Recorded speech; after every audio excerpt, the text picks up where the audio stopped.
Chapter 1. Unwavering Assertion. You are the great landowner. In Weicheng, number 9 seafood restaurant stands as a commendable mid-range establishment. The average expenditure per person hovers around 500 yuan. A gathering of approximately 20 classmates convened in a spacious private room by the window. When Lin Shien arrived, most of the attendees were already present. Upon entering, he was warmly greeted by Zhao Peng, an old classmate who had climbed to a salary of 1 million. "Hey, Lin Shien, you finally made it. We thought you had become so successful that you no longer wish to associate with us old classmates. Haha, and merely scraping by, I can't compare to all of you high-ranking executives and store managers." Lin Shien gazed at his peers with confusion. Had they lost their senses? He was just a country boy, and although he had secured a job with a monthly salary exceeding 10,000, it paled in comparison to his affluent classmates. "Brother Shien, that's rather unkind of you to keep us in the dark at such a time. Word has spread that you own a vast farm in the Third Empire that's a developed nation where every inch is valuable. A wealthy magnate. We seek your patronage." At that moment, a female classmate playfully grasped Lin Xien's arm. The old classmates were resolutely convinced that he was a grand landowner in the Third Empire. This misconception stemmed from an incident during his business trip, where he casually visited a Bavarian farm and was interviewed by a foreign influencer. He was unsure what possessed him to joke around at that moment. Now, it had spiraled into a belief that everyone who had seen that video accepted as fact. The reality, however, was that he was merely an ordinary citizen. His family was quite unremarkable. His annual earnings barely reached 100,000, and he feared he would never afford even a small farm in his lifetime. "All right, everyone is here, let us begin our feast." Zhao Peng observed that all attention was on Lin Shien and felt a twinge of discomfort. He had initially believed he was the most successful among them, only to be overshadowed by that video. Lin Shien, who had once been so unassuming, had concealed his true self so deeply. After a drink, Zhao Peng, feeling somewhat begrudged, remarked, "Lin Shien, next month I'm on vacation and hadn't decided where to go. But since you have a farm in Bavaria, perhaps I shall vacation in the Third Empire instead.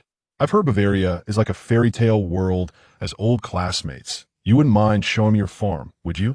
You won't conveniently be away from the Third Empire next month, will you? Even if so, just share the address with me. I can visit, snap some photos, and boast about having a wealthy friend to my colleagues." Lin Shien looked at him, speechless. "I've told you several times, I genuinely do not own a farm.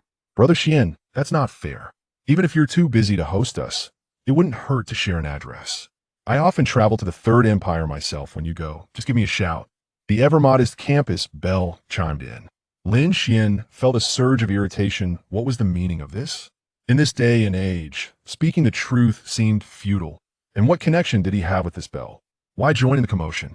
Brother Shien. Lin Shien glanced at the group of old classmates, utterly exasperated. All because a figure with millions of followers posted a video. They had jumped to conclusions? Should he simply refuse outright? Given the current atmosphere, it seemed unlikely they would have any future interactions. With that thought, Lin Shien resolved to decline firmly. However, just as he was about to speak, an unexpected voice echoed in his mind. "Congratulations, Master, the wealthy lord's system has been bound." Startled by the words manifesting before him, Lin Shien rubbed his eyes. Could this be a figment of his imagination? Wasn't this concept something from fictional narratives? Yet, undeniably, a panel resembling a character attribute sheet from a game appeared before him. The information was crystal clear. Wealthy Lord System Master, Lin Shien, age 22. Physique, see healthy territory, 10,000 hectares buildings, 12,000 funds, 113,284. Wow, I really have a system. Lin Shien felt a jolt of excitement course through him. "Dear Master, the system has been activated and a private territory has been randomly awarded. The territory is located in the Third Empire Southwest Bavaria Alps of Bavaria by the Rhine Lakeside Farm. Please proceed to claim your territory within 10 days and complete the initial task." Upon hearing the system's words, Lin Shien could not help but swallow hard. Now he truly had become a landowner. Moreover, he was the proprietor of a vast 10,000 hectare farm. If it's too inconvenient, that's all right. I can always visit Neuschwanstein Castle instead. The campus bell, Yi Qingyi, sensed the awkwardness and quickly interjected. However, Lin Xian's attention remained wholly fixated on the system. Developing and constructing the territory, recruiting employees, and completing tasks can yield rewards, including a personal warehouse, enhancements to territory attributes, treasures, and more, with successful completion allowing for an increase in territory size. Note, the system will provide a series of support, including documents proving the legitimacy of the territory, certificates, and a green card for the country. Would you like to claim the document procedures? Lin Shien swallowed again and answered claim. Documents and procedures have been stored in your personal warehouse. Please check at your convenience. Soon, Lin Shien noticed a property next to his character attributes indicating a warehouse. The personal warehouse was a small room measuring 6m, 6m, 3m. Moreover, Lin Shien could see a list of items within it. Chinese passport, Third Empire green card, Third Empire land certificate, Chinese business license, food hygiene permit, import-export license. There were hundreds of various certificates and approvals, so numerous that Lin Shien felt overwhelmed. Even documents like a certificate of no criminal record from his hometown were included. There were also driving licenses from both countries, mining permits from the Third Empire, gun permits, hunting licenses, fishing licenses. In short, every conceivable certificate he had ever heard of, and those he had not, were all present. Seeing this, a smile crept across Lin Xian's face. He prepared to check the status of his farm. What if it turned out to be a desolate wasteland? That would be quite awkward. Hey, Lin Shien, are you even listening to us? Zhao Peng, noticing Lin Xian's prolonged silence and sudden smile, grew somewhat irritated. Had Lin Shien become so aloof after acquiring a grand farm? Chapter 2. Is this the foundation of an empire? Zhao Peng's voice echoed, and only then did Lin Shien come to his senses. In that case, you may contact me once you arrive in the Third Empire. I anticipate making my way there in the next few days. Upon hearing Lin Xian's words, Yi Qingyi chuckled softly. Zhao Peng's expression grew slightly rigid.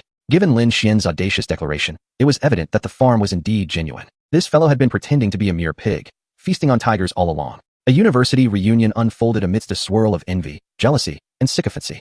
Lin Shien was oblivious to the sentiments of his peers, nor did he have the time to ponder them. After departing from the restaurant, he promptly hailed a cab and returned home. As his figure receded into the distance, his classmates could not help but exhale a collective sigh. Was such humility truly necessary? He had concealed his true self for so many years. Had it not been for that video, he might have continued his charade indefinitely. Upon reaching home, Lin Shien swiftly retrieved his computer and began to peruse information with fervor. To his astonishment, he discovered the Lin Shui farm nestled in the scenic foothills of the Alps, adjacent to the upper reaches of the Rhine Valley, a UNESCO World Heritage Site. To be precise, a portion of the upper Rhine Valley belonged to him. This sprawling expanse of 10,000 hectares encompassed plains, slopes, forests, lakes, and streams, truly a picturesque haven. The enchanting Neuschwanstein Castle, the filming location for Disney's Snow White, was a mere 20 to 30 kilometers away. It was a place that seemed to have sprung from the pages of a fairy tale. Ha ha ha. With a vast expanse of fertile land at my disposal, I am destined to soar. Lin Shien mused, his heart racing with excitement as he absorbed the information on his screen. This was merely the beginning. He had already acquired a 10,000 hectare farm, accompanied by a 12,000 square meter castle. What a delightful windfall. He casually glanced at the land prices, noting that even the cheapest plots demanded €50 per square meter. 10,000 hectares equated to 100 million square meters, amounting to a staggering €5 billion, equivalent to 300 billion yuan. Moreover, this figure did not account for the premium associated with proximity to the Rhine. Furthermore, such locations were rarely available for purchase. Who would be foolish enough to relinquish a place brimming with potential? Most significantly, he had struck gold. The system had conveniently delivered all necessary certifications into his hands, ensuring there were no legal complications. A single green card, for instance, would require an ordinary person to toil for a decade in the Third Empire to obtain.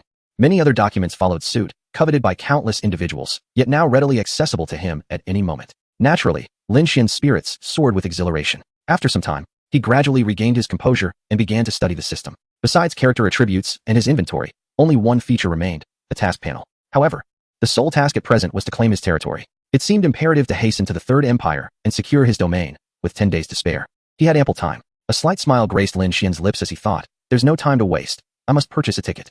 Although he possessed merely several hundred thousand, a sum that was not substantial in the city, the cost of a mere ticket posed no challenge. After a brief inquiry, it was determined that one must first transit through the bustling metropolis before reaching the Third Empire. The cost was reasonable, amounting to approximately 10,000 yuan. Given the spontaneous nature of this decision, Lin Shien opted for a first-class ticket, deeming it unnecessary to squander time over trivial expenses. In truth, for an ordinary individual wishing to travel to the Third Empire, it would typically require a week's advance to complete the necessary formalities at the embassy. However, Lin Shien already possessed all the requisite documentation. Prior to departure, he merely needed to exchange a small amount of euros. Having decisively purchased the plane ticket, He began to explore items that might be unavailable upon arrival. With a personal storage space at his disposal, bringing along a few essentials was entirely feasible. The Third Empire, being a highly developed nation, had prices that Lin Shien was indifferent to.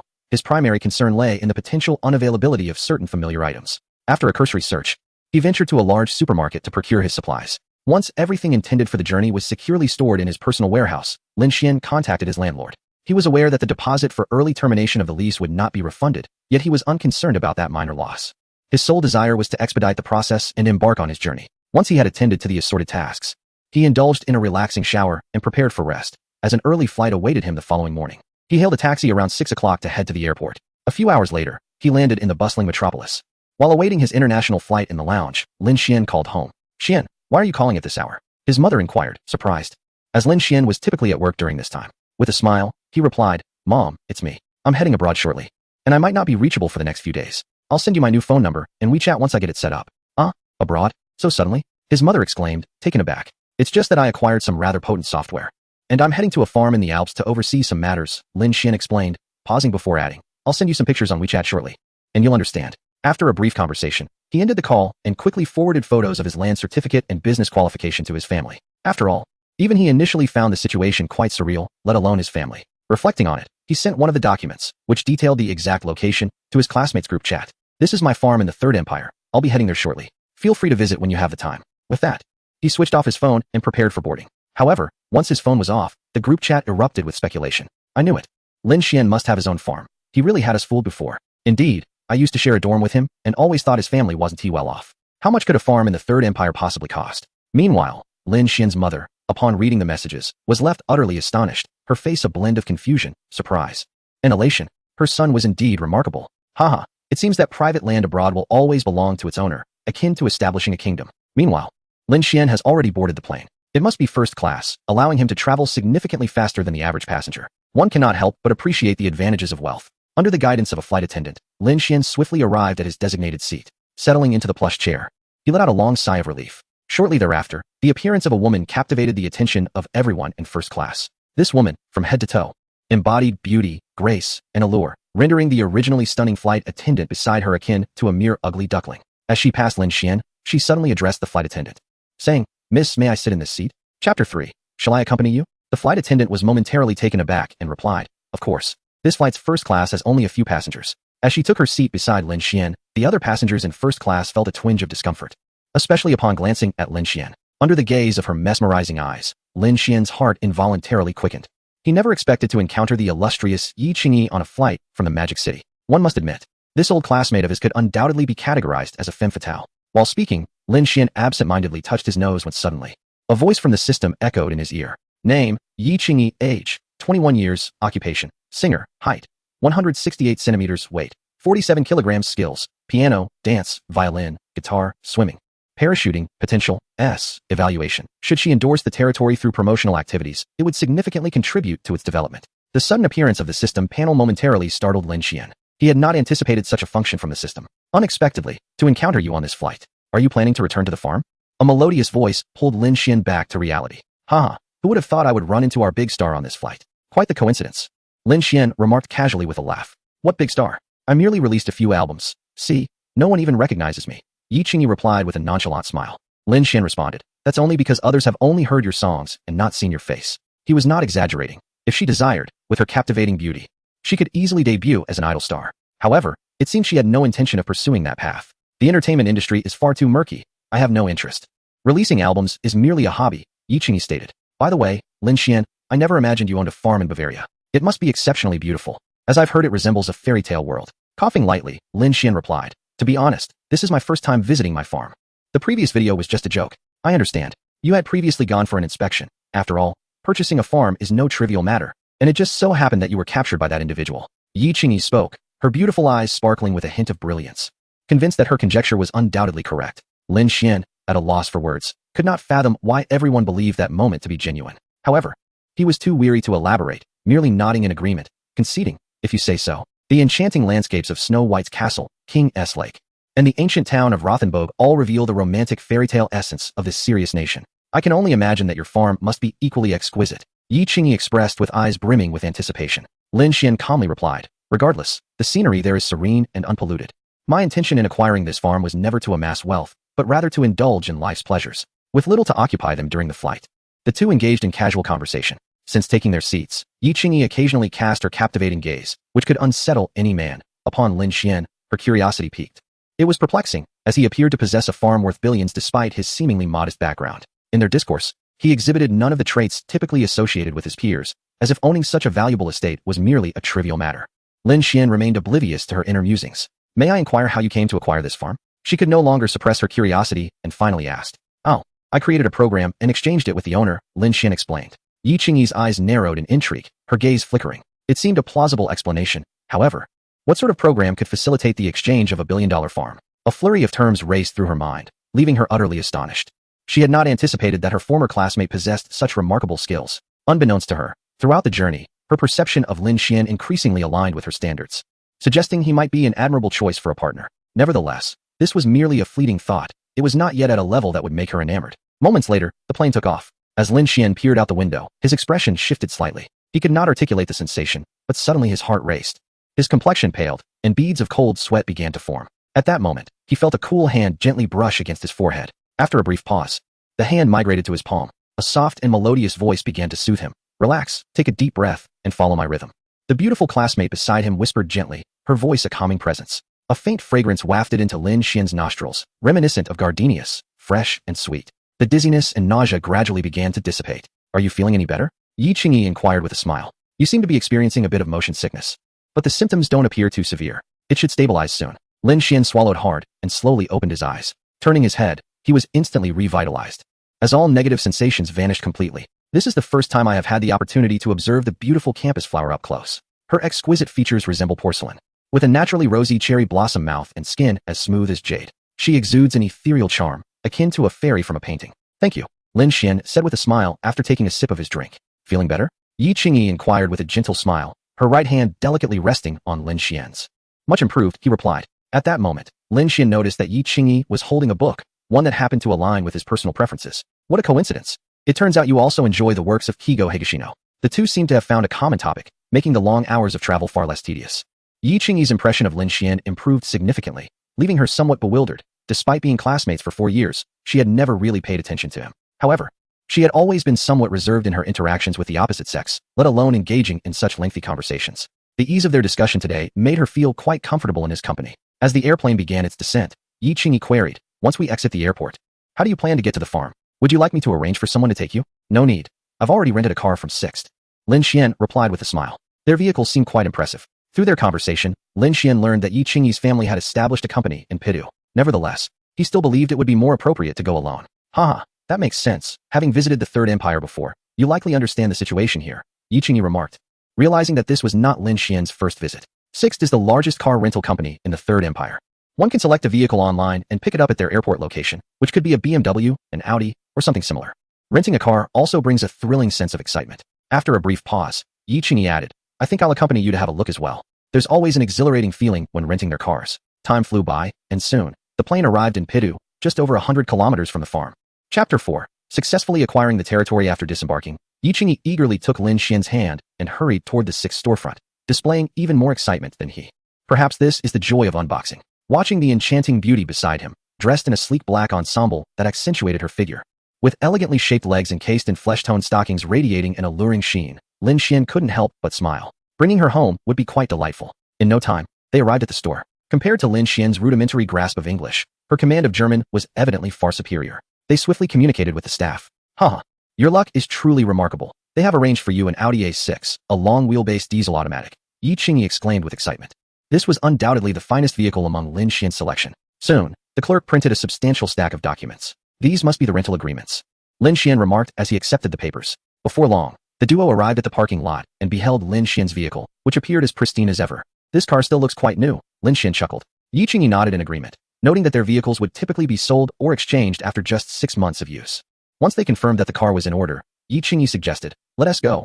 I'll treat you to a meal, considering I am somewhat of a host. All right, this time it's on you. When you visit my territory, I shall ensure you are well entertained, Lin Shien replied with a smile. But didn't someone come to pick you up? He inquired. It's nothing. I can return on my own after we finish eating, Yi Qingyi casually responded. Lin Shien had no objections. After deciding on a destination, Yi Qingyi promptly took her seat in the passenger side. It was Lin Shien's first experience in a luxury vehicle, and he found it quite enjoyable. The airport was approximately 20 kilometers from the city center, so the journey was brief. As they departed from the airport, the sky was relatively clear, but by the time they approached the city, heavy snow was already falling.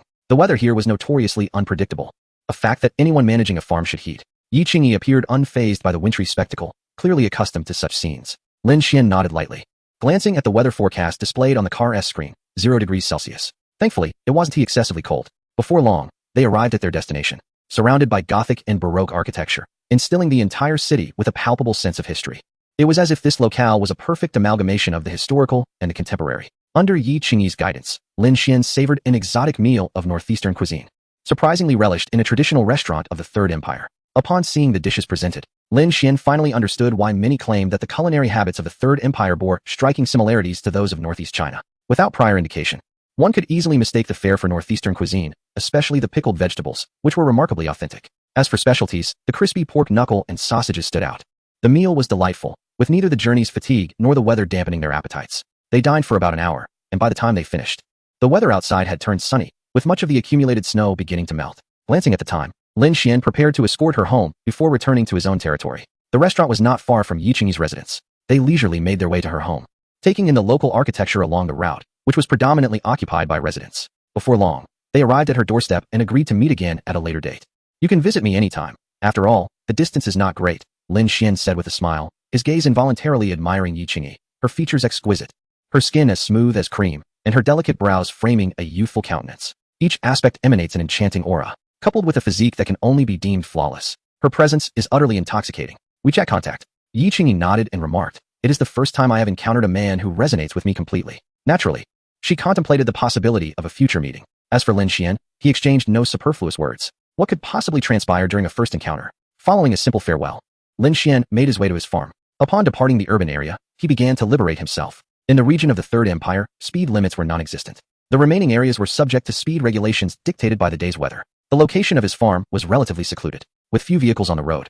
He had no issue speeding. It was merely a journey of over 100 kilometers, taking less than an hour. Just as Yi Qingyi had stated, the weather in the Third Empire was capricious. One moment it was sunny, the next, heavy snow. As Lin Shien neared his destination, the previously halted snowfall resumed with vigor. It had been years since he had witnessed such a heavy snow. Nonetheless, the snow did not compel Lin Shien to decelerate significantly. Soon enough, he spotted some signs along the roadside, all brand new. Prominently displayed in German, English, and Chinese was the name Lin Shui Farm, alongside various cautionary statements, such as private property, no trespassing. Continuing on his path, Lin Shien eventually located the entrance to his domain. Transitioning from a main road to a smaller one, he arrived shortly thereafter.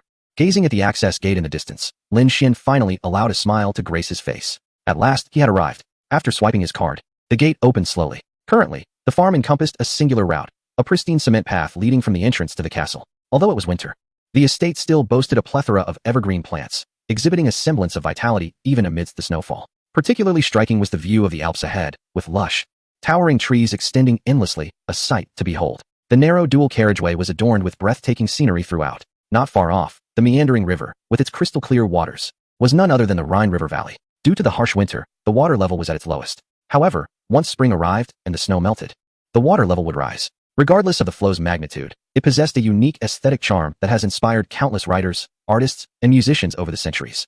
According to the system, Lin Xian's castle should face the Rhine River Valley, with its back turned to the Alps. Traversing plains and hills, he soon beheld the distant silhouette of a medieval castle, appearing and disappearing like a phantom.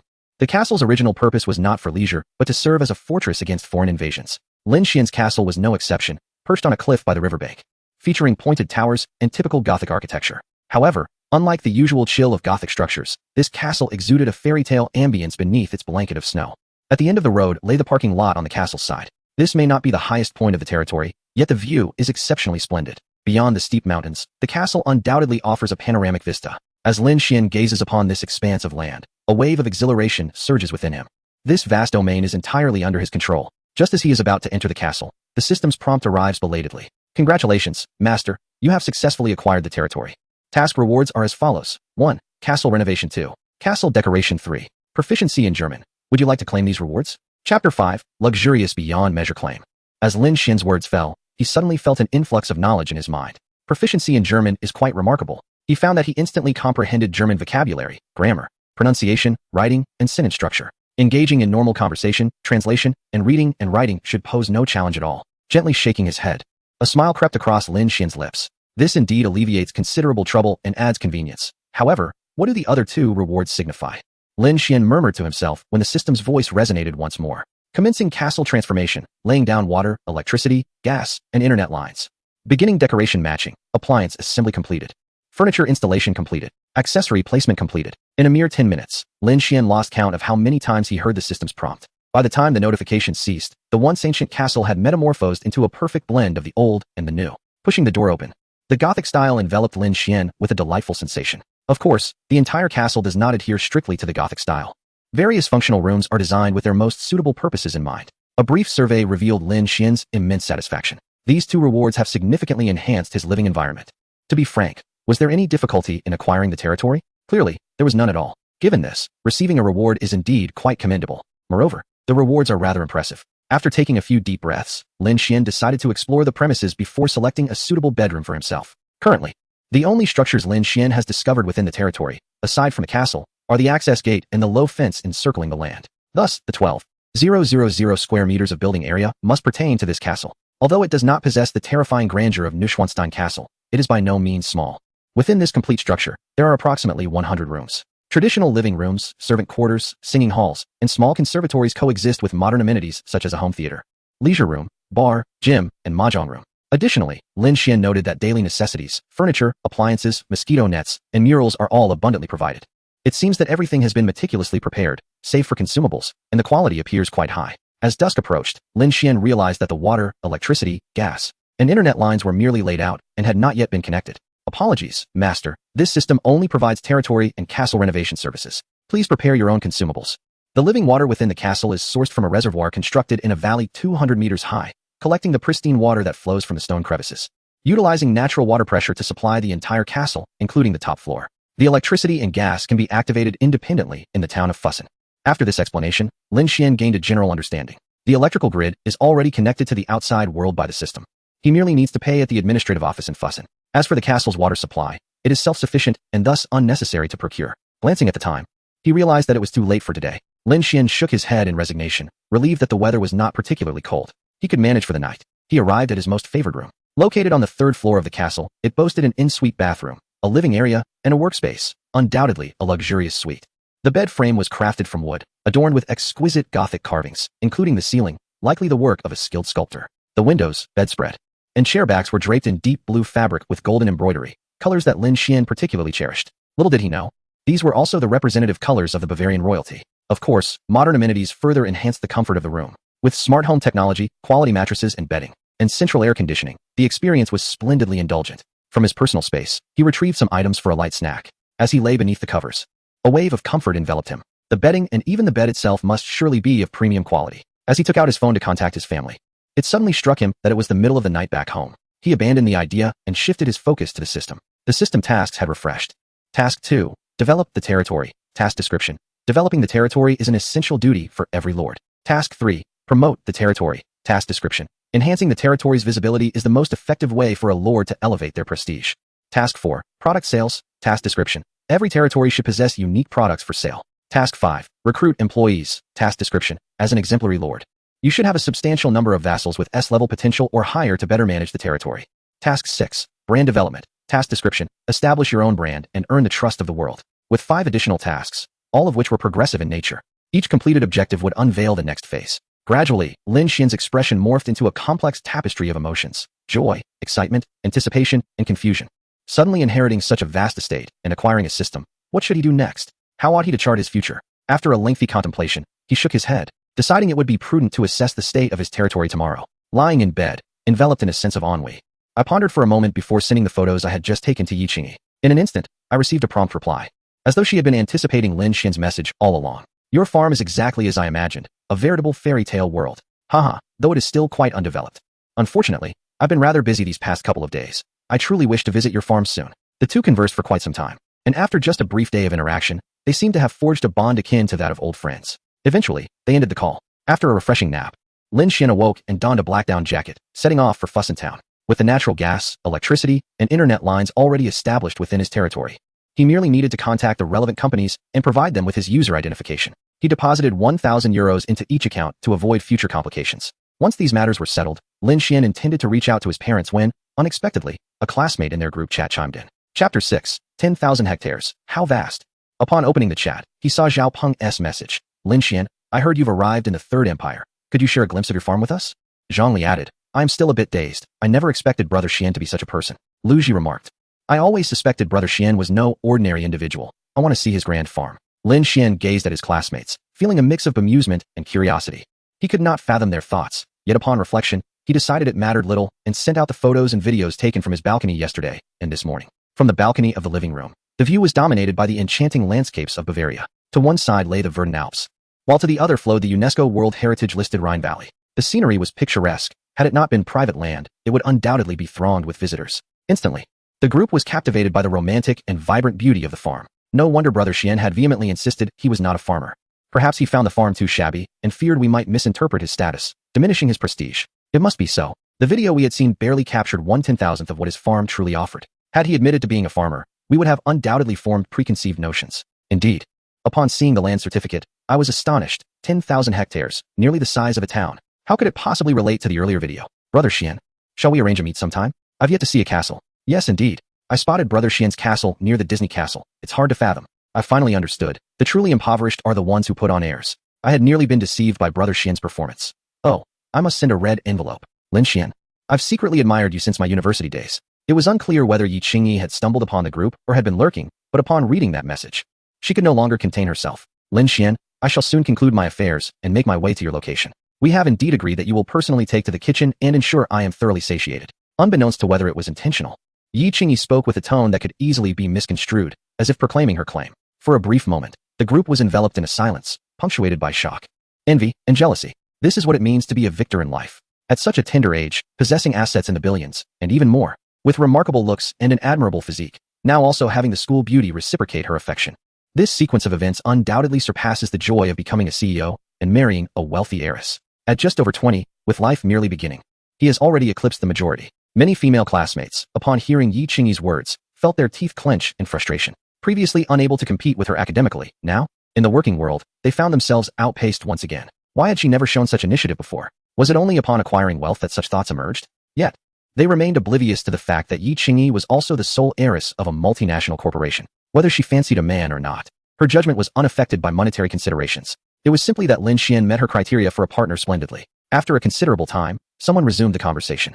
Lemons on the lemon tree, beneath the lemon tree, you and I, how enviable. When did the school beauty and Brother Shien become an item? Brother Shien truly is a winner in life. Observing her classmates' discussions, Yi Qingyi's face flushed with embarrassment. She suddenly realized the ambiguity in her previous statements.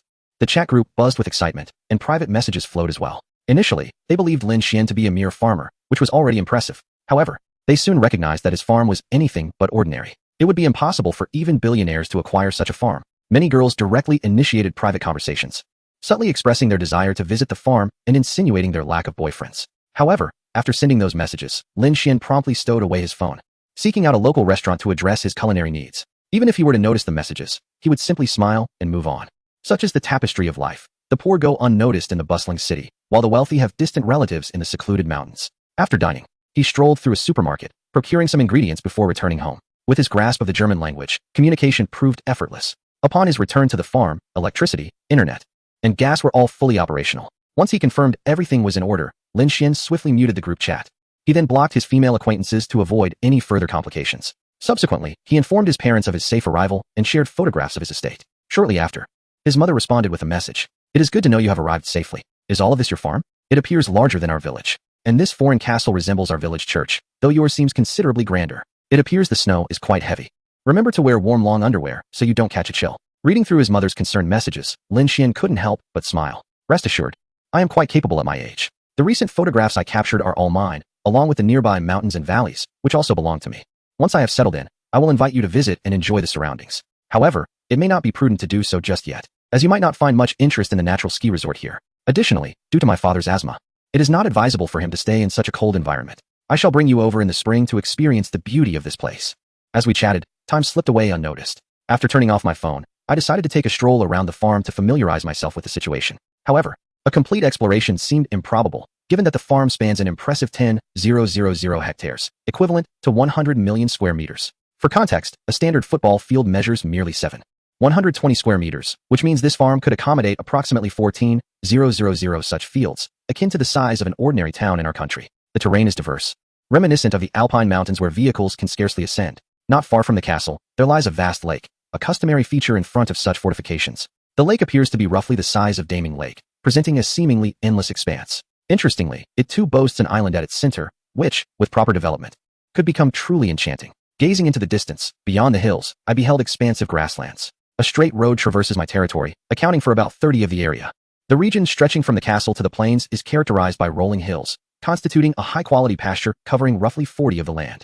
The remaining territory is dominated by the Alpine Mountains, a realm scarcely inhabited, having thrived in natural reproduction for centuries. Chapter 7. The Dilemma of Territorial Development. Contemplating my surroundings, I retrieve my drone. Although the majority of the Third Reich's regions are designated as no-fly zones, such as the vicinity of Neuschwanstein Castle, numerous similar regulations abound. Nevertheless, this is my private domain, where I possess absolute sovereignty. The no-fly rules do not apply to me, provided I remain below 100 meters in altitude. From the drone's vantage point, I beheld a more authentic representation of my territory. The vast plains are predominantly covered in ryegrass, a remarkably high-quality forage. Animals such as wild rabbits and grouse do not hibernate, and under aerial observation, they are easily discernible. I even spotted a few hedgehogs and other wildlife. The hillsides mirrored the plains in their condition, with the only distinction being a somewhat uneven terrain. The entire expanse of plains and hills occupies 70 of the territory. Yet there is a notable absence of trees, with only a few deciduous ones occasionally visible, creating a stark contrast with the mountainous regions. Upon entering the Alpine Mountains, one encounters a plethora of ancient trees in abundance. From the humble layers of linden, oak, beech, poplar, elm, chestnut, rowan, white birch, and Norway maple, to the mid-tier conifers such as spruce, larch, and various types of pine, the entire mountain range is exquisitely adorned. Additionally, one can observe a variety of nut trees. Common species include hazelnuts, walnuts, and acorns. The Alps, as a sanctuary for winter sports and a paradise for adventurers, is no exception to this natural beauty. Upon closer inspection, one might discover numerous natural ski resorts. During this exploration, Lin Shien encountered a plethora of wildlife. Beyond mountain hares and capercaillies, animals such as chamois, red deer, golden eagles, and otters made their appearances. He even stumbled upon traces left by lynxes or wolves. Whether this is good or bad news for Lin Shien remains uncertain. The pristine natural environment is undeniably magnificent, yet it also presents certain risks. Lynxes, wolves, and other similar creatures are carnivorous and possess formidable predatory instincts. Particularly concerning are wolves, which, as social animals, could number in the hundreds. Given the anticipated development of the territory, an influx of livestock is inevitable, a potential unknown variable. It seems prudent to seek a means to acquire firearms. Lin Shien gazed at the footage, his expression remaining largely unchanged. The Third Reich permits its citizens to purchase firearms, and the system has already prepared for Lin Shien a gun ownership certificate and eligibility to purchase. However, he finds himself somewhat financially constrained. Acquiring a firearm poses no issue, but the cost of ammunition could prove burdensome. Clearly, he must address his financial situation promptly. The most expedient approach, he mused, would be to complete system tasks. Time slipped away as he occupied himself for what felt like an eternity, yet his understanding of the territory remained at best half complete. As the drone's battery dwindled, he was compelled to retract it and return to the castle. After hastily preparing a meal, Lin Shien turned his attention to the system tasks. Task 2. Develop the territory. Task 3. Promote the territory. Task 4. Product sales. Task 5. Recruit employees. Task 6. Brand development. Tasks 2, 4, 5, and 6 all necessitate financial resources. Task 5, in particular, stipulates that only individuals with S-level potential may be recruited as vassals, rendering even wealth insufficient without luck. It appears that Task 3 must be the starting point. Lin Shien pondered the task for a while before inquiring, System, does it suffice to make people aware of the existence of Lingshui Farm? Yes, simply ensuring that 10,000 individuals are aware of Lingshui Farm will fulfill the first phase of the task. The requirement of 10,000 individuals seems manageable. Gazing at the screen, Lin Shien was suddenly struck by an idea. Although Yi Qingyi had never held a concert, she had released numerous songs and amassed a following of over 1 million fans. With her assistance, achieving this modest target of 10,000 individuals could be within easy reach. Regardless, as it is merely a matter of personal connection, it would be more advantageous to create a social media account, leveraging her name to attract a following. In the future, this could facilitate sales and the establishment of a brand. While contemplating this, Lin Shien suddenly recalled the effectiveness of influencers promoting products back when he was in his homeland. Establishing official accounts now would also be quite beneficial. After some reflection, Lin Shien proceeded to transfer the various materials filmed today onto his computer, intending to produce a promotional video. Video editing was not particularly challenging for him, especially with the excellent footage captured by the drone. Thus, he encountered little difficulty. 3 hours later, after reviewing the exported video and finding no issues, he uploaded it. Soon, an account named The Monotonous Life of a Farmer emerged on both domestic and larger international media platforms. Given the impressive internet speed in the Third Empire, Lin Shien After clicking upload, ceased to monitor its progress. He intended to check back later once the upload was complete, and then reach out to Yiqingyi, shifting his focus to the task panel. He noted, Task 3. Promote territory. Task description. Enhancing the territory's visibility is the most effective method for a lord to elevate their prestige. Task objective. 8. 310,000. Presumably, these 83 individuals were spread by his fellow classmates. It appeared that the upload would take a while, so Lin Shien began to explore other matters. With the territory newly established, and with him as its sole inhabitant on the vast expanse of land, the most pressing concern was recruitment. Not to mention the farmers and herdsmen at the base level. The castle also required personnel to attend to various tasks. At this moment, Lin Shien suddenly thought of a profession, the steward. The formal title of a steward is chief servant. A small army of servants, each with clearly defined roles, operates under the steward's command. The stewardess' responsibilities entail overseeing the servants, assigning tasks, and ensuring their completion and quality. Furthermore, modern exemplary stewards often possess commendable skills in business dealings and financial management. If he could hire an outstanding steward, most of the mundane tasks on the farm would be lifted from his shoulders, allowing him to experience immense relief. However, such talents would undoubtedly demand a substantial salary. He could only hope that completing the current task would temporarily alleviate his financial predicament. His limited funds were but a drop in the bucket for the territory's development. Barely sufficient. Chapter 8. Assistance from Yiqingyi. With this in mind, Lin Shien swiftly began researching the profession of steward online. Before long, he set his sights on the Steward Association and the International Butler Academy of the Water Kingdom. The International Butler Academy of the Water Kingdom is a unique, non-profit institution dedicated to the training of stewards, regarded as the finest private service training organization in the world. The wealthiest families, corporations, and five-star hotels globally send their exceptional employees to this academy for training, often leading to certification or employment for graduates from this esteemed institution. This place is often referred to as the Royal Butler Academy, where many butlers for presidents and royalty across Europe originate. It can be said that this institution possesses an unparalleled wealth of exceptional butlers. Among the countless outstanding candidates, there are inevitably a few who remain unattached. With the aid of this academy, one should have a significant chance of finding a butler who meets their requirements. However, that is contingent upon acquiring wealth first. An exemplary butler may command an annual salary in the hundreds of thousands of euros, a sum that the current Lin Shien clearly cannot afford. As dusk began to settle, Lin Shien made his way to the kitchen and prepared a simple meal. It was not until 8 in the evening that he finally saw the video he had uploaded on Bilibili. Checking the time, Lin Shien sent a message to Yiqingyi via WeChat. Are you available to take a call? No sooner had he pressed send than his phone rang unexpectedly. It was a video call from Yiqingyi. Lin Shien was momentarily taken aback. That was rather swift. Upon connecting the video call, Yiqingyi straightforwardly inquired, Lin Shien, what is it you need? Through the screen, he observed her in a room decorated in shades of pink, accompanied by a life-sized teddy bear. Before he could fully respond, she continued with her direct approach. I created a promotional video for a farm today. I will send you a link shortly. If possible, could you promote it on your Weibo? Lin Shien, eschewing any pretense, replied candidly, is that all? I thought you might want to see my boudoir. Yiqingyi, taking the initiative, seemed to be probing Lin Shien to discern whether he harbored any deeper feelings for her. After just a few days of interaction, she felt an inexplicable connection, as if all her years of indifference towards other men had been in anticipation of Lin Xien's arrival. Oh, would that not be inappropriate? Although Lin Shien surmised that she would indeed help, he was taken aback by her words. Was it really suitable for him to see a girl's private space? What is inappropriate about it? Yiqingyi stood up, gesturing around her room. While my living space cannot compare to your castle, the decor is quite lovely. Through the video, Lin Shien could see that her room was immaculate and well-organized, exuding a sense of comfort, quite contrary to the stereotypical notion of a girl's room being messy. There were no excess clothes or any intimate items, allowing Yiqingyi to appear completely unreserved. So what do you think of my bed? And my teddy bear? As she spoke, she sat on the bed, causing her body to gently bounce slightly. It was evident that the mattress had good resilience. After the brief tour, Yiqingyi flashed a mischievous smile. You seem a bit disappointed? She elongated her words before teasingly adding, could it be that you wish to see inside my wardrobe? She believed that any man, particularly one of similar age, would naturally harbor a sense of curiosity about the private lives of single girls. Furthermore, Lin Xien's recent change in expression only served to reinforce her suspicions. How could it be? Don't say such things. I have no interest in your wardrobe. I merely feel that your room is excessively pristine, Lin Shien remarked as he approached the bedside, addressing his phone. Yet, the more he insisted, the more Yiqingyi felt that her conjecture was indeed the truth. Oh, so, you do not wish to see my little skirts? In that moment, the scene shifted, revealing the wardrobe being opened. A dazzling array of garments was displayed. Beyond the commonplace clothing, Hanfu, Lolita dresses, and JK uniforms dominated the collection. Lin Shien could not help but envision her adorned in these outfits. The thought of marrying her in the future, of her donning various attires to showcase for him, elicited a delightful thrill. Observing Lin Xien's gaze, a faint blush crept across Yiqingyi's cheeks. Unfortunately, most of the little dresses were unsuitable for the current season. Upon hearing this, Lin Shien casually suggested, then wear them here. With the central air conditioning, it's always springtime. After noticing Yiqingyi's flushed face, he realized the potential double entendre and quickly shifted the subject, asking, would you like to see my bedroom? It's a blend of Gothic and modern technology. Sure, Yi Qingyi replied. Upon entering Lin Xien's room, she was momentarily taken aback. Lin Shien seemed even more opulent than she had imagined. The Sten's custom mattress and Yves Delorme duvet were just the beginning. The items on the bed alone were valued at 1.5 million. As they conversed, Lin Shien showcased his bedroom to Yi Qingyi, who felt increasingly overwhelmed. The value of the items she recognized easily surpassed 100 million. With many others she did not recognize, but clearly appeared to be highly valuable. It was the epitome of luxury. If she were to truly be with Lin Shien in the future, would she be able to sleep soundly in such an extravagant setting? She could not help but ponder.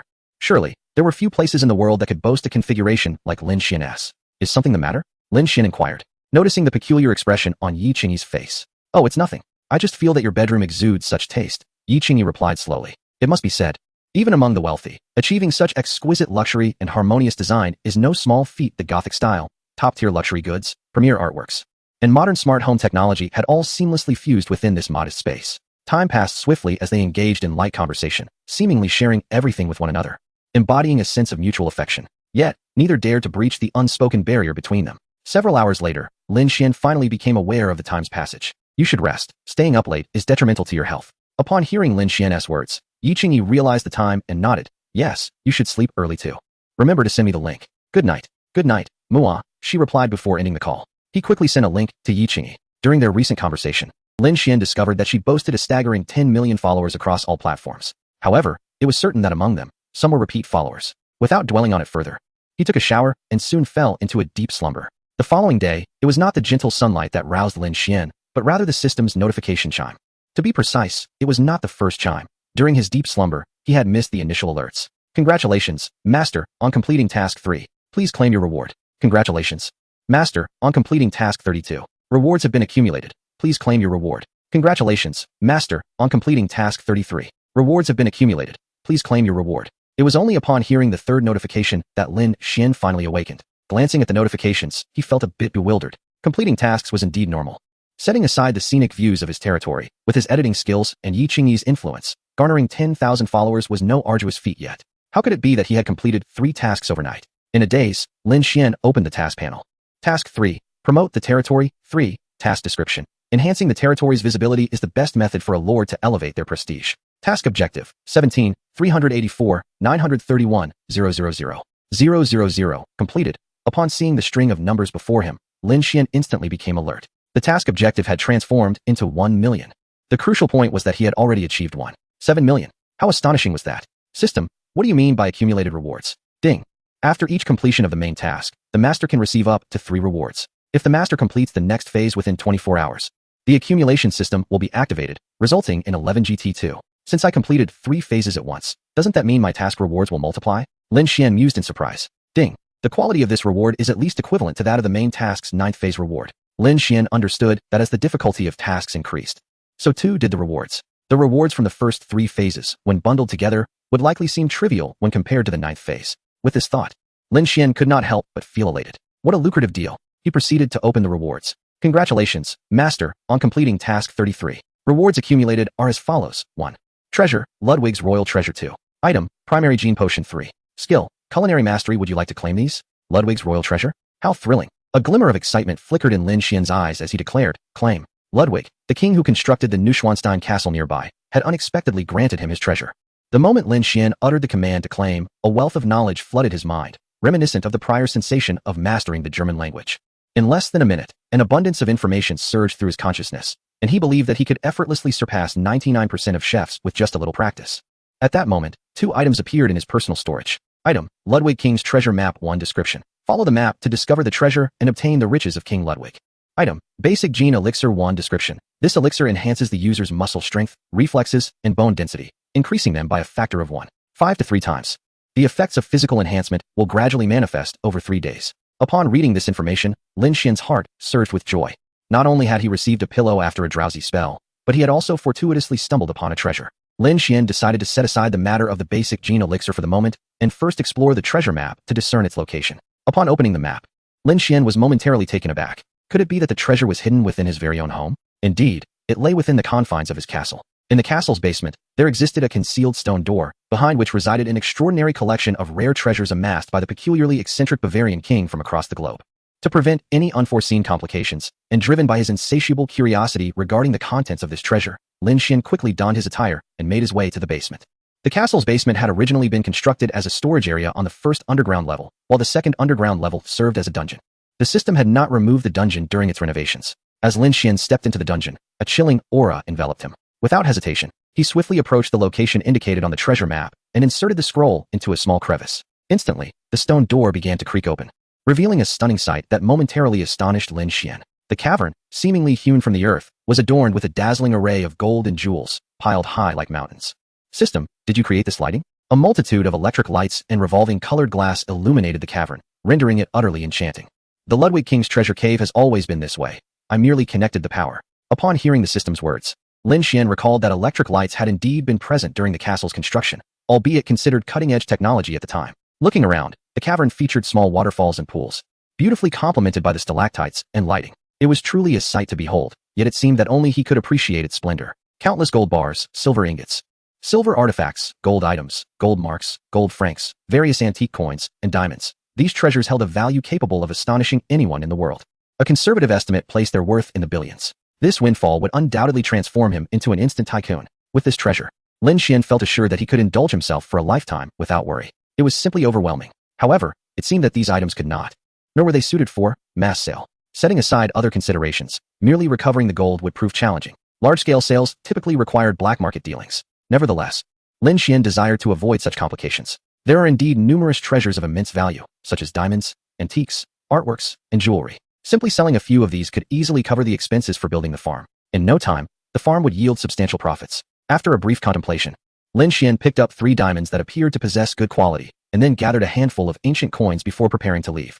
Although he lacked deep knowledge about these items, he was certain of their considerable worth. As he departed, he extracted the treasure map. The stone door closed once more, leaving no trace behind. Such mechanisms, even in modern times, struck Lin Shien as remarkably formidable. After leaving the basement, Lin Shien realized that Task 3 had advanced to the next stage. The task required the engagement of 10 million individuals, which did not surprise him overly much.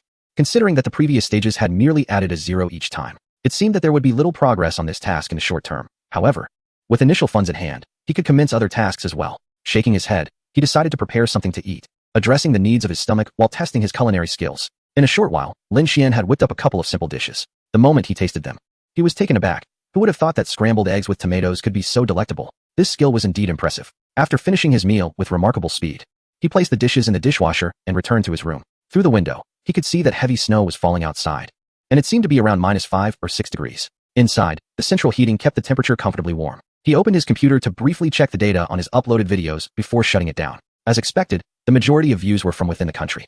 It appeared likely that Yi Qingyi's shares had significantly contributed to this effect. He resolved to reward her handsomely later. Observing his promotional video, which had attracted over 100,000 followers, a smile crept onto Lin Xien's face. Clearly, the allure of his territory was quite substantial.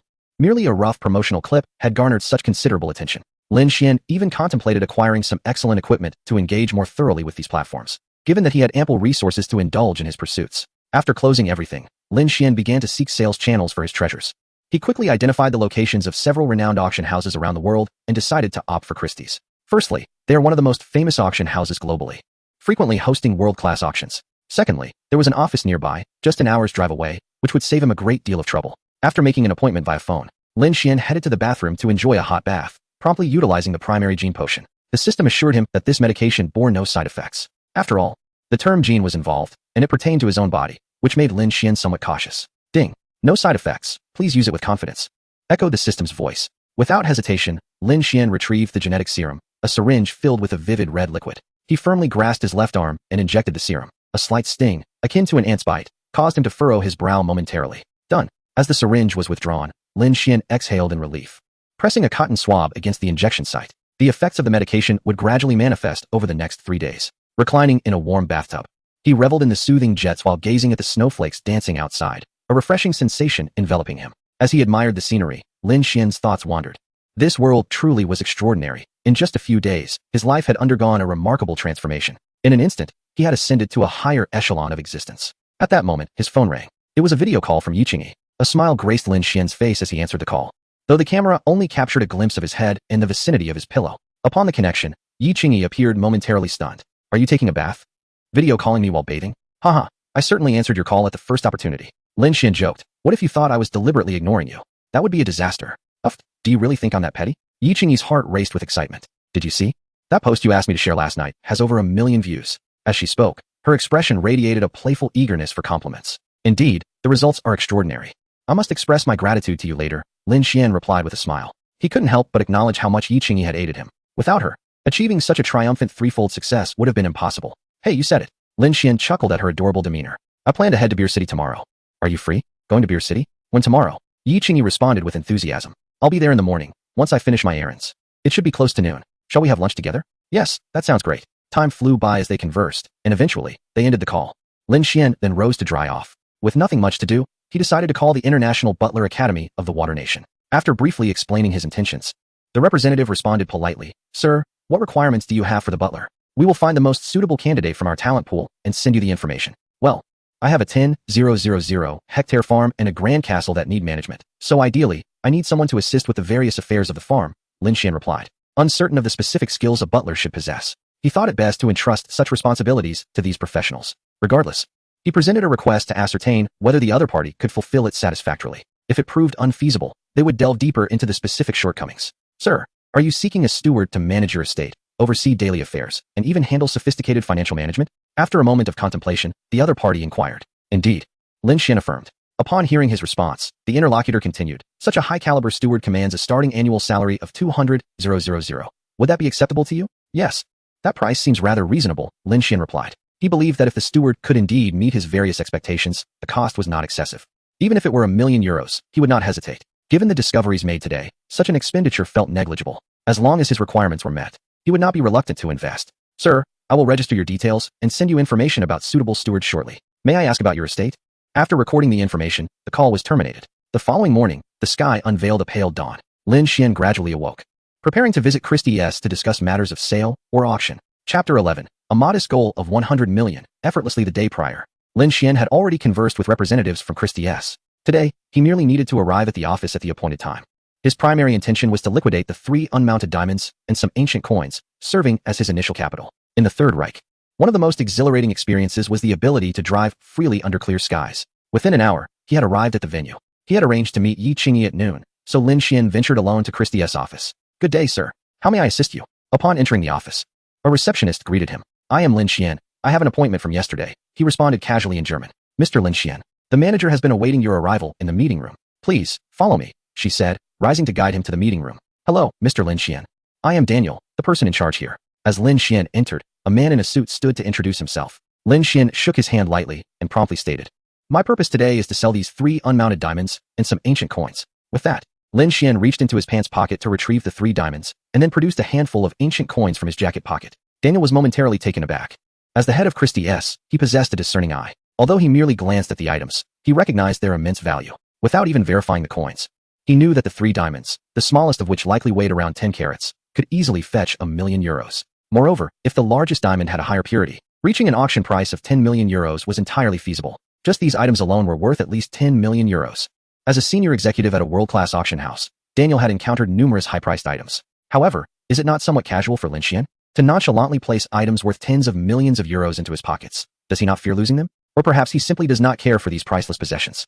Even if they were to be lost, it would not matter to him. Contemplating this, Daniel's gaze towards Lin Shien transformed into one of greater reverence. He had encountered numerous affluent individuals, yet few disregarded such immense wealth. Mr. Lin Shien, we need to have your diamonds and ancient coins appraised.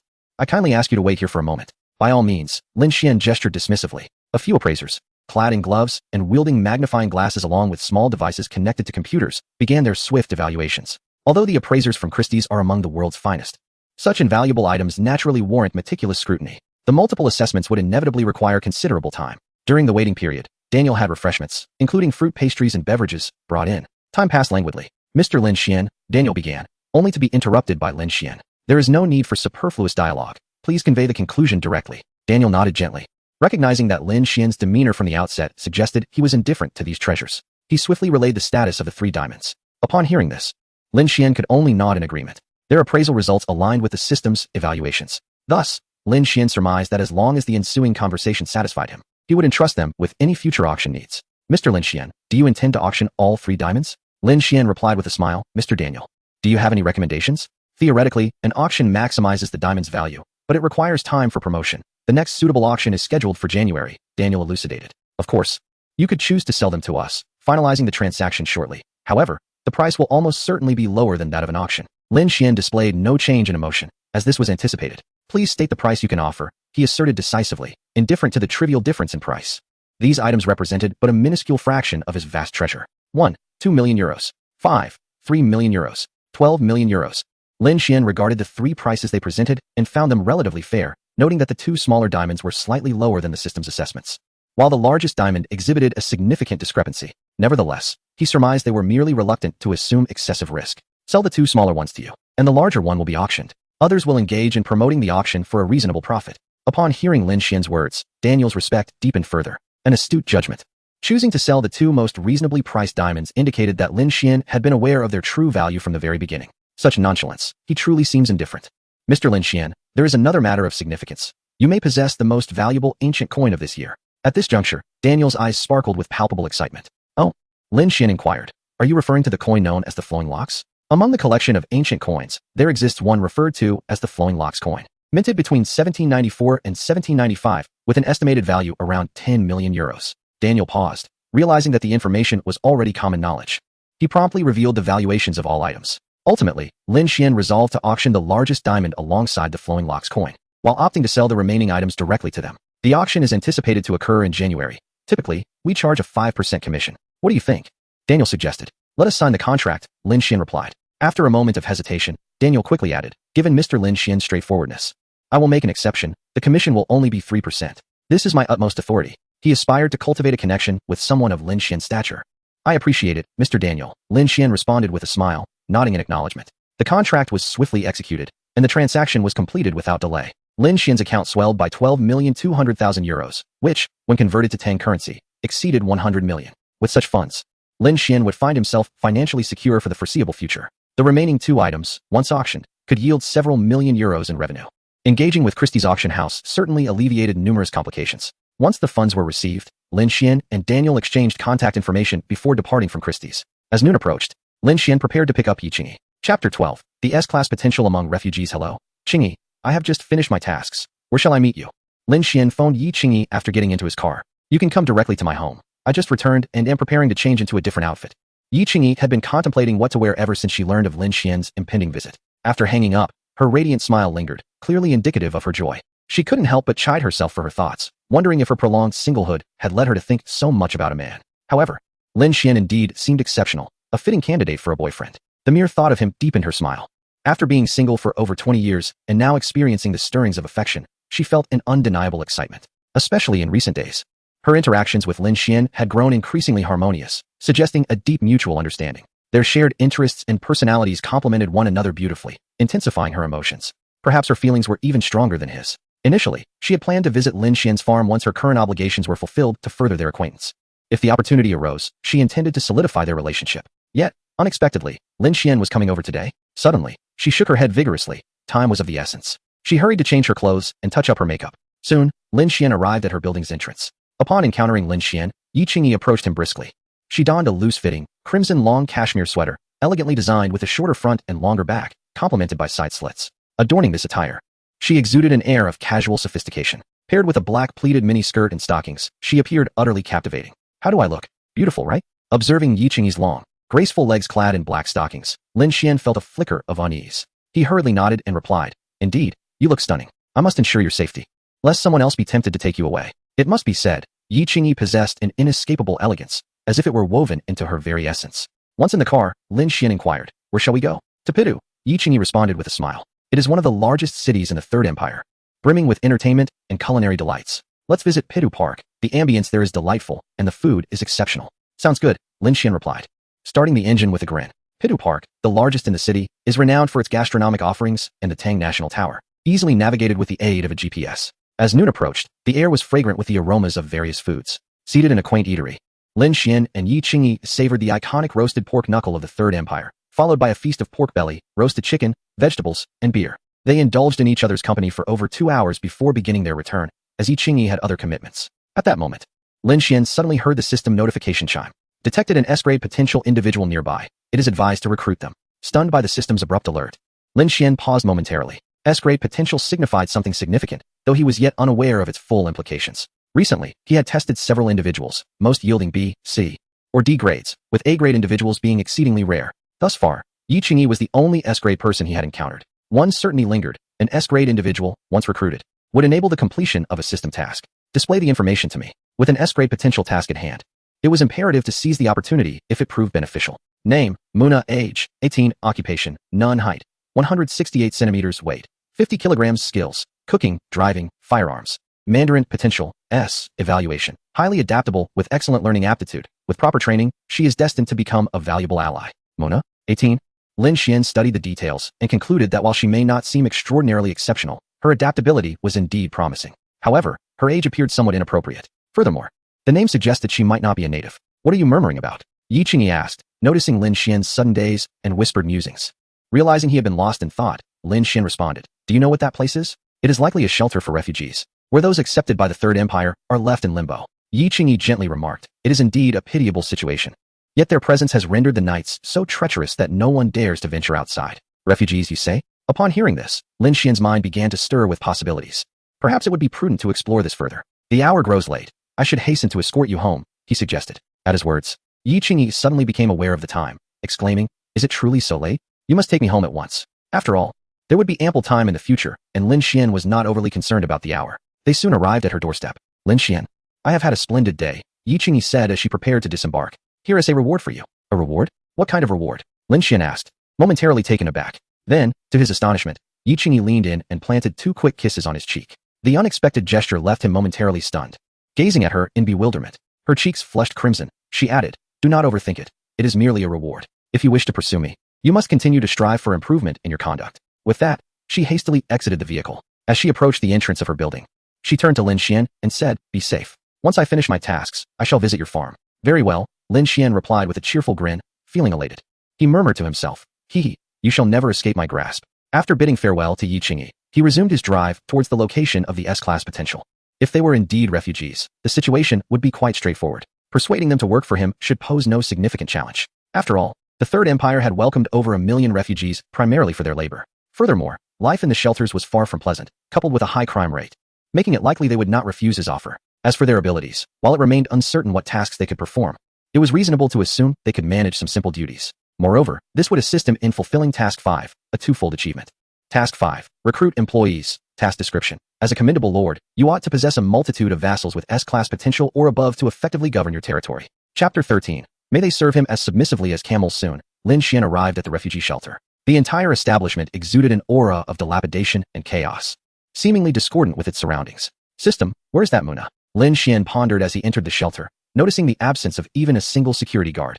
Following the system's guidance, he ventured deeper into the refuge. The refugees, hindered by language barriers and a lack of skills, found it exceedingly challenging to secure means of livelihood within the Third Empire. Consequently, many inevitably strayed down less honorable paths. Before reaching the designated location, Lin Shien heard a faint, trembling voice nearby. "I promise to work diligently and repay my debts. Please do not harass me any longer."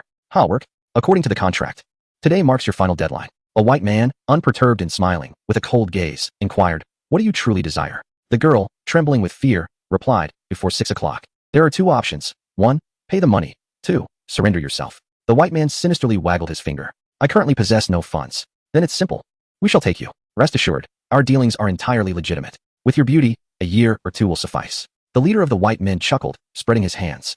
The girl was on the verge of biting her lips until they bled. With only hours left, if she failed to repay the debt, her future would resemble a living hell. Escaping the war zone had not led her away from hell, but rather into another. Humiliating tears threatened to spill from her eyes. Her beliefs and upbringing could not reconcile with such a fate. Being taken away by these men seemed worse than death itself. "How much do you owe them?" At that moment, Lin Xien's voice broke through. Instantly, all eyes turned toward him. The white leader paused. 160,000 euros. Upon hearing this, Lin Shien did not respond directly, but instead turned his gaze to the girl. "I can assist you in repaying your debt. However, my help will not come without strings attached. You will need to sign a 20-year employment contract with me, which includes room and board, along with a salary of 1,000 euros.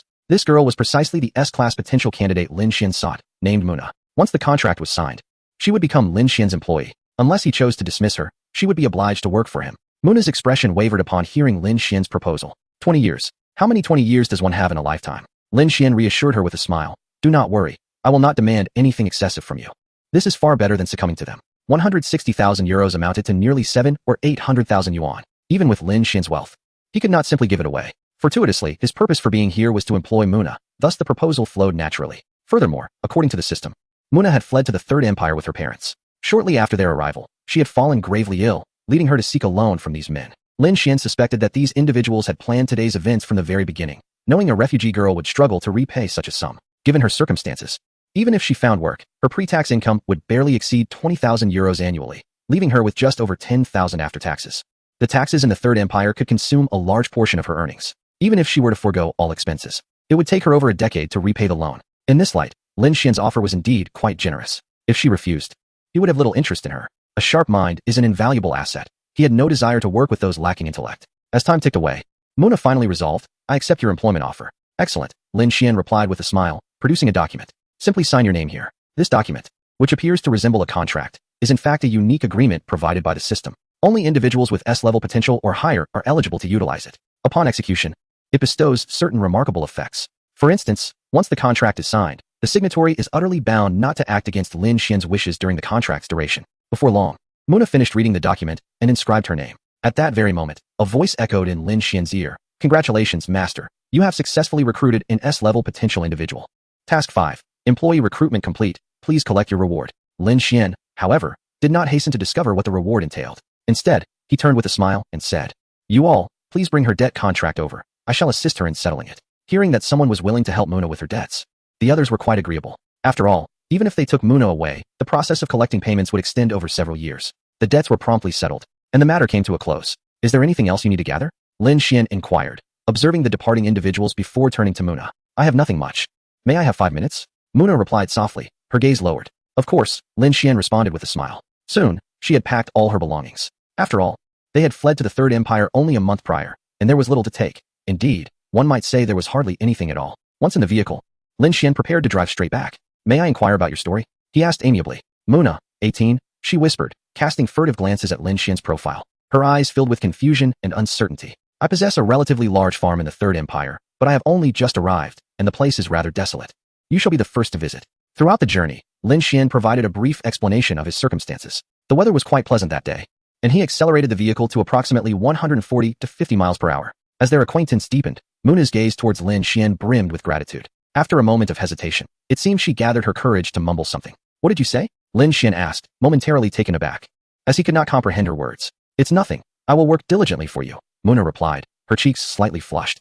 Only she understood that she had just expressed, "O Lord, you have rescued me from the hands of a devil masquerading as a benefactor. Even if you adhere to heretical beliefs, I am willing to present myself as a gift from the desert, serving you as dutifully as a camel." Before long, 40 minutes had elapsed. Lin Shien suddenly pointed ahead, declaring, "That area over there is my domain, encompassing approximately 10,000 hectares, within which lies a castle, my residence." Chapter 14. Centurion's Black Gold Card? Not bad. Muna gazed curiously at the surrounding scenery, naturally intrigued by the place where she would reside for the next 20 years. Lin Shien slightly reduced the vehicle's speed, allowing her to take in the sights. Gradually, the expression of astonishment in Muna's eyes grew ever more intense. This was truly akin to the fairy tale world she had once envisioned. The scenery was picturesque, and in the hazy distance, one could behold castles, snow-capped mountains, and dense forests. Soon, Lin Shien parked the vehicle in the lot before the castle. "I reside on the 4th floor, and there are maids' quarters on the 2nd. Feel free to choose any of them," Lin Shien said, smiling at Muna, who appeared utterly bewildered beside him. Although her time in the Third Empire had been brief, she possessed some understanding of the castle's remarkable value. Especially upon witnessing such a grand edifice, her awareness deepened. It was likely that its base price was in the tens of millions of euros. Moreover, the maintenance costs were alarmingly steep. It was said that the annual upkeep cost was around 300 euros per square meter. This figure, though seemingly modest, became daunting upon calculation. For instance, with the castle covering 12,000 square meters, the maintenance expense would exceed 3 million euros. However, she remained oblivious to the fact that Lin Shien bore no such costs, nor required official personnel for upkeep. Muna followed Lin Shien into the castle, entranced by the seamless fusion of ancient and modern architecture. Her heart overwhelmed by the grandeur before her. When had she ever encountered such a spectacle? At her young age, to possess such a place left her feeling somewhat unworthy. Just how formidable was Lin Shien? "Go on, first put your things away." Lin Xien's words jolted Muna back to reality. "Once you're settled, come find me in the lounge over there." Lin Shien paid little mind to Muna's distraction, as he too had been taken aback during his first encounter with the castle. After Muna ascended to the 2nd floor, Lin Shien proceeded towards the lounge. Task 5. Recruit employees. Task description. As an exemplary lord, one should possess a multitude of vassals with S-level potential and above to better manage one's territory. Task objective. Recruit individuals of S-level potential. Completed. Open task rewards. Congratulations, Master, on completing Task 5. Recruit employees. The rewards are as follows. 1. Item. Centurion Black Gold Card 2. Item. 1000 Cleaning Robots 3. Skill. Mastery of Beast Taming. Would you like to claim these rewards? Lin Shien, upon reviewing the task rewards, inquired, is this task a one-time opportunity, or will rewards be granted upon recruiting an S-level individual? Ding. As long as the master recruits an S-level individual, rewards will be granted, determined by the system based on the individual's S potential. Lin Shien nodded gently at this information. S-level individuals were exceedingly rare, and it was improbable to recruit them all. Thus, the rewards seemed reasonable. He then turned his attention to the rewards. Claim the rewards. As the words left his lips, a rush of information flooded his mind. Akin to the previous culinary expertise reward. This time, however, the information pertained to various pets and beasts. Lin Shien distinctly felt that processing this information required significantly more time.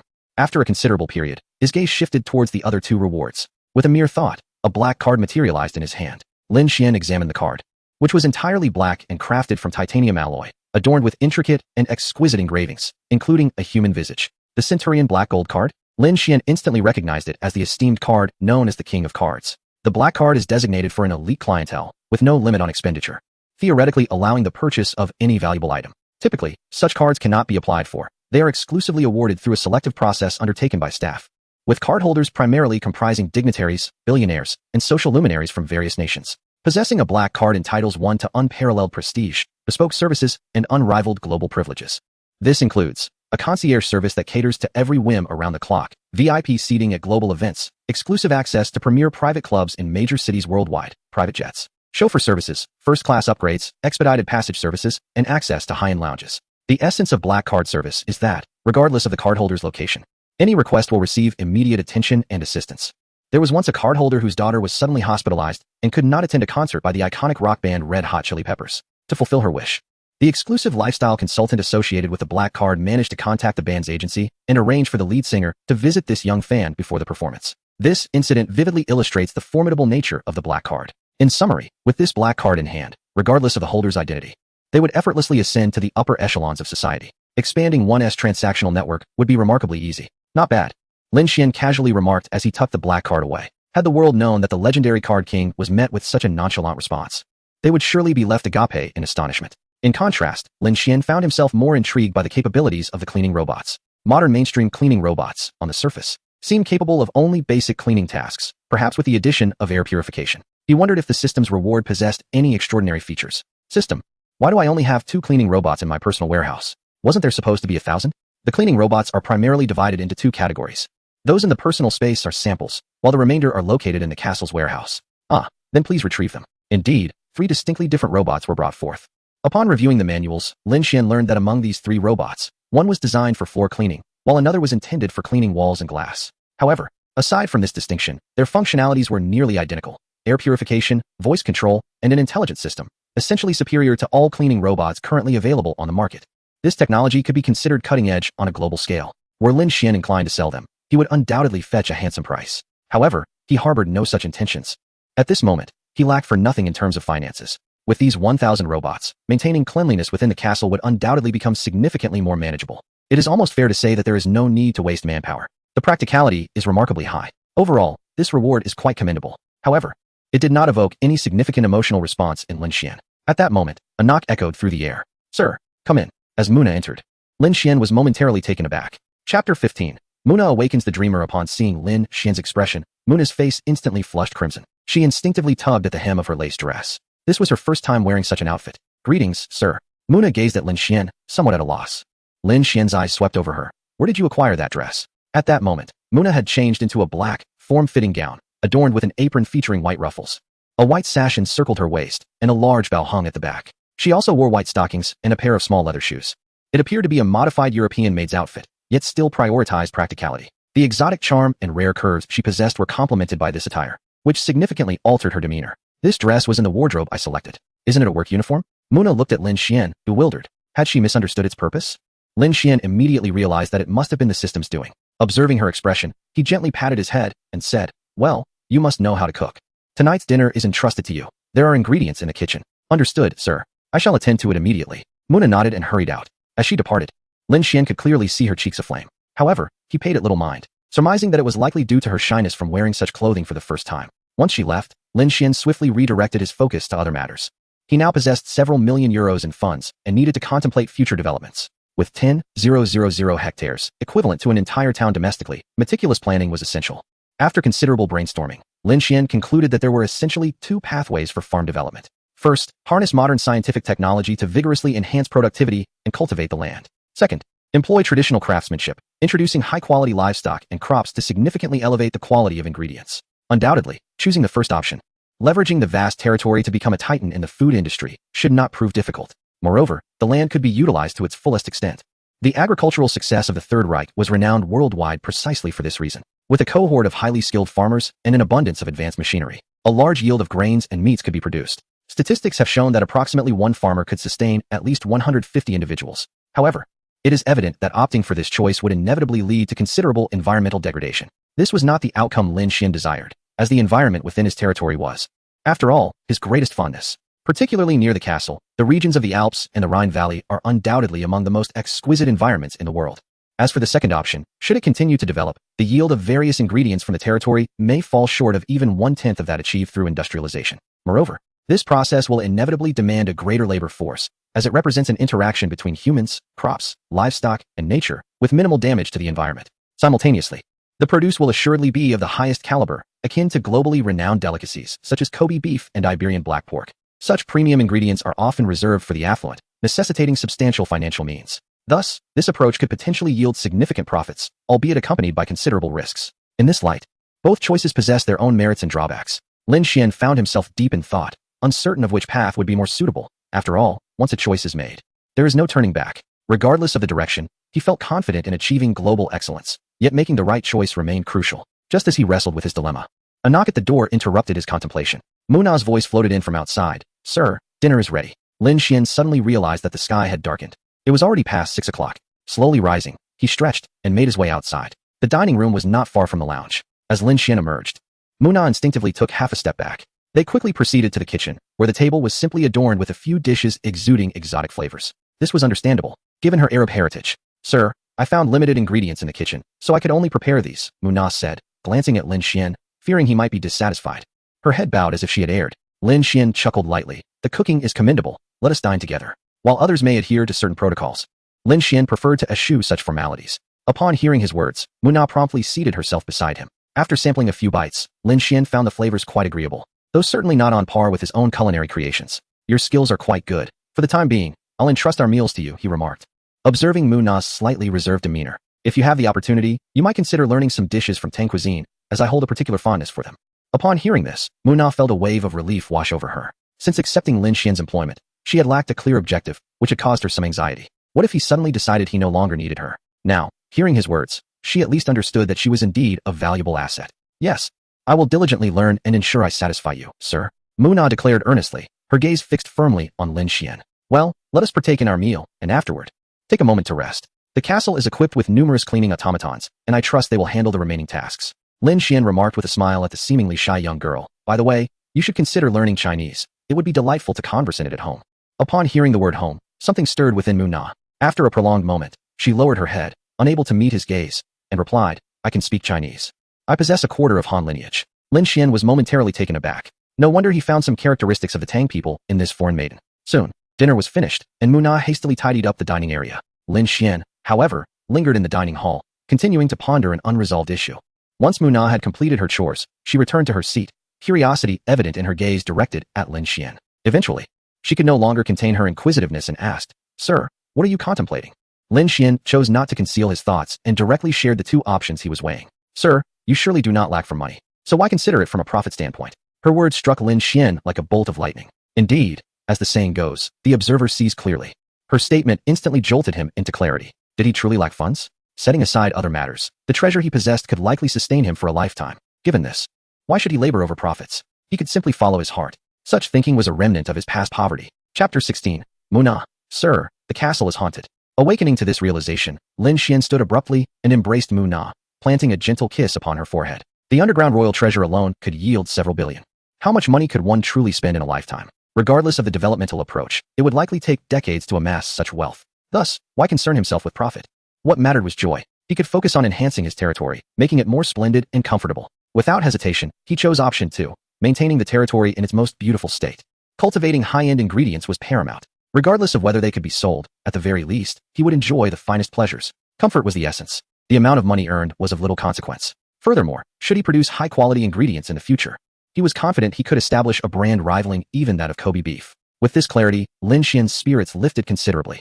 The dilemma he had wrestled with held no real significance. It was merely a reflection of his mindset, still tethered to a past of scarcity. Yet, many would find themselves in Lin Shien's predicament. After all, one's thought processes are ingrained habits that take considerable time to alter. In an instant, Lin Shien envisioned the path he would tread moving forward, how he would navigate it. Guided by his newfound philosophy, once the steward was in place, everything would unfold rapidly. Enveloped in Lin Shien's embrace, with a kiss upon her forehead, Muna found herself utterly bewildered. Today, she appears to have engaged in numerous actions deemed inappropriate. From a young age, she was taught that it was unacceptable to expose any part of her body, aside from her face and hands, before any male other than her husband or father. However, beneath the confines of her maid outfit, she found herself revealing more than intended. Now, she has even been graced with a kiss upon her forehead, albeit fleeting. In that brief moment, a whirlwind of thoughts began to stir within her. Has she, in this instance, become his for a lifetime? Yet, he seems to embody the essence of an outsider. No, he rescued her from the clutches of those demons. He is her hero. Without him, she would surely have perished in humiliation. Surely, the Almighty must deem her actions as righteous. Furthermore, having entered into a covenant, she must now be regarded as his private possession, right? With this thought, a blush crept across Muna's cheeks. At that moment, Lin Shien came to his senses and hastily released her, scratching his head in embarrassment. I apologize. I was a bit overwhelmed just now. No need for apologies. According to our agreement, I should now be considered your private property, Muna murmured, her head bowed. Lin Shien, momentarily taken aback, replied. Our agreement does not seem to imply possession, does it? Moreover, I am an atheist. You saved me from the hands of demons. Without you, I might have died in disgrace, hence I belong to you. Lin Shien felt a slight movement in his throat, sensing that her beliefs were rather peculiar. Nevertheless, observing her resolute expression, he ultimately chose to remain silent. What man could resist the allure of beauty? After all, she would accompany him for many years to come. Future matters could be addressed in due course. He would let the currents of fate guide him. Well, you have experienced quite a bit today, and you must be weary. You should return and rest, Lin Shien stated, shaking his head. After speaking, he made his way to his living quarters, pondering when the steward would finally arrive.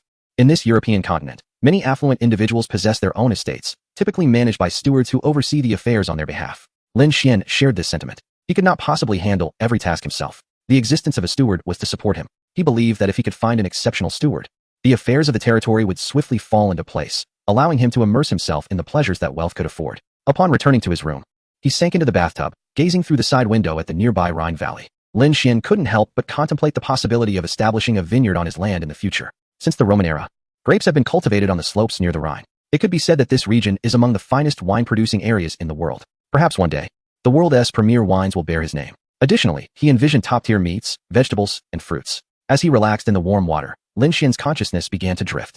Today marked the 4th day since his arrival in the Third Reich. In a mere span of 4 days, my life has undergone a profound transformation, evolving from a weary 996 office worker to a grand estate owner, seamlessly ascending into the upper echelons of society. Everything feels surreal, as if I have stepped into a dream. Time passes, and suddenly, a series of urgent knocks at the door jolts Lin Shien from his reverie. Sir, may I come in? Hearing the excited voice of Muna, Lin Shien is momentarily perplexed. He hastily dries himself, dons a bathrobe, and opens the door. What is it?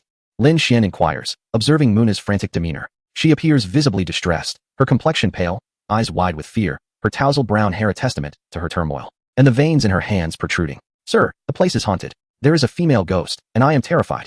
Muna gasps, her breath coming in quick bursts. How can that be? I've been here for several days, Lin Shien replies, gently patting her head in an attempt to soothe her. What did you see? A peculiar sense of security envelopes Muna, calming her frazzled emotions. After swallowing hard, she stammers, I don't know what I saw. But the castle is undoubtedly haunted. I heard a woman weeping, claiming she was hungry and asking who intruded upon her grave. Lin Xian's face reflects skepticism. He has never subscribed to tales of the supernatural, let alone the notion that this castle harbors a ghost. Moreover, he has resided here for several days without sensing anything amiss. Do not worry. You are safe with me, he reassures her, gently patting her back while contemplating whether someone might have stealthily entered the castle. Yet, with the towering walls and the locked doors, it seems implausible that anyone could gain entry, especially a woman, as Muna had described. Chapter 17. The truth behind the haunting. After a considerable time, Muna gradually calms down. Let us go and investigate together, Lin Shien suggests softly. Yes, she replies. In a mere half day, it seems Lin Xian's presence has shaken the very foundation of Muna's faith. Her room is tidy, devoid of any unusual sounds. As Lin Shien prepares to speak, he suddenly notices Muna's pale face as she points to the table. Observing the table, he sees sausages, apples, and oranges, all appearing quite normal, without any sign of peculiarity. What is the matter? He asks, perplexed. Muna gazes at him in horror, exclaiming, there should have been a bunch of grapes on the table. I remember it vividly. I cannot be mistaken. Are you certain? Lin Shien inquires, his brow furrowing. Could it be that something has indeed slipped into the castle? Absolutely. I am certain. Muna asserts with conviction. At that moment, Lin Shien too hears what seems to be a voice nearby. Full, delicious. The indistinct voice speaks in German, sounding strange and peculiar. Upon hearing this, Lin Shien gestures for Muna to remain silent, urging her to focus intently. Hold your breath. Lin Shien possessed exceptional hearing, and he was certain that he had not misheard. Hand in hand with Muna, he moved towards the source of the sound. In that fleeting moment when their hands intertwined, Muna felt her previously racing heart stabilize, enveloped by a comforting sense of security. As they drew closer, the sound became increasingly vivid, prompting Muna to lean closer to Lin Shien. It seemed as though they were nearly pressed against each other. Lin Shien, feeling the soft sensation emanating from her, paused momentarily, yet his focus swiftly returned. Before long, he spotted a small gray bird soaring towards the end of the corridor. The sound emanating from its beak. He could distinctly observe the bird's features, its cloud-patterned feathers, round head, vibrant red short tail, and a curved beak, unmistakably identifying it as an African gray parrot. In an instant, Lin Shien comprehended the truth behind the supposed haunting. The voice Muna had heard belonged to this parrot, which had also been pilfering fruit. Haha, see? The talker is that parrot, not a ghost at all. Lin Shien chuckled, jesting with Muna, in my territory. Even if ghosts were real, they would need my consent to linger. Upon learning the truth, Muna felt a wave of relief wash over her. Yet, she could hardly be blamed. Who would have expected a parrot to appear within the castle's walls? This was not a species typical of the Third Reich, and its origin was a mystery. With his expertise in animal training, Lin Shien effortlessly brought the little parrot before him. The tiny creature trembled in fright, eyes tightly shut, exclaiming, I'm not tasty. Not tasty. Don't eat me. Muna couldn't help but laugh at the bird's pleas. This parrot was no more than 10 centimeters in size, exuding a certain naivety. However, it demonstrated a cleverness uncommon in typical birds, evidently aware of the peril it faced. This little fellow was indeed an African gray parrot, likely worth over €1,000 on the market. Lin Shien grinned as he elaborated. This parrot is among the most intelligent talking birds in the world, capable of understanding and mimicking human language. They are astute enough to imitate various sounds to deceive their predators. Hearing Lin Shien's words, Muna gazed at the unassuming parrot with a hint of complexity in her eyes. From a certain perspective, she was, after all, the predator deceived by this clever bird. Understanding the truth behind the haunting, Lin Shien playfully handed the parrot to Muna. Haha, why don't you take care of this little one? However, just as he passed it to her, the parrot slipped from her grasp and took flight. Oh no, I didn't catch it properly.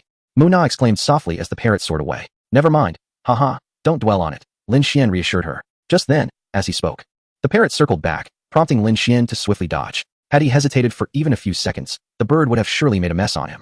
This little creature was indeed quite crafty. Instantly intrigued, Lin Shien, who had initially intended to release the parrot, was now determined to train it. Making a decision, it swiftly fell once again into Lin Xien's hands. This time, it was utterly bewildered. While attempting to flee, it unexpectedly found itself captured. With a brain no larger than a walnut, it simply could not comprehend the situation. Observing Lin Shien effortlessly seize it once more, Muna could not help but exclaim, Sir, you are truly remarkable. You caught it so easily. Upon uttering these words, Muna suddenly felt a tinge of awkwardness, her cheeks flushing slightly. This time, the parrot appeared to have learned its lesson. Crouched in Lin Xien's palm, its ebony eyes fixed intently upon him, the bird's expression was one of utter confusion.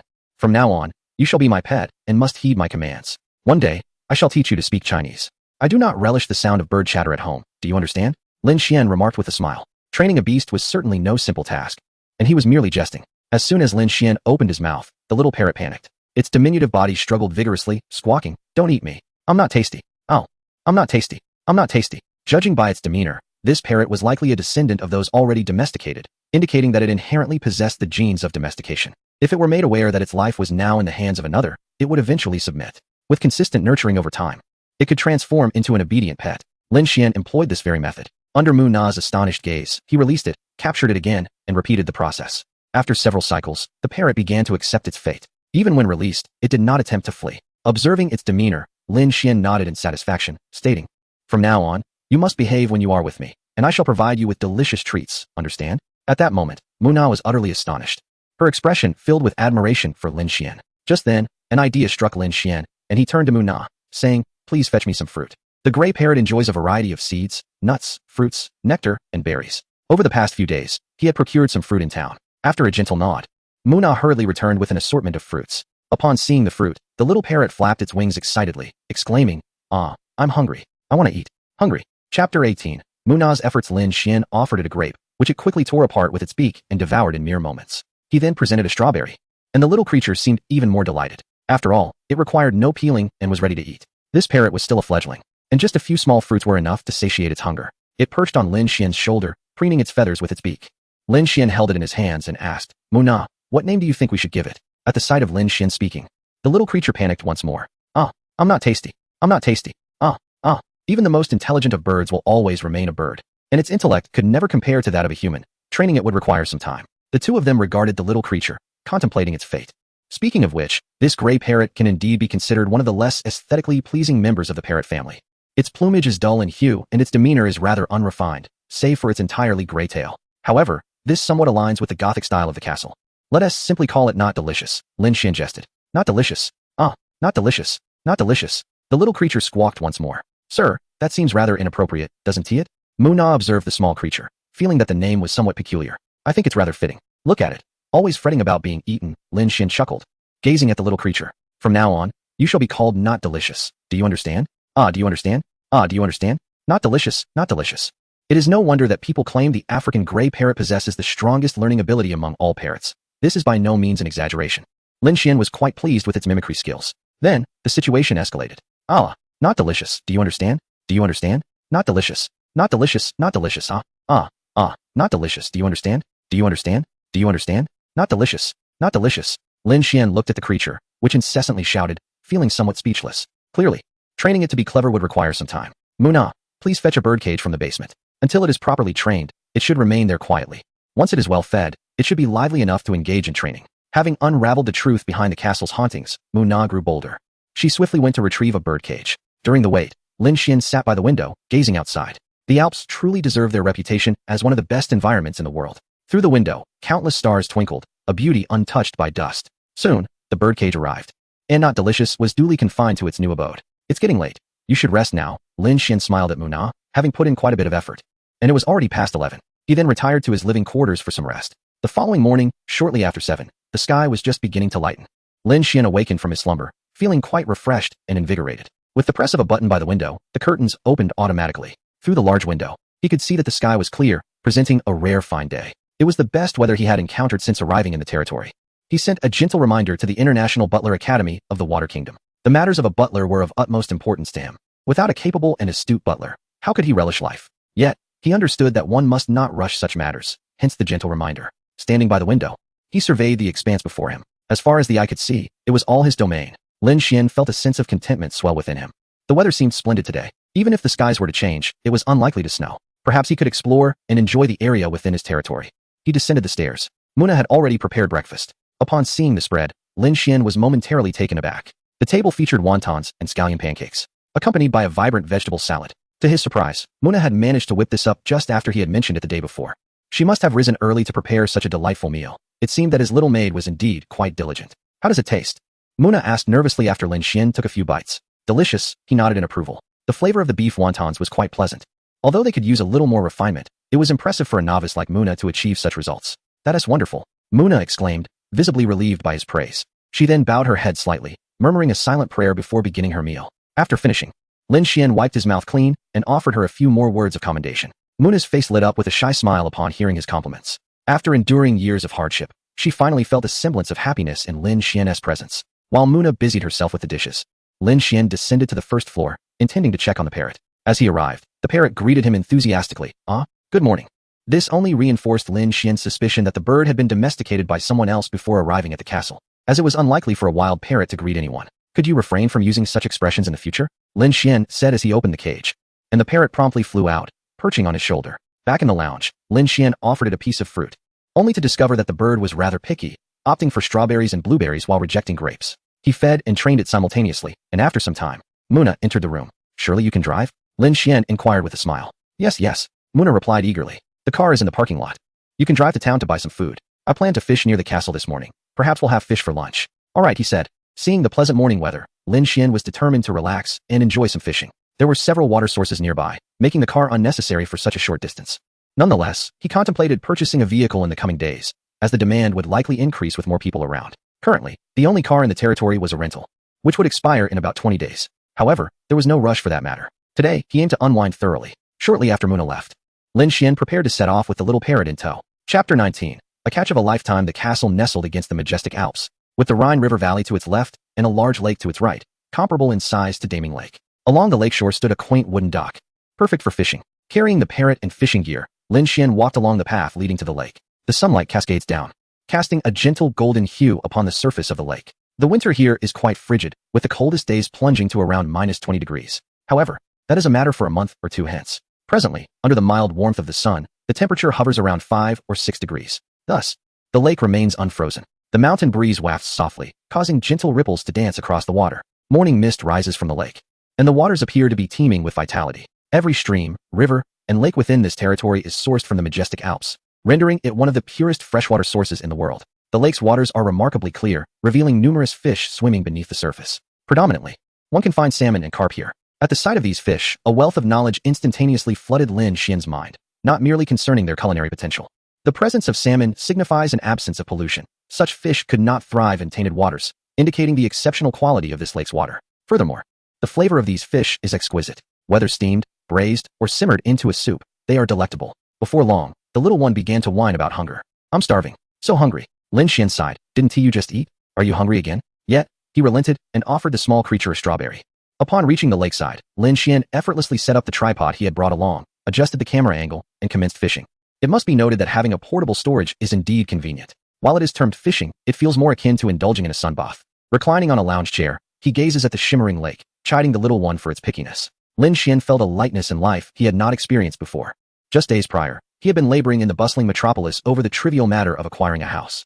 It had been far too long since he had truly savored the warmth bestowed by the sun. The lake stretches vast and splendid, adorned with lush aquatic plants, while the breeze stirs the waves into a breathtaking spectacle. Lounging leisurely, soaking in the scene before him, Lin Shien mused on how many people yearn for the life he is currently living. As this is private territory, no one may enter, explore, plant, harvest, hunt, or fish without Lin Xien's consent. Thus, the fish here are rather naive and easily caught. In no time, a particularly robust fish pushed its companions aside and devoured Lin Xien's bait. Addressing the little one, Lin Shien admonished, "Take heed. Temptation often conceals danger. Be wary not to become prey yourself." "Not tasty. Not tasty. Ah, not tasty." At the mention of being eaten, the little creature grew excited again. Lin Shien, unperturbed, swiftly raised the fishing rod, landing a fish weighing over a pound. Bathed in sunlight, he took in the sight of birds soaring and descending, a scene of unparalleled beauty. Lin Shien could not help but feel a surge of joy. In every direction, it felt as if the world was his own dominion. In a short span of time, Lin Shien had already caught 5 salmon and 2 bass. There were also several other fish, which he promptly released back into the water as he had no desire to consume them. Unbeknownst to him, Muna had approached his side, observing the impressive haul in the bucket. "Sir, you are truly remarkable to have caught so many fish," she exclaimed, and only then did Lin Shien realize her presence. "What time is it?" he inquired. "Sir, it is already 11:15, Muna replied, glancing at her watch. "Haha, it's nearly time for lunch," Lin Shien remarked. Just as he finished speaking, the bobber twitched. Another fish was on the line. With swift reflexes, Lin Shien seized the fishing rod. Feeling the tremendous force tugging at his hand, he braced himself. Had it not been for the gene serum he had previously taken, he might have struggled against this creature.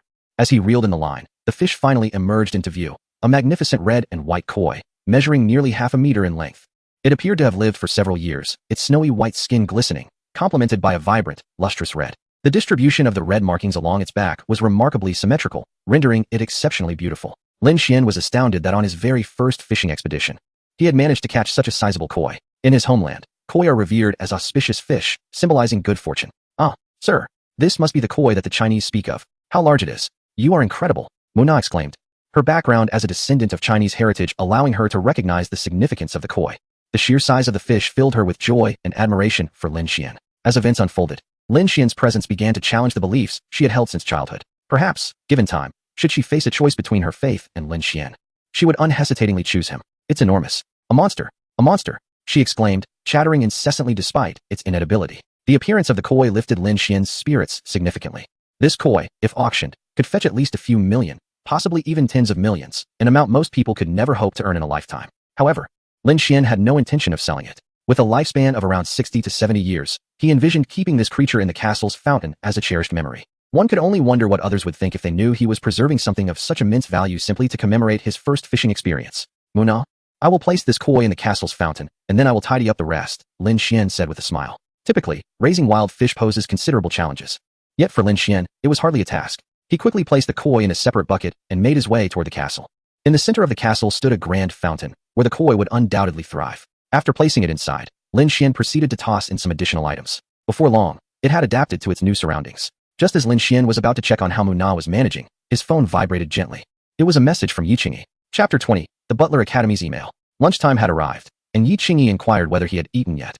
Lin Shien glanced at his phone and promptly replied, indicating he had not, having just returned from fishing. He quickly sent over some photos taken during his fishing trip. Seated in a restaurant, Yi Qingyi examined the images Lin Shien had sent, lost in thought. How do you plan to handle those fish? By the way, isn't the farm still just you? Yi Qingyi's voice message soon followed. I managed to recruit a mate on my way back yesterday. So it's now 2 of us. However, I caught a few rainbow trout this morning, so I'm planning to make a fish hot pot. After this, Lin Shien took the initiative to invite Yi Qingyi for a video call. As soon as he sent the invitation, she accepted. Wow, look at the size.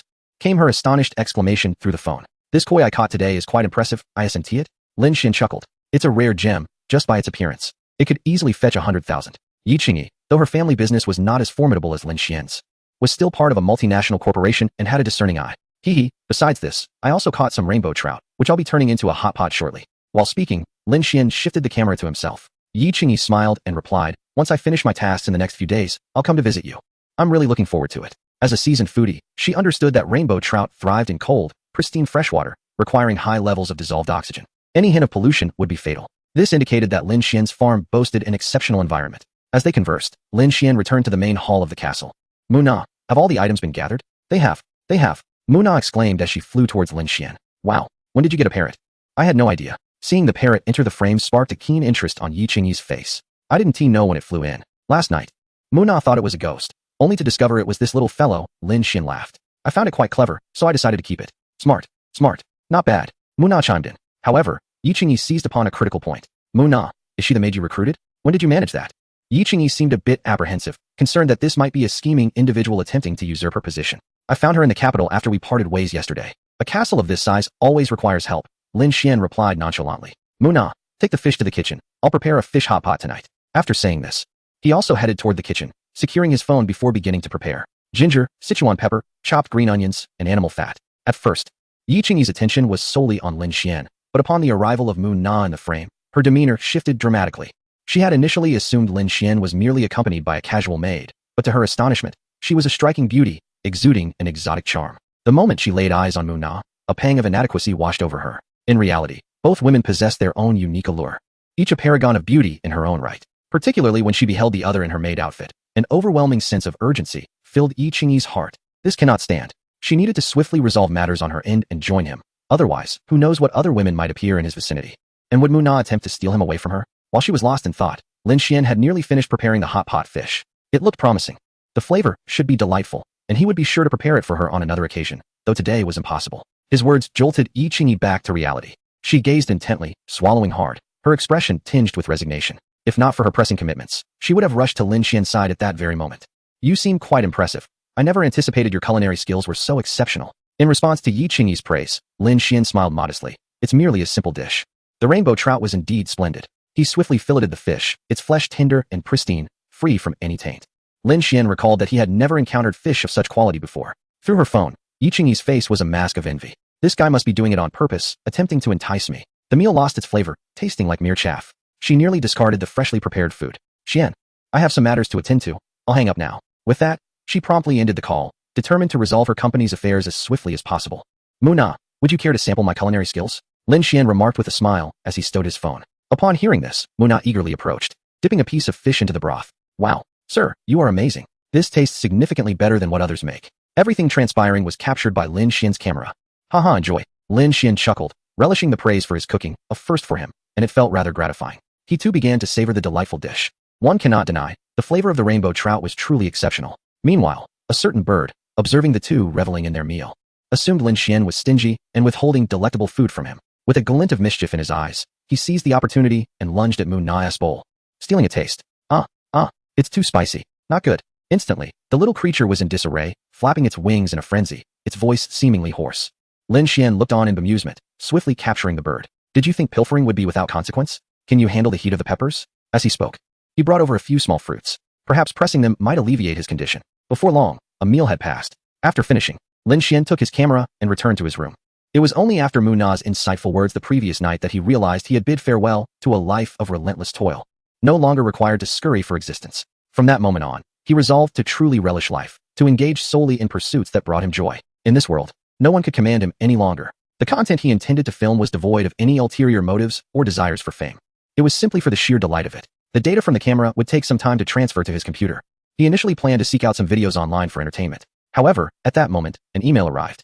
The sender was none other than the International Butler Academy of the Water Nation. Chapter 21. Envy from hundreds of thousands evidently. The International Butler Academy of the Water Nation was quite attentive to Lin Shien's affairs. The information sent comprised nearly 30 individuals, each with thoroughly detailed profiles. Their basic information, such as names and genders, was merely the tip of the iceberg. Their skills, hobbies, and life experiences were all meticulously documented. It was understandable, as he was offering a highly prestigious butler position, naturally drawing their interest. Upon reviewing the information, Lin Shien first eliminated all candidates over the age of 40.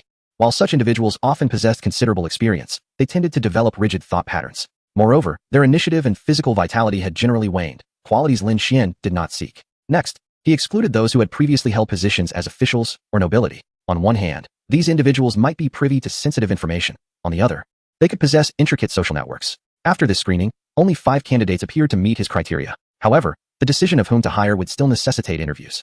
After perusing the information, Lin Shien promptly called the academy. Perhaps to prevent any leakage of sensitive data, the profiles lacked contact information. Alternatively, the academy may have intended to facilitate the interview process between employers and butlers as a means to collect fees. After a brief conversation, the academy representative indicated that all candidates could attend interviews at the estate in 3 days. However, Lin Shien declined this proposal. Instead, let us schedule the interviews the day after tomorrow morning at the beer district. I will send you the address shortly. After a moment of contemplation, he articulated his reasoning.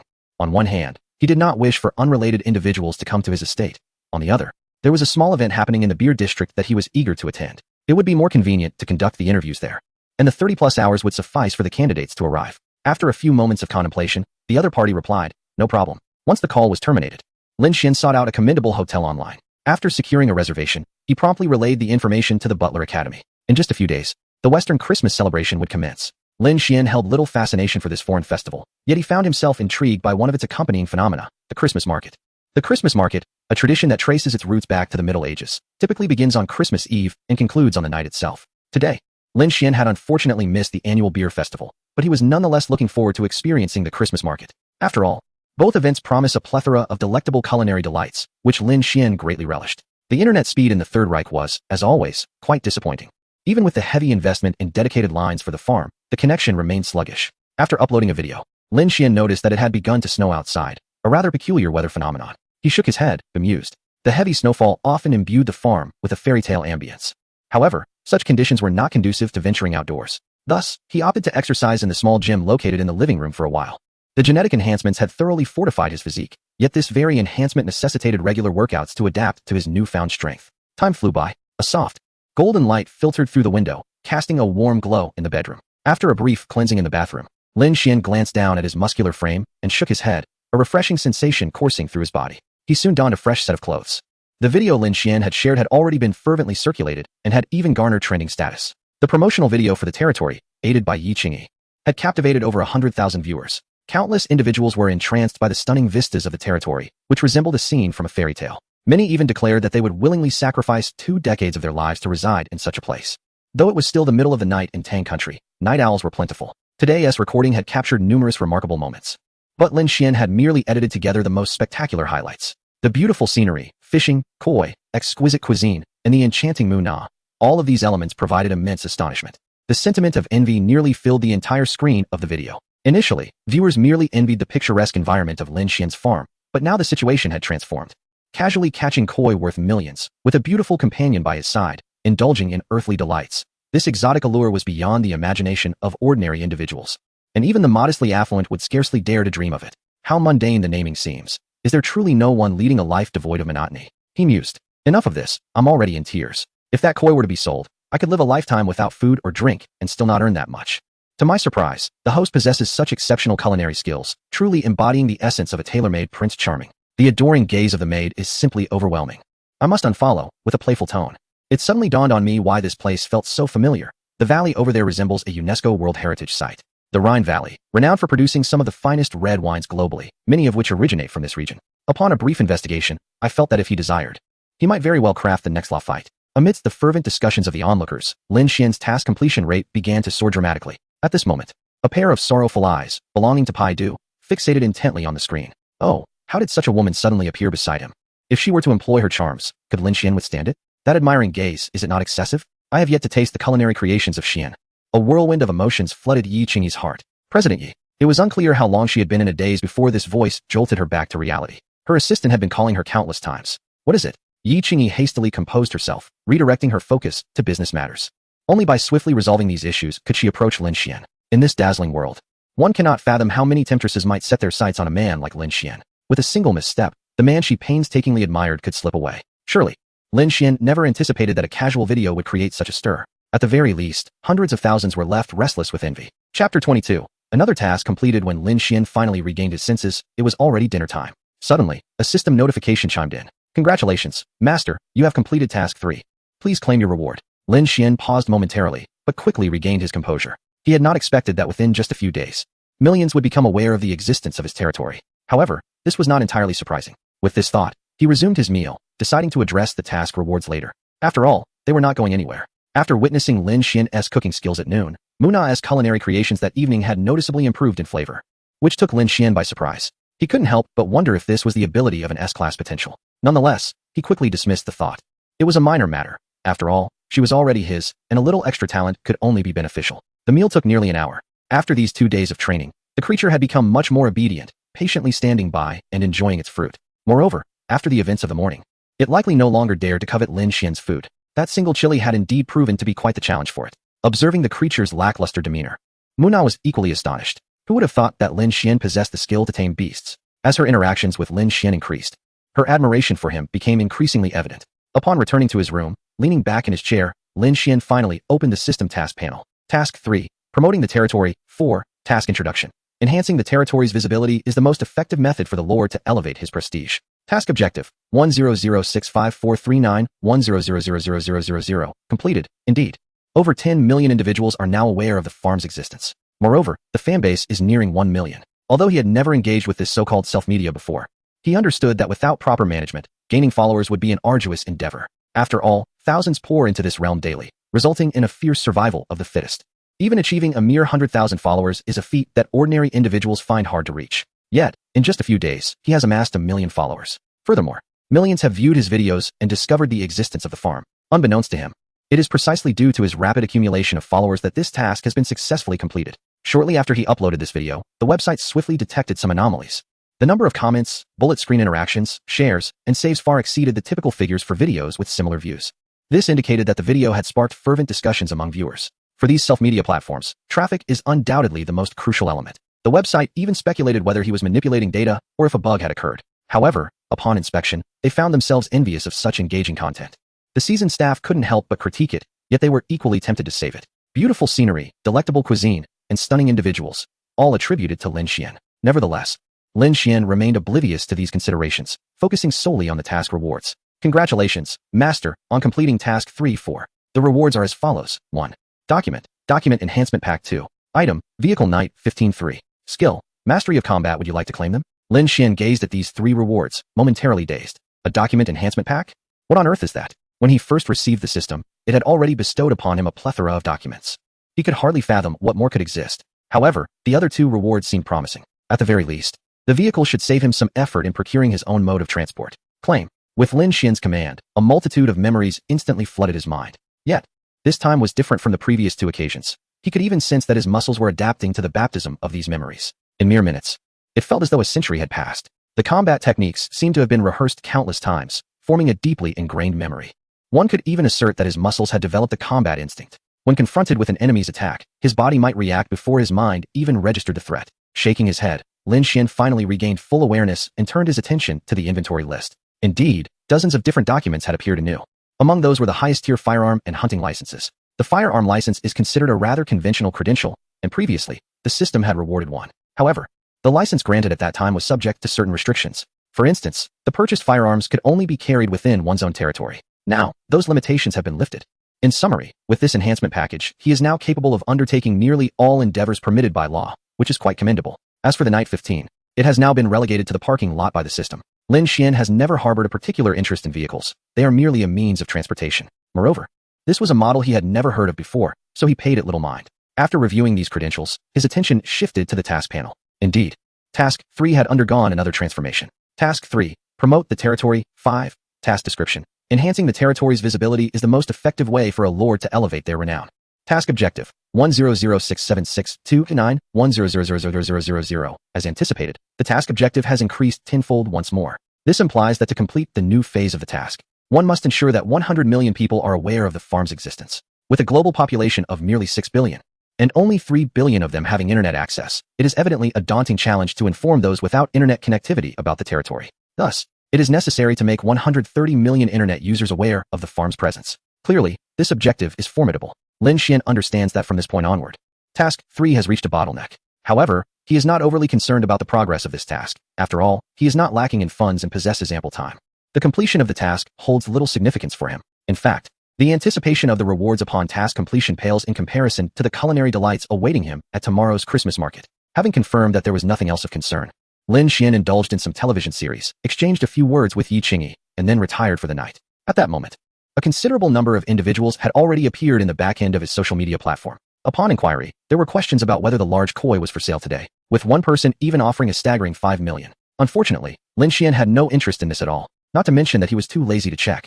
Even if he did, he would simply dismiss it with a laugh. Chapter 23. A familiar figure approached. In the blink of an eye, a night had passed.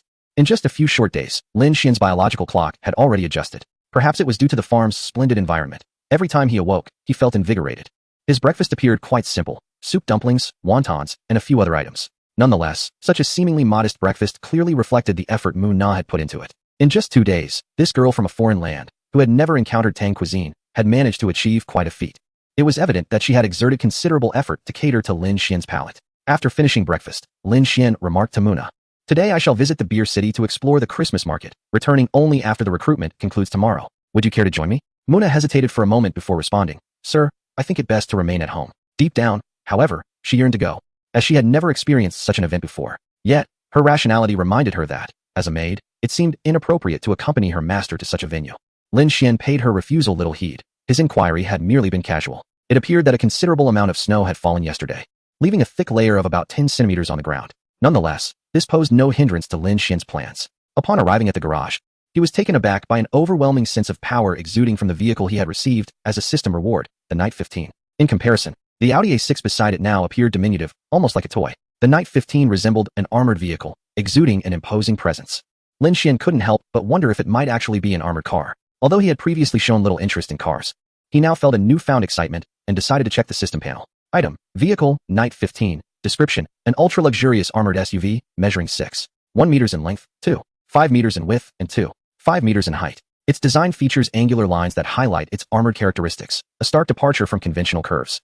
The body is constructed from bulletproof steel plates and avant-garde glass fenders and bumpers, with windows and windshields made from 64mm thick transparent bulletproof material. The interior is opulent, featuring a 27-inch LCD television, a PS3 gaming console, a wet bar, a refrigerator, a humidor, and cashmere carpets. Upon reading the description, Lin Shien realized that this vehicle would undoubtedly be akin to a tank racing down the highway, capable of withstanding 15 kilograms of TNT explosives, hinting at an impressive level of defense. Driving such a machine would surely exude dominance. A smile crept onto Lin Xien's lips. Contemplating this, he returned to the castle and handed Muna the keys to the Audi A6. Compared to the overwhelming aura of the Night 15, he preferred the understated elegance of the Audi. In the afternoon, Lin Shien finally set off, as the distance was not particularly great. Once he hit the road, the sensation of power was palpable. The journey from the farm to the beer city, spanning over 100 kilometers, was marked by numerous vehicles that promptly yielded upon noticing Lin Shien. With no speed limits to contend with, the exhilarating experience of speeding along the road was unmistakable. Remarkably, he covered the long distance in just 40 minutes.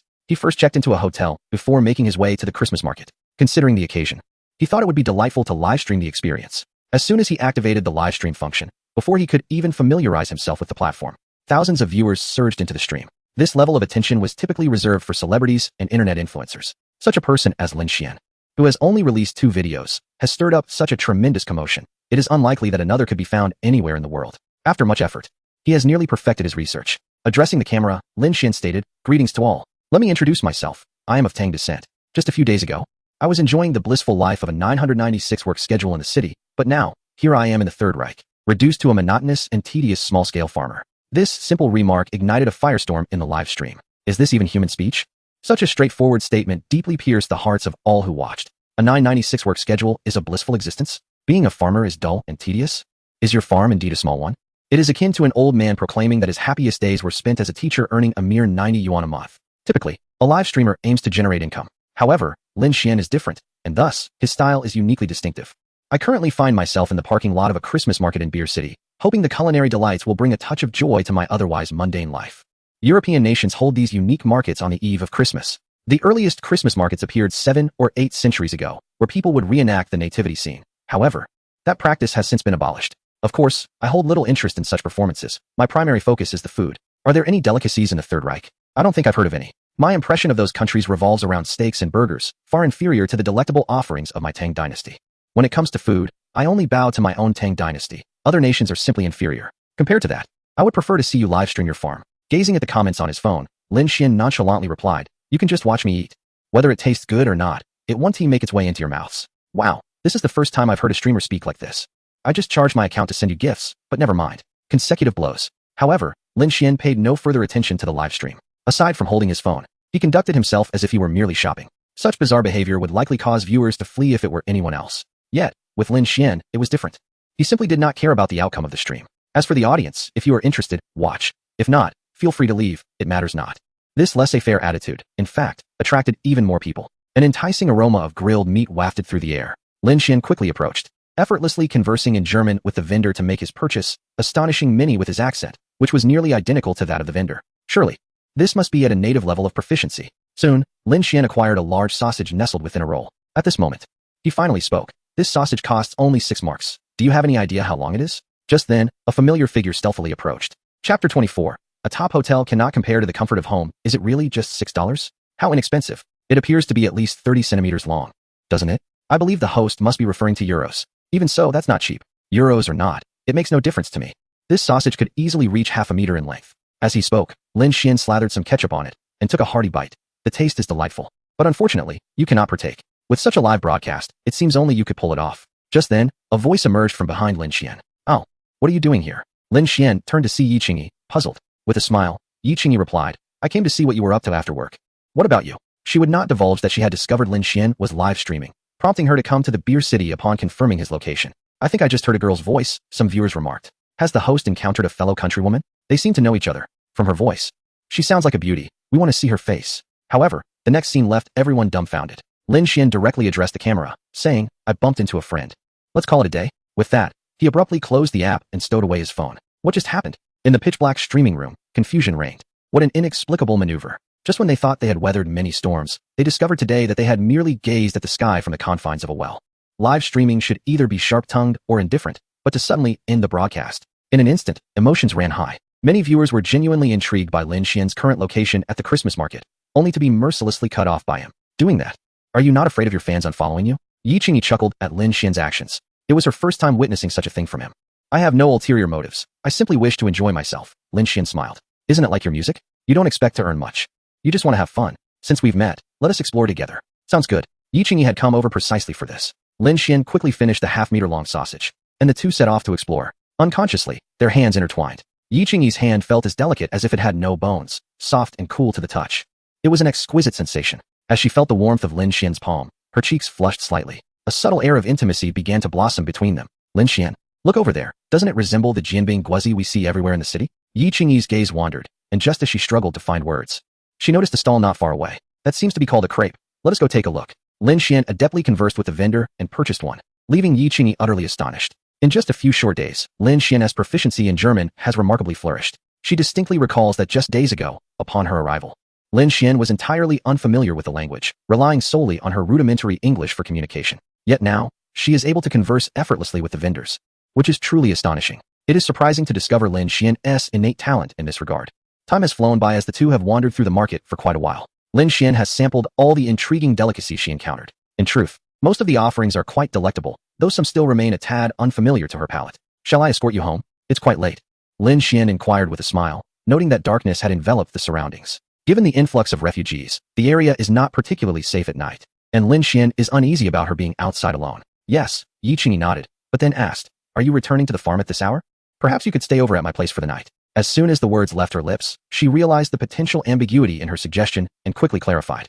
You would stay in the guest room, and my parents will be home as well. Upon hearing this, Lin Shien paused momentarily before responding. It might not be appropriate for your parents to see a man coming home at such an hour. Don't worry, I've already booked a hotel. After my interviews with the butlers tomorrow morning, I will return. Lin Shien felt that visiting while her parents were home would be somewhat awkward. It would be better to wait until she has completed her tasks before heading over. Butlers? Have you already found suitable candidates? Yi Qingyi was aware that many estate owners here employ butlers, and a skilled butler can be quite capable. Yes. I've asked the National Academy of the Water Nation to assist in finding candidates. They've shortlisted 5 for interviews tomorrow morning.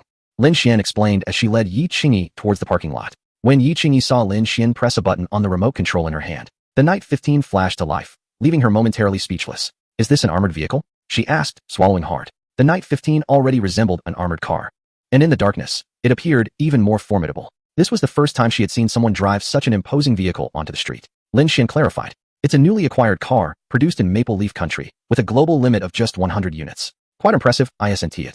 Very impressive, Yi Qingyi admitted hesitantly. For reasons unknown, she had never been fond of such a style of automobile, but witnessing Lin Shien in control of it instilled a profound sense of security within her, significantly enhancing her perception of the vehicle itself. Throughout the journey, Yi Qingyi stole glances at Lin Shien. With each passing moment spent together, she felt increasingly convinced that Lin Shien was her destined partner. She silently resolved to ensure that no one else could usurp her place. Before long, Lin Shien had delivered Yi Qingyi safely home, while she herself returned to the hotel. Regarded as the finest hotel in the city, it nevertheless lacked the comfort of a personal living space, leaving Lin Shien somewhat disheartened. Unbeknownst to him, the bedding on his bed was worth a staggering $1.5 million. What kind of establishment provides such luxurious amenities for its guests? As dawn broke, Lin Shien awoke and freshened up before heading to the meeting room he had reserved. Long before, he had secured this room as the venue for the upcoming interviews. Upon his arrival, he found that of the 5 candidates notified, only 3 had shown up. Chapter 25. It's you. The transportation system of the Third Empire is notoriously prone to issues. However, this is no justification. As a butler, if one cannot adhere to punctuality, they are unworthy of the title. Casting a cold glance at the 3 candidates present, a smirk crept upon Lin Xien's lips. You may leave. The individual pointed out by Lin Shien appeared momentarily stunned. On what grounds? Why am I being dismissed? His tone betrayed a hint of indignation. The remaining 2 candidates exchanged glances, shaking their heads at the scene. As the employer, Lin Shien had the authority to make this decision. Dismissal was his prerogative. From his single utterance, it was evident that this candidate was not suited for the role. Yet, the 2 others were somewhat curious, pondering how Lin Shien could discern so swiftly that the individual was not a fitting choice. When faced with this inquiry, Lin Shien chose silence, redirecting his attention to the other 2 candidates. In mere seconds, he pointed to one of them and declared, "You are hired." The announcement left all 3 momentarily speechless. Was this the extent of the decision-making process? No questions asked. In a typical interview, an employer would at least pose a few inquiries to evaluate the candidate before reaching a conclusion, followed by a discussion regarding salary and other terms. After all, they were all elite butlers with starting salaries of 300,000 euros. Although they had previously submitted their credentials, if decisions could be made solely based on documentation, they would not have come to this interview.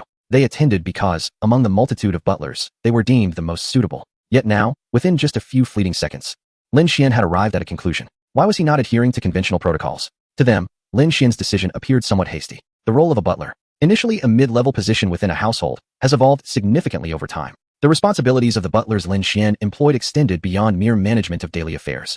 They were also tasked with overseeing farm development, commercial activities, and even financial management. Only Lin Shien understood the rationale behind his decision. Name: Jonathan Franklin. Age: 34. Occupation: butler. Height: 178 centimeters. Weight: 62 kilograms. Skills: first aid, security, firearm management, formal etiquette, cigar collection and maintenance, wine identification and tasting. Financial management potential: A. Evaluation. A well-trained and exceptional butler with extraordinary talent, he is undoubtedly a suitable candidate. Upon reviewing these attributes, Lin Shien found them rather conventional.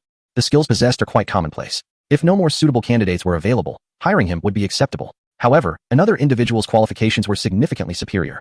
Name: Annie. Age: 25. Occupation: butler. Height: 173 centimeters. Weight: 49 kilograms. Skills: estate management, formal etiquette, luxury goods knowledge and care, personalized service techniques, financial management. Staff management potential: S. Evaluation. Young yet already achieving modest success in the butler industry, she possesses immense potential for future growth and is worthy of cultivation. The disparity between the 2 candidates is evident.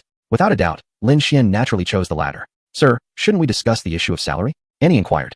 Looking at Lin Shien with confusion, Lin Shien chuckled softly. So, what annual salary do you expect?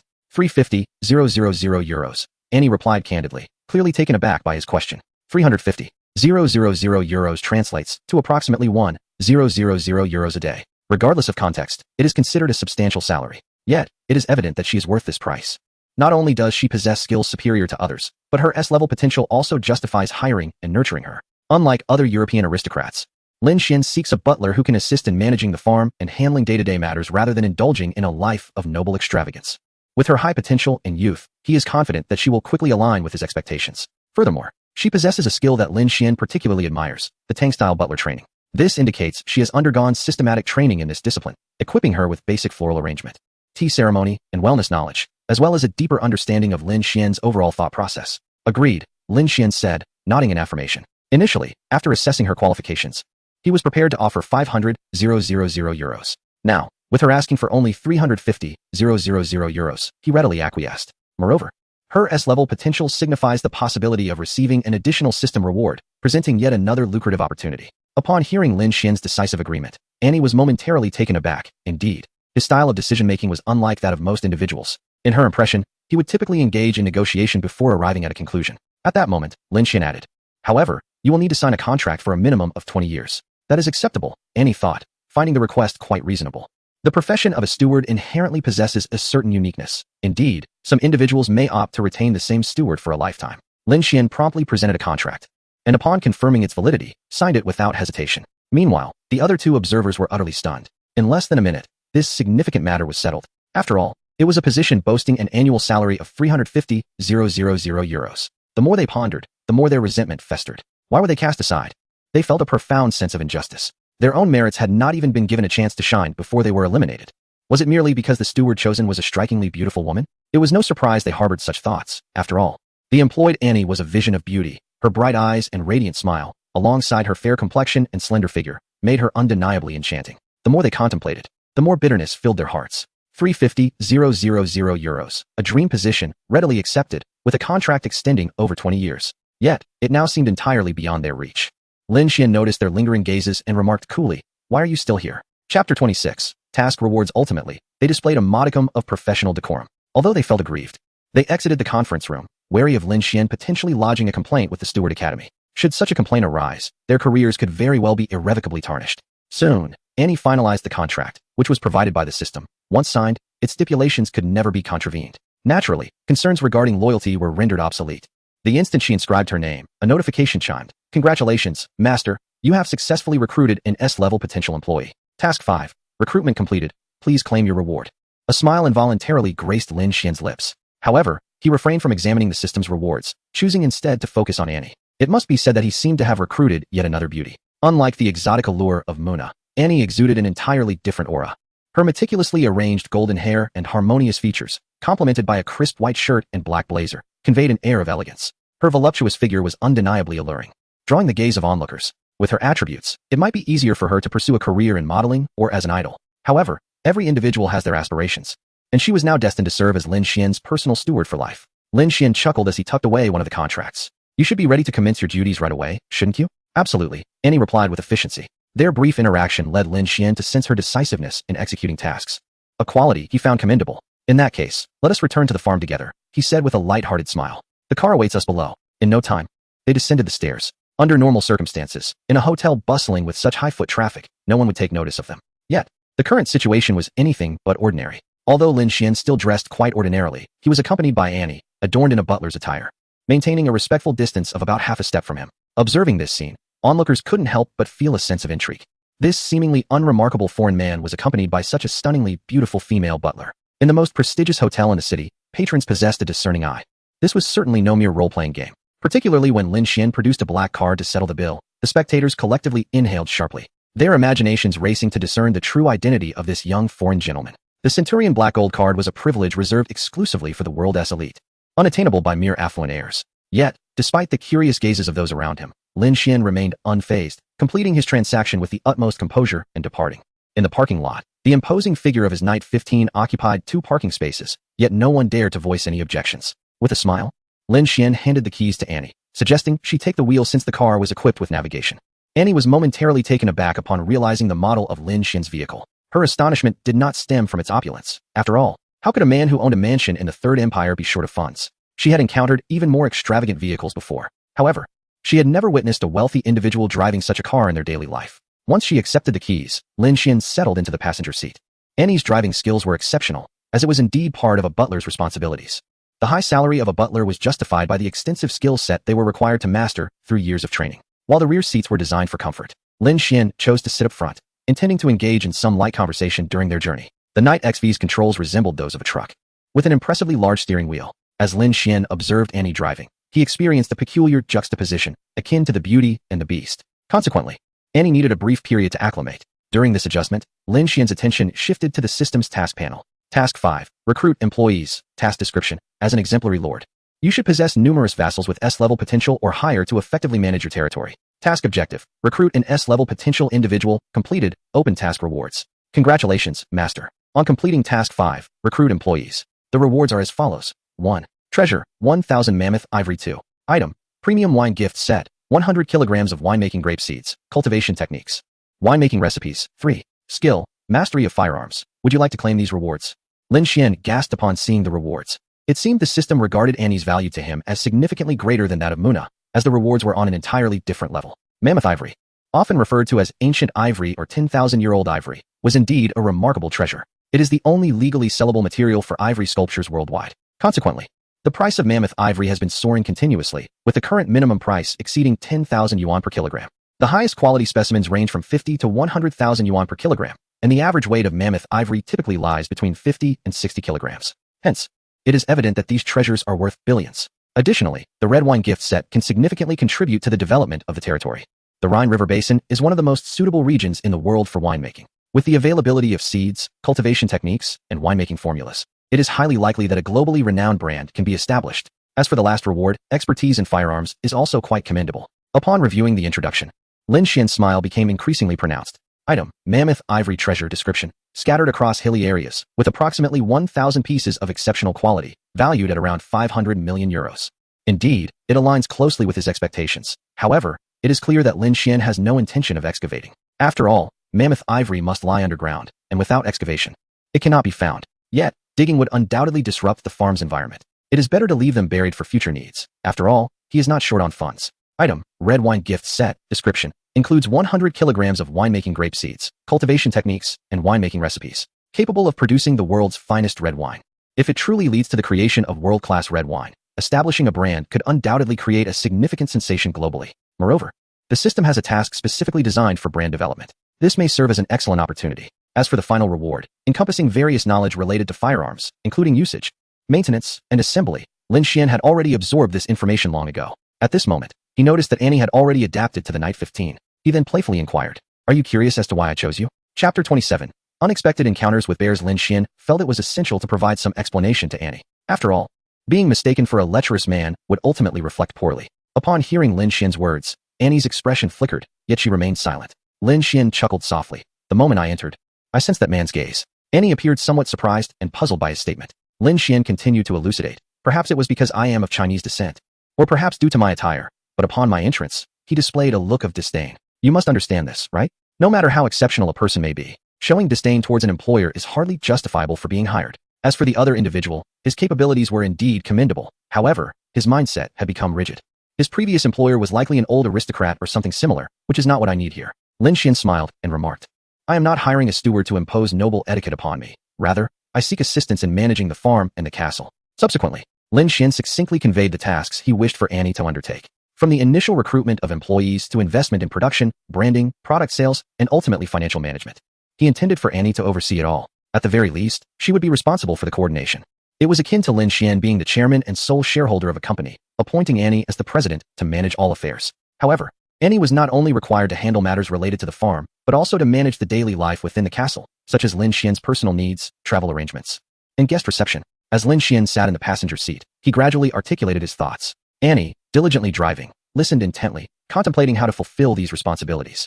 The journey from Baidu to Lin Shui farm took merely an hour at full speed. Soon, they returned to the estate. Upon entering, Annie drove while casting a cursory glance at their surroundings. Previously, she had only known that Lin Shui farm spanned 10,000 hectares and housed a castle of 12,000 square meters. In her mind, such an expanse was comparable to a small town, immensely vast. Within the Third Reich, it was truly one of a kind. Currently, there was only one major road within the territory. As she ventured deeper, Her emotions mirrored those of Lin Shien during his initial visit, growing increasingly exhilarated. Particularly upon glimpsing the Rhine River Valley in the distance, her spirits soared. Sir, this Rhine River Valley must be the border of the farm, correct? As she posed this question, she distinctly felt her heart race. Theoretically, this small stretch of the Rhine belonged partially to her. Upon hearing Lin Xian's affirmation, her expression reflected a realization, her astonishment intensifying. It appeared that the farm was far more formidable than she had anticipated. Before long, an imposing castle loomed before them. As they alighted from the vehicle, they were approached by Muna, who appeared somewhat flustered. Lin Shien felt perplexed. Having lived in a war zone, Muna shouldn't be so timid. If she had been startled by poor food days ago, what could possibly have frightened her now?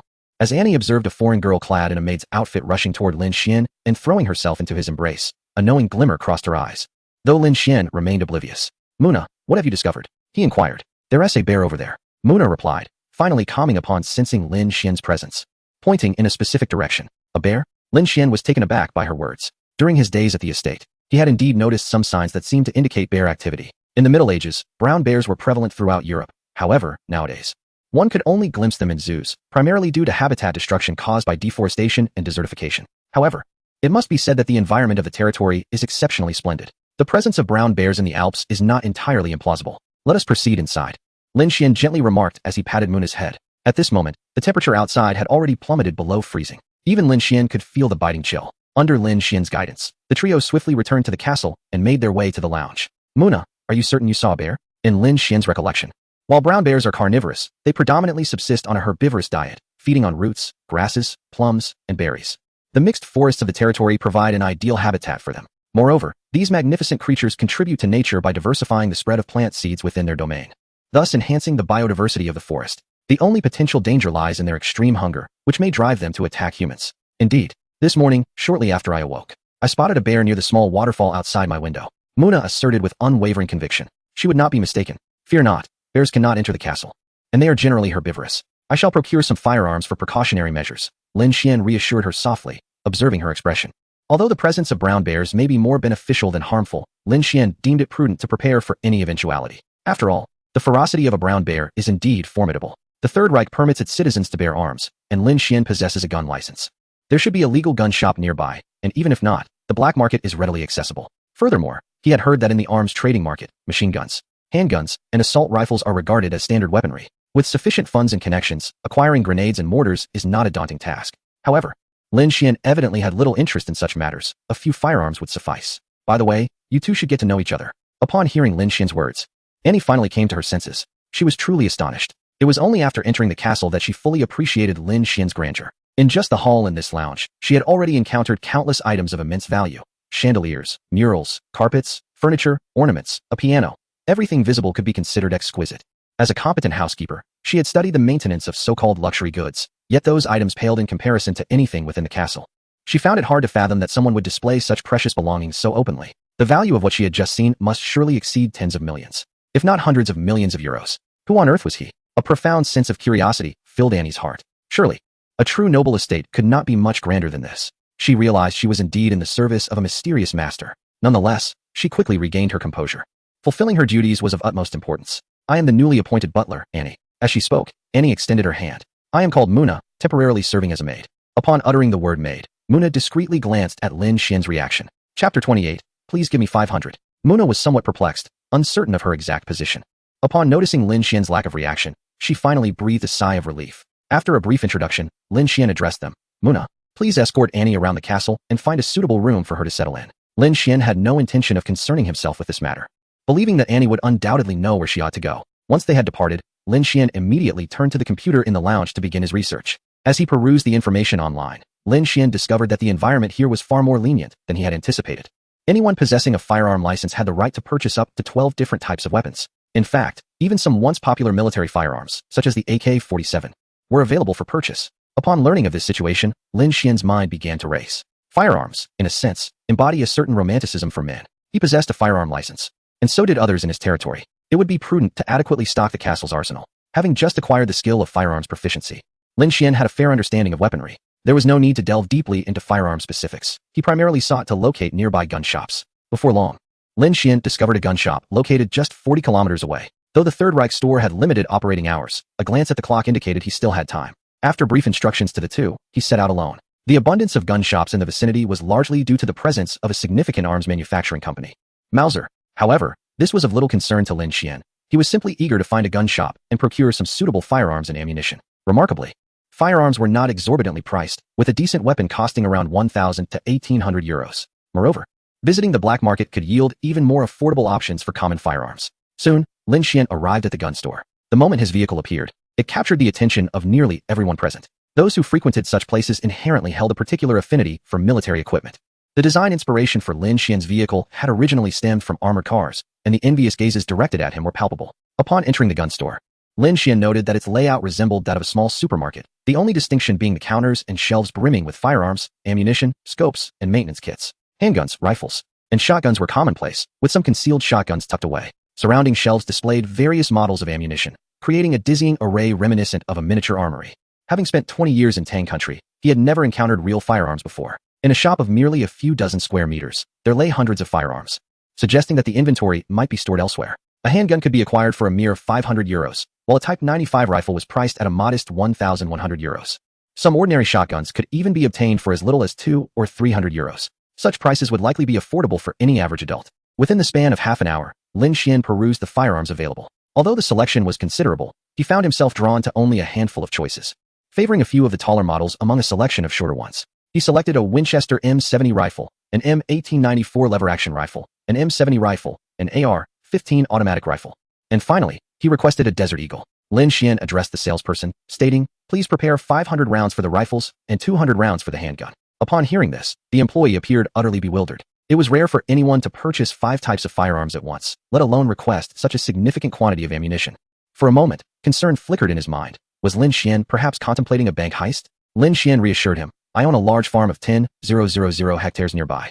I merely wish to enjoy some shooting and hunting on my own property." As he spoke, he produced his black gold card. A 10,000 hectare farm? Shooting and hunting? The salesperson seemed momentarily taken aback, especially when he beheld the black gold card. "Sir, I apologize, but I must consult with our store manager." With that, he hurried out. They were a chain of gun stores, and during prior training, he had encountered such a card. The company's policy stipulated that cardholders were entitled to the utmost privileges. However, due to legal restrictions on the sale of ammunition, he needed to verify with the manager. Before long, a burly Caucasian emerged. "Good day, sir. I am the store manager." Perhaps due to the black gold card, the manager charged Lin Shien only 5,000 euros for the 5 firearms.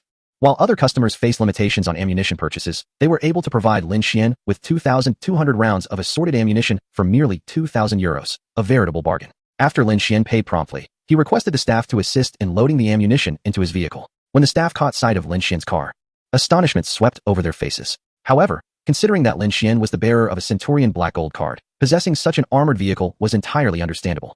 Lin Shien had a particular fondness for the firearms he purchased. For instance, the AR-15 automatic rifle is a lightweight, gas-operated firearm that offers both semi-automatic and fully automatic firing modes, utilizing centerfire ammunition. Its remarkable adaptability, accuracy, and operability, coupled with extensive testing and tuning, render it a top-tier firearm. The Winchester M70 rifle, often referred to as the everlasting gun, is certainly an excellent choice. Finally, there is the Desert Eagle, a firearm frequently encountered during childhood in various games. With these 5 weapons and their accompanying ammunition, one could easily contend with not just 1 bear, but even 10 without issue. Observing the individuals as they diligently loaded items onto their vehicle, Lin Shien seemed to have an epiphany and swiftly entered the gun shop. Inside the shop, a lively discussion ensued among the patrons, who were eagerly speculating about Lin Xien's true identity and the location of his farm. It was worth noting that this farm encompassed a staggering 10,000 hectares, a truly formidable expanse, undoubtedly a premier establishment in the Third Empire. Upon Lin Xien's return, the chatter abruptly ceased. They were wary of inciting any displeasure from him with their conjectures. Chapter 29, Indeed. "A young brown bear, do you happen to have a gun maintenance toolkit available?" Lin Shien inquired directly of the shopkeeper. Having already purchased an array of firearms, it was only natural to acquire some maintenance tools as well. "We have a gun maintenance toolkit that should suit your needs perfectly," the shopkeeper replied, retrieving a large black box. Within it were a gun cleaning lamp, a dual-purpose screwdriver, gun oil, a copper solvent, and cleaning cloths. After a brief inspection, Lin Shien deemed the contents satisfactory and made the purchase, as the price was quite reasonable, merely 1,000 euros. Additionally, he quickly selected a few accessories. It was only after observing Lin Xien's impeccable pairing of items that the shopkeeper realized this distinguished individual was indeed a true firearms expert. The cost of these items was negligible, a mere trifle. Following the payment, he requested assistance to load the items into his vehicle, and with that, Lin Shien departed contentedly, racing towards his territory. Meanwhile, within the castle, Annie felt as though her heart might cease to beat. At that moment, Her admiration for Lin Shien had reached its zenith. She had never fathomed that someone could transform their castle into such a flawless masterpiece, a sublime blend of antiquity and modernity. The contemporary apparatus within the castle harmoniously integrated, appearing as if they belonged together. Even more astonishing was the presence of art pieces, collectibles, and luxury items, seemingly scattered throughout the castle as mere decorative elements. The instruments in the music room were crafted with the utmost precision, representing the pinnacle of global craftsmanship. The library housed numerous rare tomes, including many masterpieces that had long since vanished. Even the kitchenware and utensils, prevalent throughout, originated from the finest sources worldwide.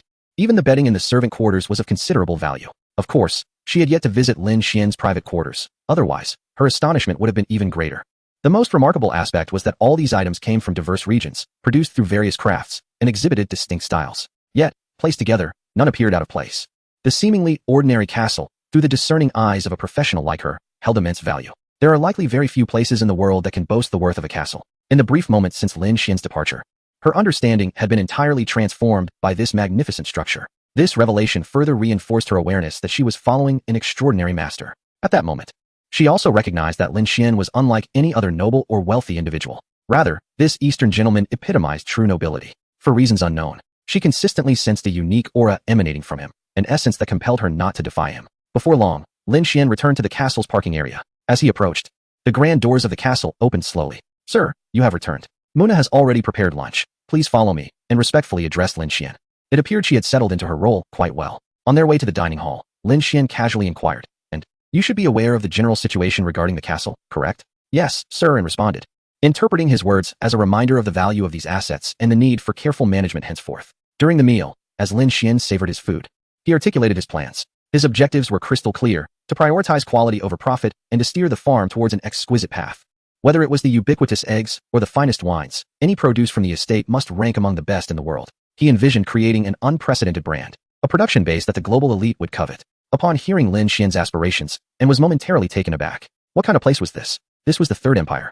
After all, the most advanced region in the world for mechanical industry. The integration of machinery into agriculture had rendered it the most modern agricultural nation. Almost all labor could be mechanized, significantly reducing labor costs and, consequently, increasing profits. Yet, this notion solidified in Anne's mind the image of a true noble who cared little for money and pursued a life of high quality. If the estate could indeed be developed as envisioned, it might very well become a paradise on earth, akin to the Garden of Eden. With a clear development goal established, Anne's busy days truly began. The growth and management of the farm, along with the planning of the castle, became her responsibilities. After finishing the meal, and noticing the beautiful weather outside, Lin Shien decided to take a stroll. Additionally, he was prepared for any potential encounters with large wildlife, such as brown bears. Having already secured some firearms and ammunition in his personal space, the bear that had previously appeared so clumsy now seemed to possess a newfound cunning. After departing from the castle, Lin Shien followed a small stream of melting snow, traversing through the woods towards the mountain. It would not be long before he reached the small waterfall that Muna had mentioned. However, before long, he suddenly heard a series of soft grunts emanating from the nearby thicket. Instantly alert, Lin Shien drew a rifle from his possession, expertly lifting it and disengaging the safety. As he pushed through the underbrush, a small brown bear cub came into view. Its chubby little legs clumsily clutched a large rock as it attempted to climb down. This bear cub, still quite young, sported a coat of yellowish-brown fur, standing scarcely half a meter tall, its round head almost comically oversized, perhaps due to its winter coat. Its tiny ears were barely visible. From Lin Xien's vantage point, the bear cub appeared as if a small ball had settled atop a larger one, resembling a snowman. At that moment, the cub was cautiously trying to ascend the rock, occasionally letting out a few yelps, perhaps encouraging itself or attempting to frighten off potential threats. Unfortunately, it was still too small, lacking both the strength and sharpness in its claws. After several attempts to scale the small rocky slope, it was unable to make any progress and even tumbled down a few times. Just as Lin Shien was about to approach, he inadvertently stumbled forward, exclaiming, "Fool! Fool! Big fool! Ha ha!" He couldn't help but chuckle, recalling how he had said the same thing about unappetizing food the day before. Indeed, it seemed he had put his learning to good use. The sound of his laughter caught the bear cub's attention. Upon spotting Lin Shien, it emitted a terrified shriek and scurried up the mountain. Lin Shien couldn't suppress his laughter. The cub was clearly frightened of him. It was amusing to witness how, despite its small stature, the bear exhibited remarkable speed when startled. Yet, ultimately, it was still too slender, sliding back down halfway up the slope. Realizing that climbing higher was futile, it opted to dash into the nearby woods. Concerned that he might scare the little bear away, Lin Shien quietly retreated and concealed himself.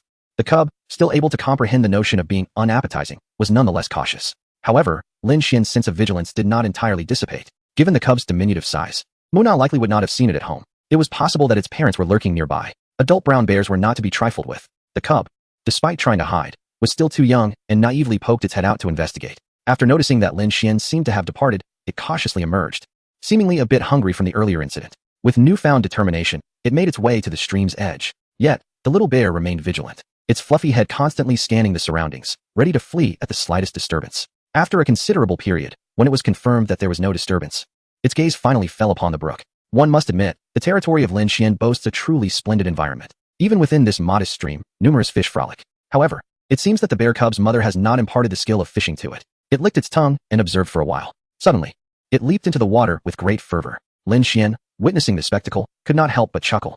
It appeared the cub intended to daze the fish with its own weight. After splashing around for a few moments, it failed to catch even a glimpse of any fish. Ultimately, with a few mournful cries, it had to clamber back onto the shore. Not long after, the bear cub, undeterred by its previous failure, made another attempt. Yet, the outcome was painfully evident. It could not catch a single fish. At that moment, Lin Shien was struck by a thought. Logically, brown bears should commence their hibernation around late October or early November, lasting until March or April of the following year. What could possibly rouse them from their slumber? The only conceivable reason would be food. After all, aside from humans, who else could pose a threat to them? After watching for a significant time, Lin Shien, somewhat exasperated, waved his hand and flicked a fish out of the water. It landed right before the little bear cub. Clearly startled, the cub quickly regained its composure. It blinked its eyes, seemingly contemplating an escape. However, upon seeing the fish before it, it could not resist pausing. Tentatively, it nudged the fish, and upon realizing Lin Shien remained motionless, it swiftly began to devour it. The fish was not large, and in a few bites, it was consumed entirely. Afterwards, it scampered to the brookside, where Lin Shien casually presented a few more fish. Satisfied with the quantity, Lin Shien remarked, "Not tasty, I'm leaving. Be careful the little bear doesn't he eat you too." With that, he intended to depart. The presence of the brown bear in the territory was a double-edged sword. Having not encountered any adult bears yet, he thought it prudent to return. However, to his surprise, just a few steps away, he noticed the little brown bear cub trotting excitedly behind him. Upon seeing Lin Shien come to a halt, the cub foolishly squatted there, resembling a puppy waiting for its master to feed it. The bear cub was far too young, utterly incapable of hunting, and oblivious to what could be consumed. Lin Shien himself had not anticipated that merely a few fish would signal the cub's recognition of him as its master. It appeared that raising such a bear might not be so burdensome after all. Thus, Lin Shien chose to disregard it and continued towards the castle. If the little creature wished to follow, so be it. The greatest concern would be its mother. Of course, Lin Shien was also curious to see if he could win over the mother bear as well, for that would present the most perfect resolution. Soon, he returned to the vicinity of the castle. Uncertain of what Muna was engaged in, he found her waiting at the castle gates. Upon noticing Lin Xien's return, Muna exclaimed, "Sir, we need not worry about the brown bear anymore. But, sir, there is a bear behind you." Observing the terror etched on Muna's face, Lin Shien shook his head in resignation and remarked, "There is no need for concern over such a small creature. By the way, what did you mean when you said not to worry about that brown bear?" As he made his way to the lounge, he listened to Muna's explanation. Meanwhile, the little bear remained confined outside the castle. Through Muna's elucidation, Lin Shien grasped the gist of the situation. Apparently, the midday news had reported that a brown bear, perhaps driven mad by hunger, had attacked and devoured the livestock of a family in a nearby town. The farmers promptly reported this incident to the relevant authorities. Upon learning of this, the officials in Bavaria deemed the bear a dangerous animal, fearing it might harm humans in the future, and ordered its extermination. The location of the bear's demise was only a few dozen kilometers from the farm. Lin Shien surmised that the bear that had been killed was likely the mother of this little cub. Furthermore, he had a nagging feeling that it would not be long before the people of Pidu and the Natural History Museum would have the opportunity to witness the sight of that mother bear indulging in honey. After all, this was one of only 2 brown bears in nearly 2 centuries of the Third Reich. The other one was the rather pug-like creature now at his side. Given the circumstances, it seemed that the brown bear outside had truly become an orphan. He contemplated attempting to tame it. Should he succeed, he could keep it as a mascot for his territory, which would indeed be a delightful outcome. Lin Shien pondered the lore and stories surrounding brown bears in Europe. They are emblematic figures featured on numerous crests, flags, and seals. If he could adopt the last brown bear of the Third Reich as a mascot, it would surely be a remarkable achievement. Mascot, mascot, I am the mascot. The little creature's exuberant exclamations prompted Lin Shien to shoot it a disapproving glance. "No, you're far too ugly. Ah, too ugly, too ugly." After a brief bout of playful antics with the little bear, Lin Shien returned to his chamber. He searched online to find if there was a veterinarian nearby who could provide house calls. Having resolved to care for the brown bear, acquiring some essential vaccinations and medications was of utmost importance. After securing an appointment, Lin Shien swiftly edited the footage he had captured at the Christmas market into a video and uploaded it online. He then took a moment to rest, knowing the veterinarian would arrive the following morning. Chapter 31. Strange, nothing is amiss in the blink of an eye. The following morning arrived. Upon entering the dining hall, Lin Shien found that Muna had already prepared breakfast. After the morning meal, as Lin Shien stepped out of the castle, the little bear cub approached him. After devouring a fish, the cub licked its paw and looked up at Lin Shien with a charmingly goofy expression. Before long, it wrapped its arms around his leg. As if seeking affection, Lin Shien chuckled in resignation and handed it another fish. Instantly, the cub settled down, obediently sitting beside him and munching on the fish. Sir, you are truly remarkable. I have never heard of a brown bear coexisting peacefully with humans. Unbeknownst to Lin Shien, Annie had approached him and spoke in admiration. However, as soon as Annie drew near, the little bear cub ceased its meal. With a paw, the cub shoved the remaining fish beneath its body, lying on the ground with its head held high, baring its teeth at Annie while emitting a series of growls. Startled, Annie stepped back several paces, prompting the young bear to settle down. It retrieved the fish from beneath itself and resumed its meal. A bear is indeed a bear, even as a cub. Its roar was enough to instill a sense of fear in Annie. However, she quickly regained her composure and remarked, Sir, this brown bear might be related to the large one featured in yesterday's news. We should address this situation promptly. Once it matures, it could grow to 3 meters in length and weigh over 500 kilograms, making it formidable even against wild boars. Addressing the situation? Annie was merely suggesting that they either send it to a zoo or eliminate it altogether. Yet, it was evident that Lin Shien had no intention of resolving the matter in such a manner. Taming it as a pet, perhaps even as a mascot, was also a splendid option. He was a man with expert-level animal training skills. Despite limited interaction, he sensed that the creature was adorably foolish. Its earlier roar was merely an attempt to scare her away. The fish he had just fed it was not substantial, and 2 fish had not satiated its hunger. However, Lin Shien chose not to feed it directly, but instead used the next fish as a reward, initiating a simple training session. The little bear was overjoyed at the sight of the large fish in Lin Xien's hand and was eager to cooperate. After a brief training session, Lin Shien tossed the fish to the cub. Instantly, it quieted down and devoured the fish with fervor. After finishing, it let out a contented burp, its round head bobbing in delight. Witnessing this scene, Annie stood frozen in astonishment. It seemed that her boss had somehow tamed this brown bear. This was one of the most fearsome large animals existing in the world today, and it had been so effortlessly subdued. How could a brown bear possibly become so reliant on humans? Other domestic animals have been tamed over thousands of years, their genes imbued with submissiveness, allowing trainers to easily manage them. But this was a brown bear. Observing the docile cub before Lin Shien, Annie felt her perception of bears shifting slightly. Perhaps, having lost its mother, it had come to understand the hardships of life. With Lin Xien's timely appearance and his willingness to provide food, it had developed a sense of dependence on him. This very aspect significantly reduced the difficulty of taming. Just then, Annie felt her phone vibrate. Upon checking, she saw a message from the farm's access control system. When an unfamiliar vehicle without an access card approached, the system relayed the signal back. Originally, this device was linked to Lin Xien's phone, but it had been transferred to Annie after her arrival. Quickly, she confirmed the identity of the visitor at the gate and said to Lin Shien, Sir, a veterinarian has arrived outside, claiming to be summoned by you. Yes, that is indeed the case. Allow him to enter, Lin Shien replied. Lin Xien's attention remained fixated on the bear cub, and he casually remarked that there was only one road on the farm, so there was no fear of the other party making a wrong turn. Soon, an Audi appeared near the castle. From the vehicle emerged an individual carrying a sizable white medical kit.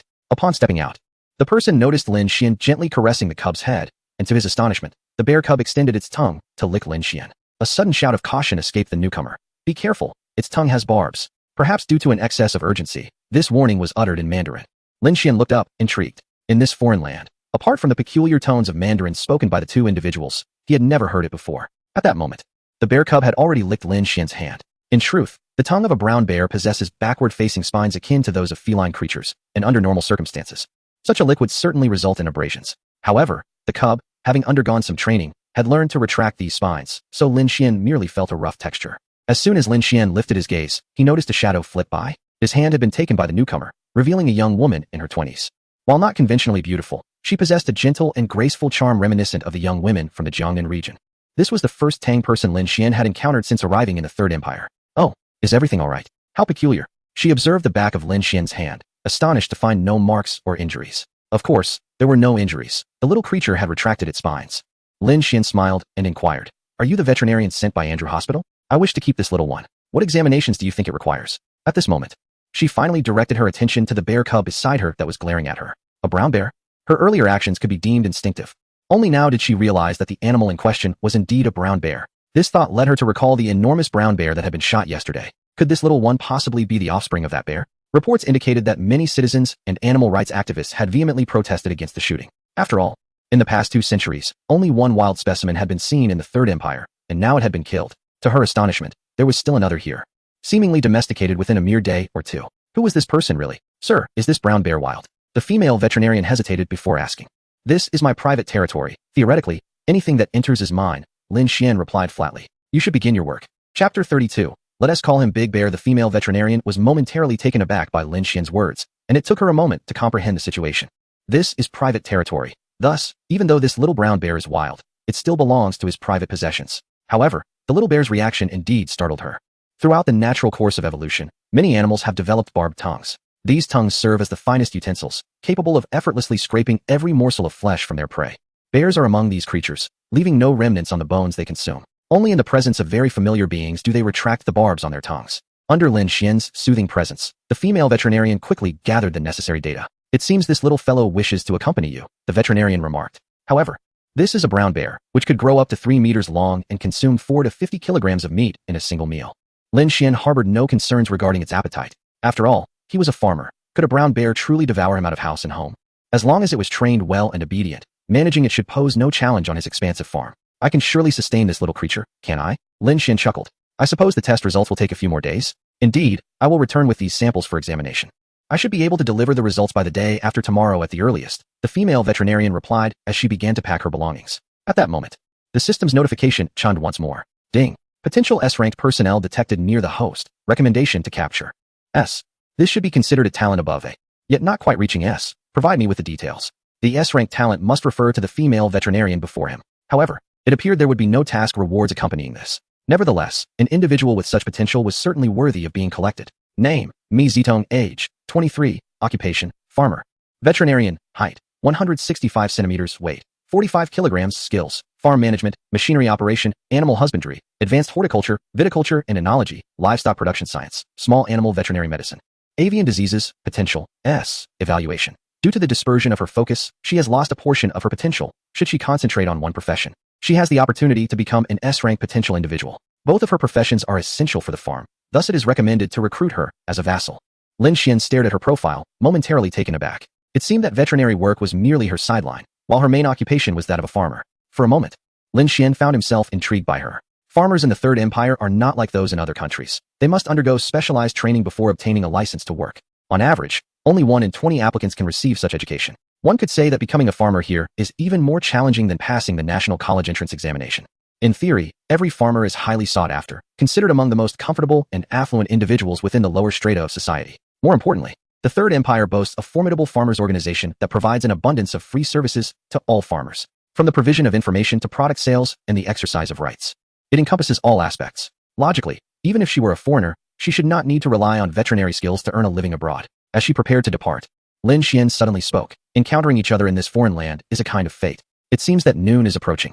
Why not stay for a meal before you leave? Upon hearing Lin Xien's words, Mi Zitong paused for a moment, then gracefully extended her hand and said, I am Mi Zitong, hailing from Shu. Lin Shien, I have only recently arrived in this Third Empire. Lin Shien smiled and replied, Come. Let us go inside and sit for a while. As he spoke, he gestured towards the castle. The group made their way towards the castle, with a little bear cub following closely behind Lin Shien, attempting to stand and walk. However, it was evident that it was still somewhat unaccustomed, waddling like a child. Mr. Lin Shien, this little bear is following us, Mi Zitong reminded. I know, it is warm inside the castle, so let it stay in the hall for a bit.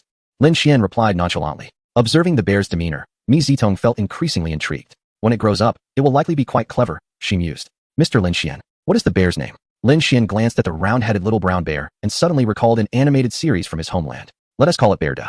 Mi Zitong couldn't help but chuckle. She was familiar with Bear Da and rather fond of the animated series, yet she never expected Lin Shien would name it so. At that moment, Annie had already gone to inform Muna to prepare a more abundant lunch for the day. Clearly, Mi Zitong had not realized the immense value of the items within the castle. She simply found the decor and furnishings exceedingly comfortable. Just then, a seemingly disheveled parrot flew over, squawking, Fool, big fool, what are you doing here? Fool, big fool, what are you doing here? Hearing the voice, Mi Zitong looked in its direction. Oh, is that an African gray parrot? Known as the most intelligent parrot in the world, it was rather unattractive, yet quite famous. It is called bad food. I don't know how it flew in here initially, so I kept it, Lin Shien explained as he led her to the lounge. To see Bear Da and bad food obediently remaining outside, showing no intention of entering, left her utterly astonished. Lin Shien, how on earth did you manage that? You have trained these two pets to such a degree, it is simply incredible. Her curiosity about Lin Shien deepened profoundly. He possessed formidable animal training skills and owned a vast farm in a foreign land, and his personality seemed somewhat eccentric as well. In the lounge, Lin Shien casually inquired. You appear quite young. Are you here in the Third Empire for studies? I came to the Third Empire a few years ago indeed to pursue my education, hoping to assist my family. Unfortunately, Mi Zitong sighed deeply, her words trailing off abruptly. Never mind, it is all in the past. I rather enjoy my current life. At least, I no longer need to concern myself with the countenances of those people. Lin Shien did not delve deeply into the matter, for it held little significance for him. What are you studying at the Third Empire? Veterinary medicine? Upon hearing Lin Xien's words, Mi Zitong playfully replied. Why not take a guess? The sudden shift in her demeanor momentarily startled Lin Shien. Clearly, she sought to divert the conversation from her inner displeasure. Chapter 33. A harmonious resonance. Lin Shien jested. Let me take a wild guess. First, I shall eliminate mechanical engineering. Huh. Continue, Mi Zitong giggled, clearly amused by Lin Xien's remark. I also believe architecture should be dismissed, despite being a field of global excellence. Frankly, I find it rather unappealing. I can hardly imagine a beauty like you choosing such a thing. Lin Shien was well aware that her field of study was likely either agriculture or veterinary science. However, he felt that stating it outright would diminish the intrigue. As Lin Shien spoke, Mi Zitong's mood appeared to lift considerably. After all, what woman does not relish compliments about her beauty? Could it perhaps be something related to music? The Third Empire's musical tradition is quite distinctive, he mused, feigning contemplation. Mi Zitong chuckled. All right, allow me to reveal it. I am pursuing agriculture at Hohenheim University, where I have already earned my doctorate. Upon hearing her words, Lin Shien displayed an expression of realization. Hohenheim University is renowned for its focus on agricultural science, natural sciences, and modern economic theory, making it one of the oldest universities in the world and a leader in agricultural studies. Attaining a doctorate at the age of 23 is indeed an impressive feat. I did not anticipate that you are an esteemed graduate of Hohenheim University. Why, then, have you not pursued a career in agriculture? Lin Shien finally voiced the question that had lingered in his mind. Initially, he perceived her as somewhat talented with adequate skills, but he had not expected her to possess such an esteemed background. Given her credentials, securing a superior position should be a straightforward endeavor. While finding work is indeed easy, I simply do not enjoy it, so I chose not to pursue it further. Lin Shien was taken aback by her response. After all, in the Third Empire, farming is regarded as a highly coveted profession, and she was among the elite within that realm. I believe that one should return to the essence of life rather than relying excessively on modern machinery and equipment for advancement. After a brief pause, Mi Zitong continued. My philosophy may seem peculiar, or perhaps I am contravening the norms of the food industry. There was a hint of self-deprecation in her tone as she articulated this notion. Yet, it was indeed the case. In the current food industry, the prevailing focus is on liberating productivity and enhancing yield to maximize profit. This is also necessary to meet the ever-increasing demands for food. However, her perspective stands in stark contrast. She believes that one should not overly rely on mechanization. If we were to follow her approach, setting aside the increase in labor costs, it is undeniable that the yield would significantly decline for many years. Numerous farmers, after interacting with me, have deemed me insane. Mi Zitong took a deep breath and stated, yet, I still believe that anything capable of being consumed can rightfully be called food. At this moment, Lin Shien could distinctly sense a considerable fluctuation in her emotions. Should she continue, it might escalate into a scream. Therefore, I chose to become a veterinarian, as my ideas are unlikely to find agreement among others. After listening to her, Lin Shien found himself intrigued by her perspective. Of course, it was not a matter of being attracted to her physically, but rather that her somewhat morbid ideology aligned remarkably well with his developmental plans. Perhaps she could indeed provide substantial assistance. Moreover, it was evident from her skill panel that she possessed expertise in grape and wine engineering, which would be instrumental in establishing her vineyard and managing subsequent processes. After all, producing red wine might just spark a trend. With that in mind, Lin Shien directly inquired, are you interested in collaborating with me? He believed that Mi Zitong could potentially become a valuable asset. With you? At this farm? Mi Zitong looked at Lin Shien earnestly, her eyes sparkling with intrigue. Upon entering, she had already been captivated by the scenery here. While the territory appeared barren at present, it was exceptionally suitable for raising and cultivating various agricultural products. Her eyes glimmered with a unique light. Are you willing to embark on what I proposed? It might incur losses. My initial plan bears similarities to your suggestion. Lin Shien chuckled lightly. I intend to establish a true gourmet ingredient cultivation base on my land. Gourmet ingredients? Indeed. I want everything from my farm to be of the highest quality. While I do not expect to produce the world's finest, I must ensure that everything sold from here ranks among the top tier. Lin Shien spoke with unwavering confidence. Even if it means incurring some losses initially, it matters not. In his view, creating such an establishment would inevitably require substantial financial investment. Fortunately, he was not lacking in funds. Mi Zitong regarded Lin Shien with a complex expression. Caught in a whirlwind of thoughts, she was uncertain whether Lin Xien's intentions were genuine. What if he simply sought to court her and did not truly believe in his vision? Such occurrences were not uncommon. After all, she did possess a modicum of beauty. Yet, given the conditions of this farm, the aspiration to create a world-class establishment did not seem beyond reach. If it were indeed true, would this not be the place she had longed for? Vast and undeveloped, with a beautiful environment and ample funding. Joining now would position her as a founding member. Perhaps the farm's development would align perfectly with her conjectures. My farm spans approximately 10,000 hectares, almost entirely undeveloped. If your proposal resonates with me, we may proceed according to your vision. Lin Shien observed her expression and discerned her thoughts, chuckling. Additionally, I can offer you an annual salary of 50,000 euros. Please take some time to contemplate this. 50,000 euros is indeed a substantial figure. It is worth noting that the average income for ordinary individuals hovers around 2,000 euros, accounting for at least 70% of the population. An annual income of over 20,000 euros is hardly remarkable. A salary of 50,000 euros would undoubtedly entice the majority, especially for someone engaged in a pursuit they are passionate about. May I wander around your farm? If the farm meets her expectations. Then, even without the generous salary, as long as accommodation and meals are provided, she would gladly accept the offer. Of course, after lunch. I will have them show you around, Lin Shien replied. Hearing his words, Mi Zitong regarded him with newfound respect. Owning such an expansive farm surely indicates a distinguished status. Perhaps, to realize her aspirations, she must align herself with a prominent landowner like Lin Shien. Chapter 34. Yi Qingyi is coming lunch consisted entirely of Tang cuisine. Mi Zitong was astonished to discover that the chef was an Arab, a revelation that took her by surprise, considering how well the foreigner executed the dishes. She concluded that Lin Shien must have instructed him. The more she learned about the farm, animal training, wealth, and other facets, the more enigmatic Lin Shien appeared. After lunch, Lin Shien directly instructed Annie. Annie, please escort Miss Mi Zitong around the estate. Perhaps you two will make excellent colleagues in the future.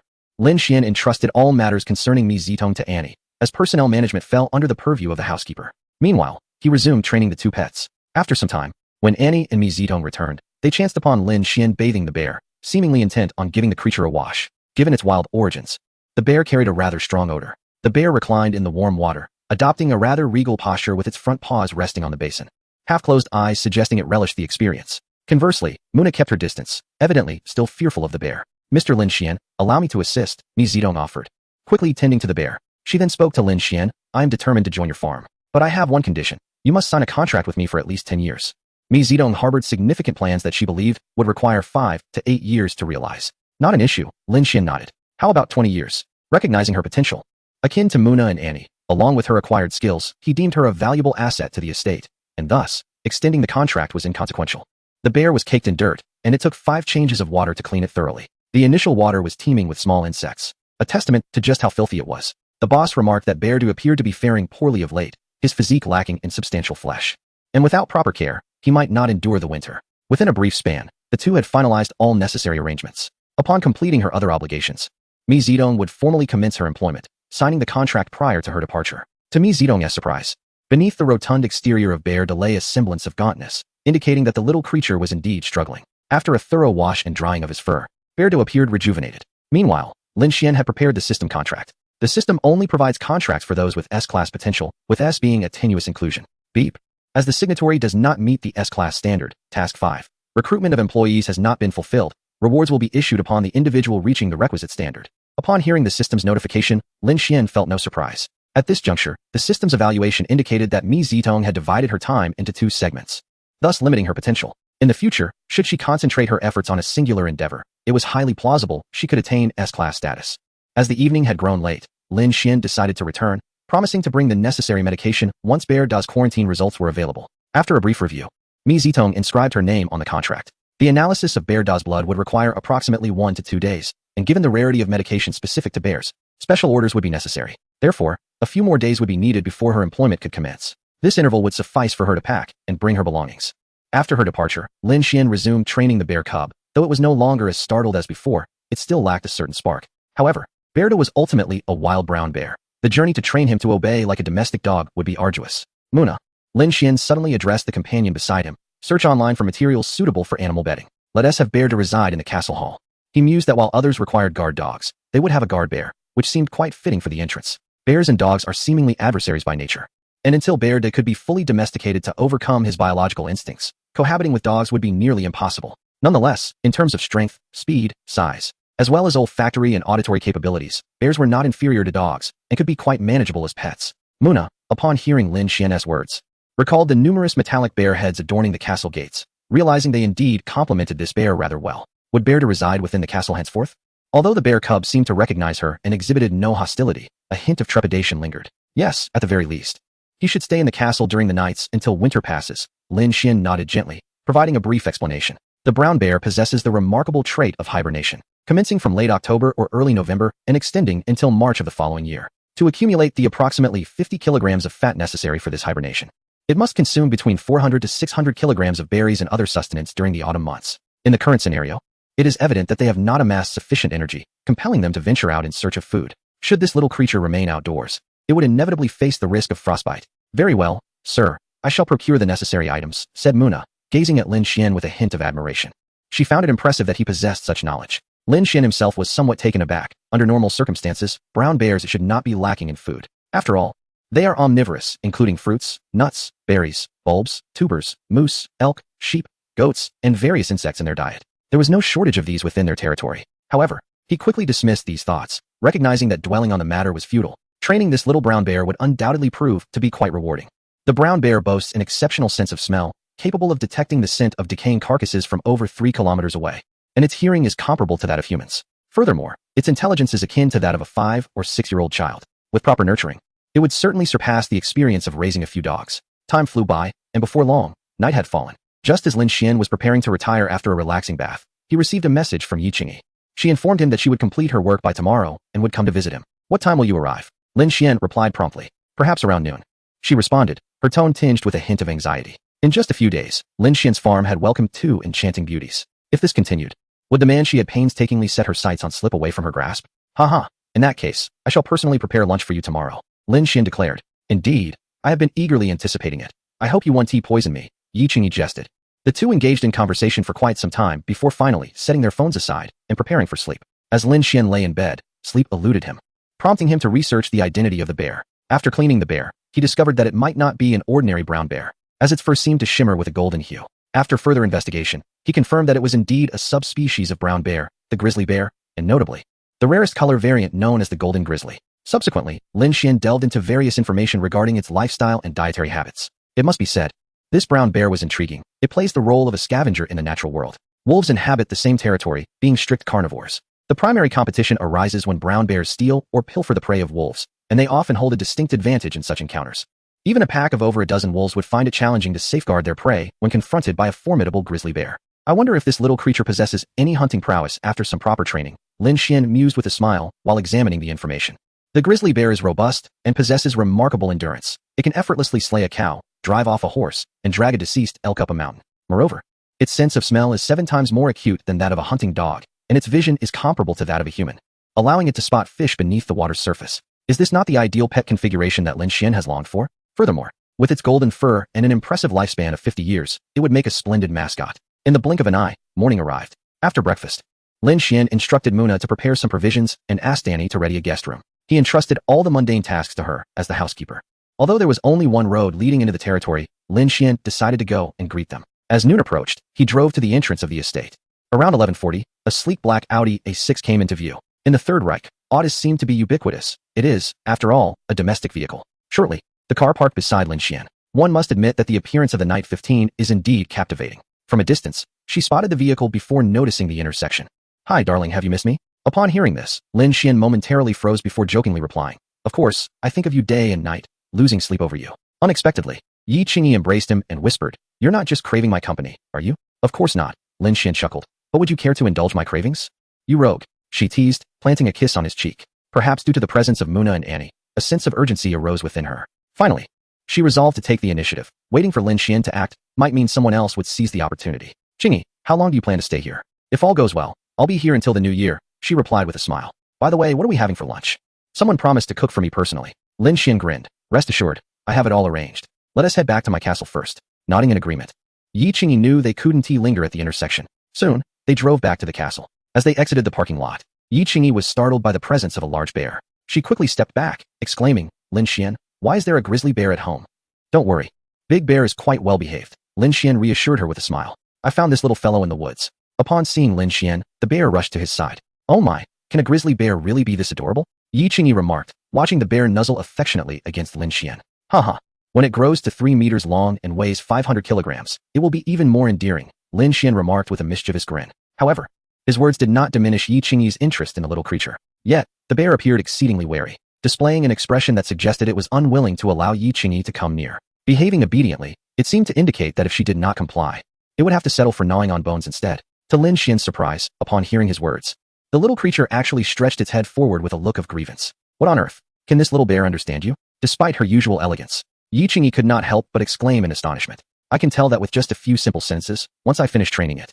Its intelligence will be comparable to that of a 5 or 6-year-old child, Lin Shien chuckled. Come on, let's head inside. As the two made their way toward the castle, the bear followed closely behind, walking upright like a toddler just learning to walk. The group quickly introduced themselves to one another. Yi Qingyi, ever polite, stated, It is a pleasure to meet you all. I am Lin Xien's prospective girlfriend, Yi Qingyi. This statement was evidently intended to assert her claim.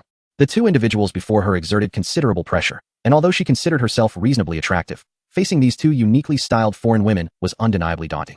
Muna regarded her with a complex gaze, contemplating that Yi Qingyi was indeed more beautiful, possessing both grace and an admirable figure. However, she quickly reminded herself that in her homeland, any powerful man could have many wives. Besides, she had never truly aspired to become Lin Xien's wife.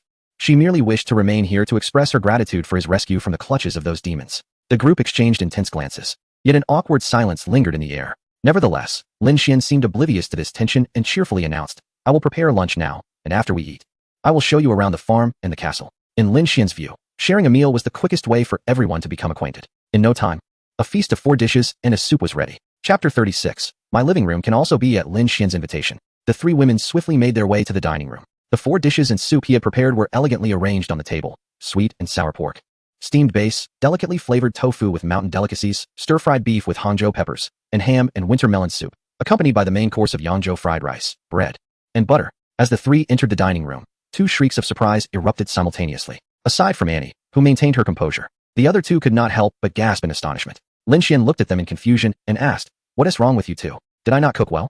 "Not at all. It's just that your dishes look absolutely exquisite," Yi Qingyi exclaimed, her eyes shining as she gazed at the food. "These simple home-cooked dishes you have prepared seem far superior to what I have encountered from 5-star hotel chefs." "Indeed, sir. What you have created is vastly superior to anything I have encountered online." Although Annie maintained her usual demeanor, she was profoundly impressed, perhaps even more so than others. Having undergone professional training, she had previously traveled to Tang country to sample the works of a master chef at a national banquet. However, Lin Xien's dish appeared strikingly similar. Though she had yet to taste it, the presentation alone suggested it was of the highest caliber. It seemed that her master was far more exceptional than she had imagined. "Let us dine. Everyone must be quite hungry," Lin Shien remarked with a subtle smile, observing the reactions of those around him. This ham and winter melon soup was originally made with Jinhua ham, but since it is unavailable in the Third Empire, I substituted it with Iberian black pig ham and made some modifications. Please give it a try." The group paused momentarily at his words. Iberian black pig ham is considered one of the finest ingredients in the world, quite costly, typically enjoyed raw or briefly cooked over flames. They had never seen it used in a soup before. "Delightful. I have never tasted such exquisite soup," Yi Qingyi exclaimed, giving a thumbs up in praise. Despite the change in ingredients, Lin Shien had adeptly adjusted the recipe to enhance its flavor. It must be said that culinary mastery proves highly advantageous, particularly with such delectable Iberian black pig ham. Lin Shien quickly prepared a bowl for himself and casually remarked, "Before long, the pigs we raise will surely surpass theirs." Although he casually mentioned surpassing the world's most expensive pork, for some reason, the 3 individuals felt confident that it would indeed become a reality. During the meal, Xiongda seemed to catch a whiff of the aroma and stealthily approached Lin Shien, gazing up at him in silence. Noticing its presence, Lin Shien couldn't help but chuckle. "You know it's time to eat, don't you?" Upon hearing Lin Xien's words, the others finally acknowledged its existence. "Muna, please fetch a fish for Xiongda." Once the fish was acquired, Xiongda happily sprawled on the floor, indulging in its meal. "Lin Shien, I have the impression that Xiongda is becoming quite intelligent." "Haha. Even if it becomes wise, it still must heed my commands." Lin Shien laughed heartily, returning to his meal. This was, in fact, the first time he had earnestly cooked after mastering the culinary arts, and the taste was exceptional. The 4 dishes and soup, accompanied by a generous serving of staple food, were more than enough. The young ladies, with modest appetites, left most of the meal to Lin Shien. The duration of the meal was not lengthy. After dining, Muna busied herself with the cleanup. With a smile, Lin Shien said, "Let me take you on a tour of the castle first. Later we can venture out to the hills and perhaps hunt some rabbits. Climbing the mountain can wait." As they walked, Lin Shien explained, "This castle spans approximately 12,000 square meters, excluding the basements and the small square in the center." Yi Qingyi nodded frequently, looking around with keen interest. "Your castle is truly magnificent, rivaling the renowned Neuschwanstein castle. Its decor exudes exquisite taste." While Neuschwanstein is world-famous, Yi Qingyi believes that Lin Xien's castle surpasses it in beauty. Moreover, each room features subtle adjustments that enhance comfort while harmonizing with the overall design, which leaves her quite astonished. However, as she continues to explore, she realizes that many seemingly unremarkable items within the castle are, in fact, artworks, antiques, or globally acclaimed luxury goods. Gradually, she begins to wonder if everything around her belongs to that echelon, merely unrecognized by her. Before long, they ascend to the 3rd floor. "Hee, my living room. Doesn't it appear far more impressive than it did on video?" Lin Shien chuckled. Indeed, the reality was far more striking than the video had suggested. Yi Qingyi praised, "The entire castle is flawless. Although the interior styles of the rooms vary, they complement each other beautifully." After a brief pause, she added, "But with so many rooms, it must accommodate a large number of people, right? It seems rather wasteful to leave them empty." Lin Shien took Yi Qingyi's hand and smiled. "Then you could stay here. My living room is quite spacious." As she observed his earnest demeanor, Yi Qingyi felt her heart race. Nevertheless, she playfully declined, saying, No, I think I'll stick to the guest room next door for now. You should keep the master suite for yourself." If you need someone to warm your bed, isn't there's someone like Muna who would be eager to assist? Lin Shien casually shook his head in response, saying, Muna and I do not share that kind of relationship. I merely helped her out the other day when I saw her being harassed for debts and nearly taken to a red light district. She repaid me with her salary. Hearing this, Yi Qingyi paused, choosing not to pursue the matter further. The red light district of the Third Reich was indeed an unfathomable nightmare. In an instant, a smile graced her face as she mischievously whispered to Lin Shien, that is for the best, he. With that, she playfully planted 2 soft kisses on his cheek. Then shyly added, I apologize, my dear. I'm not quite ready for children just yet. It seems a bit daunting. She blinked, anxious that Lin Shien might be displeased, and generously assured him, rest assured, I shall remain virtuous for you. Once we marry, you may have your way. Lin Shien seemed unperturbed, saying, all right, let us go out and explore. My territory is quite vast. Chapter 37. A surprising arrival. It was already afternoon, clearly not an ideal time to ascend a mountain. So they planned to explore the hills and plains accessible by car. The terrain here marks the foothills of the Alps, standing at approximately 2,000 meters in elevation. While not exceptionally high, it could still harbor some potentially dangerous wildlife. In contrast, the hills and plains offer a significantly safer environment. Aside from the occasional sighting of mountain hares and ptarmigans, there were only a few ground squirrels hidden beneath the earth. Yeah, indeed. Yi Qingyi nodded gently. Upon returning downstairs, Lin Shien directly led her to his armory. Currently, there were only 5 rifles, yet several boxes of ammunition were available. He chuckled. Choose a firearm to take out for a bit of fun. Perhaps we might hunt a few mountain hares or ptarmigans. He added, however, these creatures tend to conceal themselves deeply during winter, and they may not be easily spotted in the snow. For him, this was merely a pastime, primarily. He sought to explore his territory and relish the exhilaration of winter galloping. I think I'll pass. I've never handled one of these before. Yi Qingyi hesitated, gazing at the imposing firearms before her, and slowly shook her head. Lin Shien, understanding her reluctance, swiftly selected a rifle and gathered 40 rounds of ammunition. That would suffice for their outing. After leaving the castle, he placed the items in the back of the vehicle. My farm spans approximately 10,000 hectares, roughly the size of a small town. It mainly comprises plains, hills, a peak from the Alps, and a portion of the Rhine Valley. Upon hearing Lin Xien's brief introduction, a glimmer of surprise flickered in Yi Qingyi's eyes. Although she was aware of the farm's vastness, she had not anticipated it to be this expansive, especially with a peak from the Alps and part of the Rhine Valley included, both renowned locations. Recently, heavy snowfall had blanketed most of the farm in white. The grass lay beneath a thick layer of snow, as did the trees. Nevertheless, glimpses of vibrant, evergreen plants could still be discerned. In the distant forest, animals leaped about. Albeit, this was not their objective for the day. Is there an island in the middle of that lake? Yi Qingyi asked from the passenger seat, pointing to a spot not far ahead. That indeed was the vast lake where Lin Shien had previously caught a koi. Yes, there is an island at its center. With some thoughtful development, it could be truly beautiful, she remarked earnestly. The ambience here was splendid, particularly. The prospect of adding some greenery in the future would surely enhance its beauty. Before long, Lin Shien parked the vehicle atop a small hill. While it could not compare to the towering mountains behind, the view here was significantly better than elsewhere. From this vantage point, the surroundings resembled a series of gentle, bun-like rises, while the distance stretched out in a flat expanse. Haha, as far as the eye can see, it's all my territory.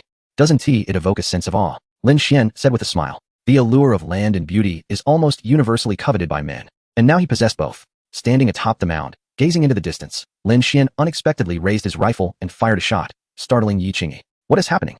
Is it a rabbit? She exclaimed, noticing a faint crimson hue appearing 100 meters away. Is his marksmanship truly that impressive? Yi Qingyi stared at Lin Shien in bewilderment, utterly astonished by his remarkable marksmanship. A shot that could pierce through the heart of a target from 100 paces, executed with such swiftness, could easily rival that of a professional sniper. It is worth noting that in the country, the opportunity to handle firearms is nearly non-existent. Your shooting skills are extraordinary. Have you taken down a rabbit? I have a retired sniper as a security guard at home, and you surpass him by leaps and bounds. Yi Qingyi praised him, adding, I feel that achieving such a level would require at least 10,000 rounds of ammunition. Lin Shien gently shook his head, replying, I've never handled a gun before. My first encounter was just a few days ago when I purchased one. As they strolled and conversed, they also carried their catch with them. Along the way, they spotted several grouse, but Lin Shien deemed them unworthy due to their tough meat, opting to take just one for a soup. At that moment, Lin Shien noticed a herd of deer not far off, around 20 in number, primarily adult deer adorned with antlers resembling branches. Their backs were covered in a blend of black and yellow fur, while their bellies were white. A dark brown stripe ran down the center of their backs, and their bodies were speckled with striking white spots. Could this be the renowned spotted deer? A smile crept onto Lin Xien's lips as he pointed. Look over there. A herd of spotted deer. Upon hearing Lin Xien's words, Yi Qingyi followed his gaze and gasped with delight. I never imagined there were wild spotted deer on the farm. It would be wonderful if we could keep them here. Lin Shien, slightly speechless, responded. Did you not notice the fences surrounding our farm? Unless they can cross the Rhine River, they can only remain within the confines of the farm. Lin Shien had noticed these fences upon his arrival, primarily due to their conspicuous nature. Hearing his words, Yi Qingyi's cheeks flushed. At that moment, her attention had been solely on Lin Shien, completely oblivious to her surroundings.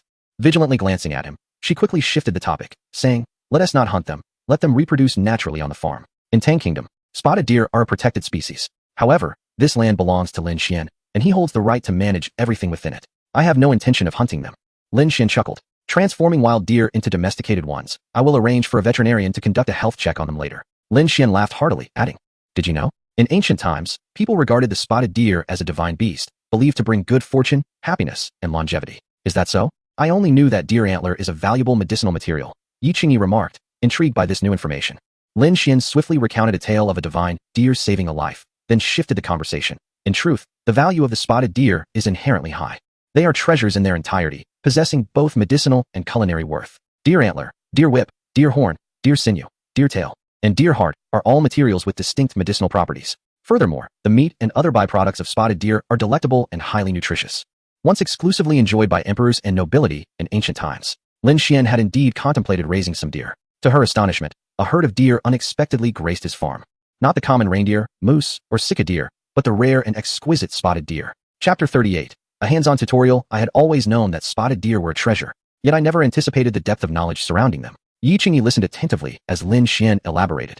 She had never fathomed that Lin Shien possessed such extensive understanding of this subject. Perhaps it was this boundless aura of mystery that rendered him utterly captivating to her. "Indeed, I had intended to raise some deer, and now the opportunity has presented itself," Lin Shien remarked with a smile. "Come, let us venture elsewhere and avoid disturbing this herd of spotted deer. In due time, their numbers will surely increase significantly." Observing the puzzled look on Yi Qingyi's face, the two of them made their way to the vehicle while he explained further. It turned out that adult spotted deer breed once a year, typically between September and October. During this period, male spotted deer mate with several females. The gestation period for females is approximately 30 weeks, leading to births around May to June of the following year. Each birth yields a single fawn, with twins being a rarity. Nevertheless, even under such circumstances, the population of the herd would nearly double. Before long, they arrived at another location. "Would you care to give it a try?" Lin Shien asked, cheerfully collecting a new target. "It's quite simple." Yi Qingyi hesitated for a moment but ultimately nodded, saying, "I suppose I shall give it a shot. The recoil of this gun isn't too severe, is it?" In truth, she held a modicum of interest in firearms, though she had never handled one before. "Fear not," Lin Shien reassured her as he began to demonstrate. He meticulously loaded the weapon, chambered a round, and explained the importance of muscle tension while aiming, leaning forward, and gripping the forestock firmly. "See, with this stance, the recoil is quite manageable." As he spoke, he pulled the trigger, sending a bullet soaring and striking a distant grouse. "How about you practice loading and aiming first?" "Certainly." Yi Qingyi eagerly complied, following Lin Xien's guidance as she began her lessons. Under his meticulous instruction, she made rapid progress, though the occasional physical contact left her cheeks tinged with pink. After practicing for over 10 minutes, she had grasped the basics. However, despite several attempts, she failed to hit anything. Pouting slightly, she remarked, "I see you handle it so effortlessly. Why can't I hit anything?" "It must be a matter of instinct." Lin Shien scratched his head, responding, "Instinct? Not quite. It's more about muscle memory and brain conditioning, allowing the shooting speed to surpass conscious thought, relying entirely on the subconscious. I believe this proficiency comes from relentless practice." Upon hearing Lin Xien's words, Yi Qingyi regarded him intently. "Humph. You claim you only recently began handling firearms, you mischievous rogue." "I indeed started recently," he admitted, "though perhaps my combat skills have unconsciously influenced my abilities." Lin Shien was pleasantly surprised to discover that Yi Qingyi possessed such an endearing side, prompting him to chuckle. "All right, it seems there is a rabbit over there. Prepare to load your weapon. Do not overthink your aim. I shall assist you."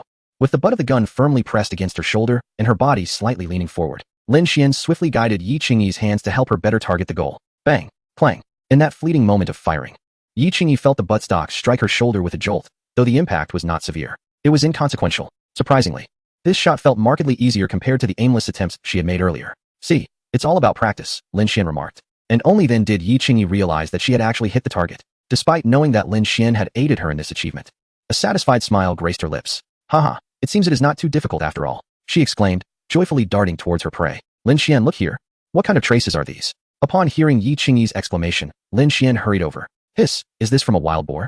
Although Lin Shien had never seen a wild boar in person, he had encountered free-range black pigs before. The evidence was unmistakable.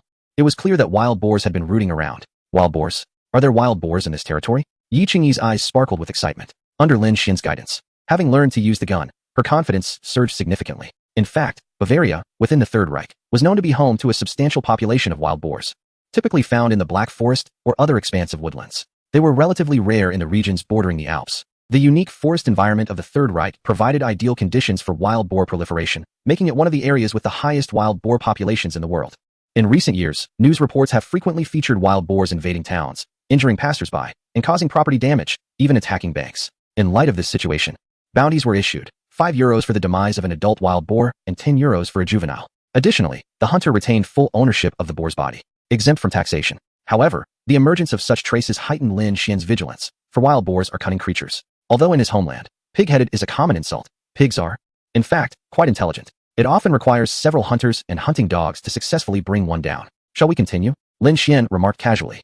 The presence of wild boars does add a hint of danger, but with our capabilities, we need not fear them. Unbeknownst to Yi Qingyi, Lin Shien had acquired another rifle. Yi Qingyi smiled and responded, since we are undaunted by wild boars, we shall certainly press on. I have yet to fully enjoy myself. However, after some time, just as Yi Qingyi was poised to continue, Lin Shien intervened. That's enough for now. You should take a moment to stretch your shoulders and arms. Although the recoil of the firearm was not particularly severe, a continuous barrage of shots undoubtedly took a toll on the joints of her arms. Ouch, that hurts.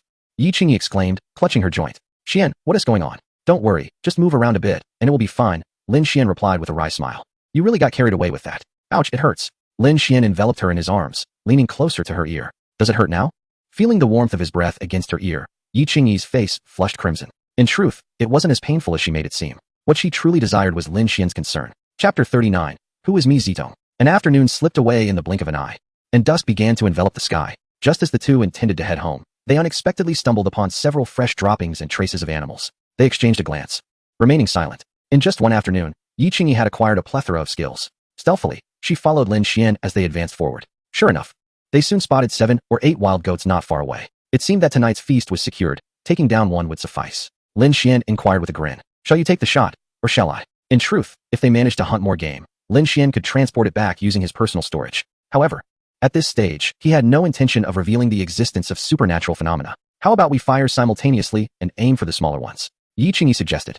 Lin Shien nodded gently. All right, prepare yourself. In no time, both of them pulled the triggers almost simultaneously. With the sound of gunfire, 2 wild goats collapsed to the ground, a testament to their impeccable synchronization. The shots fired with near perfection, resulting in 2 smaller goats falling amidst the herd. Under Lin Xien's guidance, Yi Qingyi's skills were rapidly improving. Let us call it a day. We can roast them when we get back. Lin Shien laughed heartily. The greatest joy of hunting lay in taking down highly alert prey and relishing the delicious rewards it brought. Retracing their steps to the vehicle, Lin Shien effortlessly lifted both goats. Though Yi Qingyi wished to help, her offer was politely declined. Given Lin Xien's current physique, lifting the 2 goats required minimal exertion.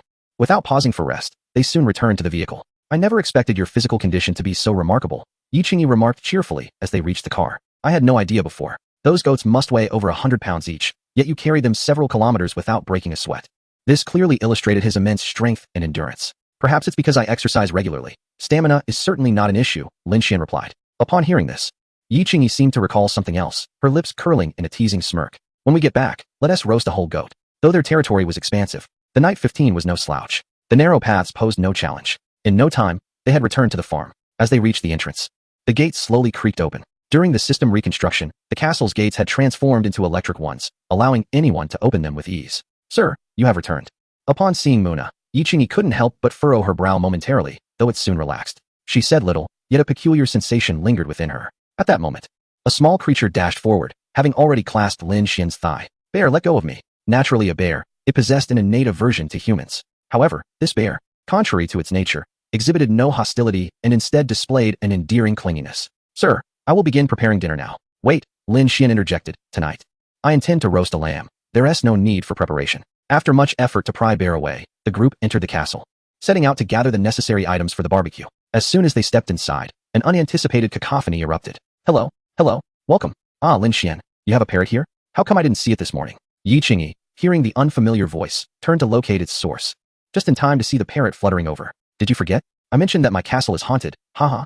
And this little fellow is the culprit. No one knows where it came from. As Lin Shien prepared the items, he continued. However, I find this creature quite intelligent. After some simple training, it has already learned several basic Chinese phrases over the past few days. Yi Qingyi, upon hearing Lin Xien's words, was at a loss for what to say. This creature is clever. It has learned so much in just a few days. Even the most astute parrot takes considerable time to learn to speak. It's merely been 2 days. And as for Bear, where did such a clever, affectionate brown bear come from? The only explanation for their remarkable behavior is Lin Xien's exceptional animal training skills. Lin Shien had no idea that his casual remark would lead Yi Qingyi to ponder so extensively. With everything in order, he began to prepare the wild goat. For Lin Shien, indulging in culinary pursuits occasionally was an experience to savor. Subsequently, amidst the astonished expressions of Yi Qingyi and Muna, he swiftly removed the wool and innards, parts not intended for consumption. These would naturally serve as bear's meal. Typically, pet owners refrain from feeding raw meat to their pets, as it can incite aggression. However, Lin Shien was different. After all, bear posed no threat, and a hint of ferocity was expected. Wow. You have so many spices here that are simply unattainable in the Third Empire. Upon seeing Lin Shien unveil a collection of jars and bottles, Yi Qingyi expressed her astonishment. Despite her family being engaged in import-export trade, she had never considered bringing such spices over. Each spice possesses a unique flavor. I must prepare a selection. Before arriving in the Third Empire, Lin Shien had meticulously gathered various spices exclusive to his homeland, and now they were perfectly suited for use. In no time, everything was ready, and the charcoal used for roasting the lamb was no ordinary charcoal. It was crafted from the wild apple trees of the Alps. The wood, once used for roasting, imparts a distinctive fruity and smoky flavor to the meat. The preparation of the lamb requires considerable time, during which some locally sourced sausages were casually grilled. Gradually, night enveloped the surroundings. The whole lamb was finally ready. In Tang country, a whole roasted lamb can fetch over 2,000 yuan. In the past, Lin Shien would have hesitated, having never even seen one. Gazing at the beautifully roasted lamb, rich in color and aroma, Lin Shien chuckled. It's ready. Since we're all friends here, indulge as you please. In our homeland, this is a protected species. Only we can savor it freely. Whether in Tang country or Europe, the homes of the aristocracy tend to exhibit a clear class distinction. Yet, what significance does this hold? Lin Shien was indifferent. The joy of sharing a meal together was paramount. As he spoke, Lin Shien reached out and deftly severed a leg of lamb. I'll start with this leg. Taking a bite, he savored the flavors. It was quite delightful, and the use of wood lent it a unique fragrance. The only drawback was its tendency to be somewhat rich. Both Annie and Muna, as well as Yi Qingyi, were experiencing this for the first time. With Lin Xien's culinary skills, they could hardly resist. Soon, they were lost in the enjoyment of their feast. The group devoured the entire lamb with great enthusiasm. Just as they were about to begin tidying up, Lin Xien's phone chimed. Yi Qingyi instinctively glanced over and inquired, "Who is Mi Zitong?" Chapter 40. It seems a billion isn't difficult. Seeing a contact named Mi Zitong sending a message about coming over tomorrow, Yi Qingyi couldn't help but ask, Mi Zitong? She is the veterinarian who came yesterday to give the bear a checkup, but in reality, she's a PhD in agriculture from Hohenheim University. I decided to recruit her. Leaning back in his chair, Lin Shien picked up his phone to check and added, Annie, when she arrives. You two can discuss how to develop our territory in the future. Annie was an excellent housekeeper, but in terms of agricultural products, she paled in comparison to Mi Zitong. Perhaps their collaboration could yield surprising results for Lin Shien. Initially, he had thought Mi Zitong would take a few days to settle everything, but he was pleasantly surprised by her swift efficiency. After hearing Lin Xien's words, Yi Qingyi didn't dwell on the matter. They chatted briefly once more. Muna had already finished tidying up. Lin Shien leaned closer to Yi Qingyi and whispered, Aren't you going to stay in my room tonight? It's more comfortable than elsewhere. Ugh, you rogue. No way. Yi Qingyi's cheeks flushed as she replied, I've decided to stay in the room next to yours. With that, she ascended the stairs alone. Watching her retreating figure, a smile crept onto Lin Xien's face. If his classmates knew that he was flourishing both in career and love, having even won the heart of a rich and beautiful heiress, they would surely be envious. As night fell and the air turned slightly cool, Lin Shien stretched and made his way to his room, indulging in a relaxing hot bath. Feeling entirely awake, he retrieved his drone. To his surprise, the automatic follow feature worked quite well. This drone, which Lin Shien had purchased a few days prior, was touted as the most advanced in the world.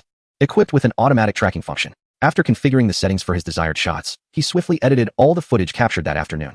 Lin Shien suspected that the segments featuring the hunting and the roast lamb that evening would likely not pass domestic scrutiny. However, he was indifferent to such concerns. What mattered was his enjoyment. After clicking to upload, he retired for the night. The following morning, Lin Shien awoke early, but this time, it was not the sun that roused him. Rather, it was Yi Qingyi. At 7 o'clock, he suddenly felt as though something was pressing down on him. Groggily opening his eyes, he found Yi Qingyi sitting on his lap, gazing at him. Amused yet perplexed, he asked, What brings you here so early? Isn't it because of you? Many people have been messaging me this morning, asking if that was me in the video you posted yesterday. Yi Qingyi pouted. Initially, she had merely been interested in the recording, having never revealed her face while singing. Yet, her new visage had appeared in Lin Xien's video, and it was astonishing how someone recognized her voice. Having recommended Lin Xien's first video, a sudden influx of messages followed. Taken aback by Yi Qingyi's words, Lin Shien replied, Then just claim it. Let them know you belong to me. Who belongs to you? Yi Qingyi scoffed. By the way, it seems like your video from yesterday has gained quite a bit of traction. Let it be, Lin Shien casually remarked. Now would you kindly get off my lap? It's a bit uncomfortable. He could distinctly feel that his legs were pinned beneath her. Upon hearing this, Yi Qingyi's face flushed, and she hastily stood up. You should take a look. Perhaps you'll gain tens to hundreds of thousands more followers, she suggested, attempting to shift the topic. More is more. I'm just doing this for fun. Lin Shien maintained his nonchalant demeanor, leaving Yi Qingyi at a loss for words. Countless individuals exerted themselves to accumulate followers. Yet here was Lin Shien, who, in less than a week, had casually uploaded a few videos and had already amassed over 1 million followers. The award for 200 000 followers had not even been produced, and preparations for the million-follower accolade were already underway. It seemed that apart from him, no other ordinary person could achieve such a feat. One could not deny that the existence of the farm was undeniably captivating. Lin Shien slowly pulled out his phone and was momentarily taken aback. This was intriguing. With millions of views and hundreds of thousands of likes and coins, he suddenly realized that making 100 million people aware of the farm's existence might not be such a daunting task after all. Perhaps in a few days, Task 3 would see another milestone completed. He navigated to video management, casually browsing through the barrage of comments. Impressive, great master. What a situation. Firearms have emerged. And life is anything but mundane. Hello, is this Yao Yaoling? I have someone here who constantly boasts about their dull existence. Yet their life is more thrilling than anyone else's. They are now flaunting their firearms. What an exhilarating scene. Their marksmanship is impressive, truly remarkable. Their skills surpass even that of a sniper. I envy their life. The impoverished tremble in awe. Does the esteemed one have cicadere on their farm? How extraordinary.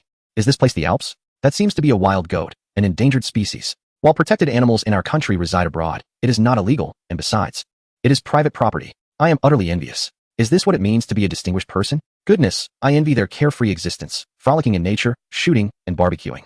3 stunning beauties. Is this truly how one lives? Is the esteemed one's tonic delicious? Roast whole lamb is quite unpalatable. Lin Shien could easily imagine the deep resentment from those people, having spent a lifetime pursuing various desires, yet all that is vividly showcased in his video. However, all of this belongs to someone else. Most importantly, after acquiring such treasures, they still refer to themselves as a dull farmer. How could they possibly be dull?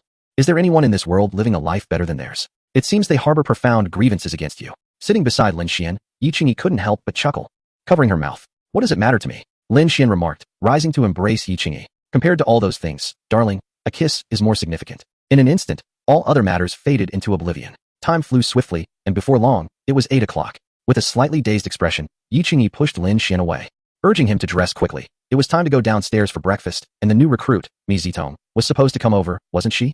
Chapter 41. Do you remember what I instructed you to do? Lin Shien glanced at the time. It was already 8 in the morning. I am sleeping naked. Are you sure you want to stare? As he spoke, Lin Shien swiftly threw off the covers and dressed. Yi Qingyi's cheeks flushed instantly. As the electric curtains opened, a golden ray of sunlight streamed in, brightening Lin Xien's spirits. Just as the two reached the staircase, Xiongda excitedly bounded over. The sense of smell in brown bears is 7 times that of a hunting dog. It is indeed not difficult for him to find Lin Shien in the castle. Observing this creature's enthusiasm, Lin Shien couldn't help but chuckle. Hurry downstairs. I'll give you fish later. It is hard to tell whether this fellow is a bear or a dog. He is just too clingy. The two descended the stairs, with Xiongda happily trotting behind them. Muna had already prepared breakfast. Wow, I didn't expect Muna to have learned so much. Lin Shien smiled as he took his seat at the head of the table. Soy milk, congee, buns, fried dough sticks, along with steak and sausages. Incorporating fruits and vegetables, blending Eastern and Western cuisines, ensures a balanced nutrition. Lin Shien increasingly finds satisfaction in Muna's efforts. A good employee strives to understand and cater to their employer's preferences. Soon, breakfast came to an end, the flavors exquisite, rivaling even the most popular breakfast establishments back home. One can only believe that the future holds even greater promise. After the meal, Lin Shien proceeded to prepare yesterday's other catches. He drizzled honey generously over a leg of lamb and presented it to Bear Da, who eagerly embraced the offering and began feasting heartily, crunching through every morsel, bone included. Bear Da's resilient oral membranes allowed it to chew without fear of injury. Standing by the window not far from Lin Shien, Yi Qingyi gazed at the scenery outside and remarked, Shien, this truly resembles the fabled Eden. Untainted by the mundane troubles of the world, free from concerns about fluctuating property prices or the burdens of employment. Who wouldn't he envy such a life? Lin Shien chuckled. Hence, I find contentment in my current existence. Back home, each day was a struggle for survival. Racing against time for meals and rest, life felt like a constant battle, devoid of any joy. As they conversed, teasing Bear Da, time flowed gently. Shien, I can't shake the feeling that these two little ones are quite intelligent. That's the brilliance of your man. Lin Shien teased Bear Da nonchalantly. At that moment, the castle's grand door creaked open. Zitong, you've arrived. Lin Shien greeted with a smile. After signing the contract, Mi Zitong had received access to the farm and castle, allowing her to come and go freely. Yes, boss. Everything has been taken care of. I'll be relying on your support for quite some time, Mi Zitong said. Observing Lin Shien playing with Bear Da in the hall, the bear had completed its quarantine and posed no issues. A rabies vaccination was all that was needed. Oh, go ahead and administer it. This little one has become much more obedient, Lin Shien said with a smile. Bear Da, lie down. Indeed, upon hearing Lin Xien's command, Bear Da dutifully lay down. Mi Zitong was momentarily taken aback. It hadn't been long since she last saw the bear, and it had already been trained so well, showing no signs of injury. Clearly, no violent methods had been employed in its training. Her employer's animal training skills seemed to surpass her expectations. Seeing Bear Da in position, Mi Zitong wasted no time and swiftly retrieved a vaccine from her box, completing the injection with remarkable speed. However, Bear Da noticeably flinched as the needle was inserted. Yet, under Lin Xien's soothing presence, it remained relatively calm. Once the syringe was withdrawn, Berta promptly retreated behind Lin Shien, looking quite aggrieved. Haha, it seems this little fellow will be wary of you for a while. Lin Shien chuckled at its reaction. After completing the handling of the syringe, Mi Zitong finally spoke. It's all right, time will surely allow one to forget. Greetings. I am Mi Zitong, responsible for the agricultural production of the farm. May I ask who you are? It was then that Mi Zitong noticed a remarkably beautiful Tang girl standing beside Lin Shien, and she promptly greeted her. Yi Qingyi, she is essentially your landlady.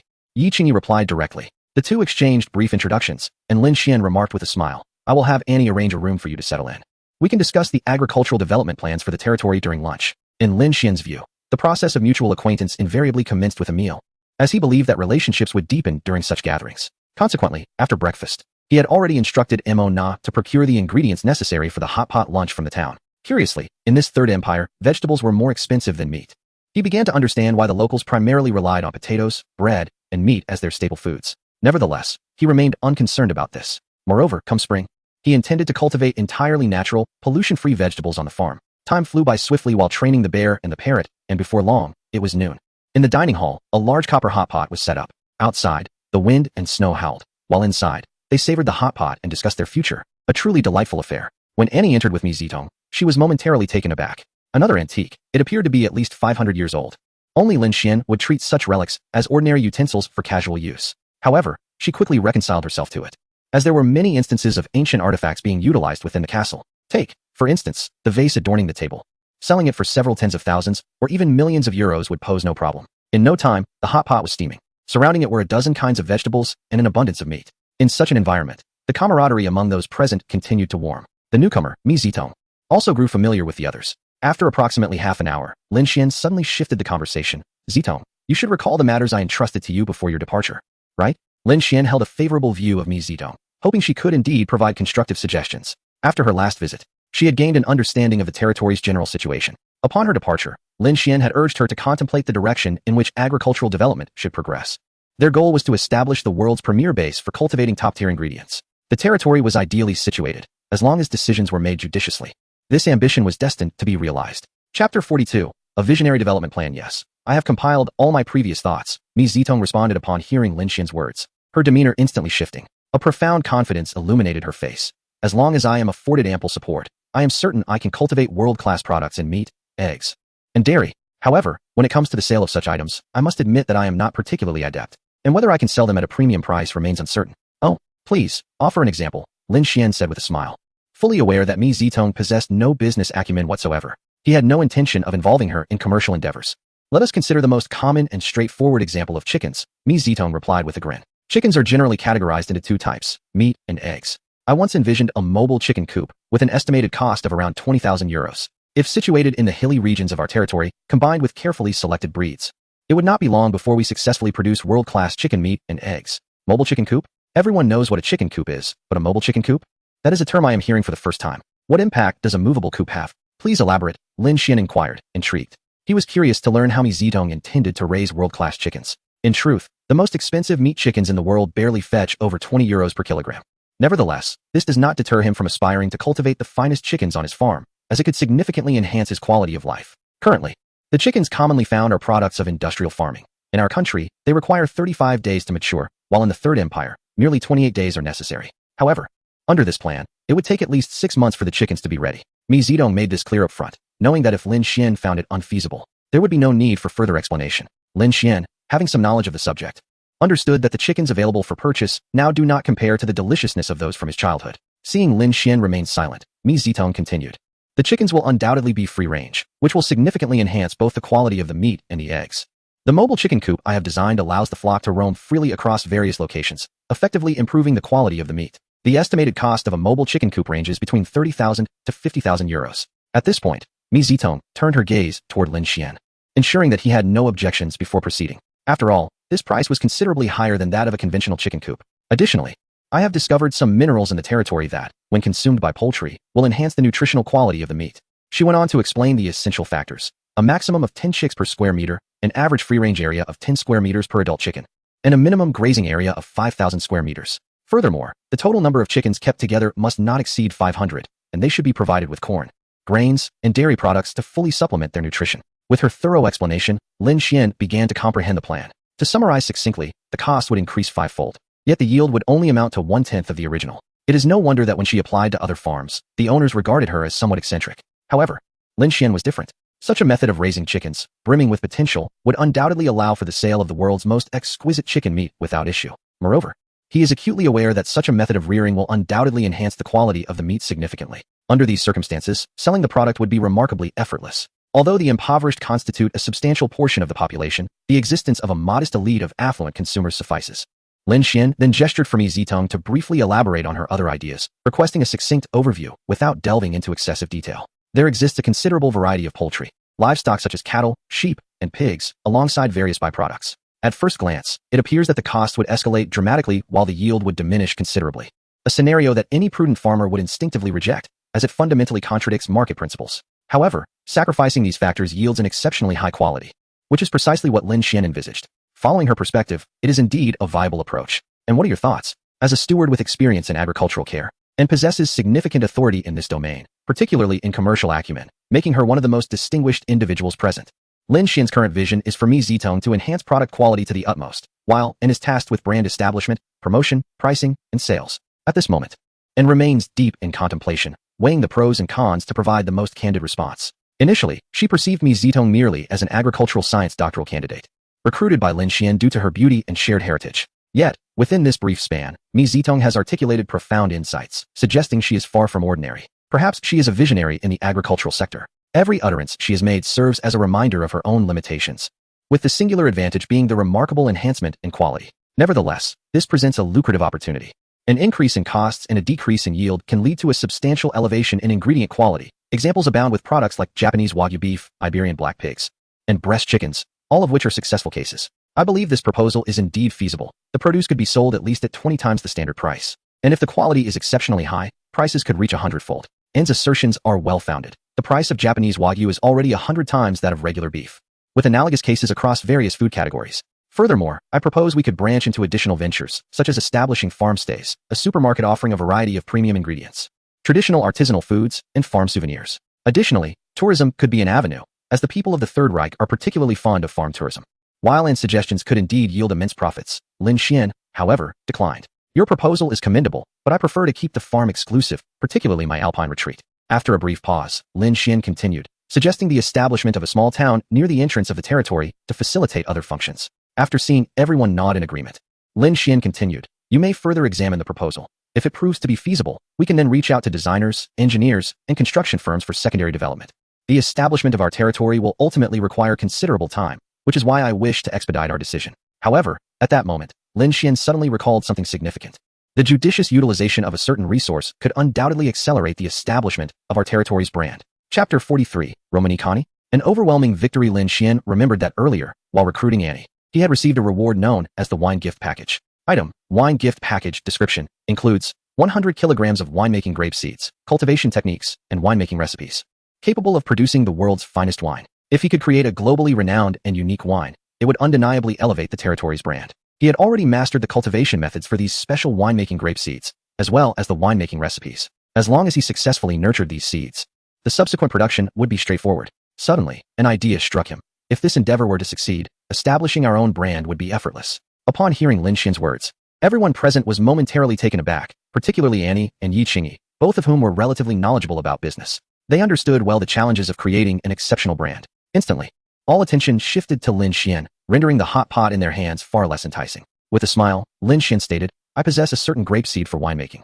along with a complete set of cultivation techniques and top-tier red wine recipes. The others paused in astonishment. Crafting red wine was no simple task, especially when it came to producing the world's finest. It inherently involved a complex and intricate production process. Had anyone else made such a claim, they would likely have dismissed it. After all, even a commendable wine brand faces considerable challenges in gaining recognition. However, when the words came from Lin Shien, the sentiment changed. How exceptional could this wine recipe be? Could it rival Lafite, Margaux, or Romani Kani? Yi Qingyi asked instinctively. An overwhelming victory, Lin Shien replied succinctly. Yet those two words instilled immense confidence in the women present. An overwhelming victory over Lafite?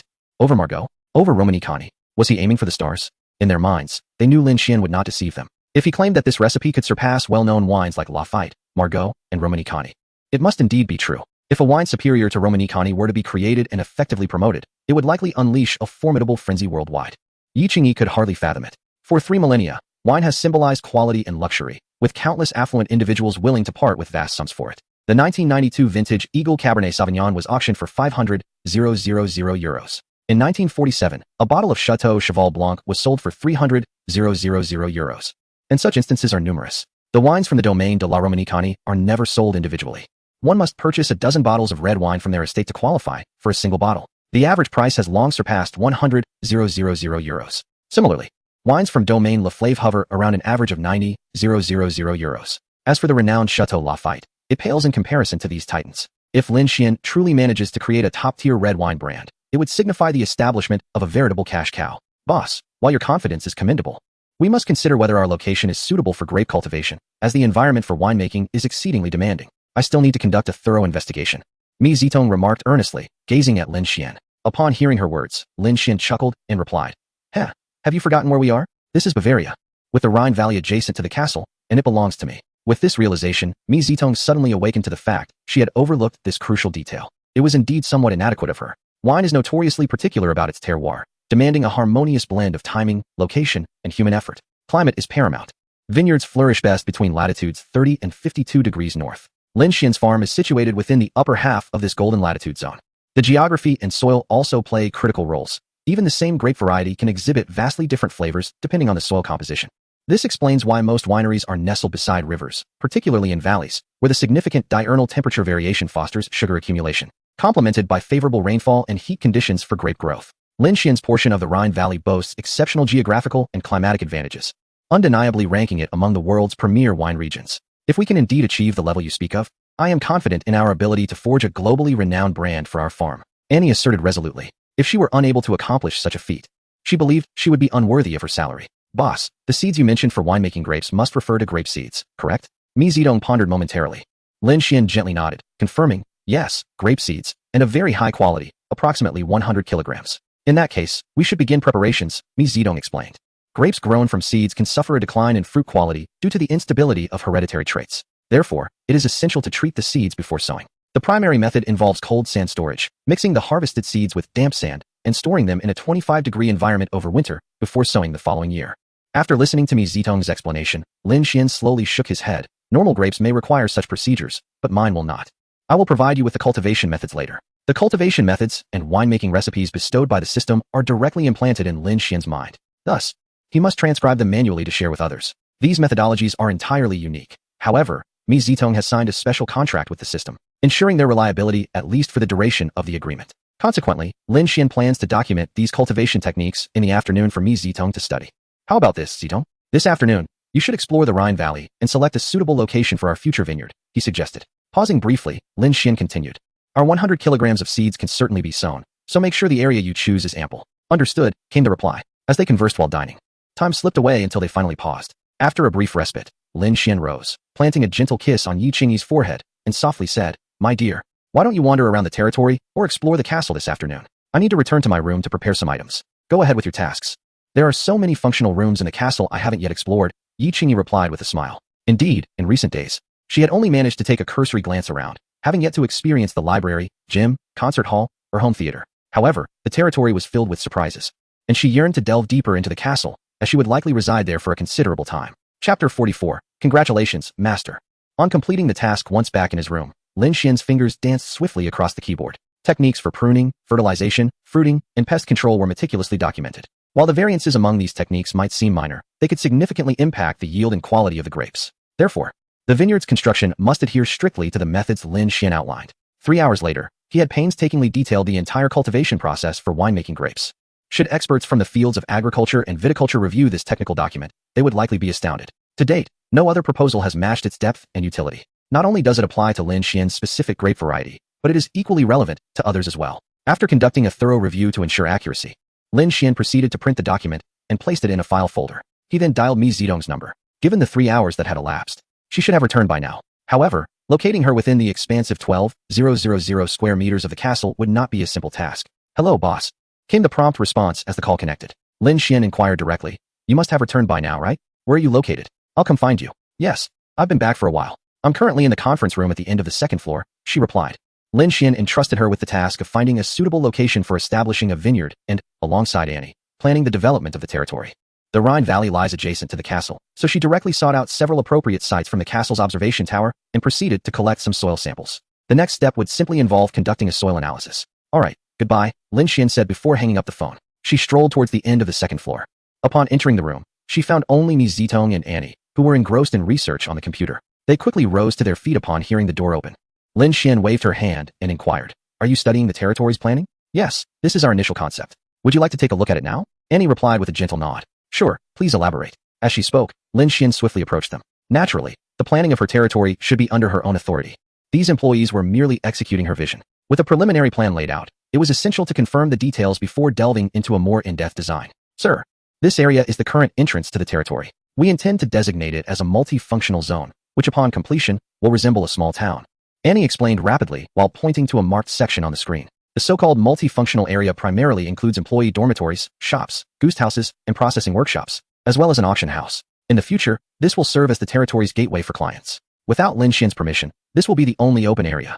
Lin Shien could even envision a time when the world's elite, herself or her subordinates, would spend vast sums to reside in the goose houses, all for the opportunity to acquire the finest produce from the farm at the earliest moment. Following that, the plan would address the plains and hilly areas, primarily divided into cultivation and breeding zones. The breeding area would consist of cattle, sheep, pigs, chickens, ducks, geese, deer, and other livestock, while the cultivation area would encompass pastures, grains, vegetables, and fruits. However, a detailed plan would require on-site investigation to finalize the arrangements, as they had only sketched out a broad outline so far.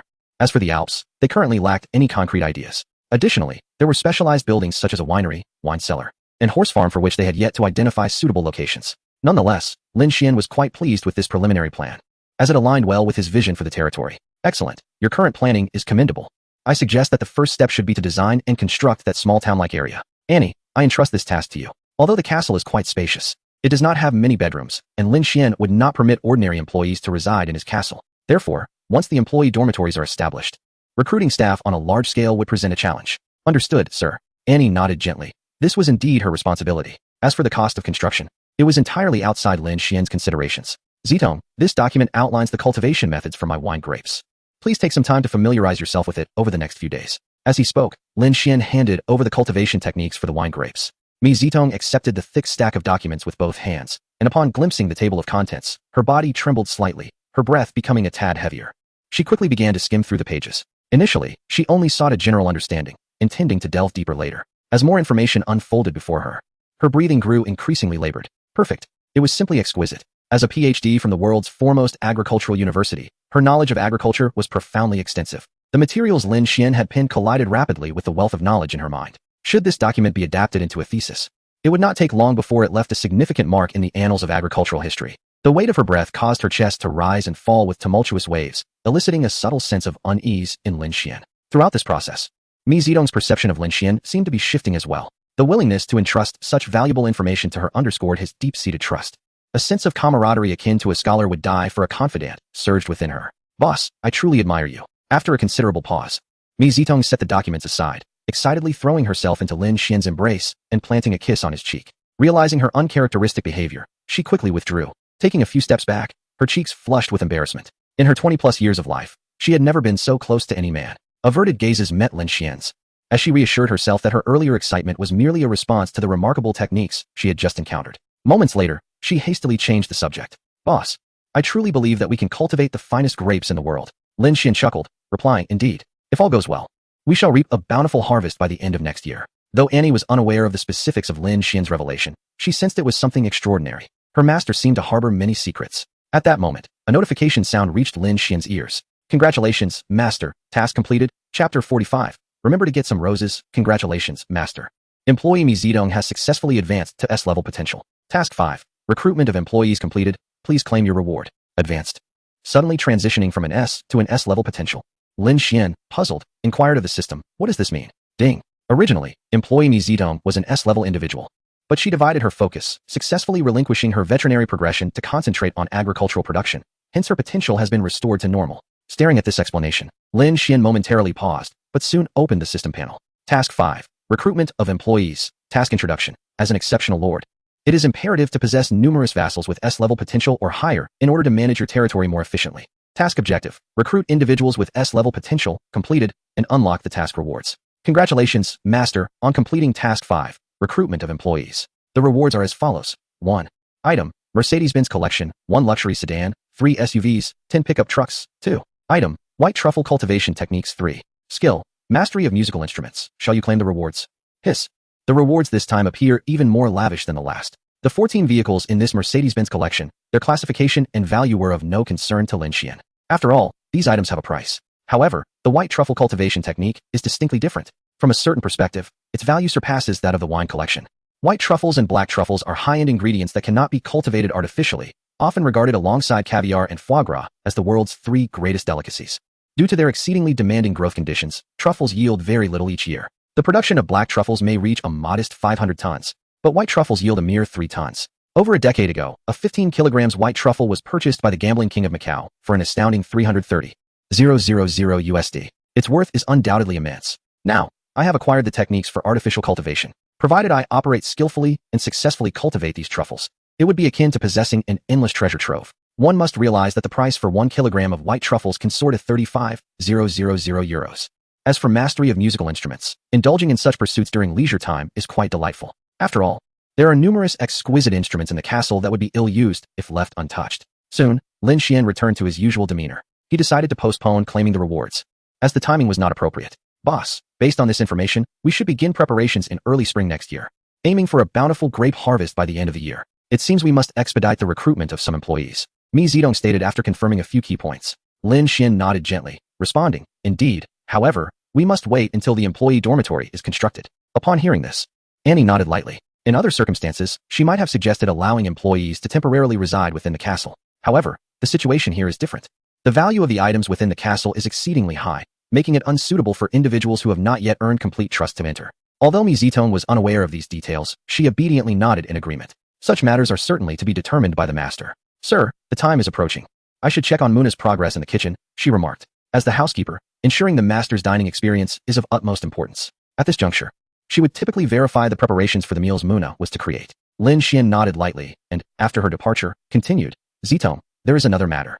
Do not forget to prepare the roses. Roses? Mi Zedong's expression suddenly became somewhat peculiar, but in an instant, it returned to normal. She hastily said, Boss, you are referring to the roses in the vineyard, right? Just moments before, she had nearly let her thoughts stray. Indeed, roses can be regarded as the guardians of the vineyard. Their presence allows us to better assess the condition of the grapes. Lin Shien, evidently oblivious to Mi Zedong's fleeting distraction, provided her with a slight sense of relief. The growing environment of roses is nearly identical to that of grapes, and the diseases affecting them often overlap perfectly. Moreover, roses tend to be even more delicate. In humid climates, grapevines are highly susceptible to various infectious diseases. However, by cultivating roses, one can implement protective measures for the grapevines when abnormalities appear in the roses, thus safeguarding the grapes from harm. Nevertheless, I must be discerning in selecting the variety of roses. To my recollection, there are nearly 10,000 different rose varieties, making the search for a suitable one quite significant. Speaking of which, roses are also edible, and rose oil is a delightful product. If the chosen rose variety is suitable for such purposes, it would be even better.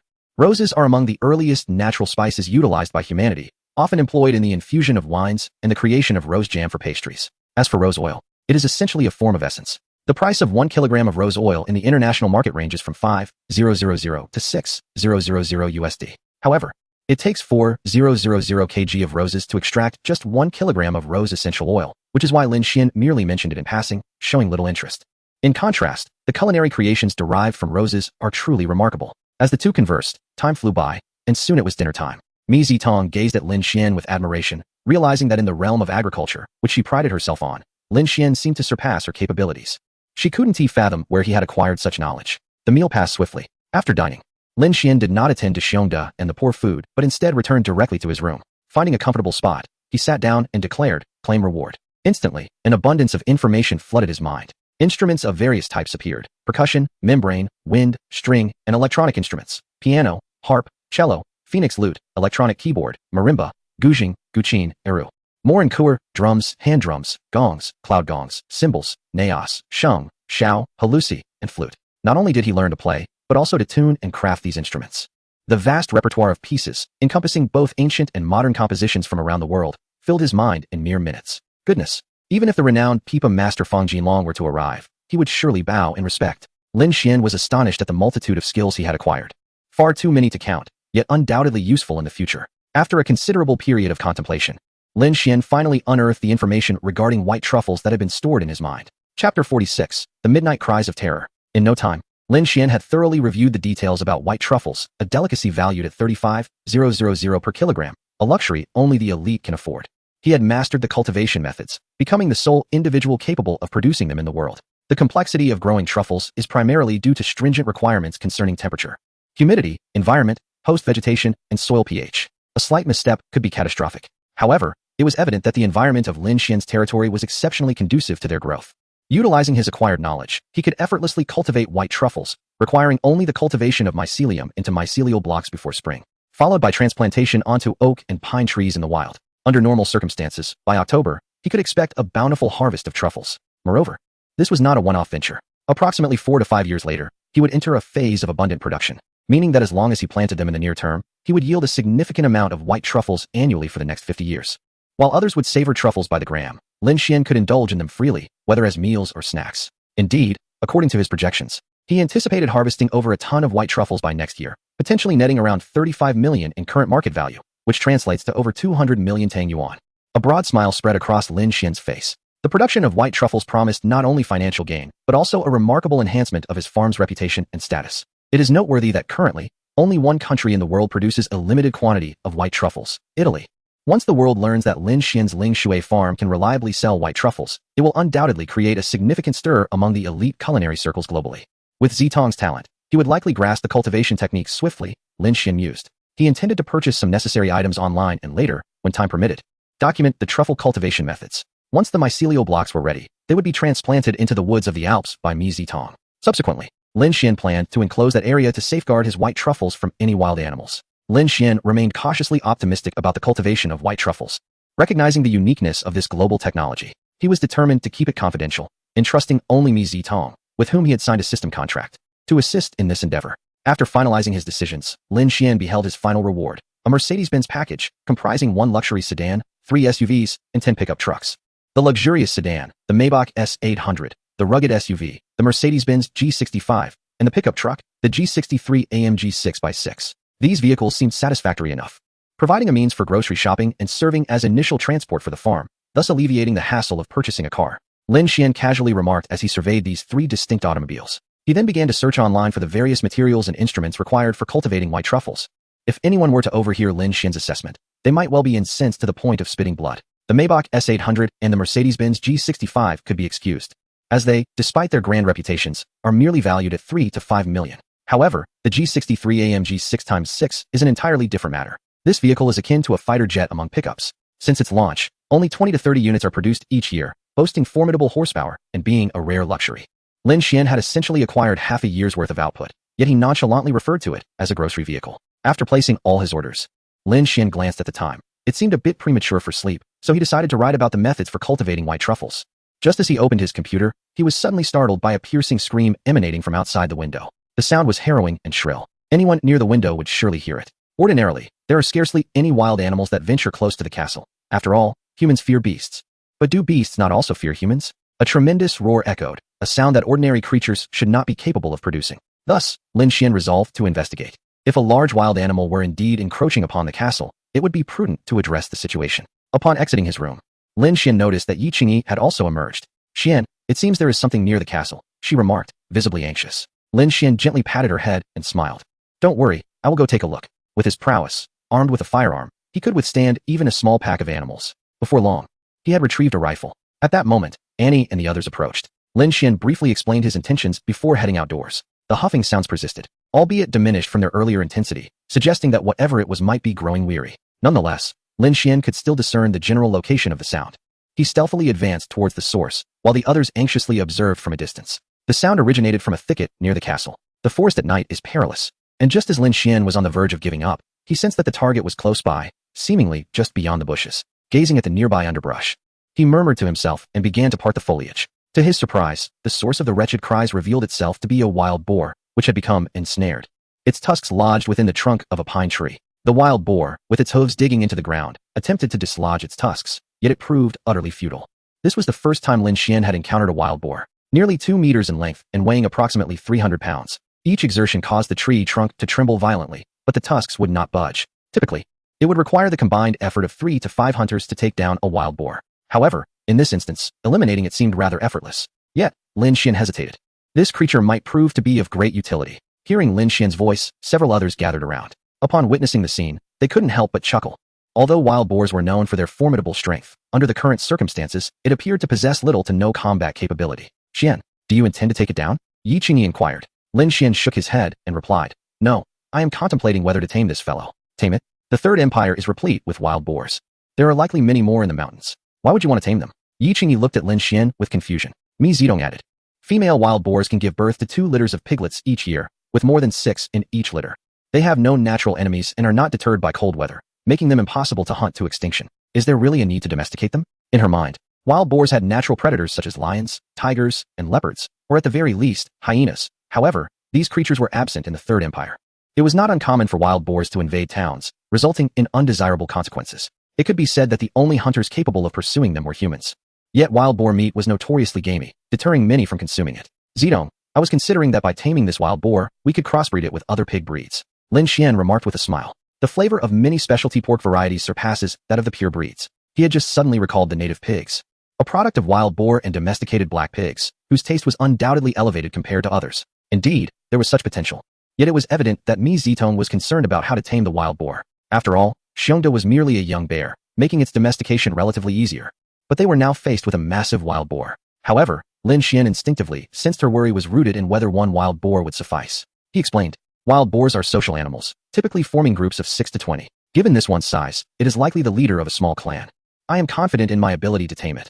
I can bring the entire family along later, which would be sufficient for our preliminary experiments. The wild boar could scarcely fathom that, after merely bumping into a tree, its fate had been sealed by another. Meanwhile, Yi Qingyi and the others, upon hearing Lin Xien's words, were left in a state of bewilderment. Although Lin Xien's ability to tame creatures was indisputable, one could understand the ambition of wanting to tame such a formidable beast. Yet, the notion of utilizing this singular creature to capture an entire group seemed somewhat excessive. Did it not? Step back a bit and witness the power of my secret weapon prepared last time. Lin Shien chuckled, raising a small, pitch-black sphere in his hand. Without a hint of fear towards the now enraged wild boar, he swiftly maneuvered to its rear. With a sudden leap, he landed atop the beast, gripping its bristly mane tightly to avoid being thrown off. Although Lin Shien was out of the boar's line of sight, its fury escalated, its body thrashing wildly.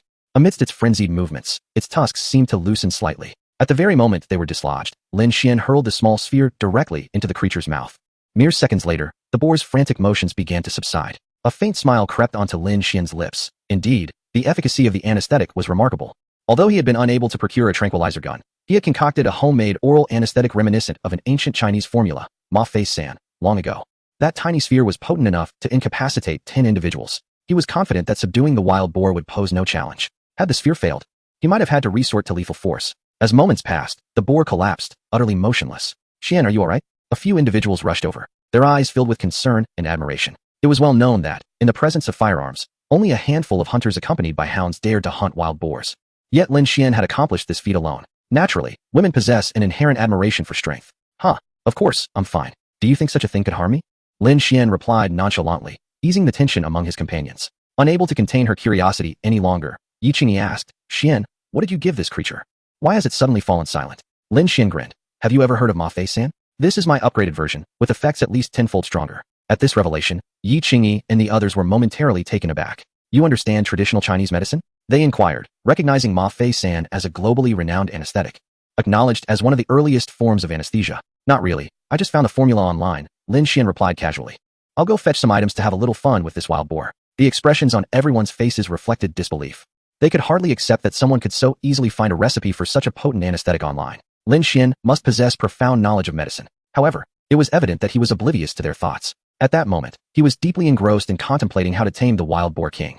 In the struggle for survival, the strong dominate. This principle applies to both humans and animals. As long as the wild boar understands that its life rests in his hands, the task of subduing it would become remarkably straightforward. However, when confronted with a formidable creature such as a wild boar, it is evident that a considerable amount of time is required. In this endeavor, it is indeed necessary to ensnare the beast. Nonetheless, transporting it elsewhere is not a feasible option, given its considerable size. As a secondary approach, Lin Shien decided to secure the creature to a large tree using iron chains. The basement retained several of these chains from the torture chamber. However, if the public were to discover that Lin Shien was employing centuries-old antique iron chains to bind a wild boar, they might be utterly appalled. Chapter 48. A little help from tools in no time. Lin Shien had produced several iron chains. Annie was rendered speechless. This was indeed the kind of iron chain utilized by ancient nobles to interrogate prisoners. The black lion, the blue lion, the red and white patterns, and the blue and white shield. Wasn't this the emblem of the once ruling Bavarian kingdom? Truly a relic. To use it to ensnare a wild boar? Once Lin Shien had bound the wild boar, the others dared to approach. How enormous! Exclaimed Muna as she scrutinized the beast. Indeed, Mi Zitong nodded in agreement. I have seen domestic pigs raised from wild boars, but none were this large. I recall that wild boars are typically smaller than domestic pigs. The sheer size of this wild boar, which Lin Shien had subdued with his bare hands, was nothing short of astonishing. He truly is an extraordinary man, Muna declared. Even to hunt a domesticated pig, which poses little threat, requires several individuals. How did the boss manage it? Shien is indeed the man I chose. Effortlessly subduing that wild boar, Yi Qingyi remarked, her expression radiating pride as if she had accomplished the feat herself. The four women stood in animated discussion, each expressing their amazement at Lin Xien's prowess. Their gazes were filled with admiration, even hinting at a touch of affection, though none acknowledged it. Sir, do you truly intend to keep this giant? After a while, Annie approached Lin Shien, gazing at the now tightly bound wild boar, voicing the collective concern of those present. Lin Shien chuckled. What? Are you all afraid of this fellow? Indeed, master, this wild boar is far too large, Muna said from a distance. She hesitated to approach. The sight of its massive tusks made her uneasy. A single thrust could lead to severe injury, or worse. Yi Qingyi remained remarkably composed, her trust in Lin Shien unwavering. Yet she inquired with curiosity, will this creature's intelligence truly enable it to obey? Haha, you might not know, having not spent time in the village. But wild boars are quite intelligent, even surpassing dogs in cleverness. Lin Shien laughed heartily. However, Annie, Zitong, you should promptly construct a pig pen. It seems quite necessary. Lin Shien felt confident in his ability to tame this wild boar, although this creature possesses intelligence and holds grudges.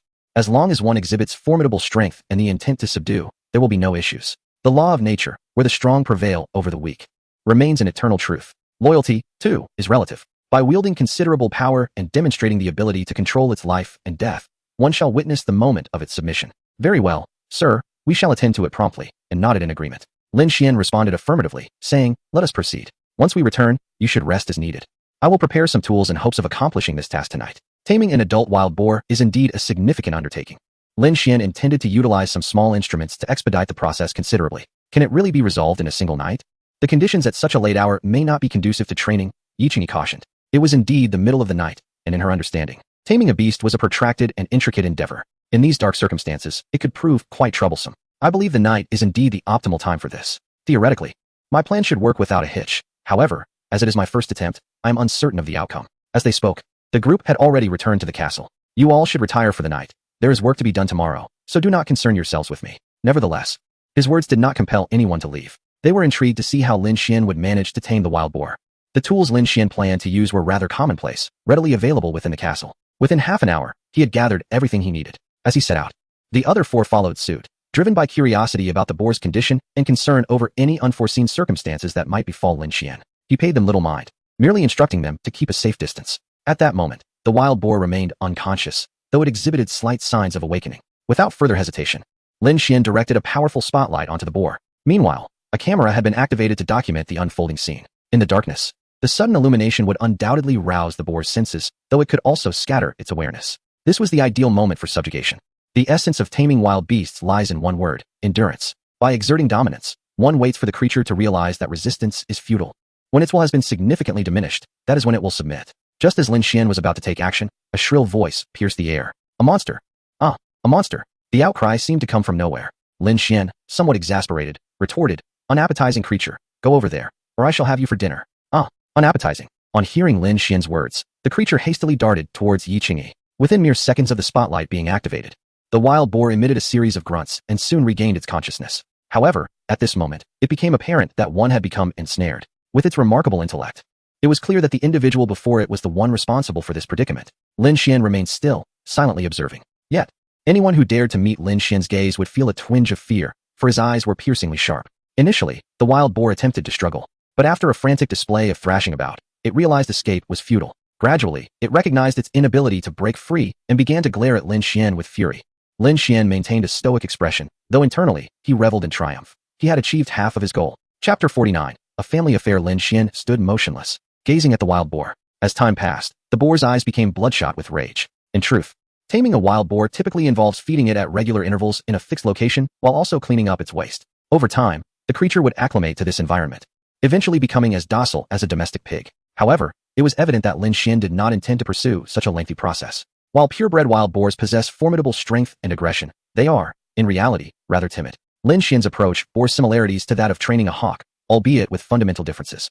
The women observed Lin Shien with puzzled expressions, bewildered by his actions. Why had he remained so still for such an extended period? Yet, they could sense that Lin Shien exuded an unusual aura, one that was decidedly domineering. Gradually, the wild boar's front legs began to tremble. Witnessing this, Lin Xian's lips curled into a subtle smile. Everything was proceeding even more smoothly than he had anticipated. It was time to employ his secret weapon. This weapon took the form of a small, spherical substance, a concoction derived from a blend of various ingredients, designed specifically for omnivorous animals like pigs, yielding remarkable effects that rendered them insatiable. This method was a blend of gentle persuasion and firm control. Ultimately, after the wild boar consumed the substance, it gradually lowered its head in submission. The entire process had taken merely an hour. Lin Shien approached the boar and gently stroked its head. It was evident that the creature had surrendered to him. The intelligence of the wild boar was not to be underestimated. With some basic training, it could easily be taught to obey commands like a dog. This scene left the women utterly astonished. A wild boar had been tamed in such a manner? They had been present throughout the entirety of the event, yet had witnessed nothing, and yet here it was, successfully subdued. How had this feat been accomplished? They were momentarily bewildered, even struggling to believe what they saw. Yet, the reality before them compelled their acceptance. Before they could fully grasp the situation, Lin Shien had already released the beast. The once ferocious wild boar now lay beside Lin Shien like an obedient pet. Originally, Lin Shien brought back the wild boar king, and they presumed it was merely because the creature was younger and more easily swayed. However, it has now imparted a lesson to them. The great wild boar king met a similar fate. Lin Shien gazed at the wild boar, slowly shaking his head. To ensure this creature comprehended his commands, he realized it would require some time. It was already past midnight. Everyone should return to rest. When time permits, we shall conduct a quarantine for this fellow. His latter remark was directed towards Mi Zitong. Although Mi Zitong was presently engrossed in agricultural matters, the veterinary skills she possessed could still be of use. Upon hearing Lin Xien's words, the group emerged from their astonishment, instinctively glancing at the time, shocked to find it was so late. Soon, they all returned to the castle, leaving the recently subdued wild boar king outside. After all, an adult wild boar could withstand the cold without issue. Nevertheless, its arrival made Lin Shien genuinely question whether food was indeed scarce in the Alps this year. First, a brown bear fled, and now a wild boar arrived unannounced. Lin Shien felt somewhat fatigued today. He had awoken late, as he had instructed no one to disturb him. After a brief wash, he descended the stairs, only to be met with an excited Mu Na exclaiming, "Sir, there are so many wild boars outside." Many? While aware that the wild boar king would surely bring its kin, Lin Shien doubted there would be an abundance. Typically, a single group consisted of no more than 20 individuals. As he spoke, Lin Shien walked towards the castle. Upon opening the door, he was taken aback. This was an overwhelming number. It appeared there were approximately 40 to 50 boars, with a dozen being smaller and the rest impressively large, undoubtedly all mature. Among them, the largest was the one he had subdued the previous night. Unexpectedly, this creature was quite astute, having brought its group over to serve as breeding stock. Quite impressive indeed. Lin Shien smiled at the wild boars and declared, "Since you have arrived, do not take your leave." After a moment's contemplation, he returned to the castle. Noticing there was still some time before lunch, he proceeded to the observation deck, intending to locate a small hillock to temporarily house these wild boars. They could not remain at the castle entrance indefinitely. Once he identified a suitable spot, lunch was prepared. During the meal, Lin Shien remarked, "With such a sudden influx of wild boars, I am entrusting the task of their care to you, Zitong. Once we establish staff accommodations, we shall recruit additional help." "Yes, of course." Mi Zitong nodded and said, "Boss, I suggest we construct several pig pens and secure nests. Later, I will procure a few different breeds of sows for crossbreeding experiments." Upon uttering these words, she felt a slight flush creep to her cheeks. The disease resistance of purebred wild boars is significantly superior to that of ordinary pigs.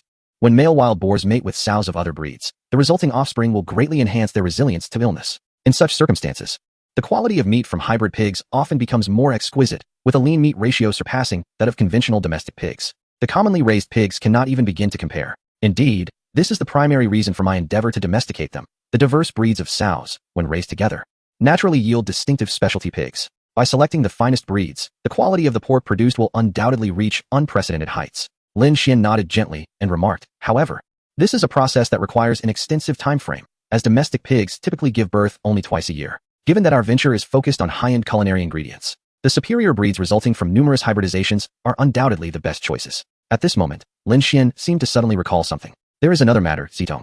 You should be aware that the rearing of wild boars differs significantly from other pigs, correct?" Chapter 50. Arrival of Equipment Boss.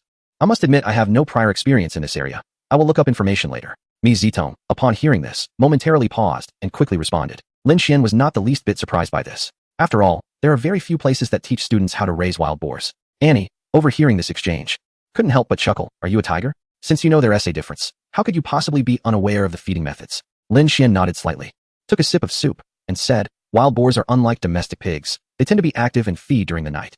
So you should feed them more in the evening and less in the morning. Additionally, they have a preference for sweet foods, such as apples and sweet potatoes. However, you must regulate the quantity. Soon, Lin Shien shared the knowledge of their diet. Do you understand?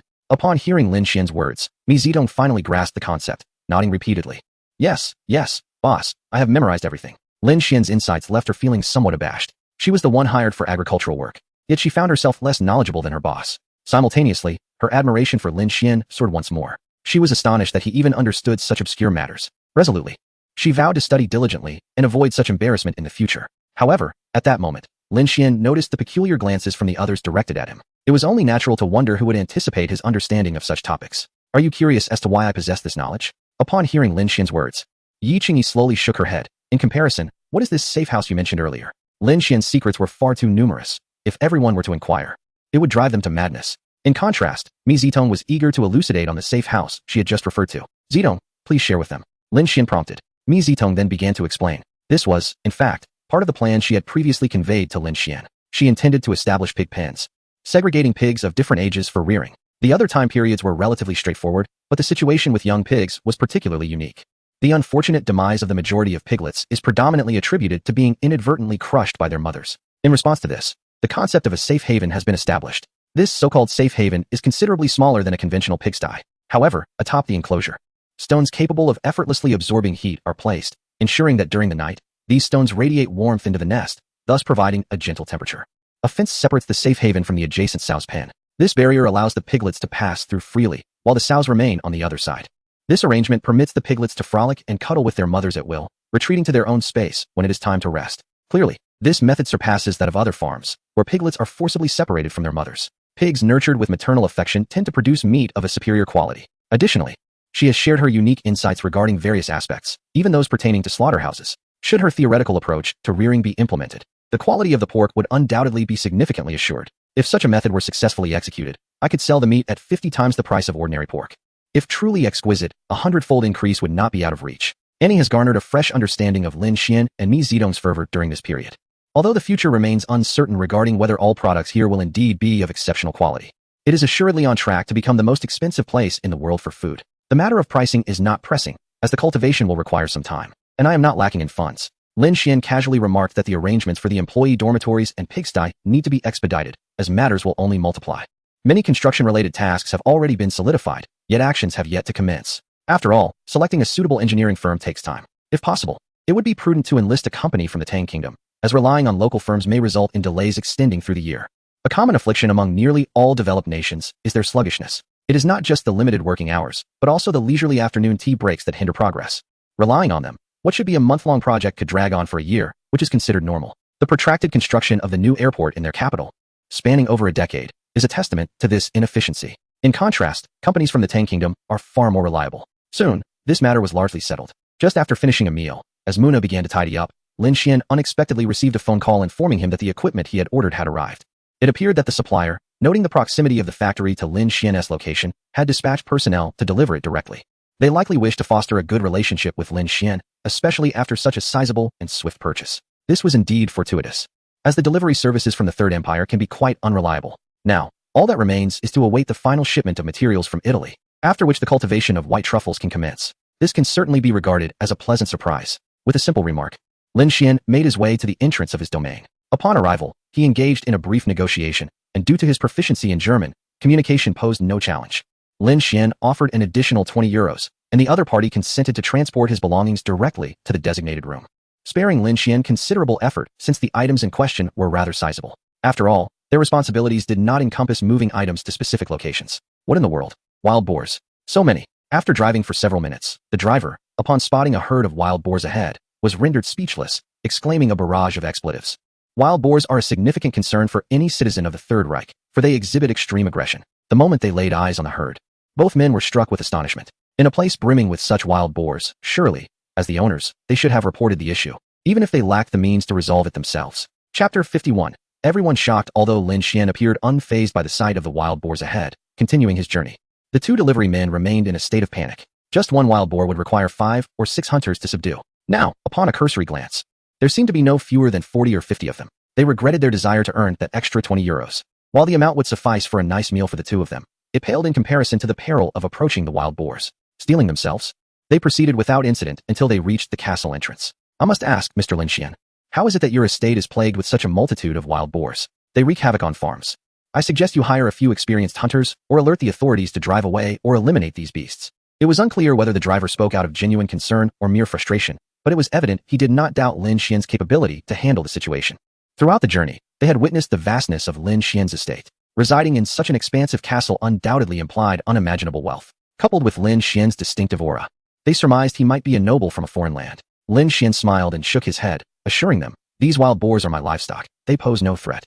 You need not worry. Let us expedite the transport of these items to the basement." He understood their apprehensions well. In his homeland, there is a saying, better to provoke a hungry wolf than to disturb a mother pig, suggesting that encountering a hungry wolf might allow for survival, while encountering a wild boar could lead to severe danger. Upon hearing Lin Xian's words, the two men paused in disbelief. It was astonishing that someone would keep wild boars as livestock. However, they were not overly surprised, for the wealthy often harbor peculiar inclinations. Rumor had it that some even kept lions and tigers in their homes. Prior to this, Lin Shien had already prepared a room in a corner of the basement to house these creatures. Had it not been for the presence of two robust German men delivering the shipment, Lin Shien would have been at a loss as to how to transport these items downstairs. After all, the goods were particularly large, such as a biochemical incubator that surpassed the size of a double-door refrigerator by a considerable margin. The constant temperature box was also quite sizable. The urgency of the task loomed, as preparations had already been made. The two men swiftly began to carry the items. However, upon entering the basement, they could not help but shudder at the sight surrounding them. One of them swore under his breath. A glance revealed that nearly everything around them resembled a cage. Ancient prison cells inherently evoke a chilling sensation, and now these items had undergone a systematic second processing, infused with a rich Gothic style that imparted a palpable coldness. Do not be alarmed. These are remnants of ancient architecture, and I find them steeped in history, so I preserve them, Lin Shien explained with a smile. Now, please place these items in the room at the end. Time hastily passed, and it took a full 20 minutes to move everything. Lin Shien designated this room as the biochemical laboratory, where numerous creations would potentially take form in the future. The two delivery men, evidently shaken, hurriedly departed after unloading the items. Their speed significantly increased. Upon entering the basement, the entirety of the scene had exceeded their psychological limits. They had initially contemplated outright refusing Lin Shien and leaving, but the thought of offending such a significant client compelled them to grit their teeth and complete the task. This was also a testament to Lin Xien's considerable investment. Today alone, these devices had cost him 50,000 euros, double the market price of similar products. Nevertheless, this was due to the fact that they hailed from the finest manufacturers of the Third Reich, renowned for their meticulousness. These items could undoubtedly be regarded as the pinnacle of global standards. The primary function of the biochemical incubator would be to cultivate and store fungi, necessitating rigorous control over temperature, humidity, and other conditions. Should ordinary machinery be employed, any deviation could spell disaster for his precious white truffles. Thus, despite the significant expenditure, Lin Shien felt no sense of loss. As long as he could indeed cultivate the white truffles, this cost was negligible. Moreover, this equipment was not disposable. It might prove useful for many other purposes in the future. Soon I shall await the materials from Italy, and then we can officially commence, Lin Shien thought, a smile gracing his lips. After leaving the basement, Lin Shien made his way directly to the lounge, where several individuals, including Mi Zitong, were gathered. Just as he was about to enter, a document materialized in his hand. Upon his entrance, Yi Qingyi curiously inquired, "Shien, what kind of equipment was delivered just now?" A number of individuals cast curious glances towards Lin Shien, their minds brimming with confusion. "Zitong, please take a look at this document first," Lin Shien offered. Handing over the material, he continued, "These devices are intended for the cultivation of this." Mi Zitong accepted the document with both hands. Upon glimpsing the contents, her face was overtaken by profound astonishment, far more intense than her reaction to the previous information on grape cultivation for winemaking. After all, that required careful examination. Yet this, simply the title, left her utterly speechless. White truffle. Techniques for cultivating white truffles. One of the world's 3 great delicacies.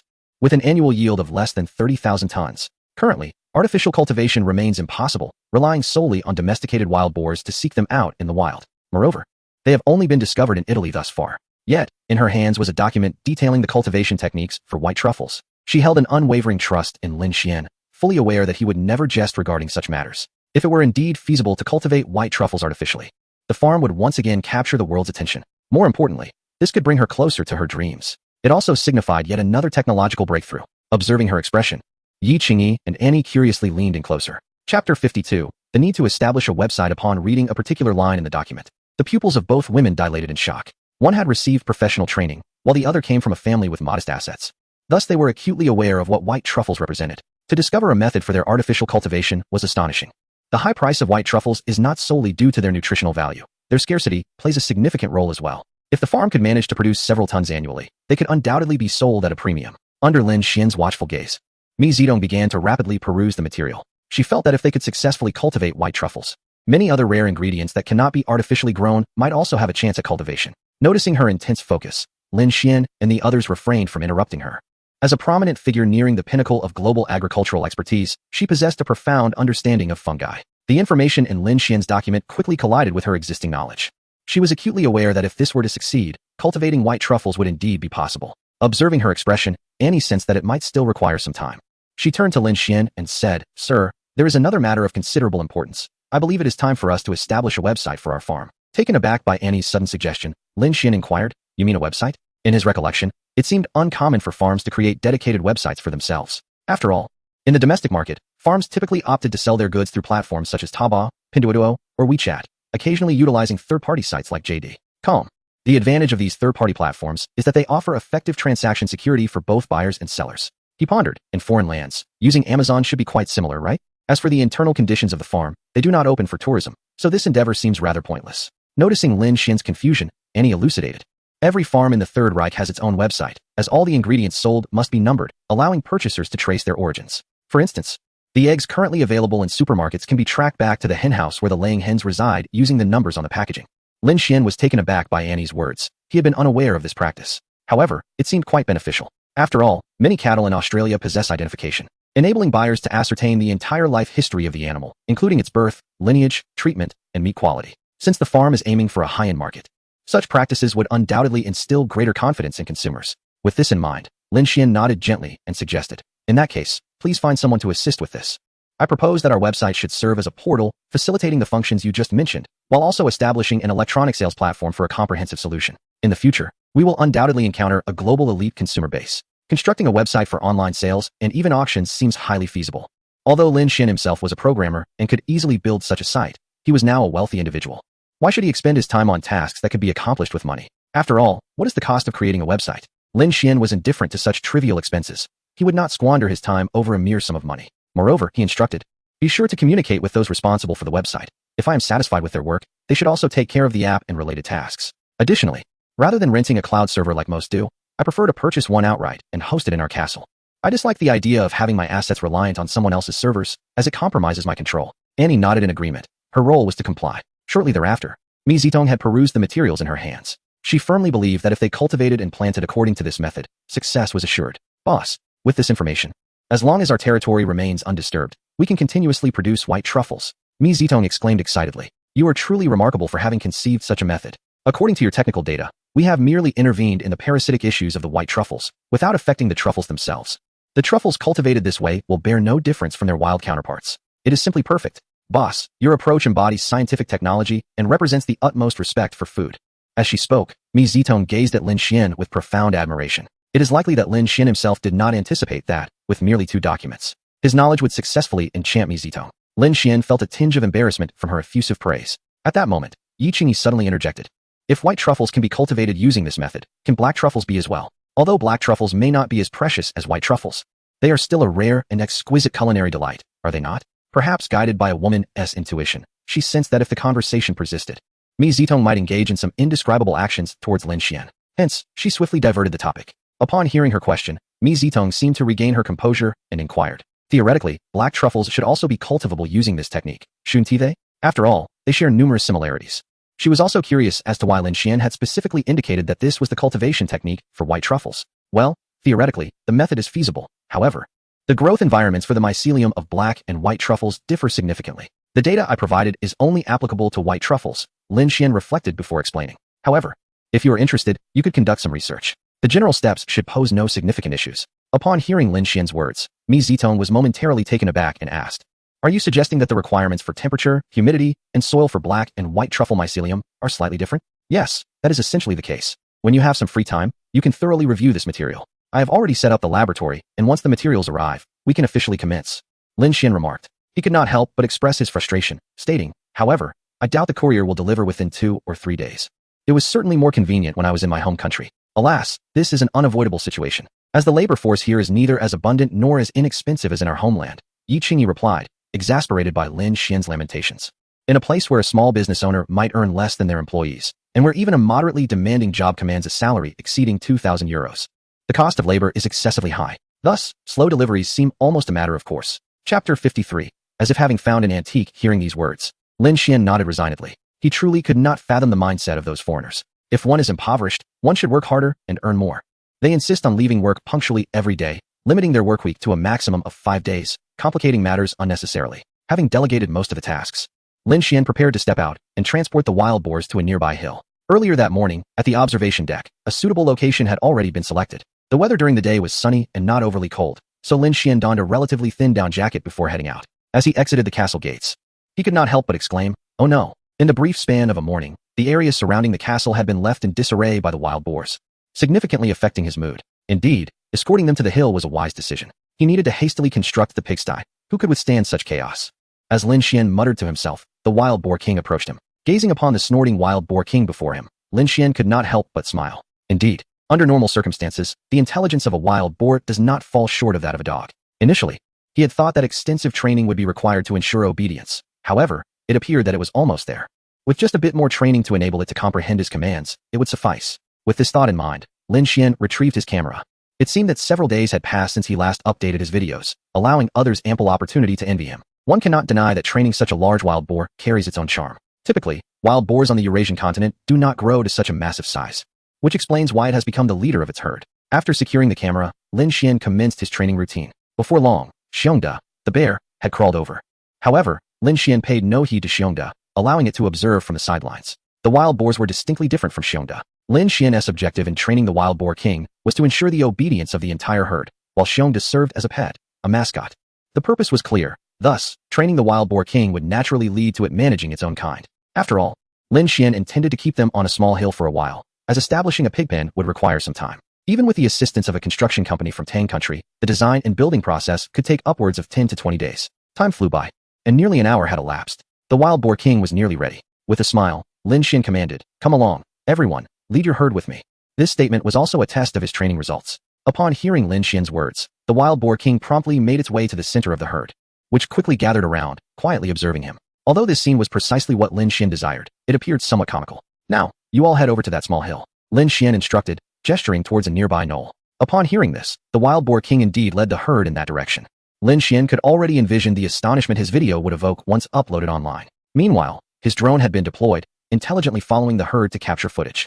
Lin Shien trailed behind. Although the sun was beginning to set, its warmth remained delightful, providing him with immense comfort. Prior to arriving in this territory, he had not truly savored the pleasure of basking in sunlight for nearly 7 or 8 years. The freshness of the air, the warmth of the sun, devoid of any human clamor, all of this brought Lin Shien great joy. Despite being winter, the evergreen pastures still flourished vibrantly, teeming with life. In areas free of snow, walking upon the grass felt akin to treading on a plush carpet, exceedingly pleasant. Before long, they reached their destination. As the wild boar king emitted a low grunt, the herd of wild boars dispersed with a thunderous rush. Lin Shien sat atop a high mound of earth, quietly observing the scene below, his heart brimming with satisfaction. Perhaps, this was the essence of life. Distanced from the frenetic pace of the outside world, everything seemed to take on a newfound significance. After a considerable time, Lin Shien finally rose.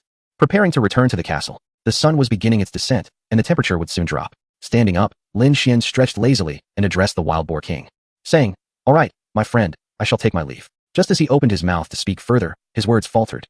He suddenly noticed that the wild boar king was busily rooting around for something below. However, he was certain it was metallic in nature. Under the glow of the setting sun, it shimmered brilliantly. This piqued Lin Xien's curiosity. After all, this land had remained untouched for over a century. Modern artifacts, such as glass, could not possibly be scattered in this place. Without a moment's hesitation, he approached. Upon seeing Lin Shien, the wild boar king obediently stepped aside. Soon, Lin Shien unearthed the object. It was a heart-shaped pendant, glimmering with golden hues, seemingly crafted from gold. The surface was densely adorned with white diamonds, interspersed with occasional colored diamonds, forming a rather peculiar shape. Had he encountered such an object elsewhere, Lin Shien might have doubted its authenticity, wondering if it was a modern craft, perhaps a rhinestone or a faux diamond. After all, there were plenty of such crafted items within the country. However, in this setting, Lin Shien harbored no such suspicions. It was well known that this area had not seen a visitor in over 100 years. Thus, the likelihood of a modern artifact being discarded here was exceedingly slim. In fact, the chances of discovering an antique were far greater than stumbling upon contemporary craftsmanship. Lin Shien, unbothered by the dirt on the pendant, slipped it into his pocket and said to the wild boar king, "All right, my friend, I shall take my leave. You stay here. Someone will come to feed you soon." After imparting this simple instruction, Lin Shien gathered his belongings and made his way toward the castle. It was not far from here. A leisurely walk of 10 minutes would suffice. Upon arriving at the hall, he deposited all his items and proceeded to the dining room. For it was nearly time for dinner. He intended to hand over the recently found pendant to Annie for her attention, as she seemed to possess some expertise in the care of luxury goods and antiques. After dinner, Lin Shien retrieved the pendant from his pocket. "Annie, I found this outside. Could you take a look and see if it's an antique?" Upon hearing Lin Xien's inquiry, Annie promptly approached, taking the pendant into her hands. After examining it closely, she replied, "Sir, this is undoubtedly an antique, though I will need to clean it a bit further and fetch some tools to ascertain its precise era." Seeing Lin Shien nod in agreement, Annie quickly returned to her room to retrieve a small leather case. Upon arriving at the castle and discovering a plethora of antiquities, Annie diligently gathered all the necessary tools she might require. The suitcase was filled to the brim with professional instruments. Observing Annie's meticulous cleaning process, Lin Shien felt somewhat exasperated. Surely, a simple rinse with water would suffice. Could it be that a mere wash would wash away gold? After a thorough cleansing, a heart-shaped pendant emerged before Lin Shien. "Sir, this piece hails from the Victorian era, crafted by nobility. It is entirely fashioned from gold, adorned with a multitude of transparent diamonds and embellished with amethyst grapevines, symbolizing victory and eternity." Annie carefully handed the necklace to Lin Shien, remarking on its considerable collectible value. "Really?" Lin Shien gazed in astonishment at the necklace, initially believing it to be worth no more than a few tens of thousands, perhaps 100,000 euros. After all, if it were truly exquisite, it would hardly be found in such a location. Her words drew the attention of several individuals still seated in the dining hall. Annie elaborated. The 19th century was a time of prosperity and rapid economic growth, marking the rise of the jewelry manufacturing industry. Nobility sought exquisite and unique pieces, characterized by opulence and luxury, with colored gemstones and diamonds often as the focal points. Annie appeared poised to continue, but Lin Shien interjected, "Let us focus on the necklace. The heart shape, embellished with grapevines, could very well serve as a testament to a romantic bond between a queen and her prince." Upon hearing this, Yi Qingyi expressed her surprise. "Does this mean it potentially holds immense collectible value?" "Indeed, based on my estimations, this necklace likely garners significant interest from collectors." Annie paused momentarily before continuing. "Roughly speaking, its value exceeds 2 million euros, and if it encounters an enthusiastic collector, its worth may multiply several times." At this revelation, all eyes in the room shifted towards Lin Shien. What remarkable fortune he had. Merely stepping out to relocate the wild boar had unexpectedly led him to discover such a valuable antique necklace. The effort they put into their work would take them many years to accumulate a similar treasure. However, at that moment, Lin Shien slowly rose to his feet, stretched lazily, and casually declared, "It's fine, Qingyi, I'll give this to you." After all, it was merely a 200-year-old antique. Within the treasure cave of the basement, amidst mountains of gold and silver ornaments, there were countless similar items. Selling them seemed too bothersome to Lin Shien. "You're just giving it to me like that?" Yi Qingyi stepped forward and embraced Lin Shien, smiling. Lin Shien laughed heartily. "Haha, you're mine for life. It's just a necklace." As Lin Shien prepared to depart, Annie suddenly remembered that she still had matters to report. He promptly remarked, "Sir, there is one more matter. I have contacted 3 design and engineering firms, 2 of which are operated by Chinese entrepreneurs.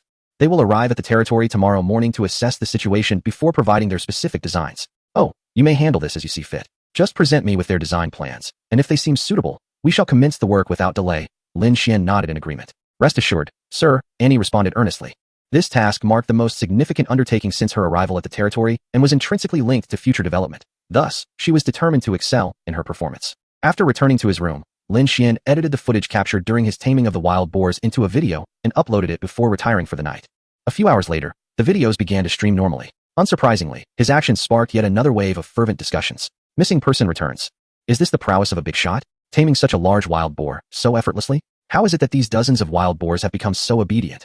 It seems this wild boar has stumbled upon something extraordinary. Is this truly the might of a farming magnate, casually uncovering antiques? Is this akin to a mundane fellow in a courtyard stumbling upon a centuries-old necklace of immense value? One must admit, Lin Xien's self-chosen moniker indeed attracted some envy. Yet, who truly knew that Lin Shien was indifferent to such sentiments? When Lin Shien opened his eyes once more, dawn had broken. He drew back the curtains and gazed outside, noting that the weather appeared promising for the day. With such vast land, should he not consider acquiring some horses? The exhilarating experience of riding might indeed be delightful.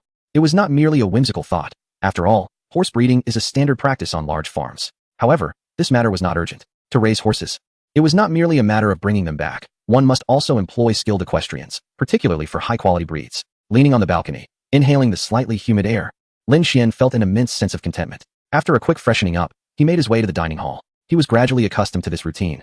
Regardless of whether Muna had prepared breakfast, a few individuals could engage in light conversation in the dining area. No more apples. No more apples. I want to eat apples. As Lin Shien entered the dining hall, he was suddenly greeted by such exclamations. The speaker, of course, was the insatiable creature. Just as Lin Shien turned to look, the little rascal had already landed on the table. Coincidentally, Muna emerged from the kitchen carrying some breakfast. Sir, I have noticed lately that the insatiable one seems to have developed a distaste for seeds and nuts, even ignoring its previously favored strawberries. Last night, I caught it sneaking an apple, she remarked. Lin Shien was taken aback by Muna's observation. Logically, the gray parrot should relish a variety of seeds, nuts, and berries, particularly corn, strawberries, and blueberries. However, it was understandable that a few individuals might possess peculiar tastes. Would you like to eat this? As they conversed, an apple suddenly materialized in Lin Xien's hand. The individuals present failed to notice when the apple had appeared, yet they did not delve into the matter, perhaps attributing it to their own oversight. Chapter 55, circle this area for me. Upon seeing the apple in Lin Xien's grasp, the parrot, with an exuberance that was palpable, swiftly darted to his side. It inhaled the fruit's aroma, and in an instant, it seemed as though it had consumed a stimulant, exclaiming loudly, "Apple, apple, mine, mine. I want to eat. Fresh." In the midst of its cries, it lunged forward and began to devour the apple. Lin Shien, observing its antics, couldn't help but chuckle. Rather than tease it further, he placed the apple on the table. However, after only a few bites, the parrot paused and declared to Lin Shien, "Thank you for the treat. I'm full, full." With that, it spread its wings and soared to the chandelier above. Clearing its throat, it proclaimed, "To express my utmost gratitude, I have decided to present a magnificent piece of music for my esteemed master." Before Lin Shien could fully comprehend, the parrot had already begun to sing. "I planted a seed, and it finally bore fruit. Today is a momentous day. You are my little apple. No matter how I love you, it will never be too much." Lin Shien was utterly taken aback.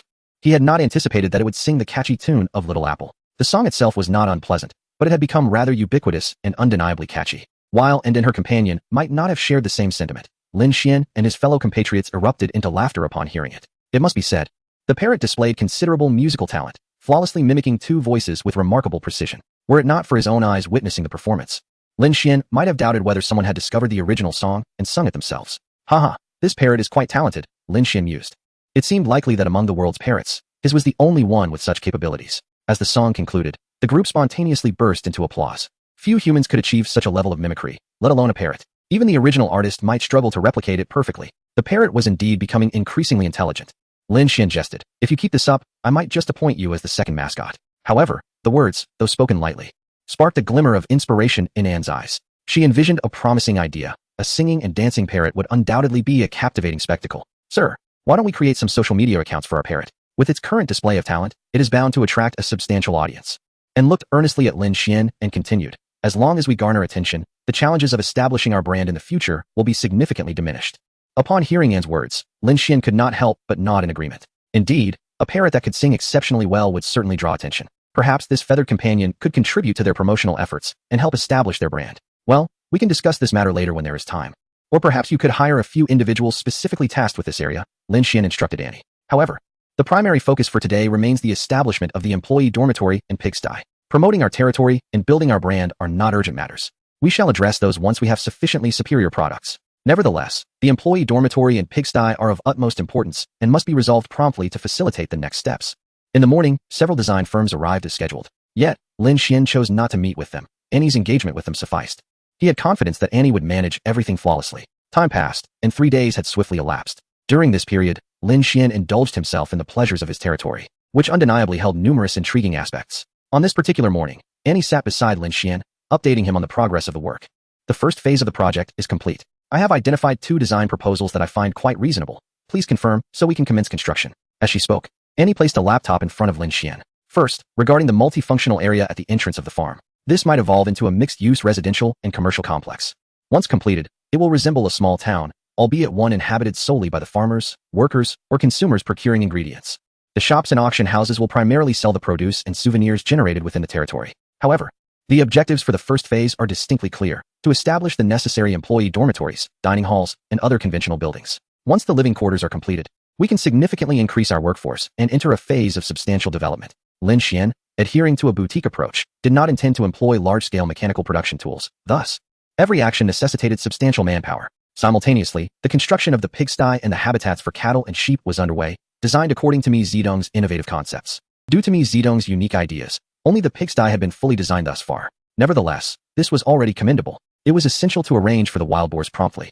Aligning with Mi Zedong's vision, where the constructed pigsty would ensure that pigs at various life stages, infants, children, adolescents, and adults, would inhabit entirely distinct environments.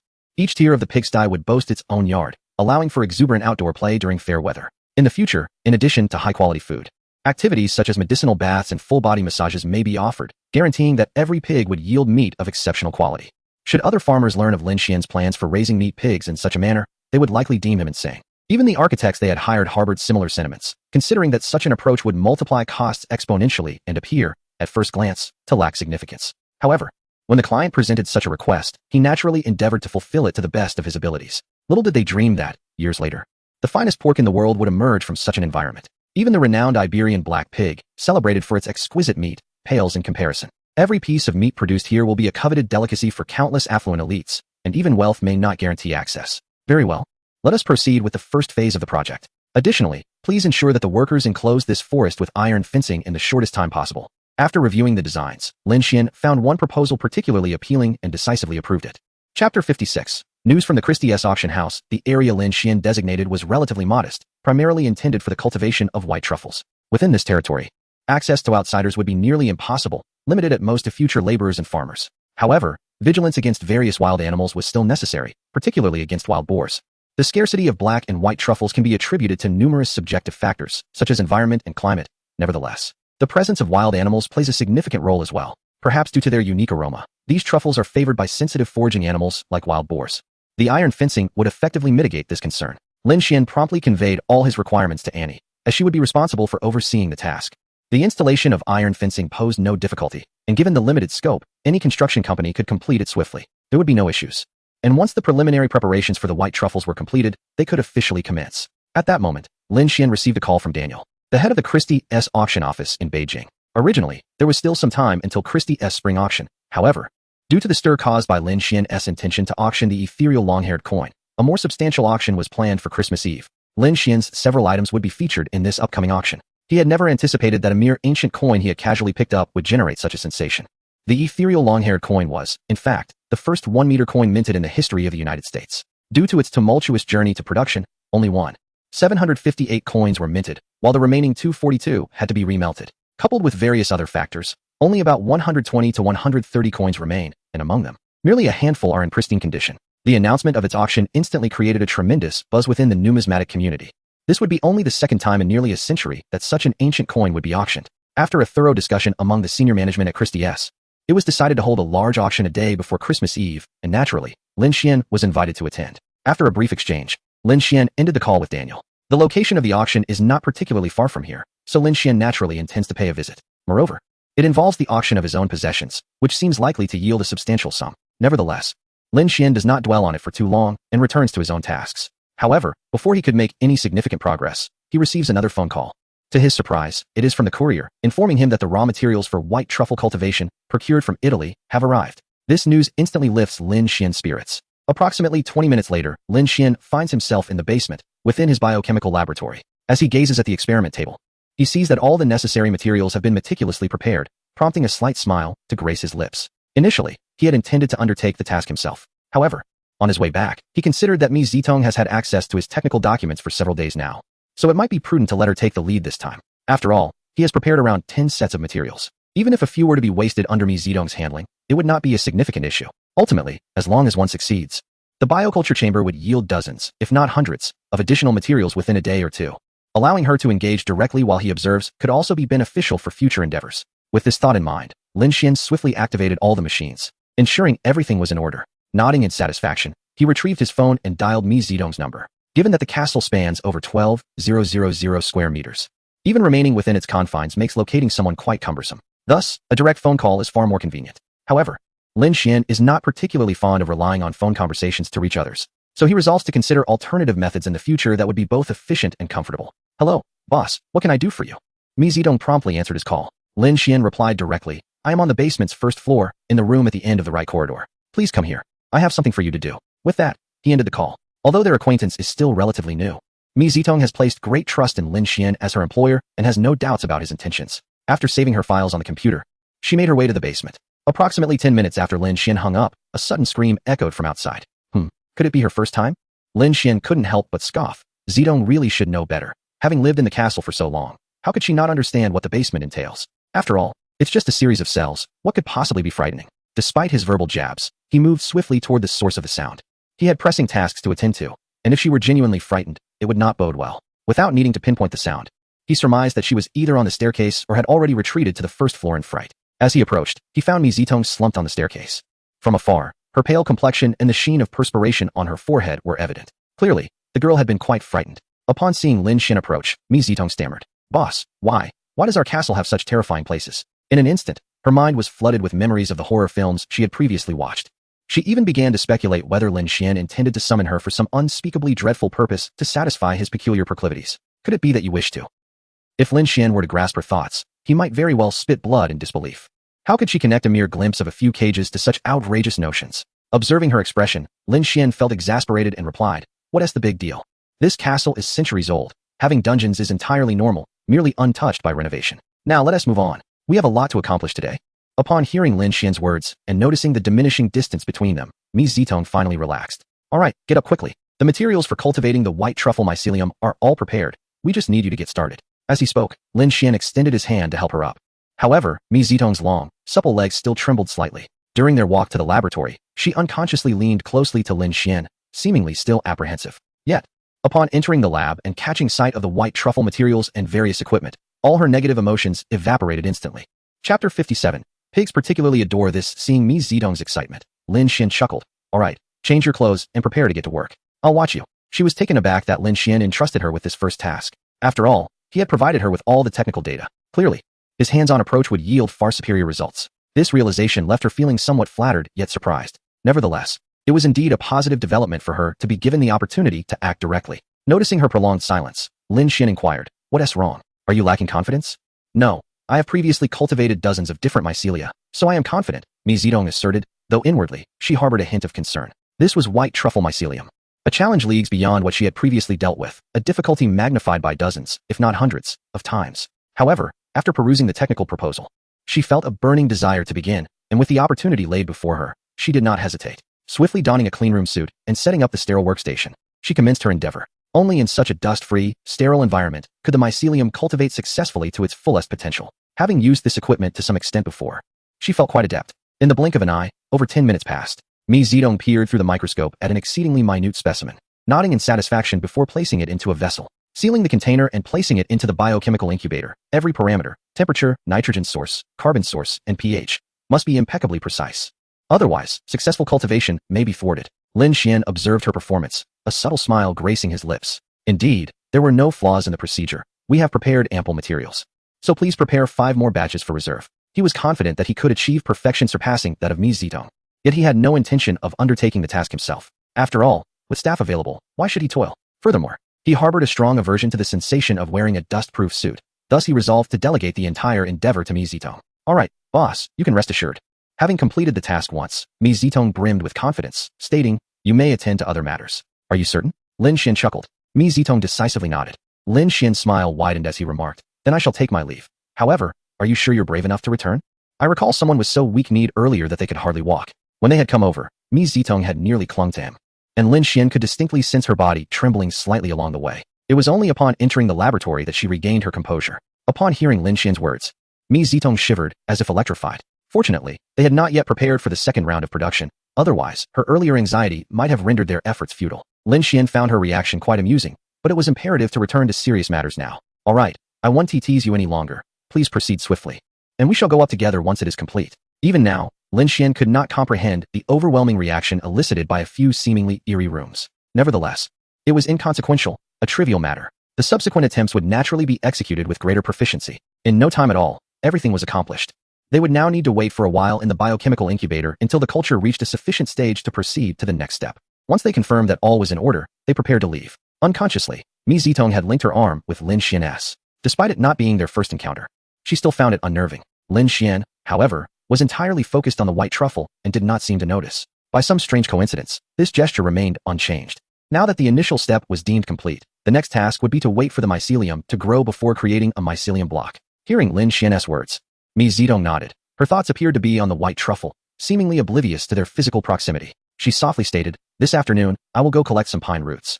Yet Lin Shien shook his head, responding, "Let us first check on the mycelium tomorrow. The roots must remain fresh to maximize our chances of success." Mi Zitong, upon hearing his words, expressed concern, saying, Cultivating the mycelium block will require at least 3 to 4 days, and implanting it into the pine roots will take even longer. Given that I am the only one working on this, our time is limited. Boss, are you sure you do not want anyone else to assist with this task? If there were additional helpers working alongside her, the pace would undoubtedly accelerate significantly, ensuring a far more bountiful harvest in the coming year. After all, these lessons represent monetary value.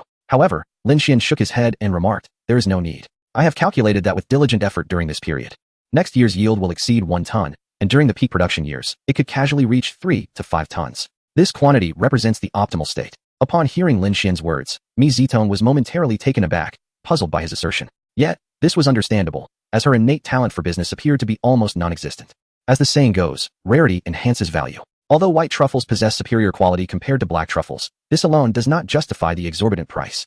The key factor remains their scarcity. Currently, the global production stands at 3 tons, and their territory yields a similar amount. This figure still falls short of demand, thus maintaining high prices. However, if production were to increase excessively, prices would inevitably decline. In such a scenario, even with greater quantities, profits would remain comparable. While Lin Shien did not place great emphasis on profit margins, he still preferred to avoid such a situation. Furthermore, the cultivation techniques for white truffles involve considerable interests, so he was keen to keep this knowledge from becoming widespread. By the way, when you collect tree roots, please take care to find several trees, as this will minimize the impact on the environment. There is no need to cut down any large trees, he advised. He cherished the environment of his territory and wished to avoid causing significant damage during the planting process. Understood, Mi Zitong nodded. Although felling a single tree would be the most time-efficient method, it had never crossed her mind. Oh boss, we need to enclose the area where we plant the white truffles, right?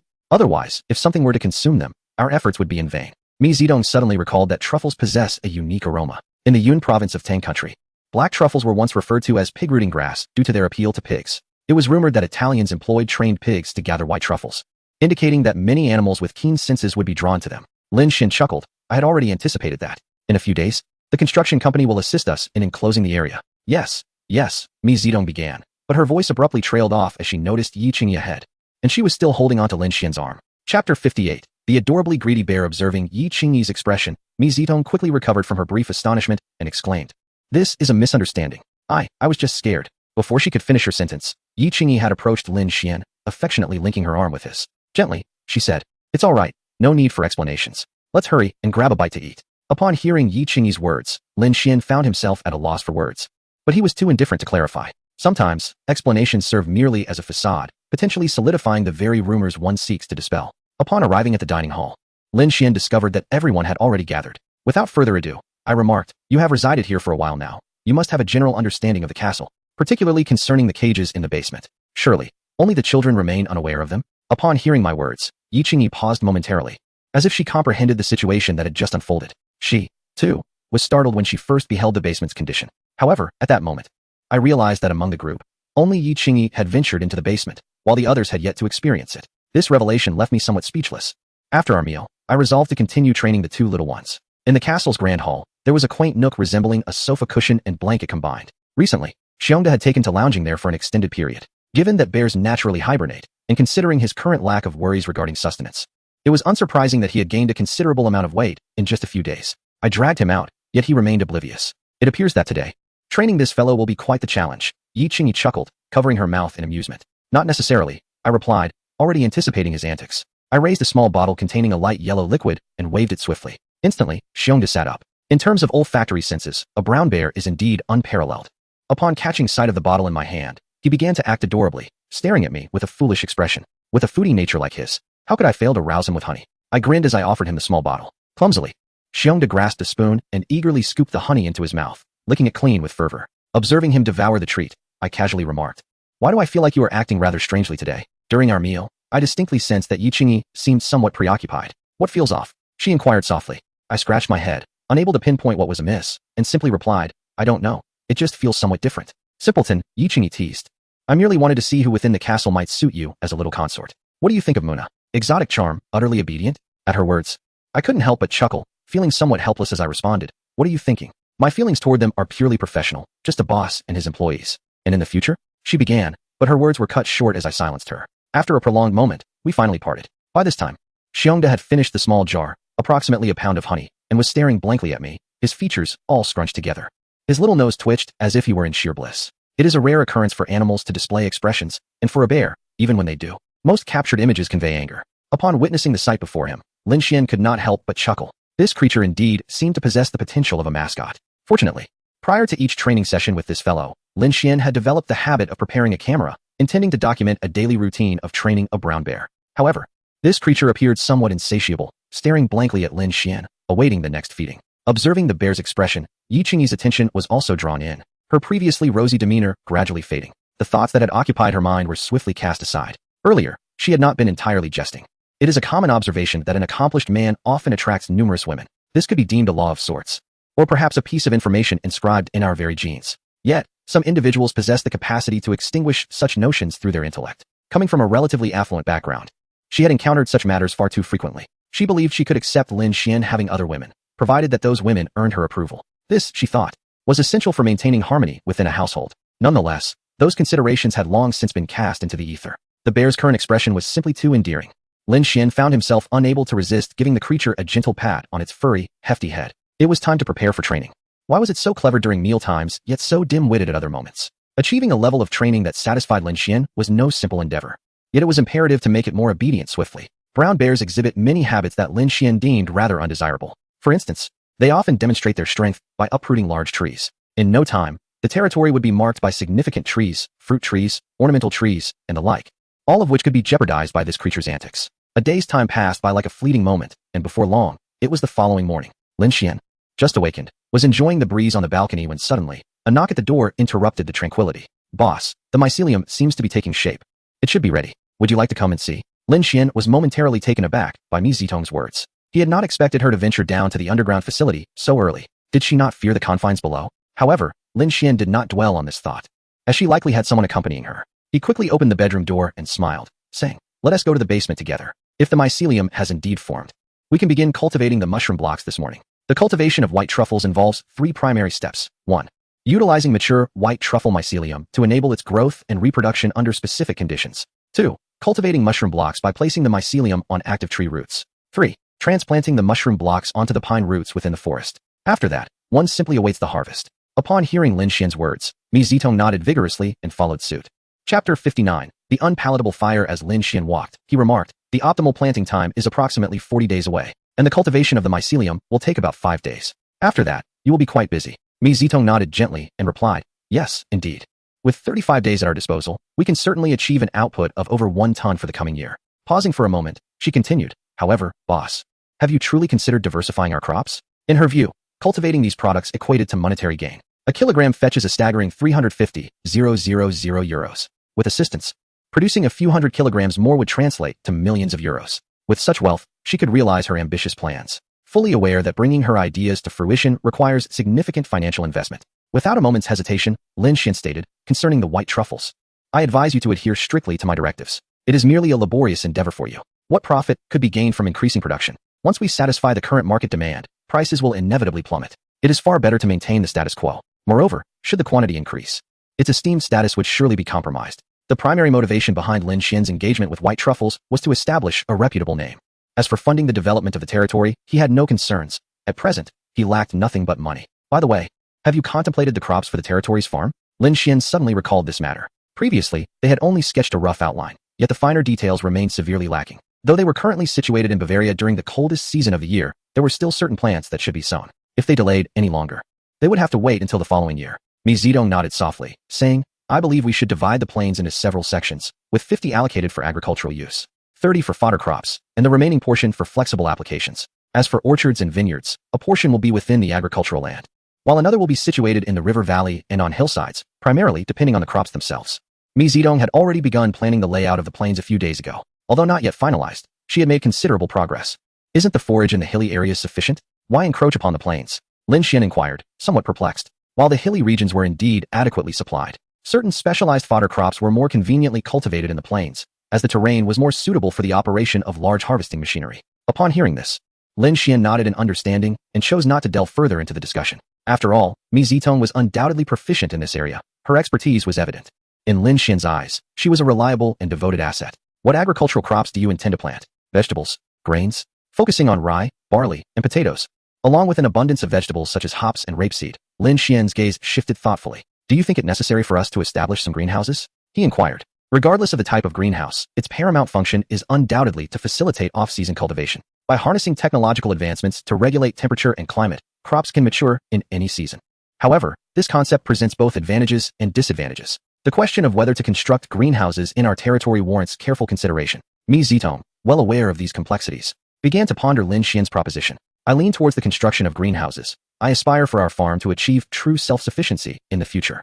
Lin Shien responded with a smile. Aside from certain specialty ingredients, we can cultivate a variety of produce year-round. Mi Zitong nodded in agreement, recognizing the evident benefits of greenhouses, which have gained global popularity. Furthermore, varying costs allow for the construction of greenhouses at different levels and styles. Yet, many greenhouses may inadvertently harm the environment. More critically, off-season cultivation can prevent crops from reaching their peak, thereby affecting their quality. Noticing Mi Zitong's contemplative expression, Lin Shien chuckled softly. There's no need to rush. We can take our time. After all, the establishment of such structures cannot be accomplished overnight. Despite his reassurances, Mi Zitong's brow remained furrowed.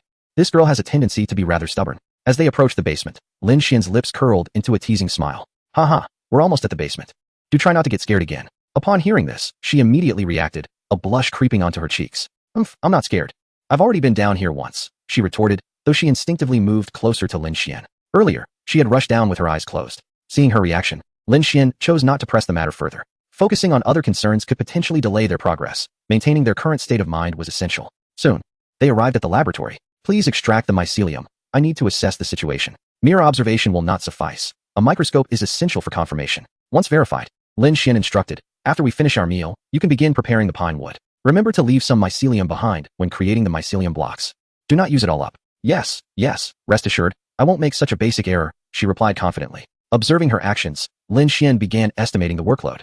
Cultivating the mycelium and producing some blocks would likely take around 3 hours, considering the time needed to locate the pine roots. They should be able to complete everything by noon. For an extended period thereafter, she would need to return every other day to ensure the mycelium blocks were perfected.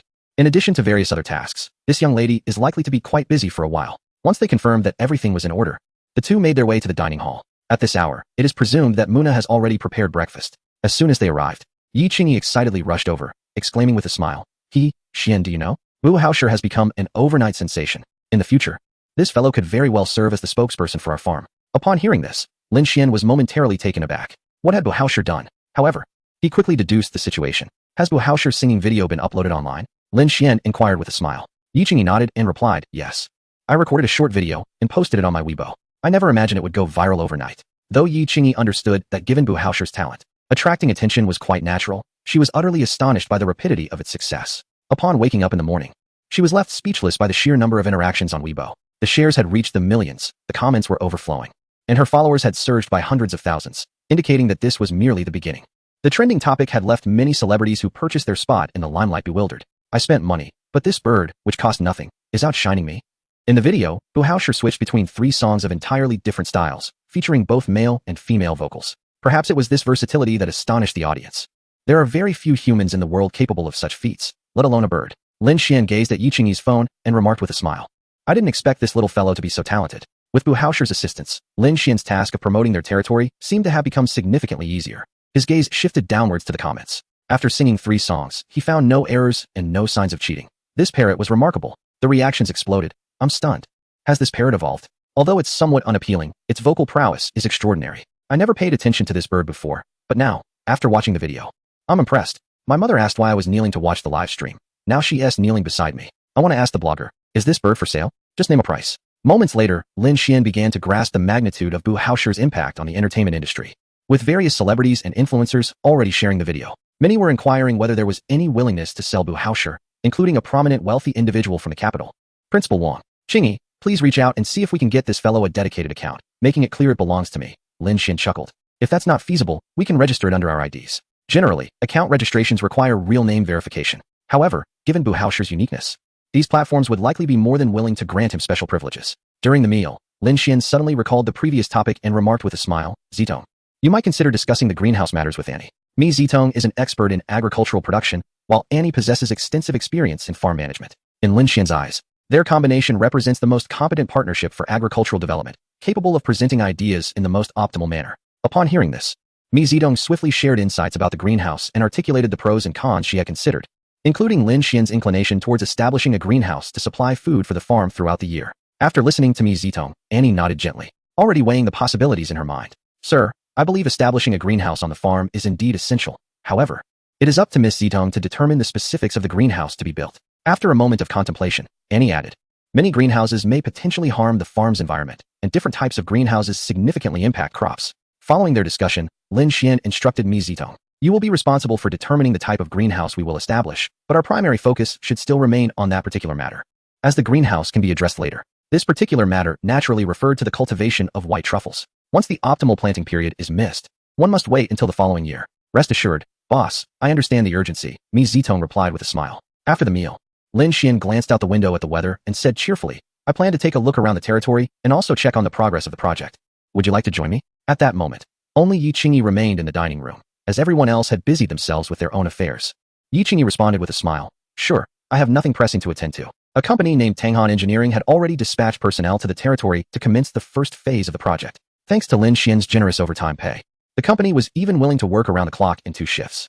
It must be said that Lin Xien's choice of their company was significantly influenced by their proactive attitude. In contrast, companies from the Third Empire typically worked 8 hours a day, spending an additional 2 to 3 hours on meals, tea breaks, and leisure. Soon, the two arrived at the parking lot. Oh, when did so many cars appear here? Yi Qingyi exclaimed in surprise. Previously, it seemed the parking lot contained only the Audi A6 she had driven over, along with a rented Audi and Lin Xien's Night 15. However, this time, there were more than a dozen Mercedes vehicles, mostly imposing-looking pickups. Haven't you visited the parking lot lately? They've been here for a few days now, serving as grocery and transport vehicles, which is quite convenient, Lin Shien remarked as he approached his Night 15. Despite the number of vehicles, he still favored the Night 15 for its commanding presence. Yi Qingyi was momentarily speechless, unsure of how to respond, and proceeded to the passenger seat. Grocery vehicle? Transport vehicle? If she wasn't mistaken, this pickup appeared to be the Mercedes G63 AMG 6x6.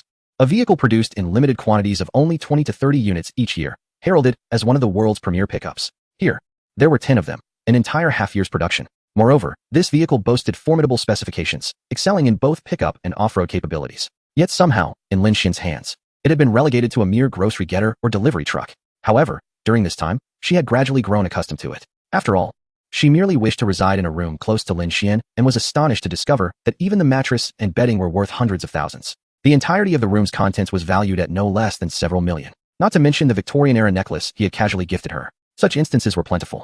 It seemed he truly had little regard for material possessions. Thus, it was hardly surprising that he treated such a pickup as a delivery vehicle or grocery truck. Where shall we head first? The residential area or the pigsty? Sitting in the passenger seat, Yi Qingyi inquired of Lin Shien. Let's go to the pigsty first. It's not far from here, he replied, already starting the vehicle. The territory was gradually coming together, with the addition of a few subordinates. The construction of the territory had become significantly less daunting. It was only a matter of time before it transformed into the vision he had long desired. The location for the first batch of pigsties was not too distant from the castle. At a normal speed, they could reach it in just over 10 minutes. Each pigsty would be divided by age groups and include yards, thus occupying a small hill. In such a precious location, few would dare to undertake such an endeavor. And perhaps only Lin Shien had the audacity to do so. However, with such a vast territory at his disposal, he was not inclined to squander it. Before long, they arrived at the site designated for the pigsties. From a distance, Lin Shien could see that the foundations had been completed, and in some areas, walls reaching half a meter had already begun to rise. Numerous workers were diligently at work. Indeed, hiring a construction company from the Tang Kingdom had proven to be an astute choice. It seemed that within just a few days, the wild boars could be relocated. Lin Shien nodded in satisfaction. It had only been a little over 20 hours. Although the workers were laboring furiously, likely motivated by the generous budget he had allocated, Lin Shien remained unconcerned. To him, the value of money paled in comparison to the preciousness of time. Yi Qingyi chuckled lightly, half joking. If these were workers from the Third Empire, they might be leisurely sipping tea at this hour. Having spent a considerable time in the Third Empire, she was well aware of the mindset of the people there. Take their capital's airport, for instance. It had been under construction for 13 years and was still unfinished. Other matters were even less commendable. Haha, regardless, the outcome is quite satisfactory, Lin Shien replied with a light-hearted smile. Shall we go take a look? Upon hearing this, Lin Shien shook his head and remarked, let it be. We shall not disturb them. In comparison to the pigsty, the commercial residential area over there is undoubtedly more complicated. Basic necessities such as water and electricity require meticulous preparation. Regarding electricity, it suffices to redirect the existing power supply into the territory.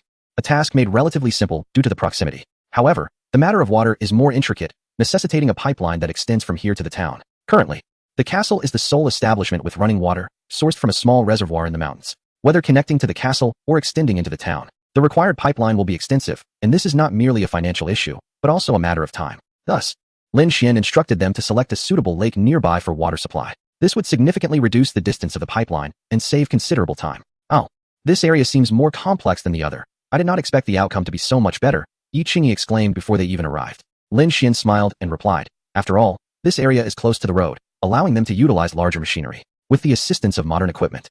The construction pace appears to surpass that of the pigsty. After a brief inspection, Lin Shien felt quite satisfied with the Tanghan Engineering Company. If the quality remains consistent, he would entrust all subsequent projects to them. It seems that the first phase of the project will be completed in no time, enabling the recruitment of farmers and herders soon. As Lin Shien was about to depart after a simple tour, a somewhat portly middle-aged man approached their vehicle. This individual was the Deputy General Manager of Tanghan Engineering and the direct superior overseeing the territory's construction. Lin Shien had met him once during the contract signing, and it was evident that the man had recognized Lin Shien, approaching him with a sense of deference. After all, Lin Shien was their esteemed client, possessing the authority to request all reasonable services from them. Mr. Lin Shien, greetings, he said, extending his hand. Lin Shien exchanged a brief handshake and inquired, Mr. Wang, is the project progressing smoothly? From Lin Xien's perspective, everything seemed to be proceeding well. Thanks to your support, everything is on track. Wang Jicheng nodded. The environment here is even more conducive to construction than we anticipated. Barring any unforeseen circumstances, we will complete the project ahead of schedule. Haha, I appreciate your efforts.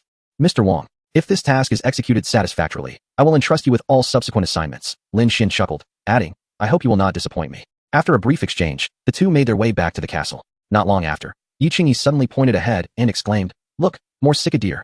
There are many more than the last time we saw them. Following her gaze, Lin Shien observed a herd of deer, likely numbering over 100. However, it did not take long for Lin Shien to discern certain truths. It was not merely the spotted deer. A fair number of sika deer had mingled among them. He found it perplexing that their territory could harbor such an abundance of deer. He wondered why, during his initial days in the territory, he had scarcely encountered any deer, only for them to appear gradually thereafter. Could it be that these creatures had descended from the mountains? If these animals were indeed native to the mountains, it was entirely plausible that Lin Shien had not encountered them in those early days. Sika deer? To his eyes, they appeared quite similar. Yi Qingyi, too, perceived that the deer they currently observed resembled those they had seen previously. Lin Shien chuckled, explaining, the spotted deer are smaller in stature, while the sika deer are somewhat larger. Only the male spotted deer possess antlers, whereas both genders of sika deer do. Furthermore, there was a crucial distinguishing feature. The spotted deer bore light-colored spots on their coats, which was the origin of their name, a characteristic absent in sika deer.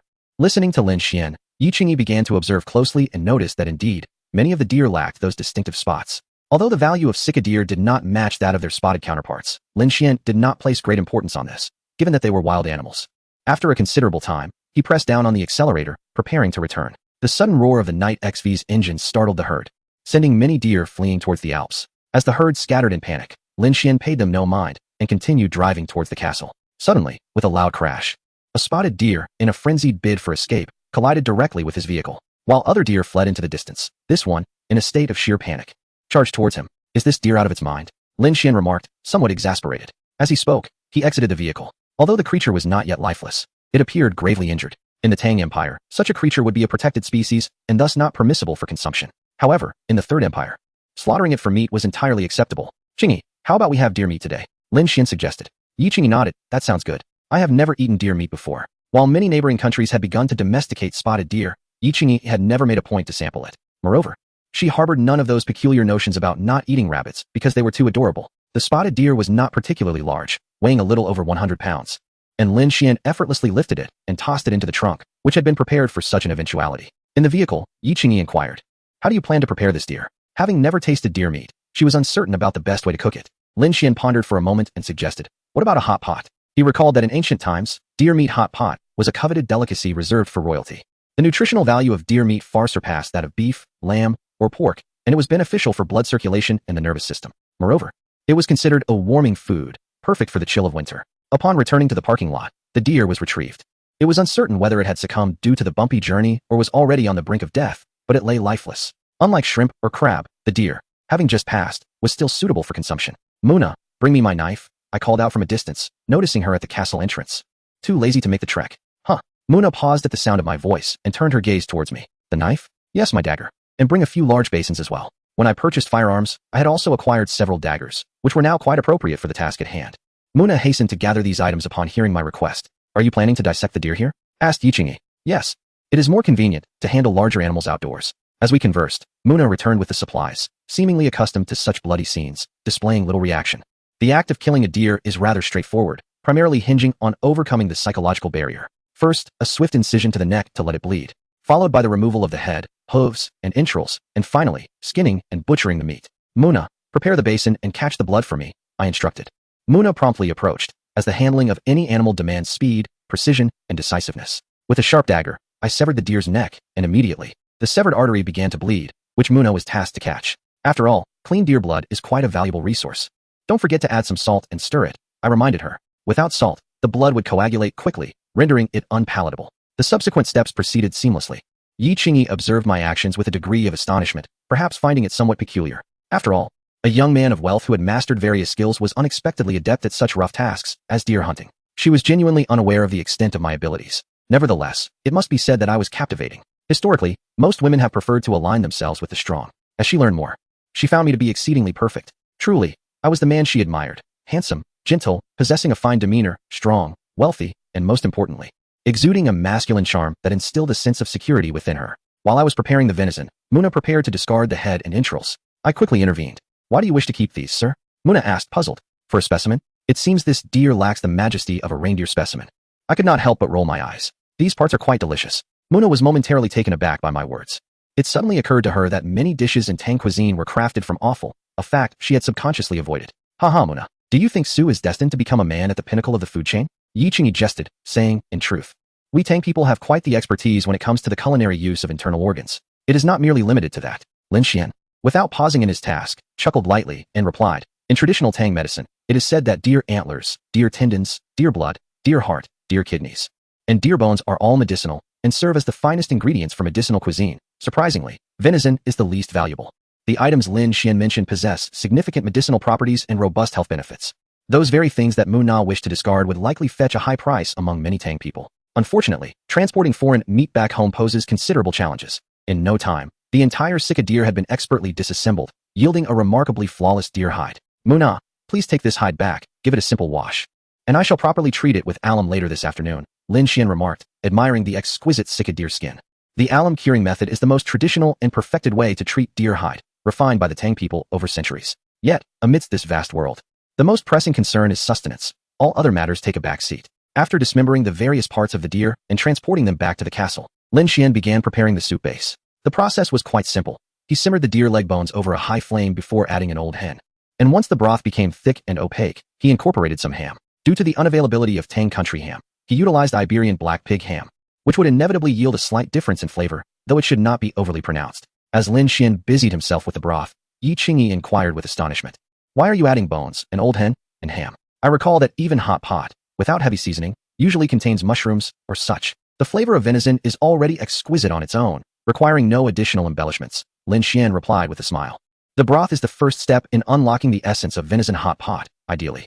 The best base would be crafted from deer bones and a medley of medicinal herbs simmered for hours, producing a rich and flavorful broth. Regrettably, we lack those ingredients and, given our time constraints, I opted for a pressure cooker to expedite the process, balancing it with the hen and ham. The flavor should not disappoint. Upon hearing Lin Xien's words, Yi Qingyi and the others felt their anticipation intensify. Soon, a pot of fragrant, thick soup began to simmer under the high heat. Lin Shien fished out the white, tender hen and ham, tossing them to the eagerly awaiting Xiongda, who was irresistibly drawn by the aroma.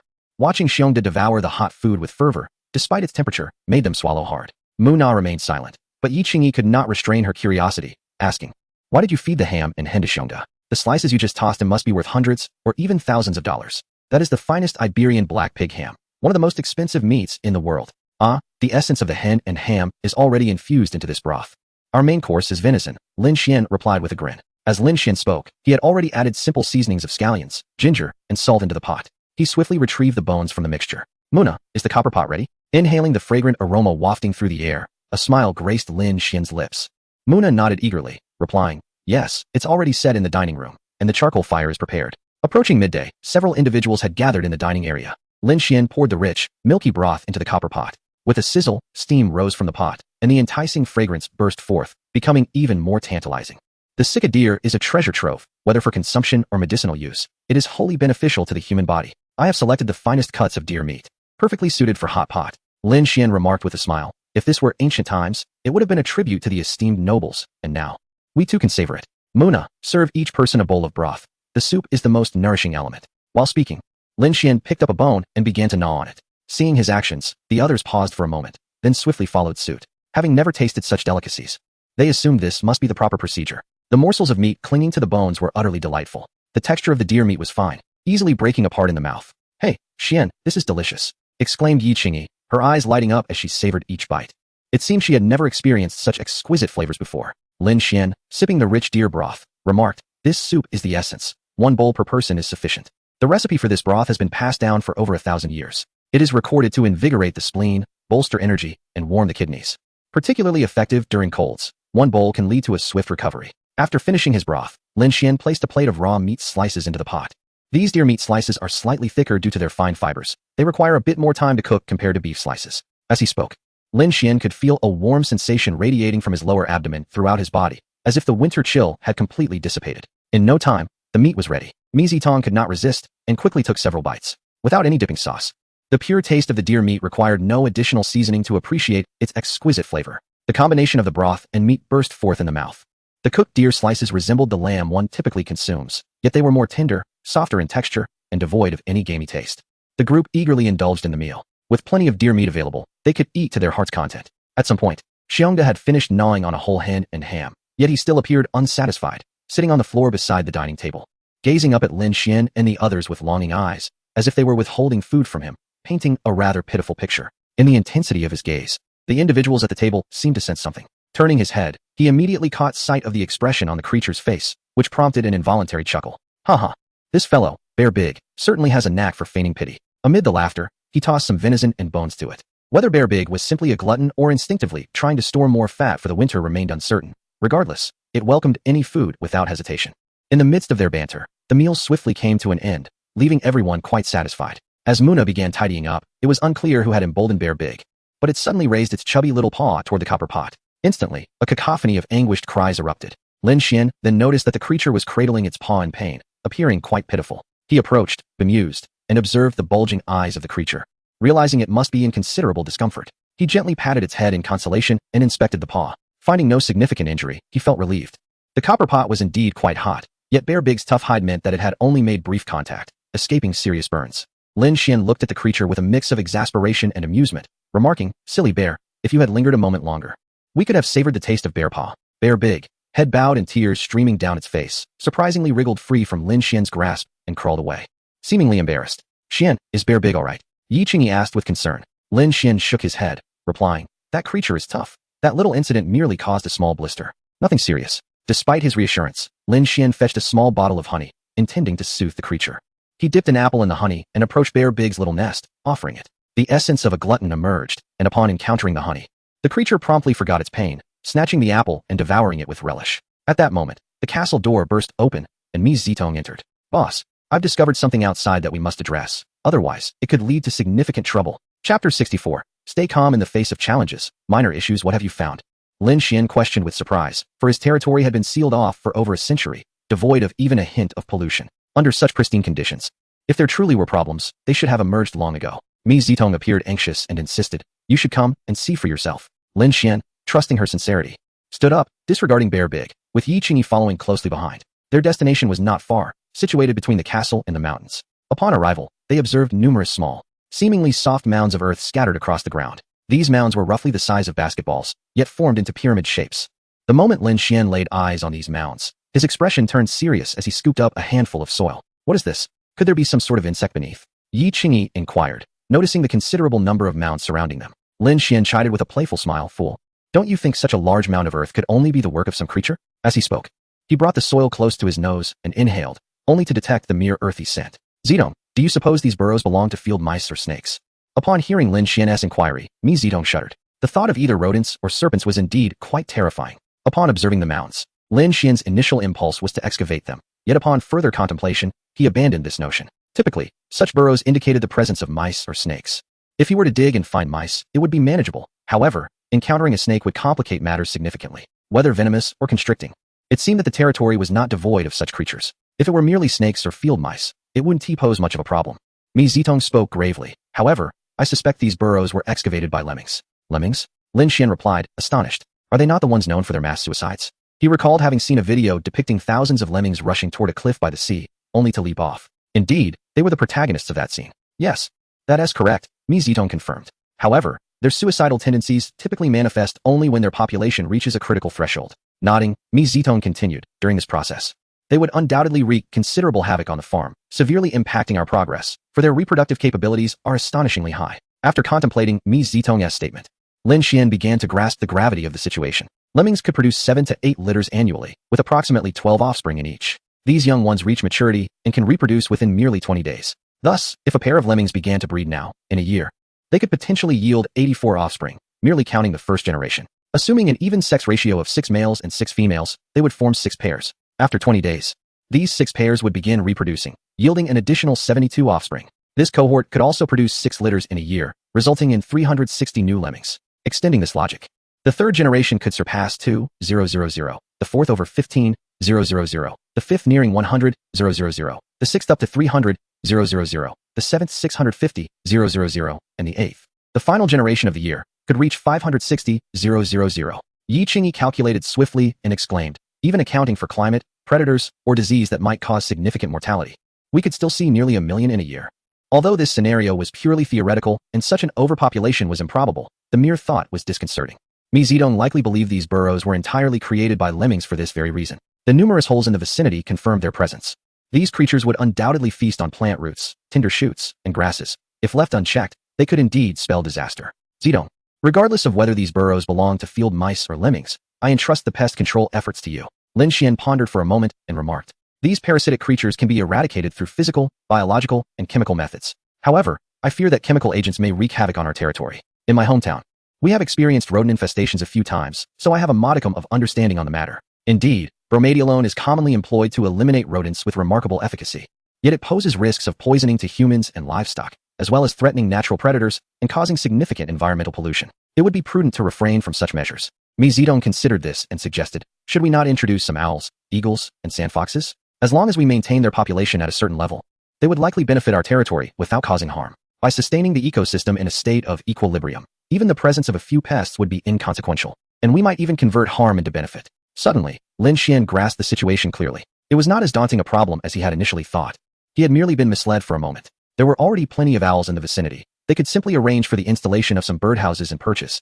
Lin Shien contemplated and instructed, with such installations, the avian population in our territory will undoubtedly increase, thereby alleviating the ecological pressure to the greatest extent possible. In Lin Xien's view, as long as they could create favorable conditions for the predators of rodents to inhabit and breed, numerous natural adversaries would surely take residence on the farm. The ecosystem would then maintain itself in a state of balance. If they could achieve this, the presence of voles would naturally be harmless and even beneficial. Upon hearing Lin Xien's proposed solution, Mi Zedong nodded earnestly, suddenly realizing she might have been overly excited. The territory had not seen human intrusion for a century, and there must be a natural equilibrium within the ecosystem. Their arrival would undoubtedly have some impact. Yet given their developmental trajectory, that impact would likely be minimal. The current situation merely indicated that their presence might frighten away some of the rodent's natural predators. Thus, the goal should be to create conditions that would encourage those predators to remain. After hearing Lin Xien's solution, the two felt a wave of relief wash over them. It seemed that the issue was not as severe as they had initially feared. I believe we can easily have Tanghan Engineering Company handle the construction of birdhouses and perches. It should be a simple task for them. Yi Qingyi remarked with a smile. Given the substantial collaboration we have with them, I am confident they would be more than willing to assist. Chapter 65. Not too expensive, let us arrange for them to set it up. There are plenty of suitable locations on the mountain. Once placed, it will be perfect. Lin Shien contemplated, deciding to have Annie communicate with those individuals. For an engineering company, creating birdhouses was hardly a daunting task. Once these structures were in place, various eagles and large hawks would grace the skies by day, while owls would take to the night. As long as their population reached a sufficient level, issues with snakes, insects, rodents, and ants would be effectively mitigated. Stretching lazily and glancing at the day's weather, Lin Shien smiled and said, let's head back. We can take care of the deer hide this afternoon. In traditional Chinese medicine, deer hide is indeed considered a medicinal material, though its primary use is as leather. Deer skin is an exceptional raw material, soft, with a high porosity, remarkable toughness, and great elasticity. It is said to possess a delightful tactile quality, especially after enduring the test of time. Its touch, akin to goose down, is incomparable to any other leather. How do you plan to process that deer hide? Yi Qingyi asked, instinctively linking her arm with Lin Xien's as she smiled. Although the hide Lin Shien had skinned was relatively intact, the size of the deer posed challenges for crafting a leather garment. What to make? I haven't thought that far ahead. Perhaps a cushion? A steering wheel cover? Lin Shien mused aloud, admitting he hadn't given it much thought. It doesn't matter. I'll first process the hide, and once that's done, I can decide what to create. If not handled promptly, the hide would spoil if left too long. The current mainstream method for preserving hides involves salting them to maintain freshness. However, lacking the necessary equipment, Lin Shien intended to employ the most traditional method, the pickling process using saltpeter. This approach is convenient, requiring only materials readily available in the castle. Moreover, the resultant deer hide would be softer, whiter, and exhibit higher tensile strength. Compared to salt curing, the water and heat resistance of the hide would be slightly inferior. Before long, the two had returned to the castle, while Mi Zitong remained in the forest, gathering tree roots for mushroom cultivation. After assessing the condition of the deer hide, Lin Shien summoned Muna for assistance, deciding to delegate such tasks to her in the future. Muna, I will prepare a solution shortly. Starting tomorrow, please immerse the deer hide in it and turn it daily. After about 20 days, we can proceed to the next step. By morning, the deer hide had been efficiently cleaned and soaked in water. A day's time was sufficient for the hide to soften. As Lin Shien began to work, he briefly explained the process to Muna. Observing him pour several white powders into the mixture, Yi Qingyi inquired curiously, "What are you adding? The scent seems somewhat familiar." "Oh, of course it's familiar. What I just added is saltpeter, 10 pounds of it, along with 25 pounds of rice flour, mixed with 100 pounds of water. It's just right." Lin Shien replied with a smile. "This mixture is useful for animal hides, furs, gunpowder, fertilizers, and more. I initially intended to use it for making brine tofu, but it found its way into this process first."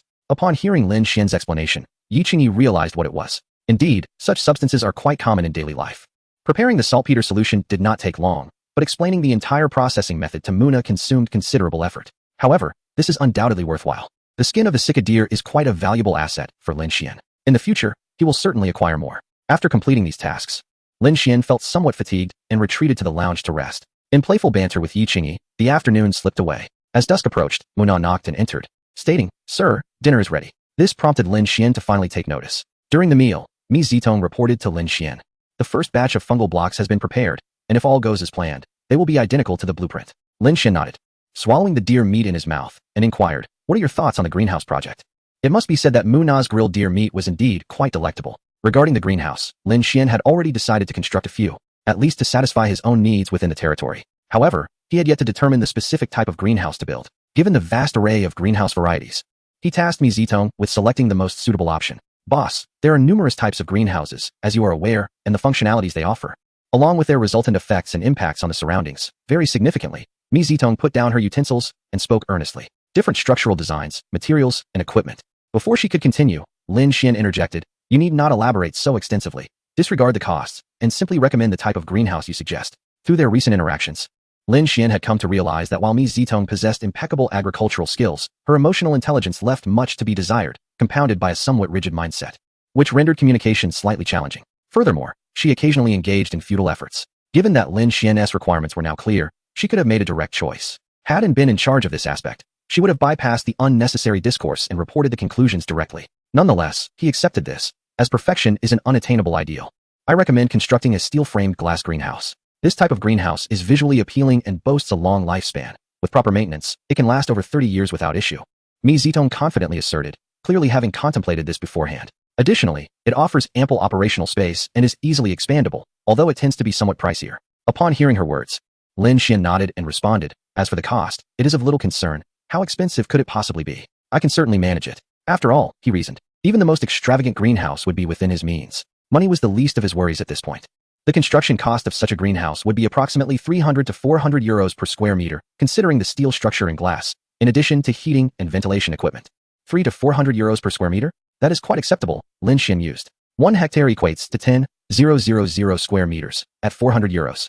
That amounts to a mere 4 million euros, which is easily manageable for me. Mi Zitong hesitated for a moment and said, Boss, I was referring to Tang coins. Aren't you planning to use a company from Tang country? If it's a company from the Third Empire, the price per square meter would likely be around 70 to 80 euros. Chapter 66. Unpalatable egg theft. Lin Shien was taken aback.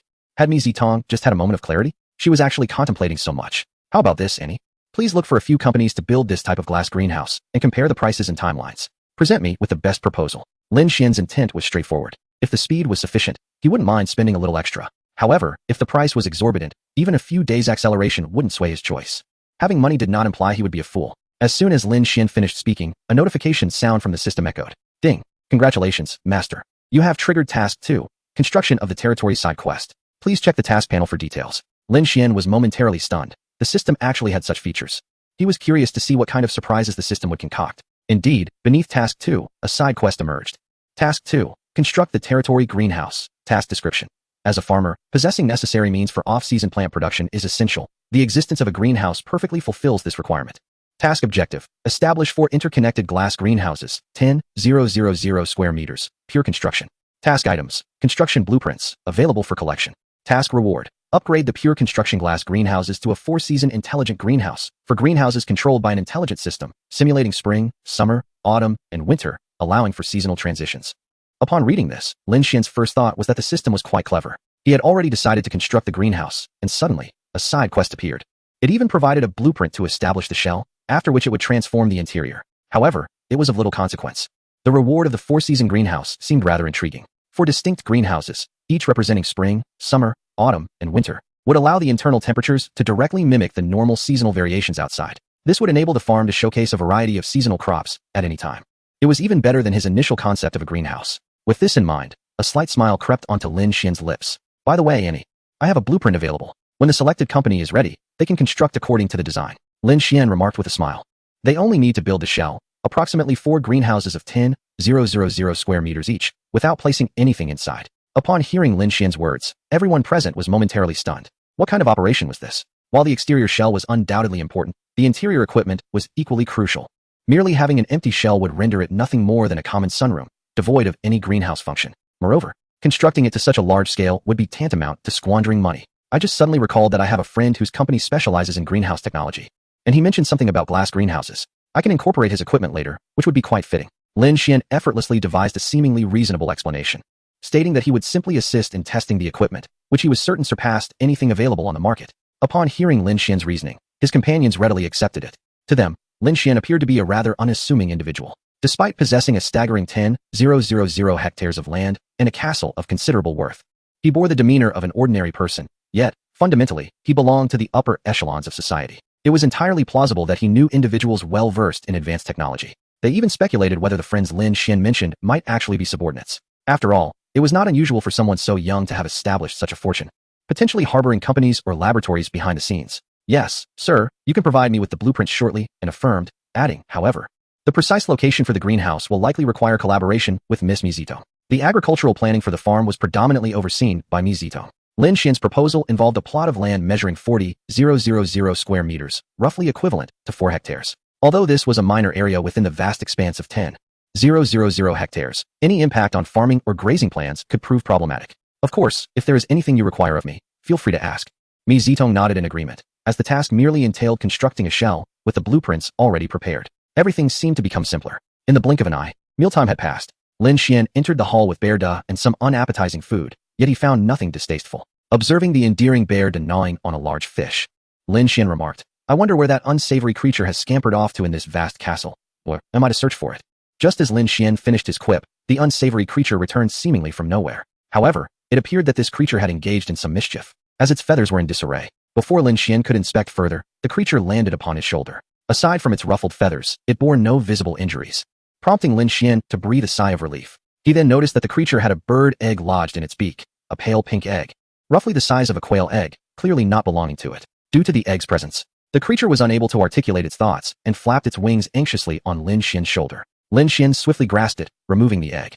As soon as the creature's beak was free, it squawked, "Egg thief." Stole its egg, bullying the unsavory one. Unsavory is formidable. Stole its egg, not easily bullied. Egg thief.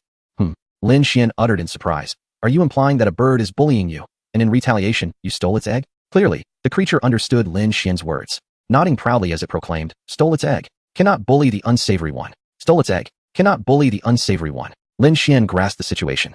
Some bird had picked on the creature, causing it distress and resentment, leading it to pilfer the bird's egg.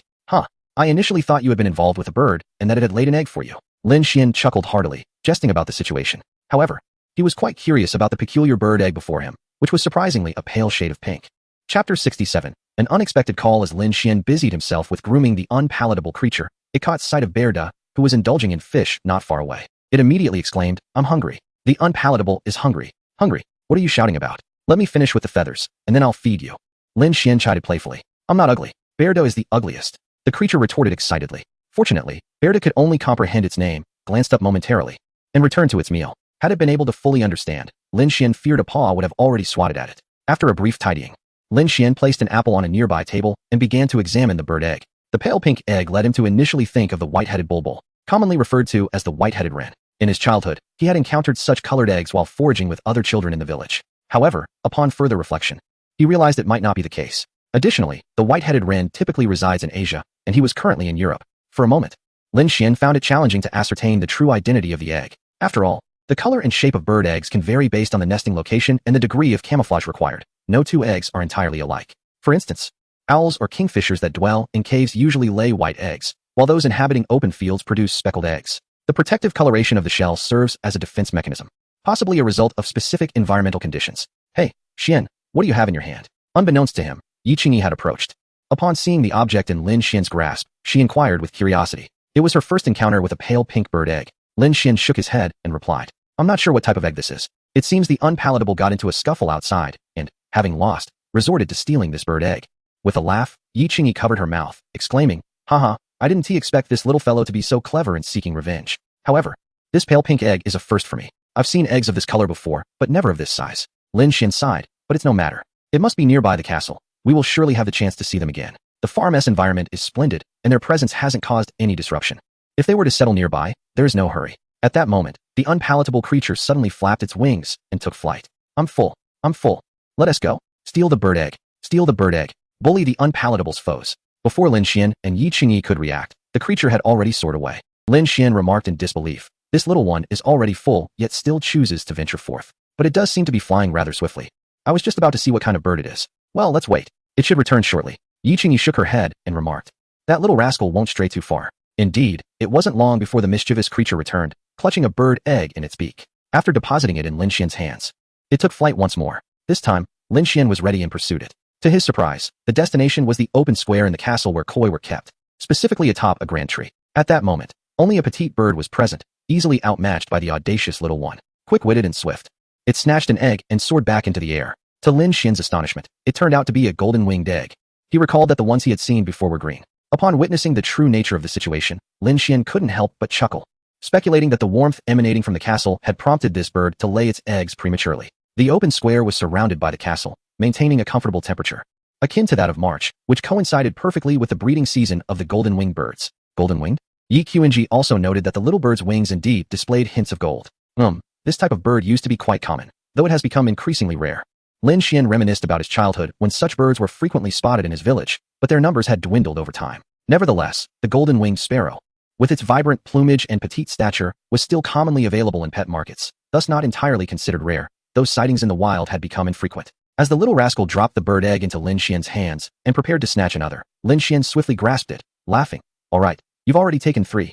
That's enough.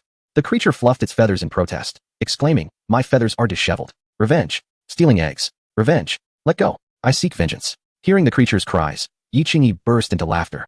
Haha, this is hilarious. I never thought it would be so vain, stealing eggs just because its feathers got ruffled. Lin Shien looked at the little rascal, somewhat exasperated. Vain? I just tidied you up, and you messed it up yourself. As he spoke, he carried the creature towards the room. By the way, have you noticed when birds started nesting in the small square? Lin Shien had completely overlooked this detail until now. Yi Qingyi shook her head. No? This is my first time noticing. Sir, are you referring to those birds with golden wings outside? Mona, having just finished tidying the kitchen, interjected.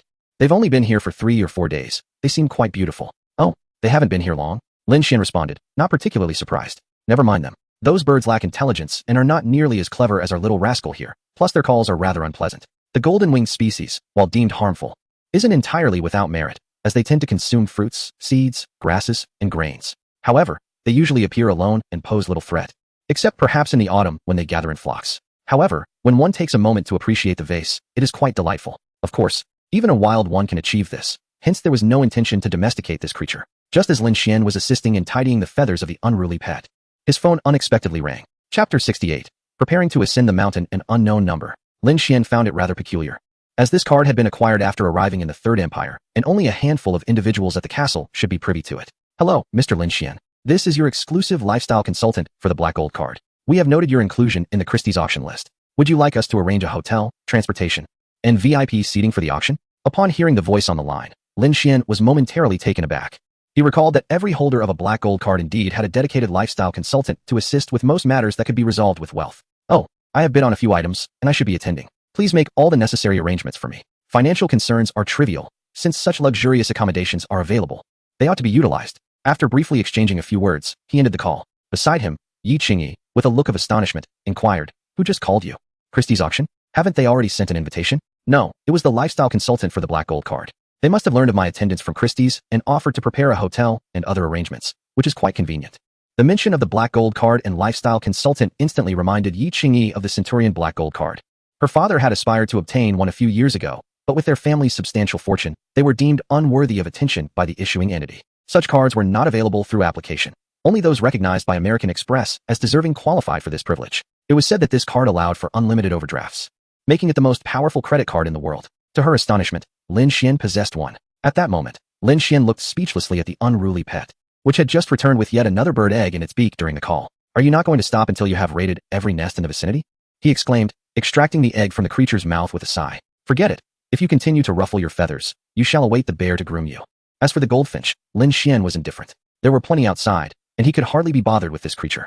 The unruly pet was akin to a 3 to 5-year-old child. In comparison, other birds seemed utterly inept. It was nearly impossible for it to come to harm. Speaking of which, Lin Shien suddenly recalled the social media accounts for the unruly pet had likely been established by now. Given its capabilities, it should have garnered quite a following, particularly with the recent endeavors he had undertaken, which might have furthered his own objectives. "Yes, I completed that yesterday," Yi Qingyi replied with a smile. The main reason was that the unruly pet has gained some notoriety, and several platforms requested I register with my identification, which facilitated the creation of the accounts. As she spoke, Yi Qingyi pulled out her phone. If it weren't for Lin Xien's reminder, she would have forgotten to check the allure of this little device. Lin Shien looked quickly. The account Not Delicious has astonishingly amassed 1 million followers.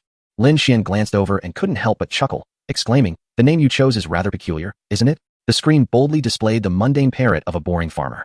"Haha, this is indeed reminiscent of your style, and it fulfills your request. Now everyone knows that Not Delicious is your pet." When she first encountered Lin Xien's dull farmer moniker, she had a similar reaction. It was utterly antagonistic. If his life was deemed tedious, what could be said of others? Lin Shien sheepishly scratched his head, acknowledging his somewhat twisted sense of humor. Task 3. Promote territory. 5. Task description. Enhancing the territory's visibility is the most effective method for a lord to elevate their prestige. Task goal. 8042365410000000. Lin Shien had not anticipated that within just a few days, this figure would soar to 80 million. However, it was understandable. After all, the requirements of this task were considerably simpler compared to others. It merely necessitated making people aware of the farm's existence, regardless of how one learned about the farm.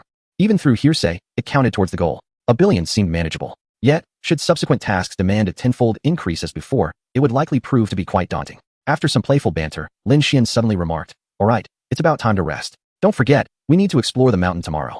He had already surveyed the plains and hilly areas of the territory, but his knowledge of the mountain he owned was rather limited. Since and Mi Zitong were currently overseeing the farm's affairs, it was a perfect opportunity to investigate the mountain. Who knows what surprises might await atop it? After all, it was the forefront of the Alps. The Alps are the tallest mountain range in Europe, with an average altitude of around 3,000 meters. Nature has generously bestowed upon this region crystalline snow peaks, dense forests, and crystal-clear mountain streams, nurturing a diverse array of flora and fauna. For Lin Shien, while he possessed this land, it still brimmed with an aura of mystery. "Yes, do rest early as well." Yi Qingyi noted the time, realizing it was indeed getting late.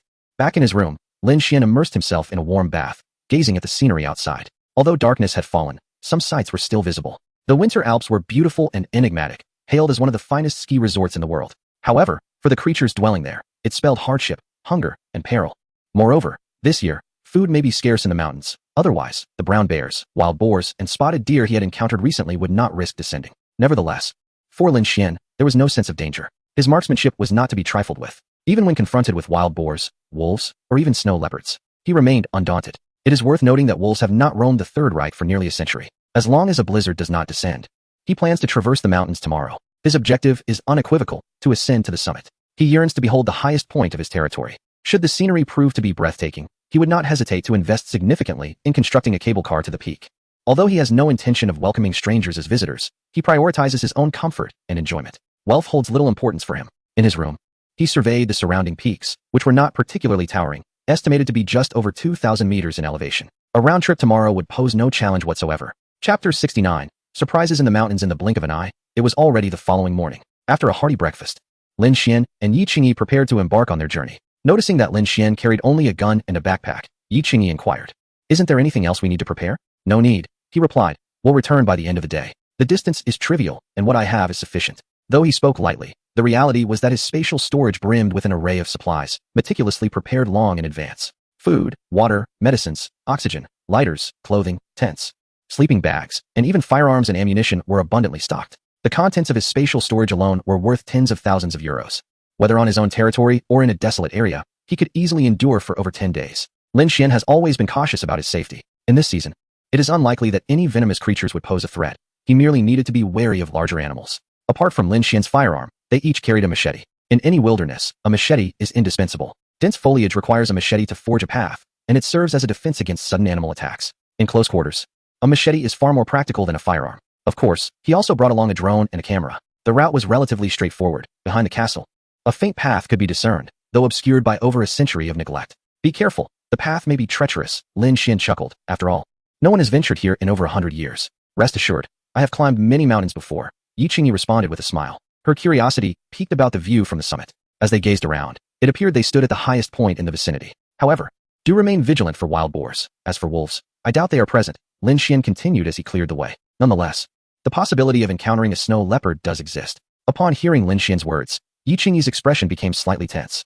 Previously, she was only aware of the potential presence of wild boars, but she never anticipated that wolves and snow leopards might also roam these areas. Unconsciously, she edged closer to Lin Shien. Her emotions quickly stabilized. She was well aware of Lin Xien's formidable strength. With him by her side, there was no cause for concern.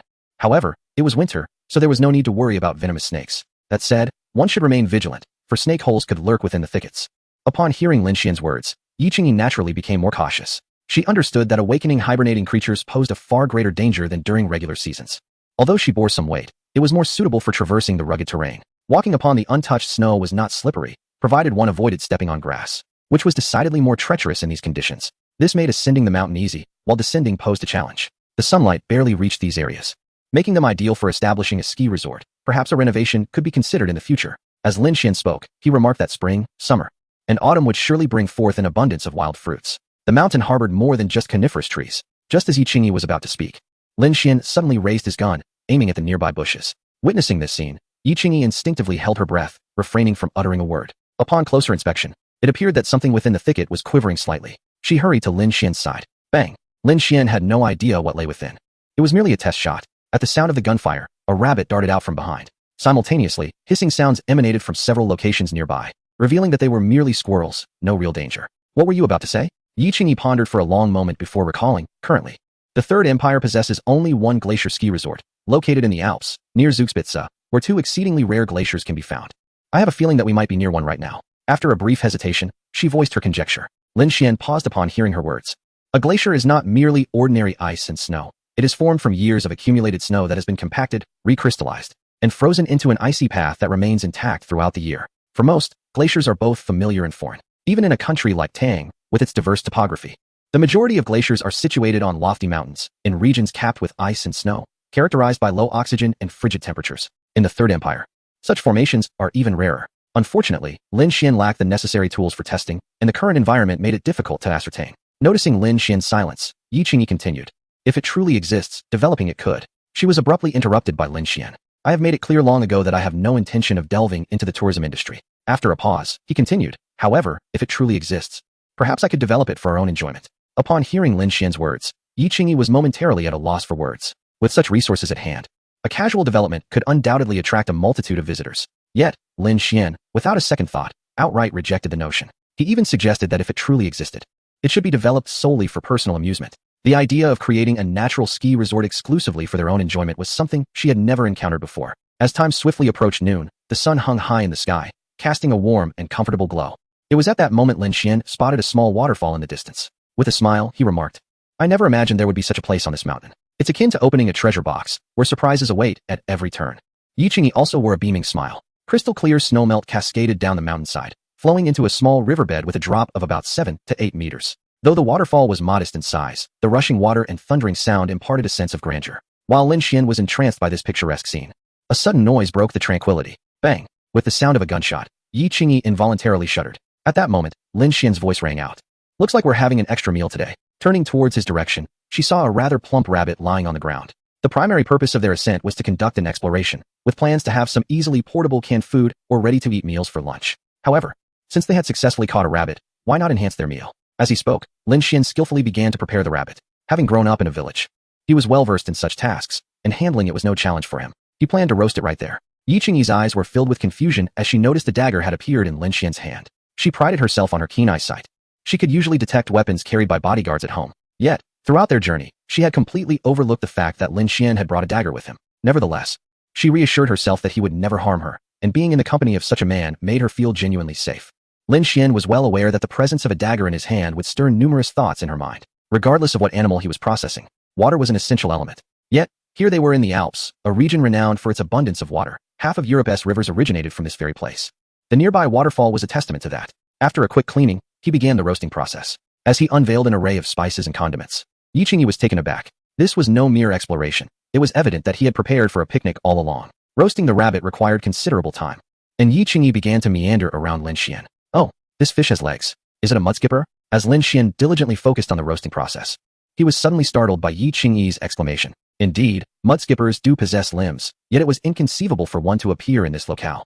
The scientific name for the mudskipper is Andreas davidianus, undoubtedly a name rooted in Tang dynasty nomenclature. Here, in the Alps, how could such a creature exist? Following the sound, Lin Shien turned his gaze in the direction of Yi Qingyi's attention towards the river. There, atop a rocky outcrop, lay an unusual fish, its dark, lizard-like form unmistakable.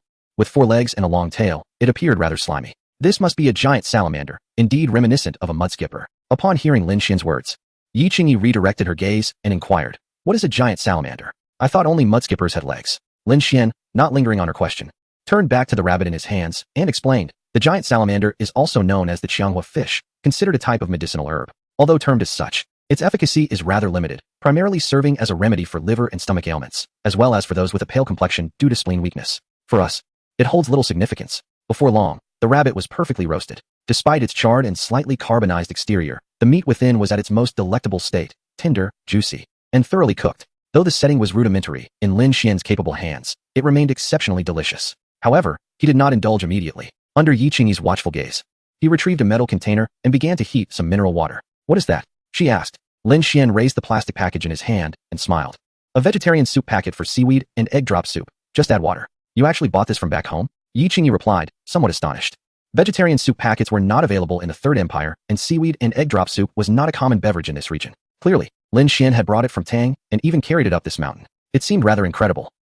In such an environment, it's nice to have something warm to drink. In no time, the soup was ready. The two quickly devoured their meal. A sizable rabbit was consumed entirely. After a brief respite, Lin Shien extinguished the fire and continued their ascent up the mountain. Naturally, he had taken all non-biodegradable waste with him. It would be a shame to mar such a pristine environment.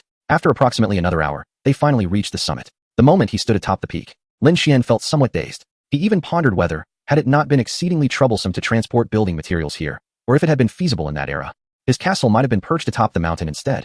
"Shien, the view here is simply magnificent." Yi Qingyi's face radiated awe as she surveyed the surrounding landscape. To the north of the peak lay a sheer cliff, plunging several hundred meters down. Thus, the only path forward was the one taken by Lin Shien and his companions. From this vantage point, one could behold the expanse of forests, plains, rivers, and cities, and the view instantly became incredibly vast. Moreover, with the aid of a telescope, one should be able to observe everything surrounding them. As for his own territory, it was laid bare for all to see, far surpassing the view from the castle's watchtower. Indeed, Lin Shien was somewhat taken aback, exclaiming that he had not anticipated such a magnificent sight from his domain. However, he sensed that matters were not as straightforward as they appeared. Upon hearing the latter part of Lin Xien's statement, Yi Qingyi felt a spark of curiosity and inquired, "Do you not think that the plains we see are exceedingly vast? And that forest, could it be the renowned Black Forest?" Upon realizing the implications of Lin Xien's words, Yi Qingyi quickly opened the map on her phone. The instant they saw the designation, they were utterly astonished. It was truly overwhelming to discover that one's territory encompassed so many locations. In that moment, Lin Shien resolved that in the future, he must undertake a transformation at the mountain's summit, creating a place ideally suited for surveying the surroundings, perhaps constructing transparent buildings that would allow for unobstructed views. Regardless of the costs involved, the scenery was worth it. He had never imagined that his mountain could offer such a breathtaking panorama. If open to the public, it would undoubtedly become a world-class attraction. However, despite the beauty of the view, he wished to keep it to himself. Wealth was of little consequence. Chapter 71. Lin Xien's plans. He truly had not anticipated that so many places could be seen from here. Lin Shien exclaimed, "The former owner of my territory must have been quite extraordinary." Indeed, Yi Qingyi remarked, "I never expected to appreciate the entire panorama of the Alps from here, nor even catch a glimpse of the Black Forest of the Third Reich and the Gallic Plains." With a smile, Lin Shien replied, "Yes, and I believe that this location would offer a stunning view of the sunrise and sunset. However, for today, I shall let it be. In the future, I must develop this place properly. To possess such natural resources is a privilege that must be utilized." He envisioned departing from the castle, taking the aerial tramway, and basking in the surrounding alpine scenery. Upon reaching the summit, he could enjoy a meal while surveying the diverse landscapes of multiple countries. Although it would be a distant view, it would still evoke an extraordinary sensation. "Are you truly not considering welcoming visitors? Not even with a limit on numbers?" Yi Qingyi asked, intrigued by Lin Xien's remarks. The tramway and the structures up here would likely entail significant expenditures if you were to receive visitors. Recouping costs would surely not be an issue. Lin Shien shook his head, asserting, I am not in need of money. Should that arise, I would find other means. A larger crowd would only invite complications. For whatever reason, I have no intention of allowing strangers into my domain. As he spoke, Lin Shien had already established the flight path for the drone. Although he did not plan to permit others into his territory, the necessary protocols must still be observed. The picturesque landscape, transformed into a promotional video for the territory, is bound to gain immense popularity. In the blink of an eye, it was already 3 o'clock in the afternoon. Lin Xien's alarm clock chimed, prompting him to say, Qingyi, we should head back, otherwise, it might be dark before we can descend. Hearing Lin Xien's words, Yi Qingyi finally snapped back to reality, hurriedly rising to pack her belongings into her backpack. For a moment, she was so entranced by the scenery that she lost track of time. Indeed, she was captivated by the beauty of this place. Unlike other peaks, this one could be aptly termed a lookout point. If the mountain were slightly higher, the view might be obscured by ethereal clouds. Conversely, if it were lower, other elements would obstruct the sight. It seems the mountain exists solely to provide an overview of the surrounding countries. The scenery before them was rich and diverse, evoking an insatiable feeling. Had this place been discovered earlier, it might have become a military stronghold or a haven for poets and scholars to express their sentiments. In the future, erecting a lookout tower here equipped with a quality telescope would surely reveal many fascinating sights. Hee, there will be plenty of opportunities ahead, Lin Shien chuckled. I never anticipated I would stumble upon such a treasure. As they exchanged light-hearted banter, the two of them finished packing their belongings. The return journey proved to be considerably easier than Lin Shien had imagined. Without any unforeseen incidents, they arrived back at the castle in just 2 or 3 hours. Throughout the journey, Lin Shien observed intently. If the nearby area they traversed truly housed a glacier that remained frozen year-round, it could be developed into a ski resort in the future, riding the cable car up the mountain, enjoying the breathtaking views and delectable cuisine. Before skiing down would not take much time at all. Ascending the mountain required little exertion, making it feasible to do so multiple times a day without concern. Upon their return, Muna rushed to greet them. Sir, you're back. Let me carry your bag. Lin Shien nodded. Please assist Qingyi first. It's no trouble for me. Given Lin Xien's current physical condition, he had not exhausted much energy that day, feeling no different than usual. However, Yi Qingyi was another matter. After such a trek, she must be utterly fatigued. If she didn't rest and perhaps receive a massage, her legs would surely ache by the morning. As Muna helped Yi Qingyi with her bag, Lin Shien casually unstrapped his firearm, engaged the safety, and cleared the chamber before setting it aside. He then removed his backpack. At that moment, Bear, either sensing Lin Xien's presence or for some other reason, woke from his slumber and dashed towards him. This creature, perhaps accustomed to human company, sprinted with its little legs in a rather amusing, wobbly manner. Muna, where did that rascal go? He hasn't gone off to steal bird eggs again, has he? Lin Shien gently stroked the little head of Xiongda and inquired of Muna beside him. It seemed that the mischievous creature held a grudge. Earlier that day, he had summoned Xiongda to raid the nest of the goldfinch and, after indulging in some apples, promptly fell asleep. As Muna recounted the tale, she couldn't help but stifle a laugh. The thought of the stubborn creature mimicking Lin Xien's voice to command Xiongda to climb the tree and raid the nest was simply too amusing. After hearing Muna's explanation, Lin Shien chuckled and playfully scolded, You silly creature, easily deceived by a bird. Despite his words, he found himself rather intrigued by such antics. In fact, upon hearing Muna's recounting, vivid images danced in his mind. A gray parrot flitting beside a brown bear, issuing wild commands, and that bear, with great effort, finally reaching the treetop. Surely, such a small bird as the goldfinch posed no threat to Xiongda. Has that rascal's intellect truly improved? To pull off such a stunt, Yi Qingyi too burst into laughter, captivated by the vivid imagery. After exchanging a few more words, Lin Shien suddenly remembered something and turned to Yi Qingyi. You should head back to your room and take a bath, perhaps a massage for your legs as well. Otherwise, you might find yourself sore tomorrow, and it would be quite embarrassing if you couldn't even descend the stairs. Upon hearing Lin Xien's words, Yi Qingyi recalled that she had indeed engaged in unexpected vigorous activity today and should take a moment to rest. Naturally, Lin Shien also took the opportunity to freshen up. Having spent the entire day trudging through the snow, his pants thoroughly soaked. After cleaning up, he made his way to the lounge. Settling into a massage chair, he began to relish the soothing sensations while contemplating how to proceed with his promotional video. Just then, a gentle knock echoed through the room. Come in. One must commend the castle. The system's renovations had proven remarkably successful. The thick walls provided excellent soundproofing, rendering the outside world nearly inaudible. However, the door was an exception. A light knock could easily be heard within. Upon hearing Lin Xien's voice, Annie entered, offering a respectful bow. Sir, directing his gaze toward her, Lin Shien scanned her briefly and inquired, What brings you here? It must be said, having a capable and aesthetically pleasing steward was quite advantageous. Under her guidance, the development of the territory had progressed smoothly. The first batch of pigsties had been completed today, and Miss Mi Zitong had confirmed their inspection. Annie paused slightly before continuing. Currently, the wild boars remain on the hillside you drove them from. Aside from you, no one else can guide them into the pigsty. Oh, so soon? Although Lin Shien was aware that the establishment of the pigsty would not take long, he was surprised by how quickly it had been accomplished. Very well. I shall escort the wild boars into the pigsty tomorrow. How is the progress on the other projects? At present, the construction of the staff dormitories and cafeteria for the first phase is approximately 40 complete. However, the finishing touches may require additional time, so we estimate it will take about another 2 weeks. Upon hearing her words, Lin Shien couldn't help but smile. Such progress was indeed commendable. The Tanghan Engineering Company seemed quite reliable, and if the outcomes met his expectations, entrusting them with subsequent projects would pose no issue. Speaking of which, have you selected a company for the greenhouse construction? Annie nodded, stating, I have identified several suitable firms.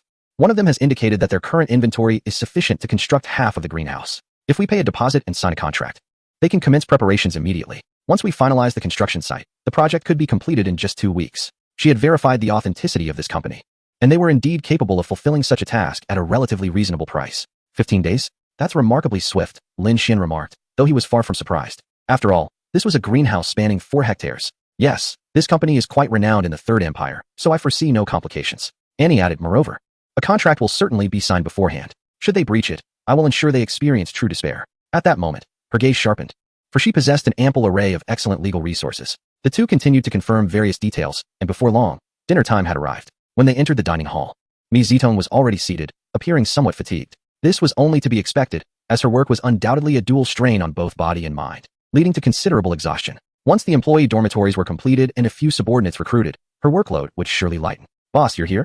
Mi Zitong greeted Lin Shien with a smile. Observing her expression, Lin Shien surmised that the white truffle endeavor was progressing smoothly. It seems things are going well on your end as well, he said, taking his seat with a smile. Mi Zitong replied enthusiastically, indeed. The mycelium has developed even better than anticipated. In a couple of days, we should be able to start transplanting into the forest. If all goes well, I will become the first person in the world to cultivate white truffles. Although Lin Shien had provided the technical expertise, this achievement would still instill a sense of pride within her.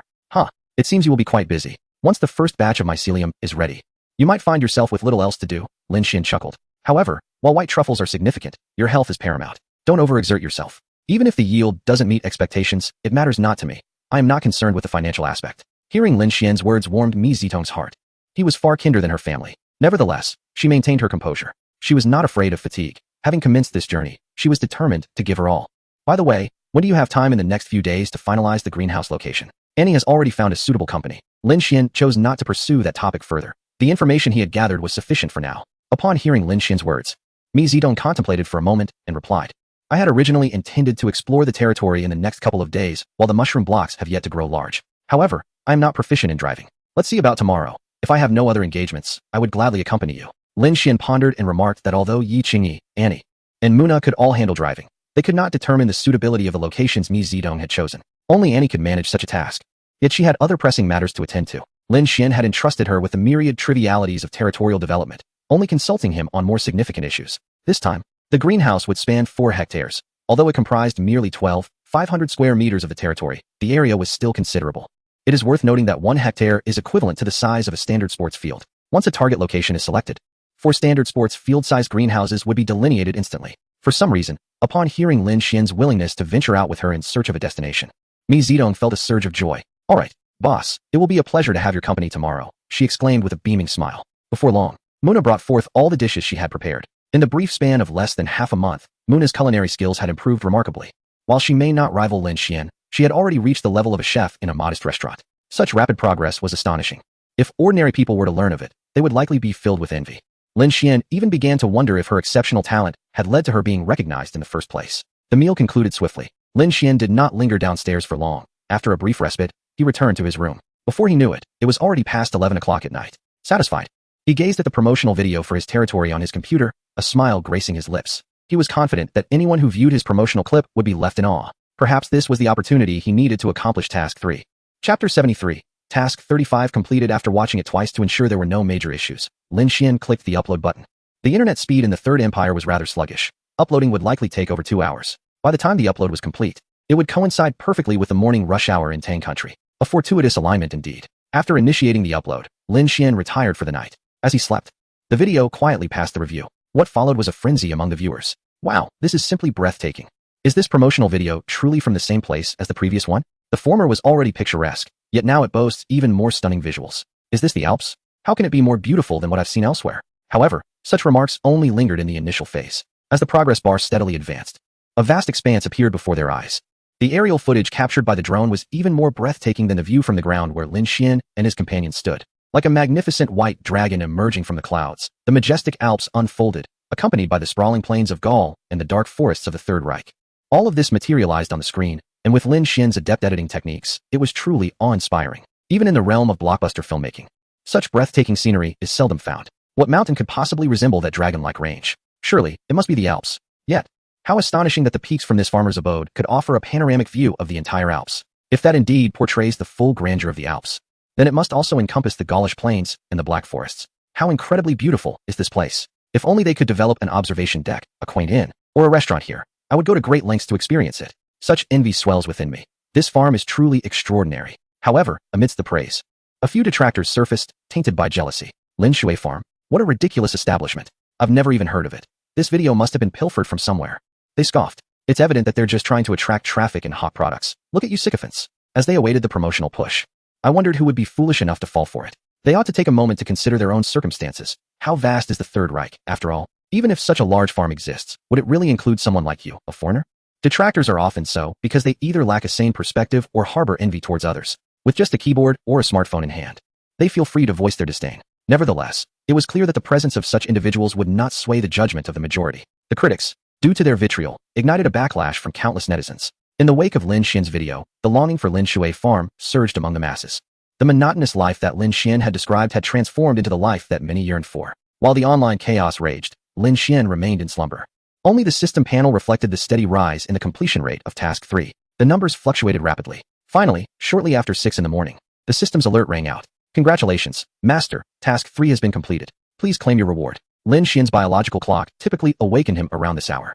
Upon hearing the system notification, he opened his eyes. After a brief moment of confusion, he pressed the button for the electric curtains beside him. The morning sunlight streamed in, fully rousing him from his slumber. The system seemed to indicate that the task had been completed. Lin Shien muttered to himself. It appears the promotional video I created yesterday had quite a positive effect. With that, he opened the system panel. Task 3. Promoting the territory. 5. Task Introduction. Enhancing the territory's recognition is the most effective method for a lord to elevate their prestige. Task Objective. 10001492100000000. Completed. Open Task Rewards. Congratulations, Master, on completing Task 3. Promoting the territory. 5. The rewards are as follows. 1. Item. Terminator Guardian Squad. T80020. TX1. 2. Item. Collection Gift Box of Daily Necessities. Random 10 Collectibles. 3. Skill. Mastery of Traditional Chinese Medicine. Shall I proceed to claim the rewards? Indeed, as expected. The rewards for the 5th ring are superior to the previous ones. Not to mention the potential treasures within the collection gift box. The value of the Terminator Guardian Squad and the mastery of traditional Chinese medicine, in Lin Shien's estimation, far surpasses those earlier rewards. Though the number of Terminator robots is limited, they should adequately ensure the safety of the territory. Lin Shien smiled and said, claim the rewards. Once again, he experienced that familiar sensation as a wealth of knowledge flooded his mind. However, this skill was not as miraculous as the legend suggested. After absorbing all these memories, Lin Shien's capabilities merely equated to those of a highly skilled veteran Chinese physician. At best, he had gained a slightly broader understanding of medicinal prescriptions and dietary recipes. Nevertheless, this was still immensely beneficial for Lin Shien. Once he had fully assimilated the memories, Lin Shien rose and donned his clothing. He released the 21 Terminators from Reward 1. These 21 Terminators were all distinctly different in appearance. Among them, 20 T800 models presented as male figures of East Asian descent, while the TX appeared as a female figure of the same ethnicity. Although T800s are mass-produced robots from a future world, they possess various abilities including voice modulation, thermal sensing, immense strength, stamina, and proficiency in operating various vehicles. The TX, on the other hand, is equipped with heavy weaponry. With their presence, the safety of the territory should be thoroughly assured. Given the territory's growth, it was inevitable that many would covet what lay within. Lin Shien had initially contemplated hiring a security company to oversee matters. Now, however, he found himself relieved of that burden. Observing the Terminators before him, Lin Shien cheerfully declared, TX, from this moment forward, you shall serve as the head of security. All others will heed your command, ensuring the safety of the territory by preventing any outsiders from entering. After issuing these simple instructions, he allowed them to disperse. Their intelligence was comparable to that of ordinary humans, and a brief command sufficed. Once they had departed, Lin Shien retrieved the last reward. Just as he was about to examine it closely, the bedroom door was suddenly pushed open. Chapter 74. Selecting the target. Why are you here so early? Lin Shien inquired with a smile as he observed Yi Qingyi stride in. Of course, I came to wake you up. As she spoke, Yi Qingyi noticed the box in Lin Xien's hand and remarked, I didn't expect you to have a hobby of collecting fountain pens. Fountain pens? Hearing her words, Lin Shien paused momentarily, casting his gaze upon the items in his hand, and casually remarked, what you mention is merely trifles of little value.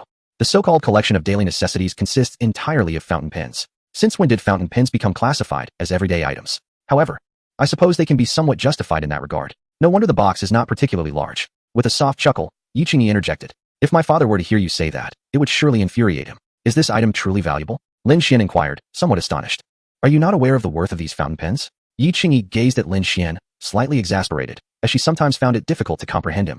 Let me provide a few examples. As she spoke, she approached Lin Shien and lifted a golden fountain pen, stating, "This is the Heaven's Gold fountain pen," featuring a heart and floral design at its center, adorned with diamonds of uniform size. Additionally, there exists a gemstone known as chaffrite, boasting a history of approximately 2 billion years, weighing 43 carats, complemented by 1,888 diamonds, which at one time held a value of $1 million.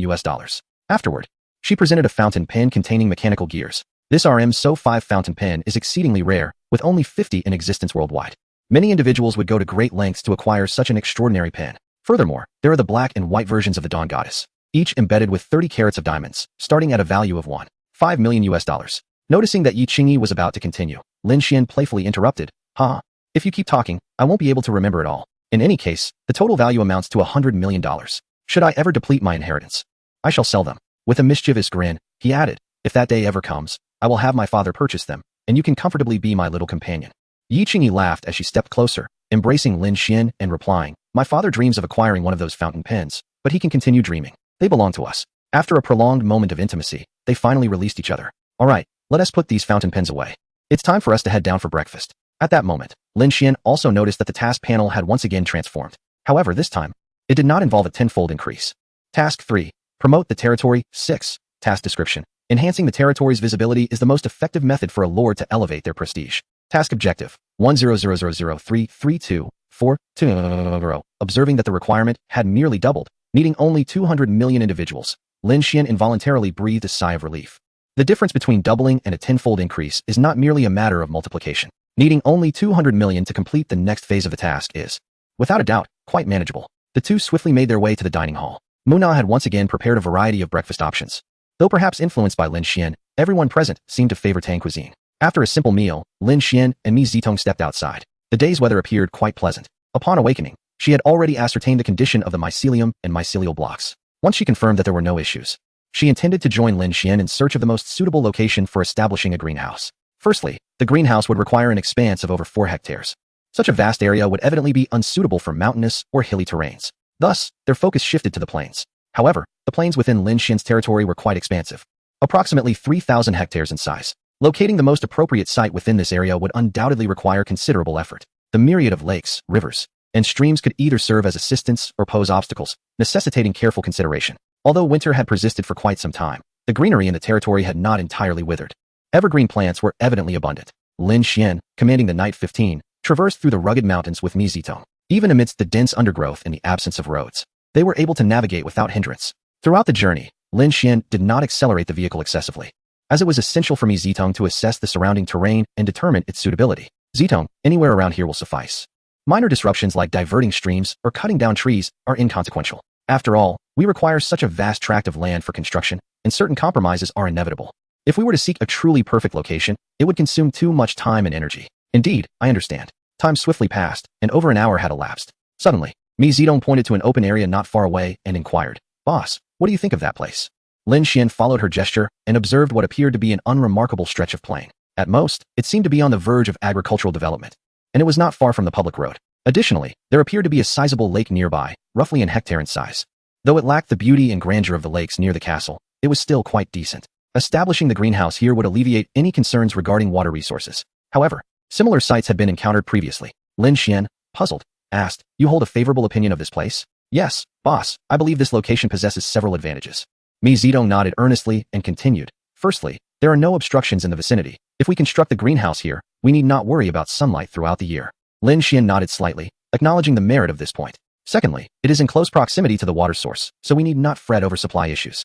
Mi Zitong asserted with confidence. "Thirdly, according to our plans, this area should be on the fringe of the residential and commercial zone. Establishing the greenhouse here would save considerable time for the farmers who will work for us in the future." Upon hearing this, Lin Shien paused, glancing toward the construction of the worker dormitories and other buildings in the distance. He remarked, "It looks small on the blueprint, yet it seems to extend quite far. However, this aspect is quite satisfactory." Having heard the first 2 points, Lin Shien was already quite pleased with this location. Moreover, with this additional point, certainty can essentially be established.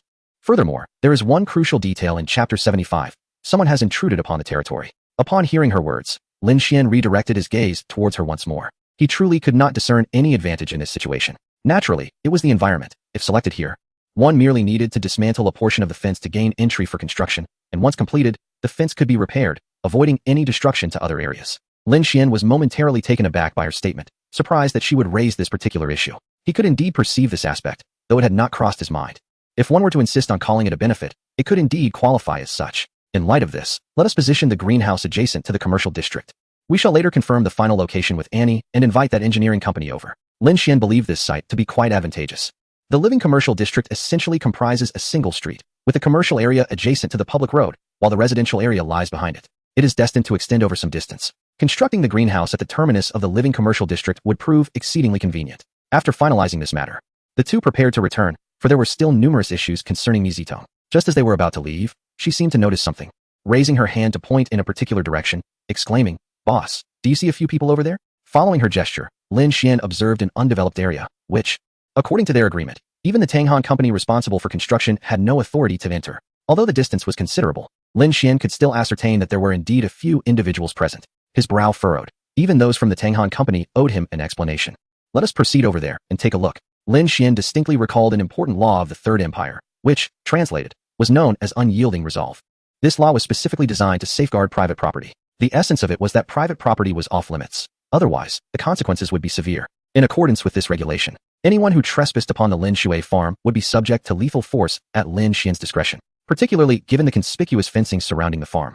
Clearly marked with warnings of private territory, there was no doubt that any individual entering without Lin Xien's permission would be committing an act of illegal intrusion. However, should he resort to killing the intruder, he would undoubtedly find himself embroiled in legal troubles, wasting considerable time. If only the Terminator Guard had arrived sooner, such individuals would not have been able to enter at all. Alas, it seemed that the Terminator Guard was still familiarizing themselves with the terrain and would require some time to fully establish a defense network. Before the vehicle even arrived, Lin Shien overheard one of the intruders exclaiming excitedly, "This is fantastic. This is the bounty we were after. We struck it rich. Hold your excitement for now."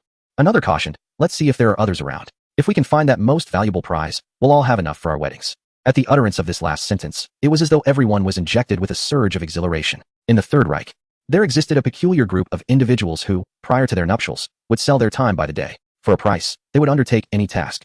Lin Shien surmised that these individuals had been commissioned by someone, seeking something elusive. As he drew nearer, he was astonished to discover a reddish-brown python, approximately 2 meters in length, lying upon the ground. It appeared to be a blood python, though it was now exceedingly weak, seemingly on the verge of death. "Boss, it seems there was a report this morning about a transport vehicle encountering issues, resulting in the escape of numerous precious servants. They warned the public to exercise caution and mentioned a reward." Mi Zitong recalled upon hearing this. "I care not for their intentions, having trespassed upon my territory. They must face the consequences," Lin Shien declared with a frosty gaze. Regardless of their motives, this matter could not simply be overlooked. An unauthorized incursion into his domain was not something that could be resolved with a mere apology. If such leniency were permitted, how could he ensure the safety of his territory in the future? While this incident may seem trivial now, what if it were to occur in a future where his land was abundant with gold? Simultaneously, Lin Shien pondered the necessity of establishing a surveillance system, which could serve as an excellent auxiliary measure. However, he quickly cast these thoughts aside. With the accelerator pressed to the floor, he surged forward. Upon the sudden appearance of the imposing Knight 15 before them, the group was instantaneously taken aback. While they were still in shock, Lin Shien and Mi Zitong disembarked from their vehicle. Mi Zitong shivered at the sight of the blood python they had discarded aside. Though it was on the brink of death, it still emanated an unsettling aura. "Surely, you are not in need of money, are you?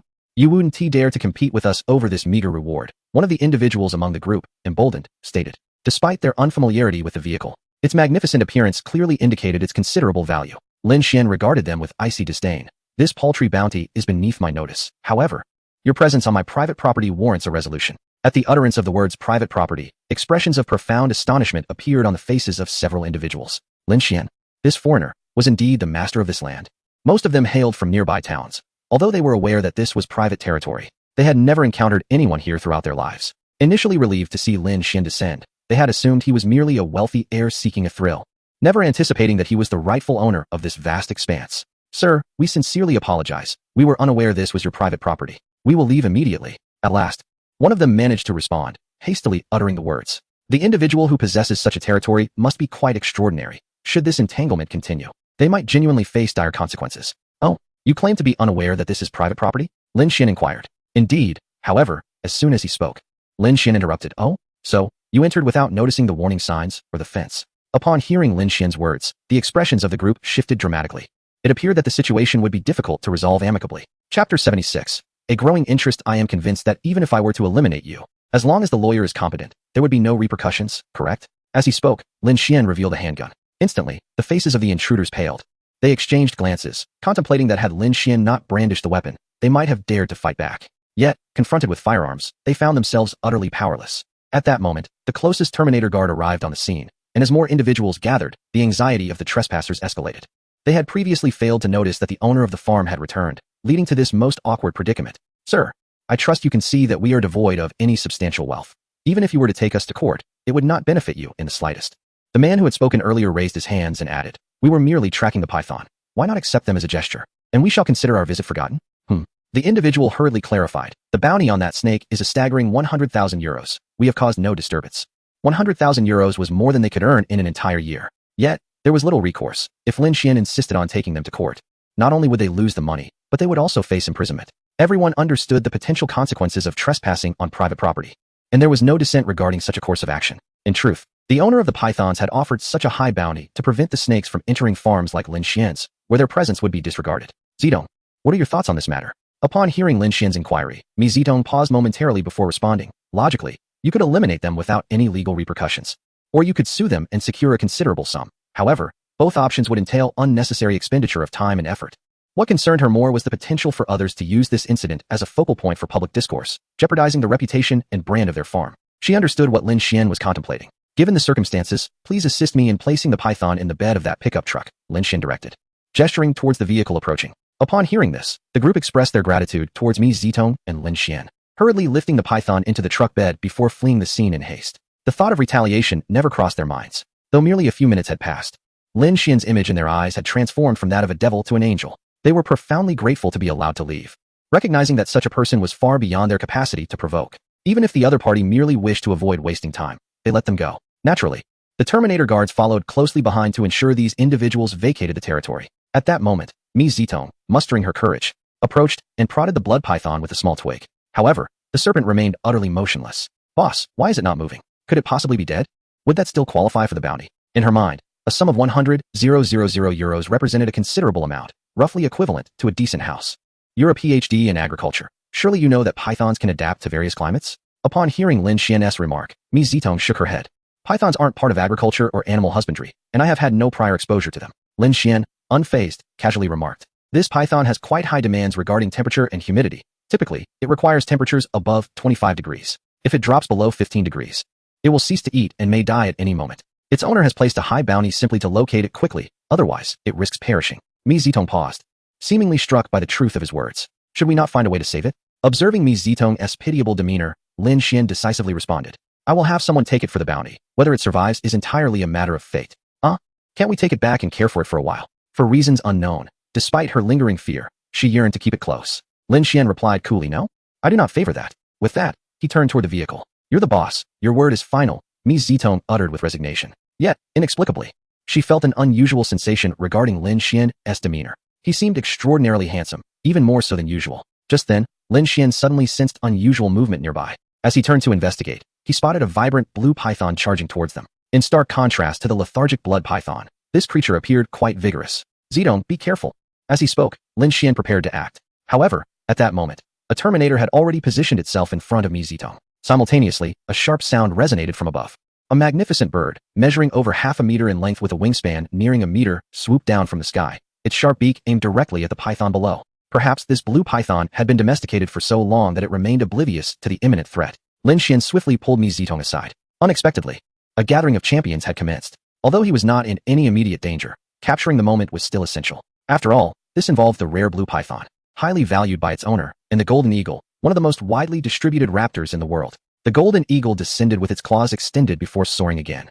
But it failed to seize the blue python. The serpent, measuring over 2 meters in length, quickly reacted and began to fight back, thoroughly inciting the wrath of the golden eagle. The golden eagle dares to hunt large terrestrial prey such as lynxes and young wolves. Even in its present undeveloped state, it remains fiercely enraged when confronted by animals it can otherwise dominate. A fierce raptor and a massive python engage in a brutal struggle, a scene marked by intense ferocity. As time passes, neither party fares well. The blue snake has lost numerous scales and is barely clinging to life, while the golden eagle appears equally battered.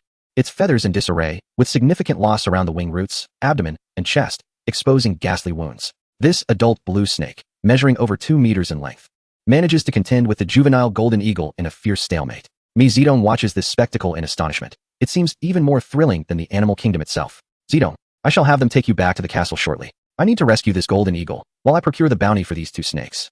Lin Shien suddenly finds himself intrigued by these serpents. Of course, his interest does not stem from the meager bounty. The combined reward for the 2 snakes barely exceeds 100,000 euros, a sum trivial in Lin Xien's eyes. Rather, he is more captivated by the owner of these snakes, who could orchestrate the transportation of such a multitude of serpents from across the globe and offer such exorbitant rewards.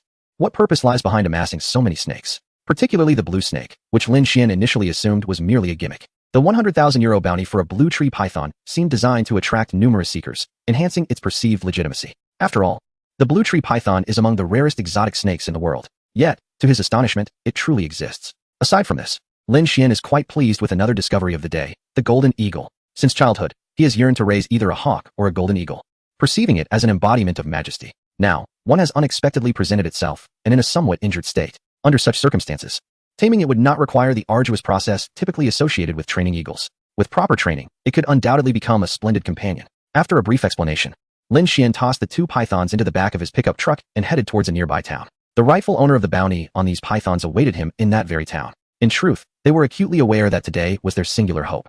If the snakes were not located today, their prospects would be grim. Approximately 20 minutes later, he arrived at the location designated for claiming the reward. A crowd had gathered, primarily composed of scouts seeking prey. As soon as someone came to claim the bounty, they would swiftly relay the information back, discerning which snakes had been found. No sooner had Lin Shien parked than 2 Caucasian men rushed over. Sir, our boss is on his way, please hold on. They had already spotted the 2 pythons in Lin Xien's truck, notably the all-important blue snake. Certainly, their profound respect is largely attributed to Lin Xien's vehicle, the most luxurious and expensive pickup from Mercedes-Benz. The owner of such a magnificent automobile inherently possesses considerable wealth. I remain unperturbed. However, these 2 serpents might be rather anxious. Lin Shien nonchalantly remarked. The blood python appeared to be on the brink of death, while the blue serpent, having just endured a fierce battle with a golden eagle, also bore its share of wounds. Urgent medical attention was essential. Nevertheless, it was evident that the others were quite distressed. No sooner had Lin Shien finished speaking than 6 or 7 individuals rushed into the room. Leading them was a woman with a wheat-colored complexion. Upon observing the condition of the 2 snakes in the compartment, she exclaimed, "You lot. Why aren't you hastening to transfer them to the temperature-controlled chamber? And quickly summon a veterinarian to attend to the sapphire. Should anything go awry, you'll all be buried alongside them." The woman, with a commanding tone, glared at those around her. If not for their blunders, they wouldn't be mired in this predicament now. If the elder members of her family learned of this, her opportunities would vanish. The group immediately sprang into action.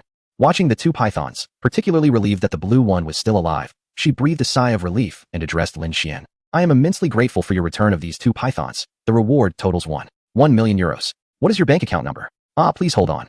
Let me retrieve my card. Having lived in Tang country for an extended period, nearly all transactions were conducted via mobile devices, rendering bank cards almost obsolete. However, abroad, the norm was either cash or bank cards. Lin Shien had to stow his wallet in his personal storage to avoid forgetting it. Pretending to search in the vehicle, he produced his wallet, revealing a card from the Third Reich. Yet, the woman nearby had caught a glimpse of the Centurion black card nestled within his wallet. She was utterly astonished. Within her own family, only a scant few possessed such a card, and none among the younger generation had ever obtained one. To her surprise, the individual before her, come to claim a reward, was indeed a holder of the black card. As she instructed her subordinate to transfer the funds, she turned to Lin Shien and said, "Sir, my name is Olive Elkin. I deeply appreciate your return of these 2 pythons." Lin Shien, who operates a small farm nearby, extended his hand for a gentle shake. Notably, when she pronounced the name Elkin, she emphasized it distinctly. Lin Shien couldn't help but access her attribute panel to discern what made the Elkin name so special.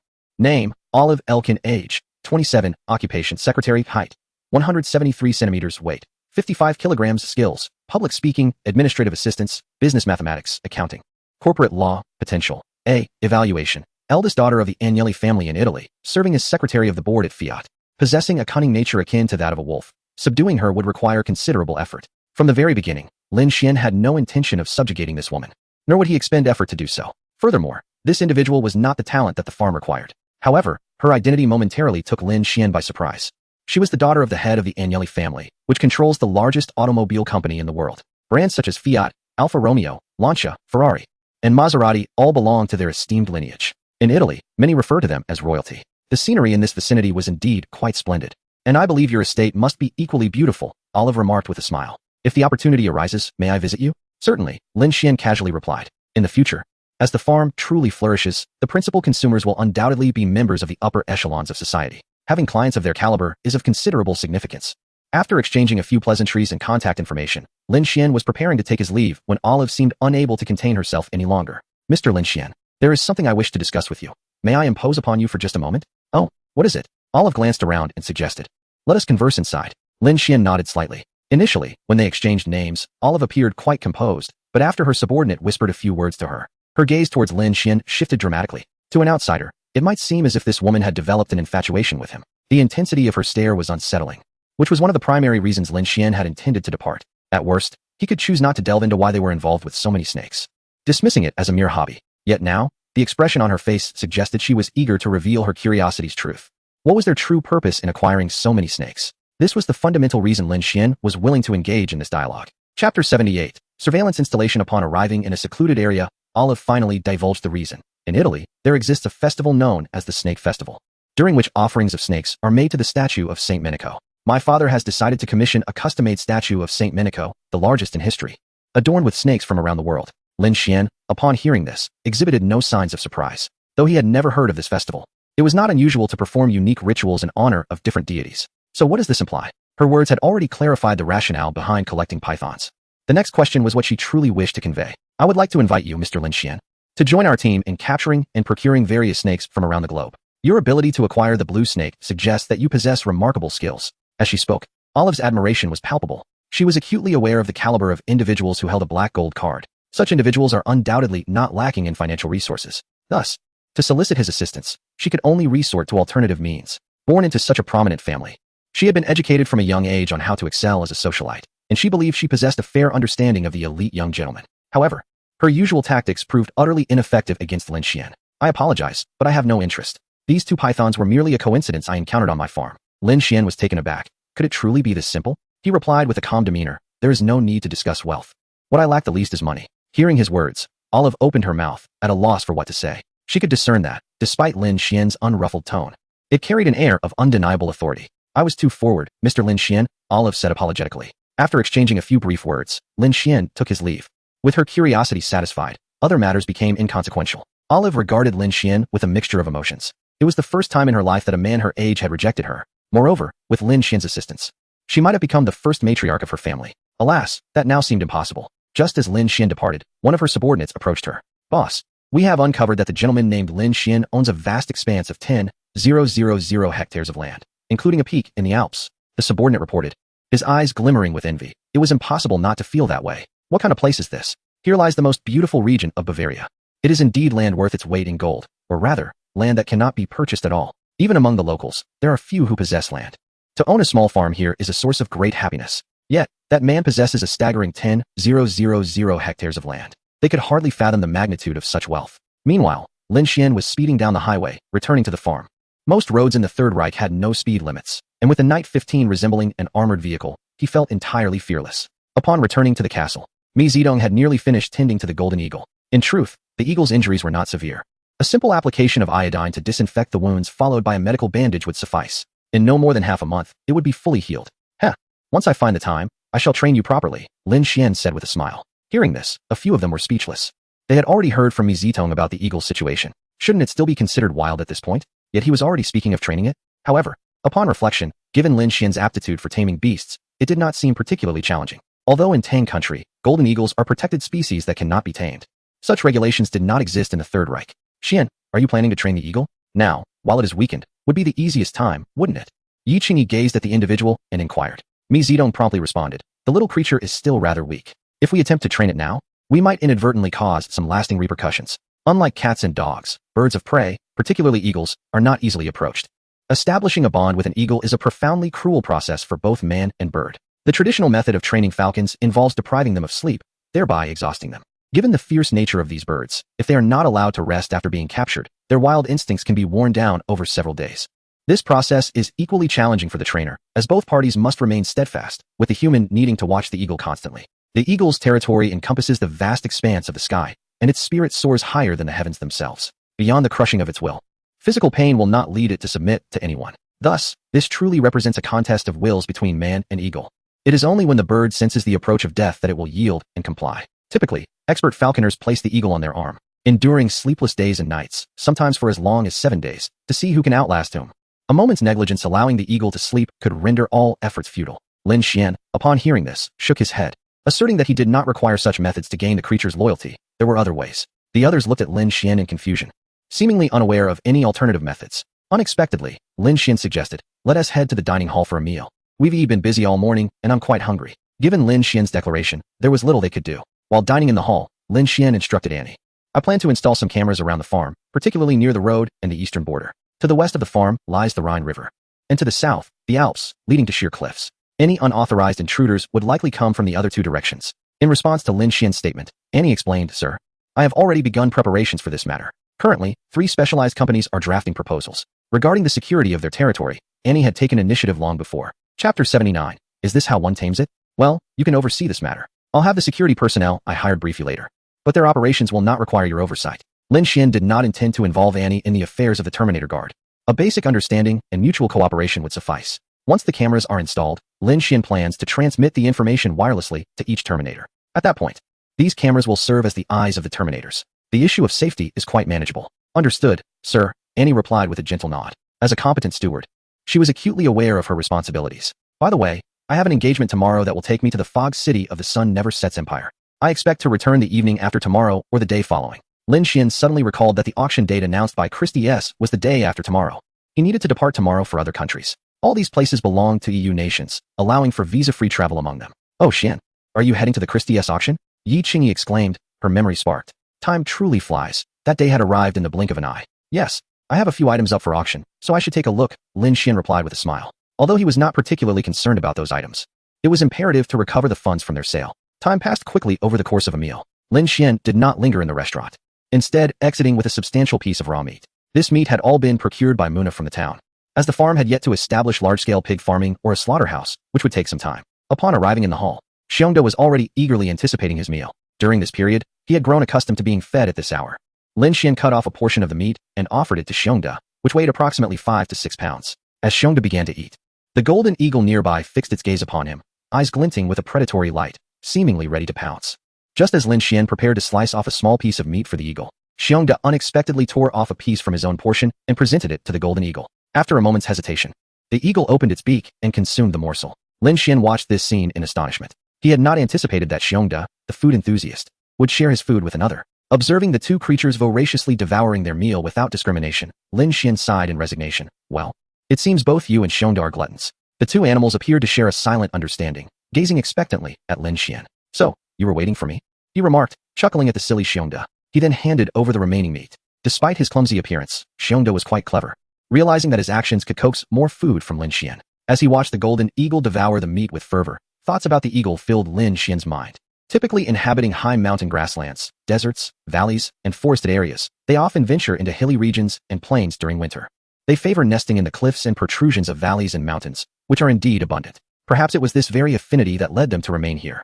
During his time in their territory, Lin Shien had encountered numerous golden eagles and other birds of prey. These magnificent creatures excel in soaring and gliding, frequently circling high above while scanning the ground for prey. Upon spotting their target, they dive at speeds of up to 300 miles per hour, halting their powerful wings just before impact to securely grasp their prey by the head. The adult golden eagle, with its remarkable speed, possesses the ability to pierce its prey's skull with its talons, resulting in an instantaneous demise. Consequently, it is capable of hunting a vast majority of animals, excluding smaller creatures such as geese, ducks, pheasants, squirrels, and wild rabbits. Even larger animals like roe deer, goats, foxes, and marmots fall within its dietary preferences. Lin Xien's desire to keep one as a pet is rooted in this very capability. He is exceedingly confident that, with training, this golden eagle could even subdue formidable beasts like wolves. It seems that constructing an eagle perch for it would be necessary. In his recollection, golden eagles, akin to other raptors, are predominantly open-air roosting birds, favoring exposed accommodations, much like crows and sparrows. Typically, those who raise raptors prepare a wooden structure known as an eagle perch. Observing these two creatures devour an entire 10+ pounds of pork, Lin Shien felt somewhat speechless. Were it not for his expansive farm, he might not be able to afford their sustenance. A single meal costing over 10 pounds of meat would amount to several hundred yuan domestically. Nevertheless, at this moment, the golden eagle has begun to trust them. A smile crept across Lin Xien's face as he tossed a small, pellet-like morsel towards it. Training a young golden eagle can be quite labor-intensive. Thus, Lin Shien opted for a more expedient approach. In his view, the essence of taming animals consists of two parts: 1. Taming, and 2. Comprehension and execution of commands. The crux of taming lies within the principle of survival of the fittest, allowing the eagle to recognize his strength and understand that its life and death are in his hands, followed by rewarding it with treats. This would lead the eagle to realize that companionship with him ensures a prosperous existence. Once it comprehends this, it will heed his commands, thus facilitating the second step: training them to obey. Fulfilling the desires of the master, whether for admiration or hunting, is ultimately at his discretion. The golden eagle is already aware of the stakes involved. Presently, Lin Shien simultaneously feeds it to convey the rewards while training it to follow commands. Naturally, this process also incorporates methods to instill a sense of its life being in Lin Xien's control. In just half an hour, the creature had become entirely obedient. Meanwhile, Bear Da, observing from the side, appeared to be intimidated by Lin Shien. Since their encounter, it seemed he had never witnessed such a scene. Watching Bear Da tremble in trepidation, Lin Shien couldn't help but find it amusing. Unexpectedly, taming this golden eagle had produced an effect akin to a warning to others. At that moment, Yi Qingyi and Mi Zitong arrived, their eyes wide with astonishment at the sight of the golden eagle seemingly obeying Lin Xien's commands. Is it truly tamed already? Among them, Yi Qingyi was the most astonished. She had previously interacted with a minority group accustomed to falconry and was acutely aware that, for centuries, individuals in that region had to endure a rigorous process to tame raptors. Chapter 80. Heading to the auction house, they would place the eagle in the snow, and for at least 7 days, several individuals would take turns to guard it, ensuring that the eagle did not sleep, which was essential for its taming.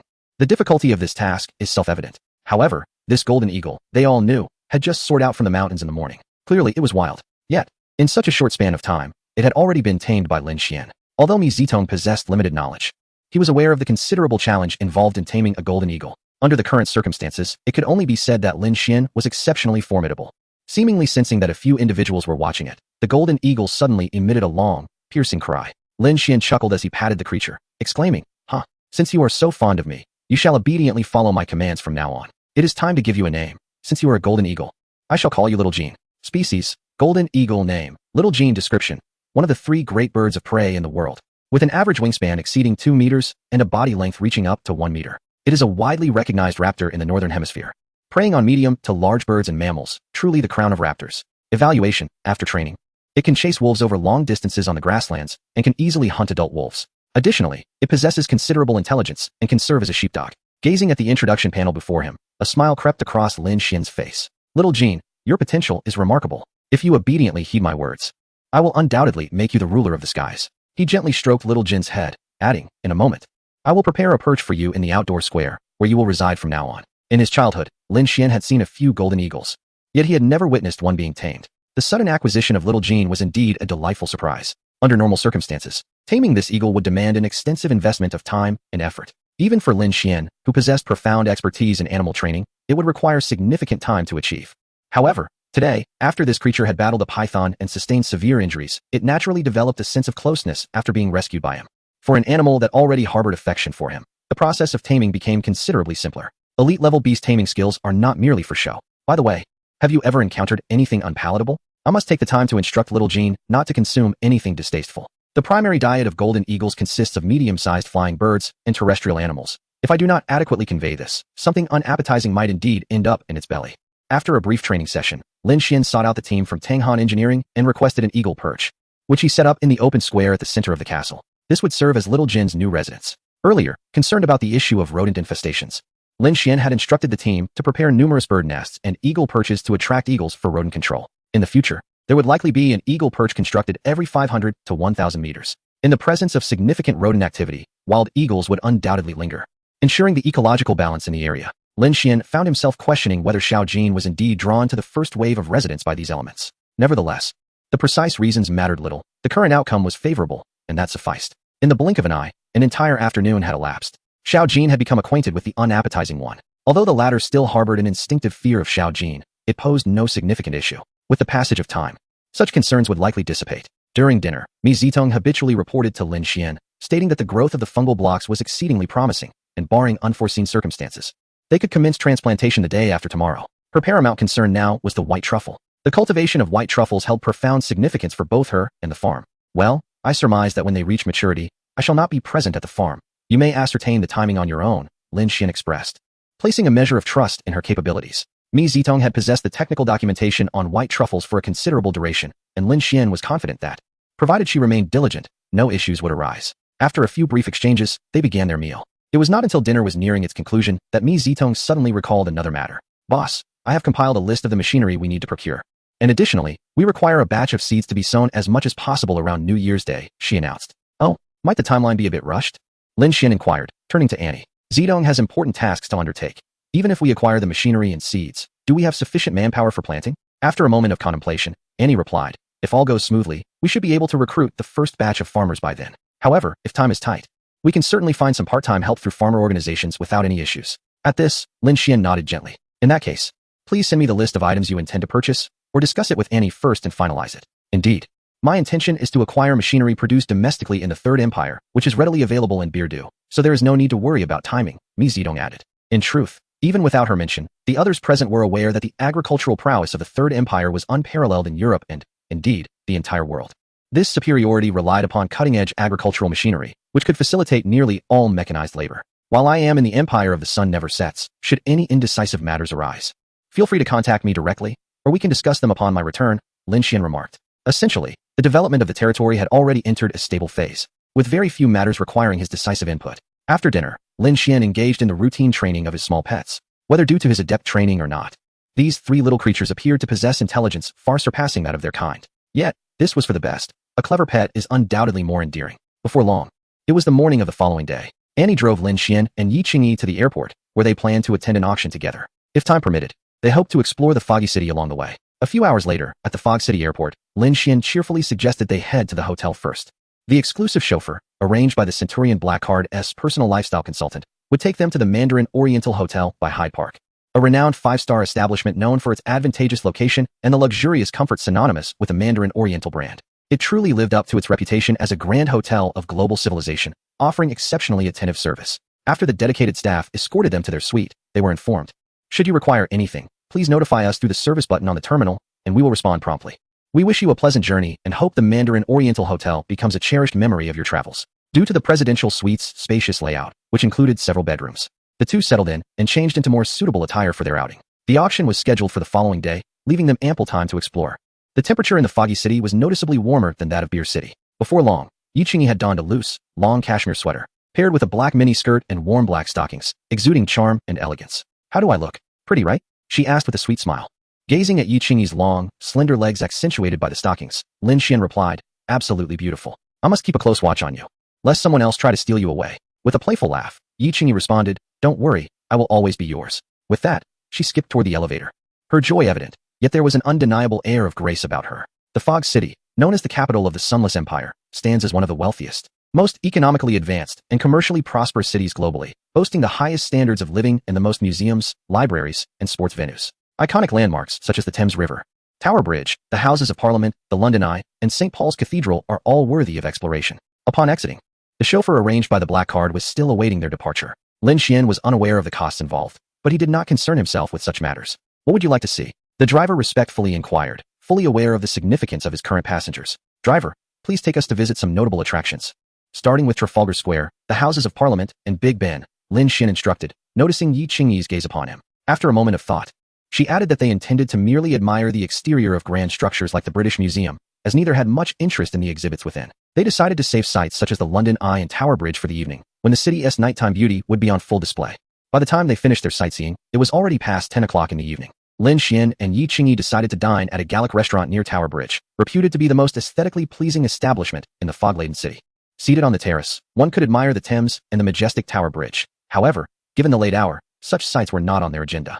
The interior decor exuded an opulent cruise ship atmosphere, which was quite delightful. They ordered a few dishes, marking Lin Shien and Yi Qingyi's first genuine experience in their intimate world. Among the culinary offerings was a dish featuring foie gras, which appeared unremarkable at first glance, leaving one to ponder the reasoning behind its presentation. Yet, the foie gras was infused with a hint of wine, creating an enticing aroma, while the accompanying cream cake was light and not overly sweet, complementing the richness of the foie gras splendidly. Furthermore, the duck breast was artistically arranged to resemble delicate blossoms, making it quite a unique experience. After savoring the various dishes, they concluded their meal with a black truffle risotto. Although it was somewhat rich, the earthy flavor of the mushrooms combined with the fragrant truffles was truly exquisite, and the rice was cooked to a pleasing softness. After dinner, the couple returned to the vicinity of their hotel, opting not to head directly to their room, but to stroll through Hyde Park. After a considerable while, Yi Qingyi suggested, let us return, We have an auction to attend tomorrow. As they made their way back, Yi Qingyi's cheeks seemed to flush, as if she were contemplating something, while Lin Shien remained oblivious to her demeanor. Upon entering their room,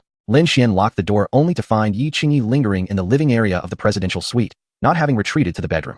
Just as he was about to speak, Yi Qingyi approached him, wrapping her arms around his neck and softly whispering, "I have decided. Tonight. You may do as you wish with me." Lin Shien was taken aback. "You silly." Yi Qingyi chided with a playful huff before leaning in for a kiss. Long ago, she had resolved to devote her life to Lin Shien. The following morning, Yi Qingyi, with a rosy complexion, sat beside Lin Shien in the living room, enjoying breakfast freshly delivered by the hotel. Despite Lin Xien's impressive stamina, their inexperience had left them somewhat fatigued. After their meal, they rested in the room for quite some time. With about 2 hours remaining before the auction commenced, they finally dressed and departed the hotel. The Christie's auction was situated in the renowned affluent district of South Kensington. Although this event was not part of Christie's most significant spring or autumn auctions, it was nonetheless filled with intrigue. Numerous collectors were in attendance, including not only Lin Xien's ethereal long-haired coin, but also several other captivating artworks. Undoubtedly, the focal point remained the coin itself, given its substantial collectible value and rarity. It was said that several prominent capitalists from the United States had made their way here. Prior to the auction's commencement, all items for bidding were displayed in the exhibition hall. Daniel, the head of the Christie's auction office in Beijing, was already at the entrance to welcome the auction attendees. Yi Qingyi intimately linked her arm with Lin Xien's as they accompanied Daniel to view the treasures displayed in the exhibition hall. This auction featured a total of 56 exquisite artworks and jewelry, including sculptures, paintings, ceramics, furniture, gemstones, antiques, and more, all remarkably diverse. As Lin Shien surveyed the surroundings, he encountered numerous peculiar items that left him bewildered. He found it difficult to comprehend how such abstract and bizarre creations could be deemed as art. "Qingyi, can you make any sense of that entirely red piece?" Lin Shien inquired, noticing that the focal point of attention in the room was a canvas drenched in red paint. He could not even ascertain whether it was a painting or some other form of artwork, considering that framed paintings could also achieve an upright effect. Yi Qingyi shook her head in response, seemingly unwilling to gaze upon it any longer, as it evoked a somewhat macabre sensation. "What is the origin of this piece?"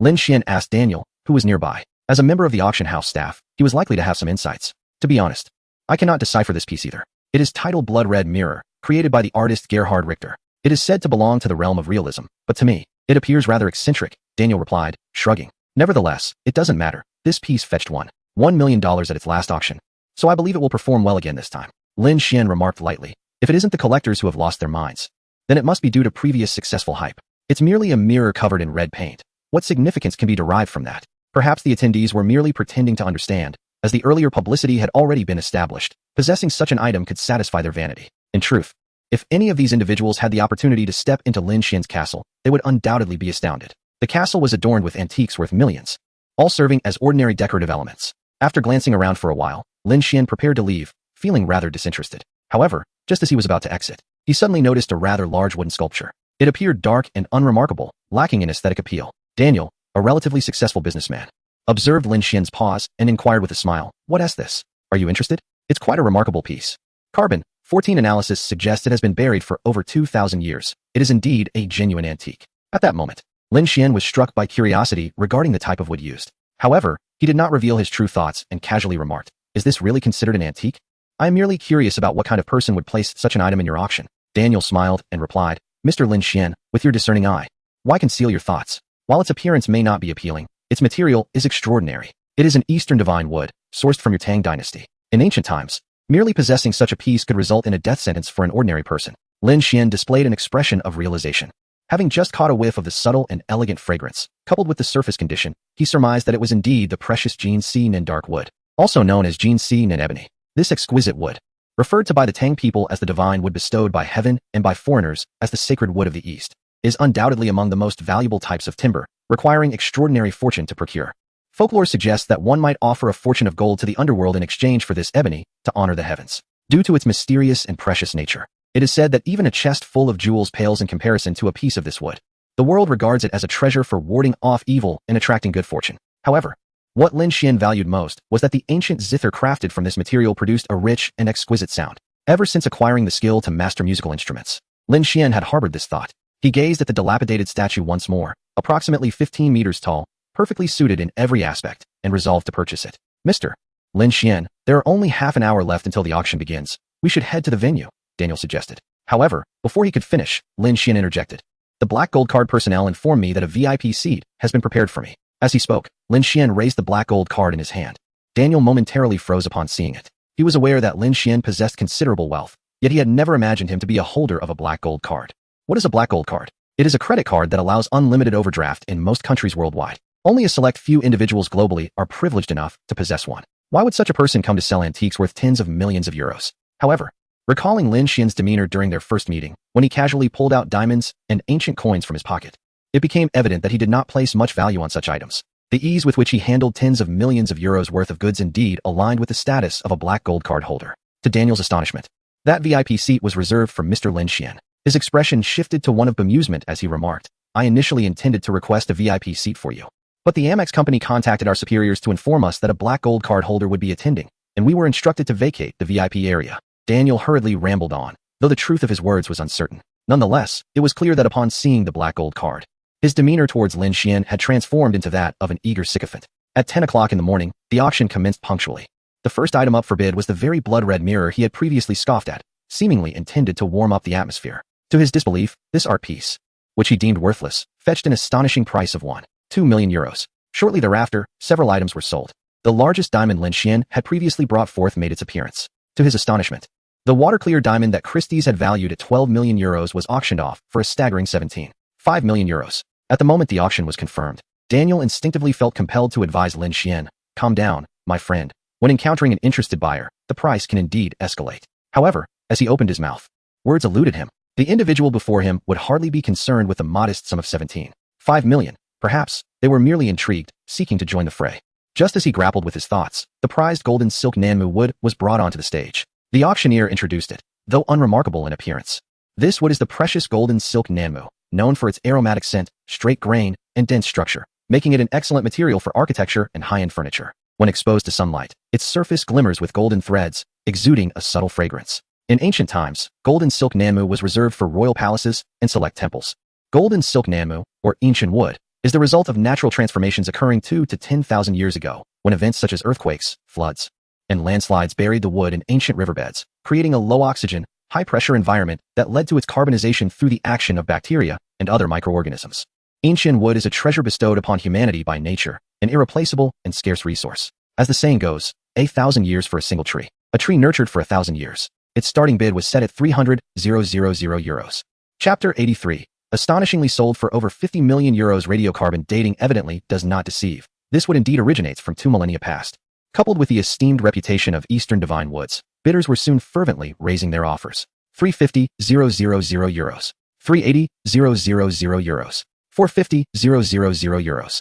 Following a bid from a young woman who appeared to be of Asian descent, the room fell into a hushed silence. Lin Shien observed with a smile, unhurried in his own bidding. Once it became evident that no further contestants emerged, he intended to elevate his bid decisively, avoiding unnecessary complications. As anticipated, a few more bids followed, and the young woman raised her offer to 550,000 euros. The auctioneer, noticing the prolonged silence, called out, 550,000 euros once, 550,000 euros twice, 550,000 600,000 euros. Lin Shien spoke clearly as he raised his paddle, instantly capturing the attention of all present. It was unexpected that someone from the VIP section sought this golden silk Nanmu wood. It is worth noting that those attending this auction were not financially lacking. However, the VIP seats were limited, typically reserved for individuals of significant stature. Many in attendance cast curious glances toward Lin Shien, wondering about his identity that allowed him to afford such a price. For a piece of wood approximately 15 centimeters in diameter, the price of 600,000 euros was nearing its upper limits.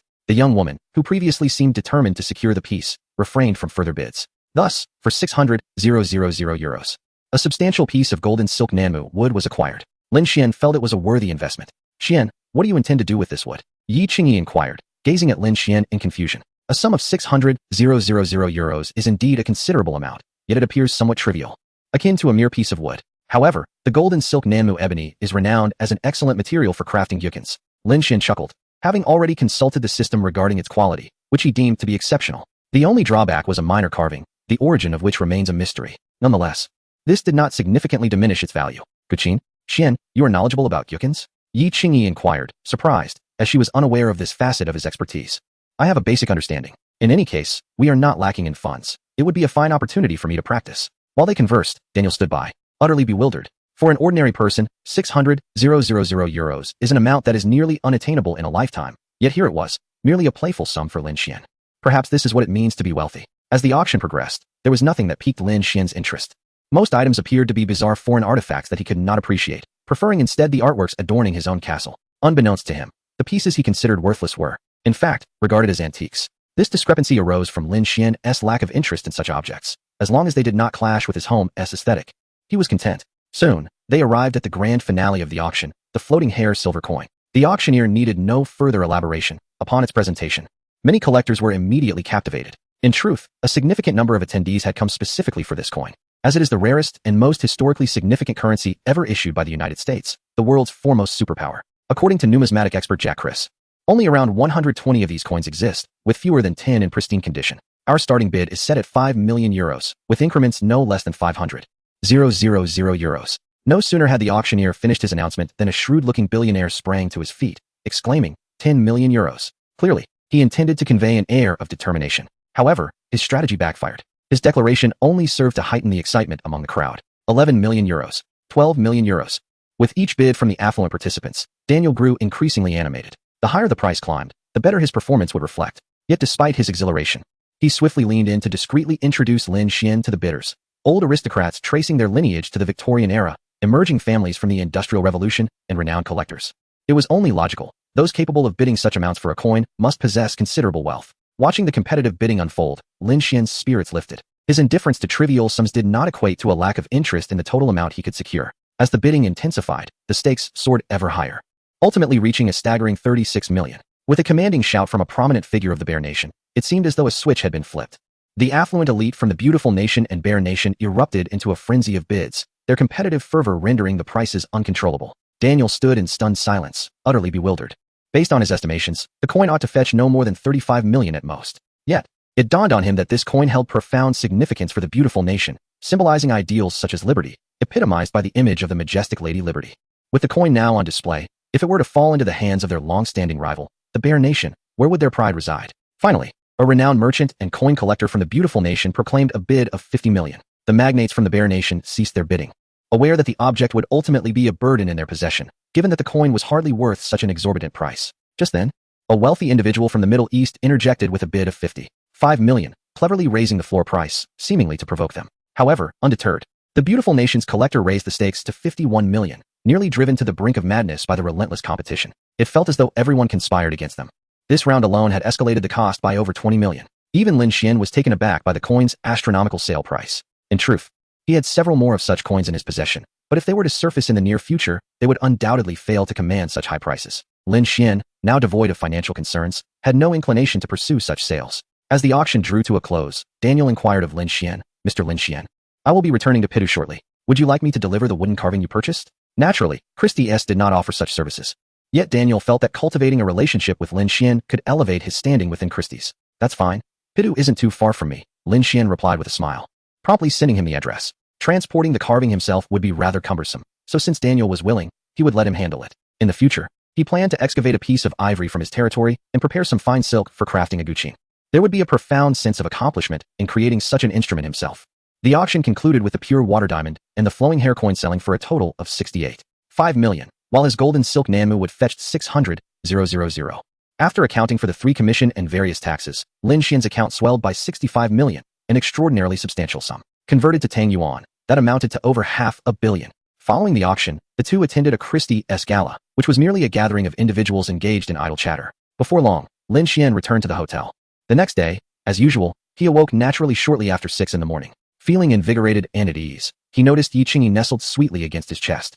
He made no movement, gazing at the enchanting beauty beside him, a smile unconsciously gracing his lips. Her flushed complexion possessed a unique charm. After a considerable time had passed, Yi Qingyi slowly opened her eyes, stretching lazily. The gentle coolness finally roused her fully from slumber. She then noticed Lin Shien watching her with a tender smile, inquiring, "When did you wake up?" "It has been a while," he replied with a chuckle as he sat up, unable to resist pinching her cheek.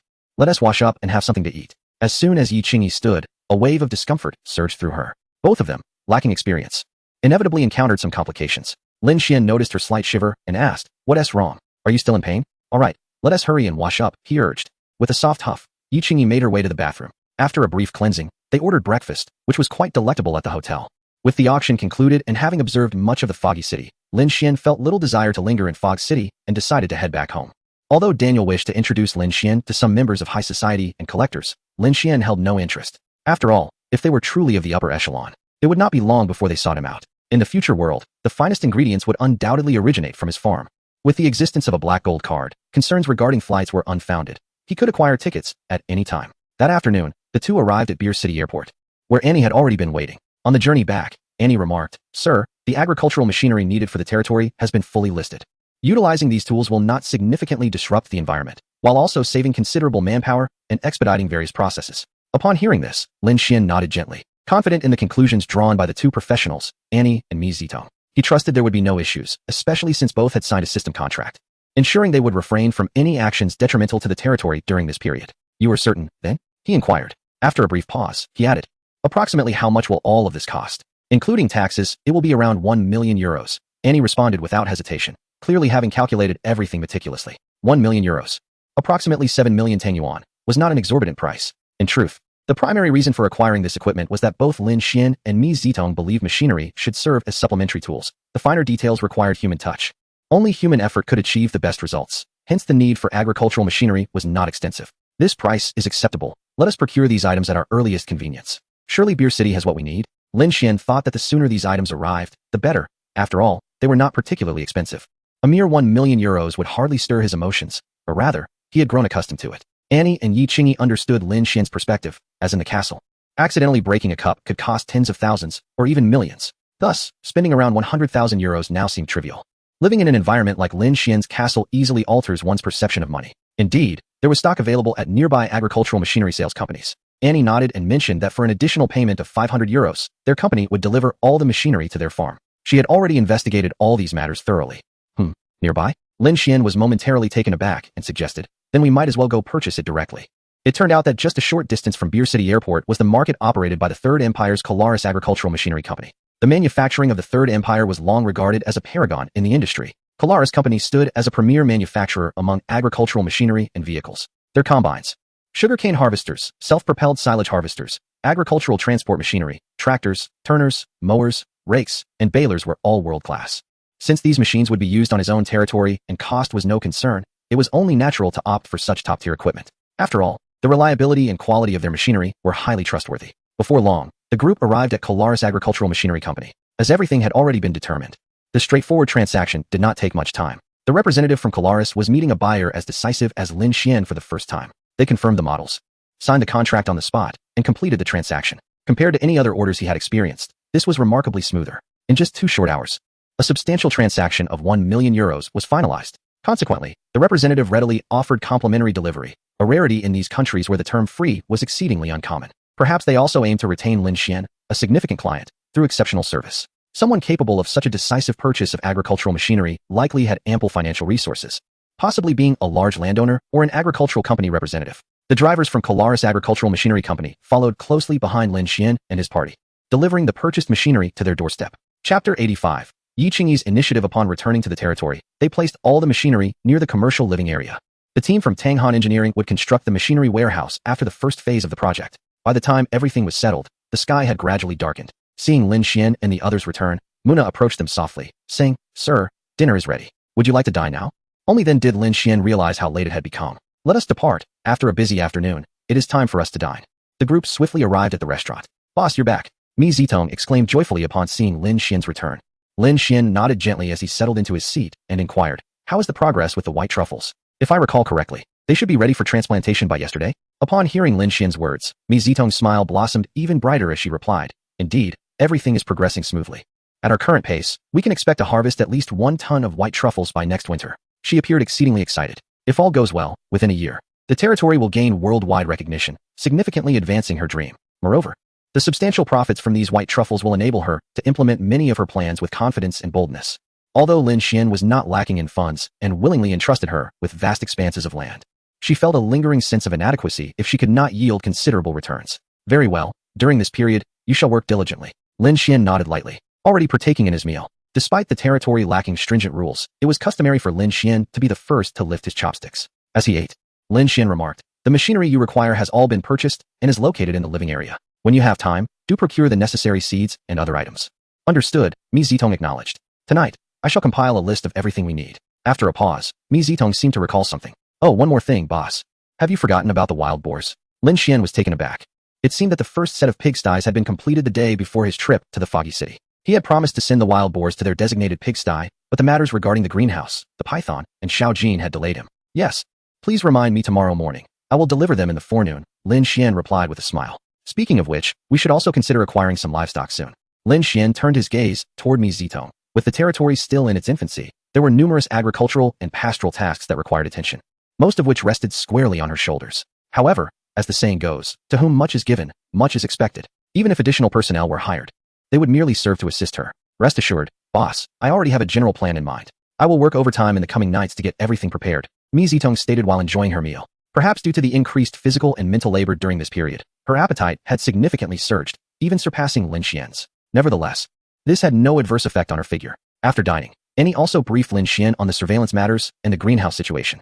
The company responsible for installing the surveillance systems had proposed a plan and selected suitable equipment, which would be procured and installed in the coming days. This company, for the first time, has received such a substantial project from a private entity, and thus generously promised to provide 5 years of after-sales service. In the event of any issues, they can respond within half an hour and propose solutions within 12 hours. Although the likelihood of needing such after-sales support is minimal, Lin Shien remains quite satisfied. As for the greenhouse, the company commenced its construction the day before yesterday, and it is expected to be completed in no time.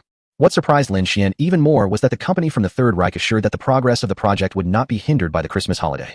Lin Shien is pleased with these developments.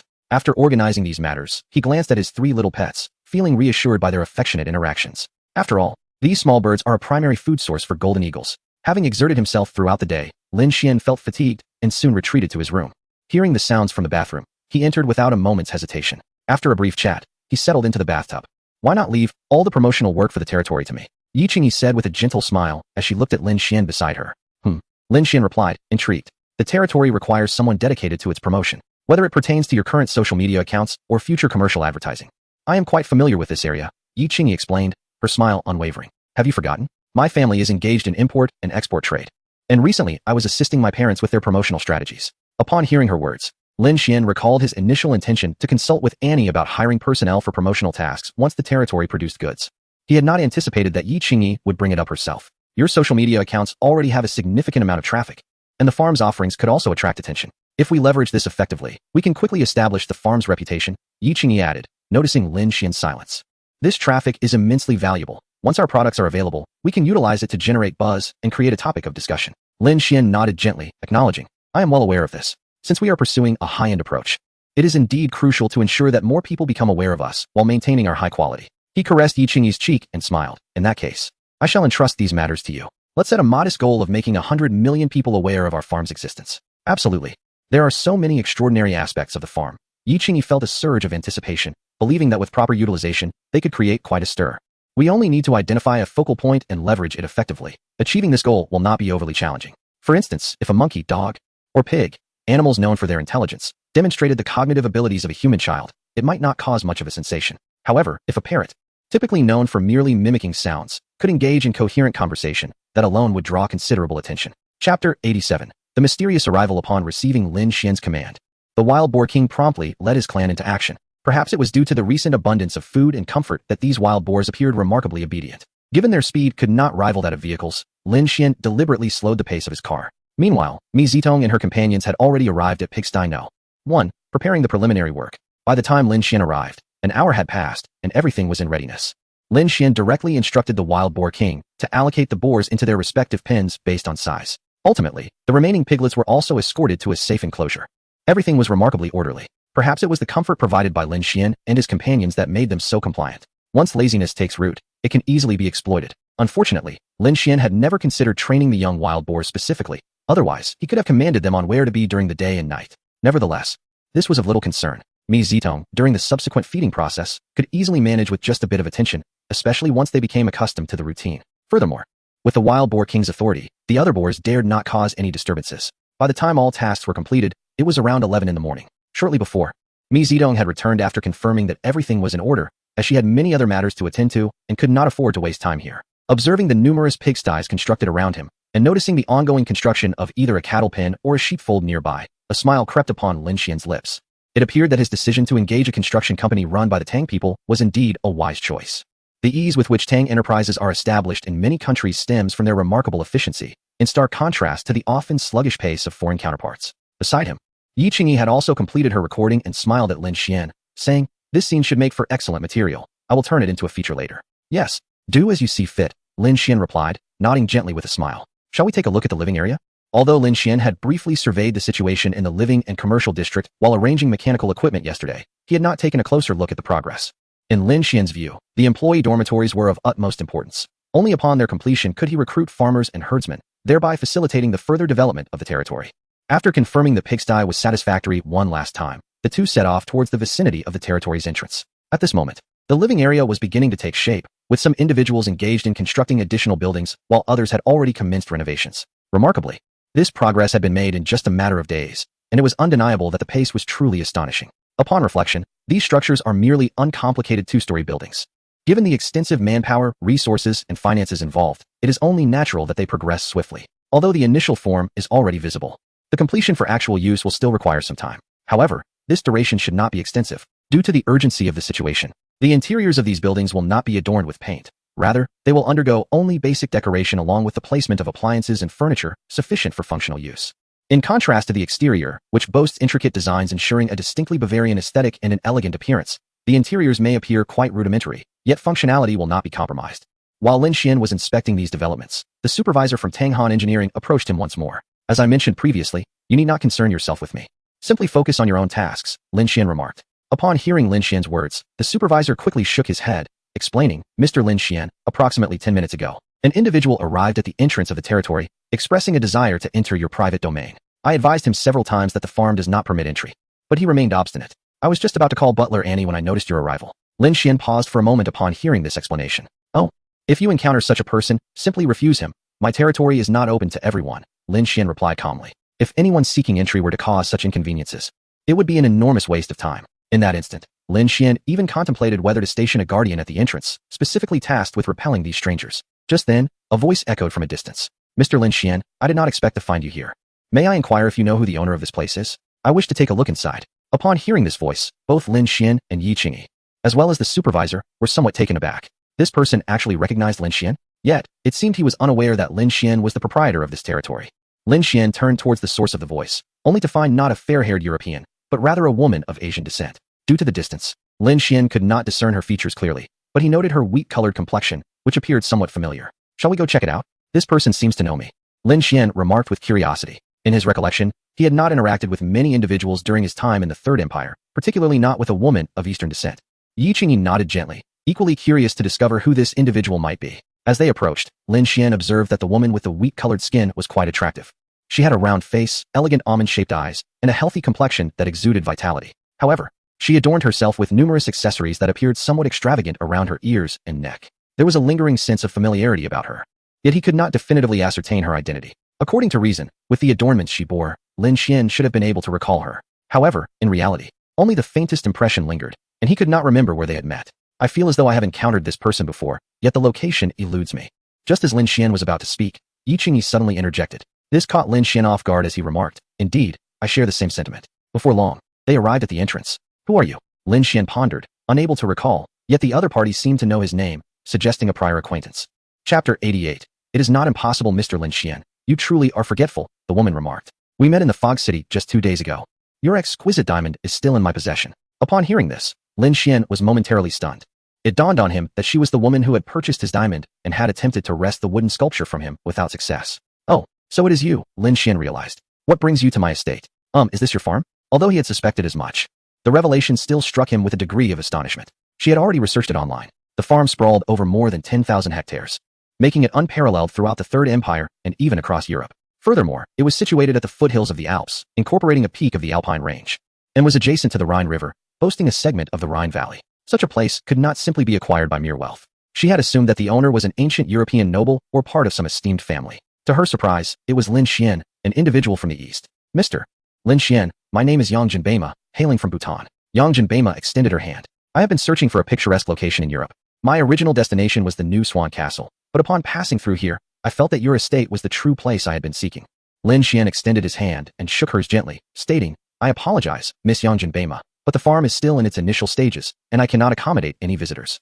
Please leave." Yang Jinbei was taken aback by Lin Xien's forthright refusal. This was an experience she had never encountered before. In an instant, she began to doubt her own appearance. After all, they had only met 2 days prior, yet Lin Shien seemed to have no recollection. Now, as she wished to enter as a guest, she was met with a direct dismissal. Mr. Lin Shien, I promise not to intrude.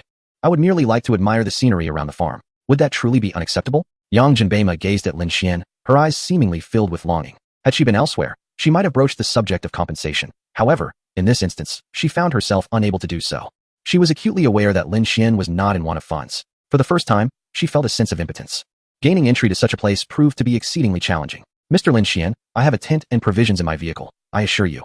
I will cause you no disturbance. After a moment's reflection, she reiterated her proposal. Lin Shien furrowed his brow upon hearing this, as he could not shake the feeling that her intentions were less than pure. If there were no ulterior motives, merely a desire to admire the scenery, one would not behave in such a manner after being rebuffed. After all, there are countless places to appreciate the view, and she is unaware of the unique aspects of this territory. Yi Qingyi naturally sensed that this individual must harbor hidden intentions, which is why she remained silent.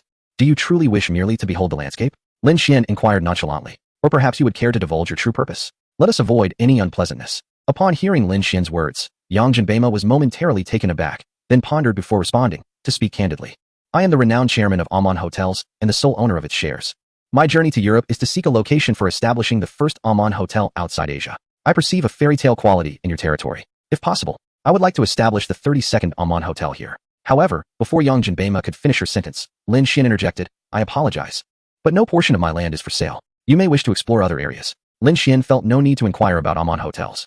The other party's intentions were clear. She wished to erect a hotel on his land. Such an endeavor was out of the question for him, and he dismissed it outright. Setting aside the fact that he had ample funds, even if he were in need of money, he would never part with his land. Yang Jinbei's initial reaction to Lin Xien's outright refusal was that he was oblivious to what Aman hotels represented. Please allow me to finish, she urged. This endeavor is undoubtedly mutually beneficial. I would only occupy a minuscule part of your territory, yet it would attract a multitude of visitors. It is well known that a significant portion of the world's affluent elite, referred to as Aman enthusiasts, consistently choose various Aman hotels for their vacations. Staying at an Aman hotel is a dream for many. Yang Jinbei hastily explained to Lin Shien, once we establish our first hotel outside Asia, it will undoubtedly bring an immense influx of guests, benefiting your territory immensely. After a brief pause, she added, you can verify online. Aman Hotels is unequivocally one of the premier hotel companies in the world. Despite her explanations, Lin Xien's expression remained unchanged. After all, individuals capable of casually spending tens of millions of euros are certainly not ordinary. Yet, was this venture truly worthwhile? Clearly, establishing a hotel within his territory was out of the question. However, Lin Shien contemplated whether expanding the commercial district and constructing such a hotel elsewhere would be beneficial. He was quite aware of Aman Hotel's esteemed reputation. Establishing one would indeed be advantageous for the future sale of high-end ingredients from his territory. Given their clientele comprised many affluent patrons, you truly wish to establish an Aman hotel, which is not impossible, Lin Shien remarked lightly. Upon hearing this, Yi Qingyi was somewhat astonished. She had not heard of the Aman Hotel by name, yet she was well aware of Lin Xien's plans for territorial development. Logically, visitors should not be allowed entry. In contrast to her confusion, Yang Jinbei was suddenly filled with hope. However, she did not anticipate Lin Xien's subsequent words. Nevertheless, my territory has already been meticulously planned, and it will be impossible for visitors to enter the inner regions. Lin Xien's voice resonated. The only place where visitors will be permitted to stay in the future is the commercial area here. As he spoke, he gestured to the land under construction. Then, shifting his focus, he pointed to a nearby undeveloped area and continued, the situation there is akin to this one. Near the edge of the territory, I can designate a plot of land there. However, I have certain conditions, which serve as my bottom line. If you cannot meet them, you may as well return. There is no need to squander time. Chapter 89. My demands are not excessive. Upon hearing Lin Shien directly specify a location, Yang Jinbei was momentarily taken aback. It seemed this was not the only condition. Taking a deep breath, she replied, please, go on. Her Aman Hotel undoubtedly ranked among the finest resorts in the world. Although it boasted a mere 30 establishments, it was certainly a leader in the industry. In numerous countries, constructing hotels had made her a revered entity. Yet, why did it suddenly seem so arduous with Lin Shien? I would be willing to pay 10 times the value of the land. However, such thoughts were not to be voiced. Lin Shien calmly stated, I have never intended to allow strangers into my territory. The only reason for designating this area is simple, regardless of who comes or their purpose. Even if they wish to make a purchase, they can only do so here, or else they must wait. If you truly agree to the construction of the Aman Hotel, your guests must abide by this condition. My farm is strictly off limits. Yang Jinbei felt this was somewhat excessive, yet she refrained from voicing her objections. She had a nagging premonition that Lin Xien's subsequent remarks would be even more astonishing. And indeed, that was the case. If I recall correctly, each Aman hotel is tailored to reflect local characteristics, is it not? Indeed, Yang Jinbei nodded. She was not surprised that Lin Shien was familiar with her hotel. After all, its reputation was well established. Thus, should construction commence here, it would certainly embody the Bavarian style, which coincidentally was the very style I am adopting for my own developments. Lin Shien smiled and remarked, "Once your designs are finalized and I confirm there are no issues, we can commence construction." This demand, in Lin Xien's view, was not unreasonable. However, Yang Jinbei perceived it quite differently. The reason Amman had ascended to the pinnacle of the global hospitality industry was their consistent choice of the most distinctive environments and exemplary designs. Now, to establish a hotel here, requiring Lin Xien's approval, seemed unfathomable. Just as she prepared to decline, Lin Xien's voice resonated once more. "While I can forego the land costs for establishing the hotel, I require a 37% share of the hotel's pure profits, alongside a certain degree of usage rights, such as hosting banquets." Yang Jinbei was momentarily taken aback. Where in the world does such a proposition exist? To demand one's profits and a portion of usage rights? Why only 70%? Before she could finish her thoughts, Lin Shien interjected, "The 70% I mentioned is mine." In an instant, Yang Jinbei was rendered speechless. To establish a hotel, to leverage its reputation to attract guests, and yet, the majority of the profits would still go to him? Was he losing his senses over money? Although she adhered to her father's will to expand the Ammon hotels across the globe's most exquisite locales, this did not mean she would allow herself to be exploited as a naive fool. How could such a thing exist? To grant him all the benefits? From her perspective, Lin Shien appeared to possess nothing of value beyond the beautiful scenery. While perhaps the landscape warranted such a price, it certainly did not hold the value Lin Shien implied. "Miss Yang Jinbei, what I have stated is merely my bottom line. If you can accept it, we may proceed to further discussions. If not, then you are welcome to leave." Lin Xien's resolute demeanor left Yang Jinbei in a state of confusion. She was uncertain of the confidence Lin Shien held, or if he simply wished to hasten her departure. Meanwhile, beside Lin Shien, Yi Qingyi and the project supervisor from Tanghan Engineering were equally stunned, at a loss for words. Even as outsiders, they could discern the severity of Lin Xien's demands.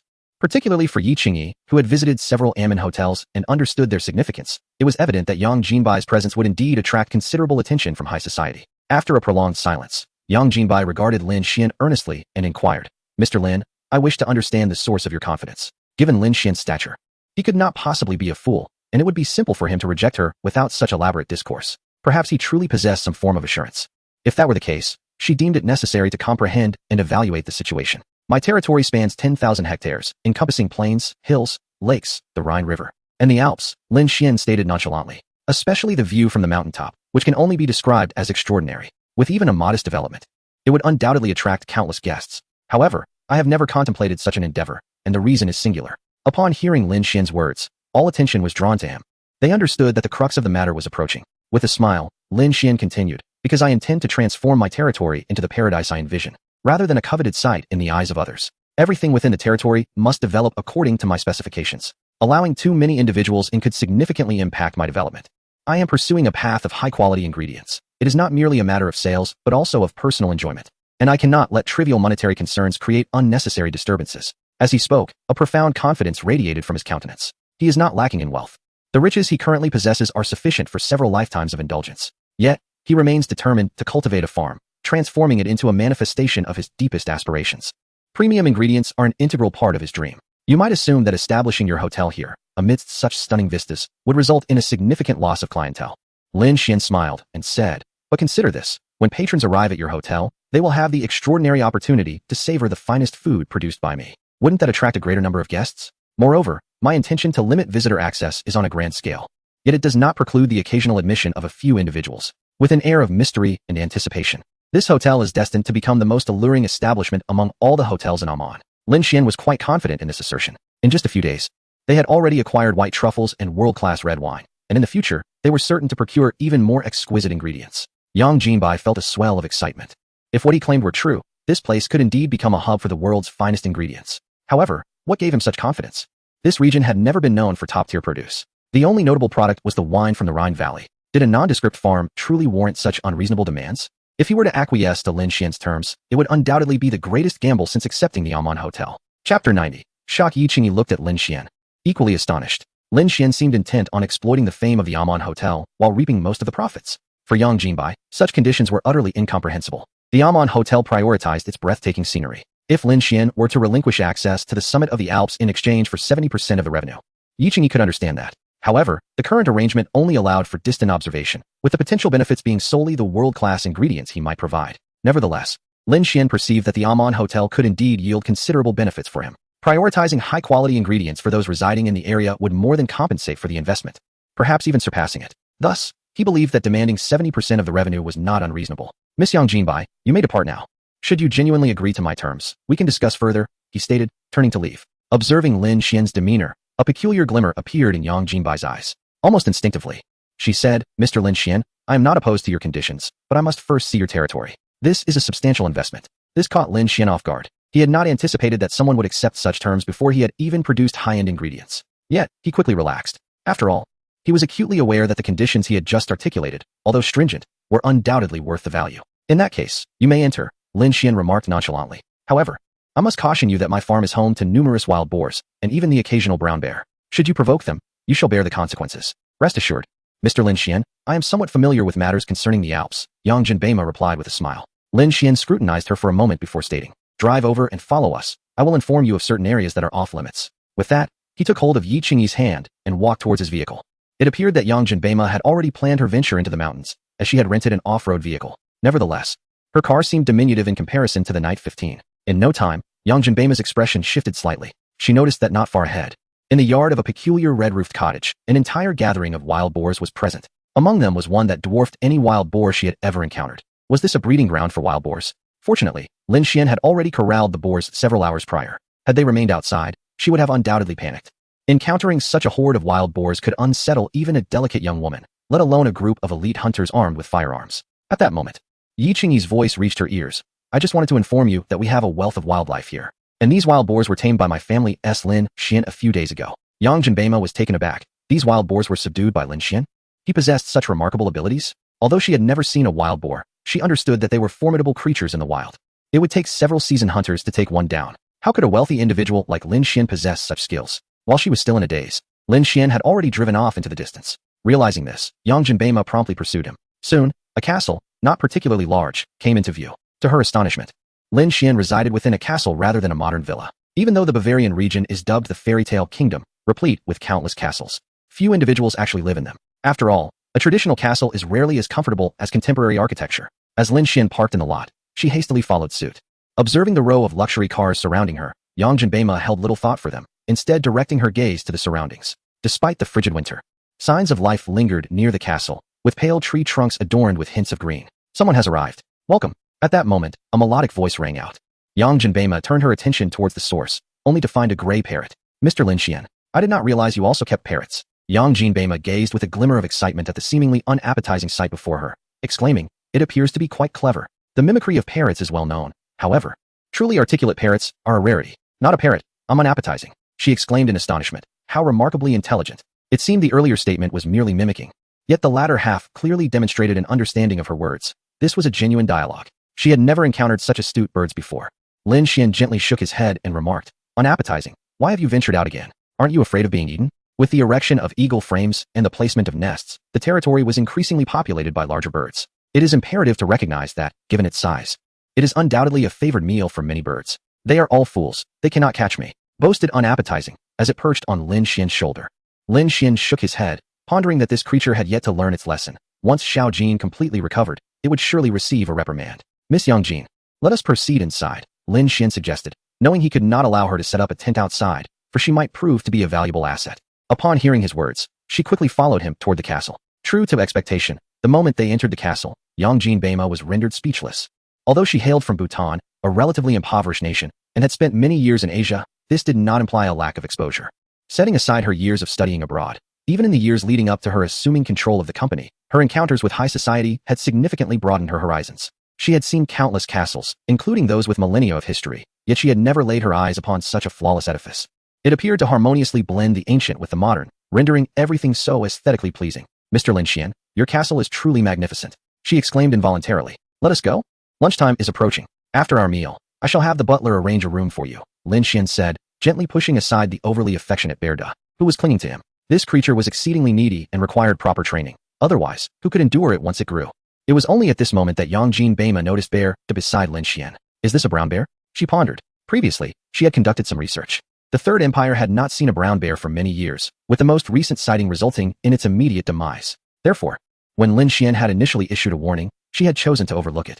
Little did she expect that within mere minutes, she would have encountered both a wild boar and a brown bear. However, this brown bear appeared rather peculiar. Shouldn't a brown bear be colossal, roaring ferociously at humans? Instead, here it was, adorably bumbling about in Lin Xien's presence. The little brown bear, more than half a meter tall, lounged there, clutching Lin Xien's leg, gazing up with wide eyes. It was simply too endearing.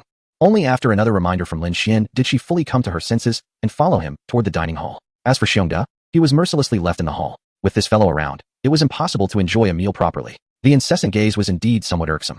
As they made their way to the restaurant, the inner astonishment of Yang Jinbai Ma grew ever more intense. The reason her Amman hotels, numbering over 30, had become a preeminent entity in the world was not merely due to their exquisite locations. Far more significant was the design of the hotels themselves, along with their splendid decor. As the owner of Amman, she possessed a certain level of insight. Although none of her hotels were designed in a Gothic style, she had enough knowledge to appreciate such artistry. She realized that even her company's foremost design master could scarcely conceive a castle so impeccably crafted. In that fleeting moment, she pondered whether to enlist the help of Lin Xien's people for the design of the forthcoming Amman hotels. Everything here was remarkably harmonious. The walls, the wall decorations, the furniture, and the ornaments. All elements seemed to be in perfect accord. In just a minute or two, the trio arrived at the restaurant, where several individuals were already waiting. Upon seeing Lin Shien enter with a stranger, their gazes instinctively turned towards them. This was Miss Yang Jinbai Ma, the owner of Amman Resort, and it was anticipated that there would be some collaboration in the future. Lin Shien gestured towards Yang Jinbai Ma and said, "Muna, please prepare another set of chopsticks." He then turned to Yang Jinbai Ma and added, "You must have visited Tang country, right? I don't have many rules here. It's quite like any ordinary household."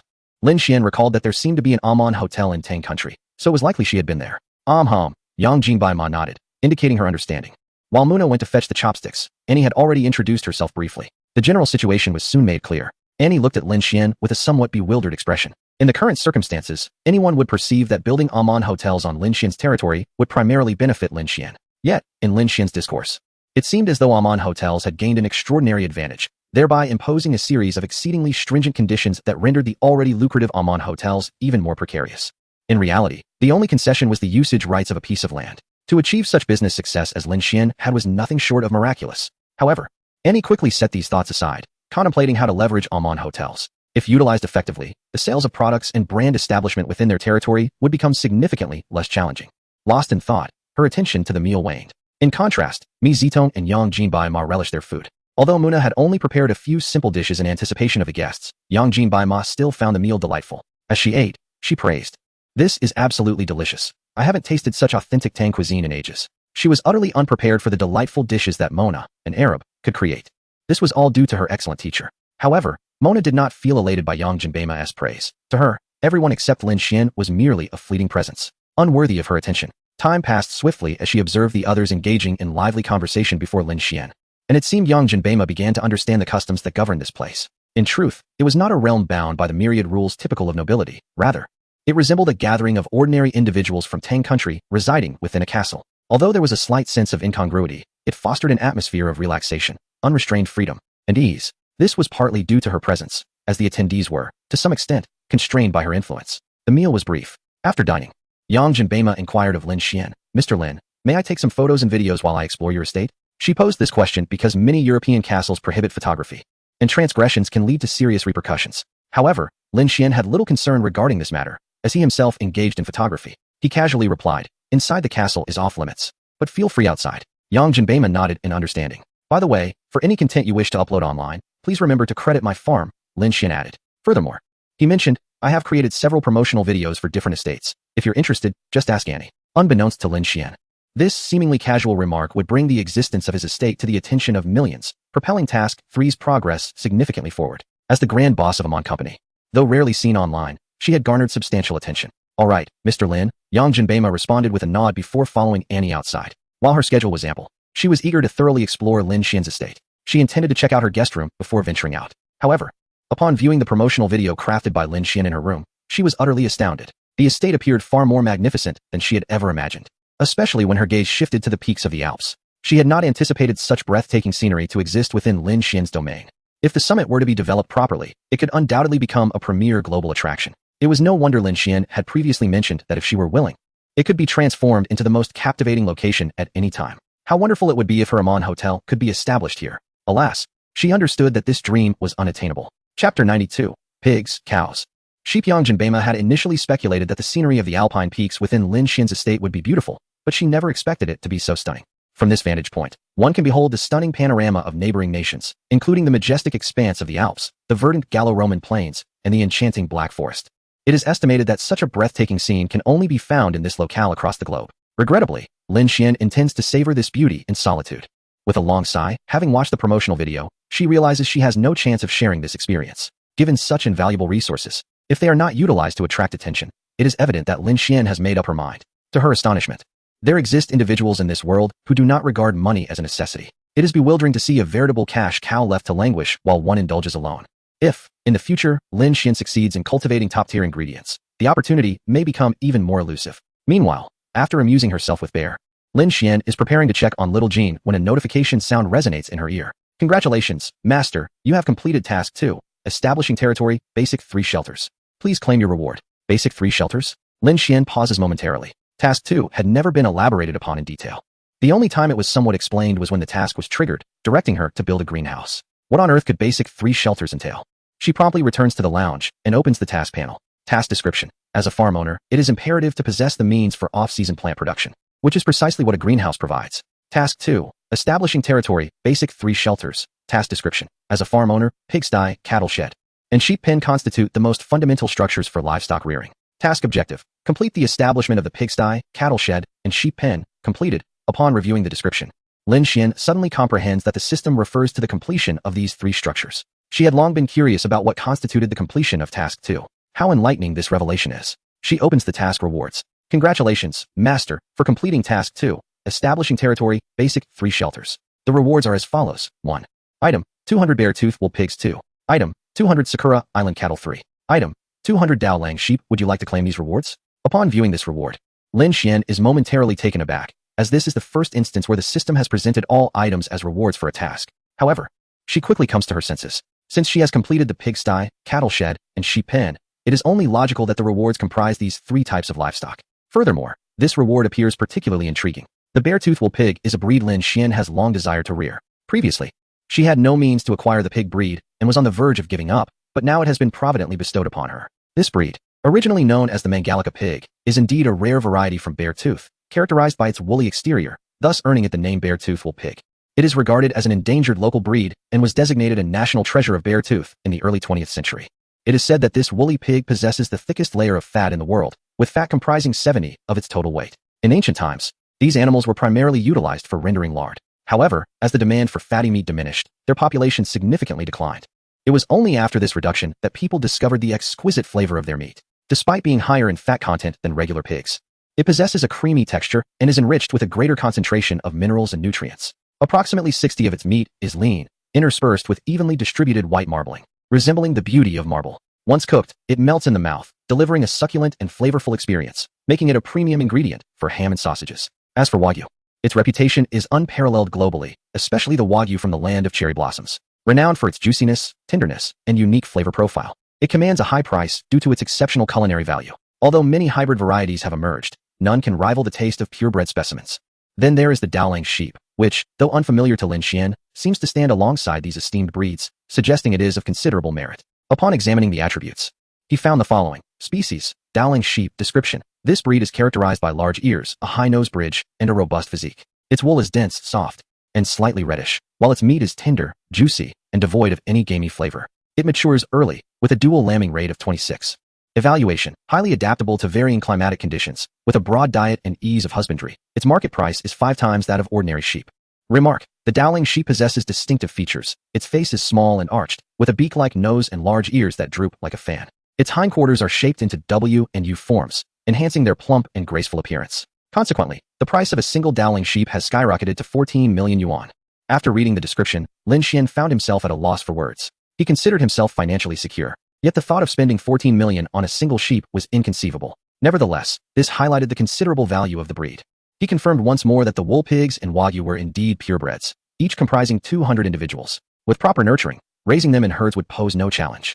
And perhaps he could even cultivate some hybrid varieties. As for the system, what about these pigs, cattle, and sheep? Would they be dispatched directly to the pigsty? Typically, smaller rewards from the system would be stored in his personal warehouse, while larger ones would be allocated to his territory. However, this time, the total consisted of 600 livestock, which clearly could not fit in his personal storage. Beep. The system rewards living creatures, which will be delivered to the territory through a reasonable distribution method. Pigs, cattle, and sheep, being legally purchased goods, will arrive sequentially starting tomorrow. Lin Shien nodded gently, appreciating this arrangement. Previously, the sudden appearance of vehicles could be explained, but the emergence of these livestock would be far more challenging to rationalize. Upon Tongzi's return from the forest, he intended to thoroughly address this matter.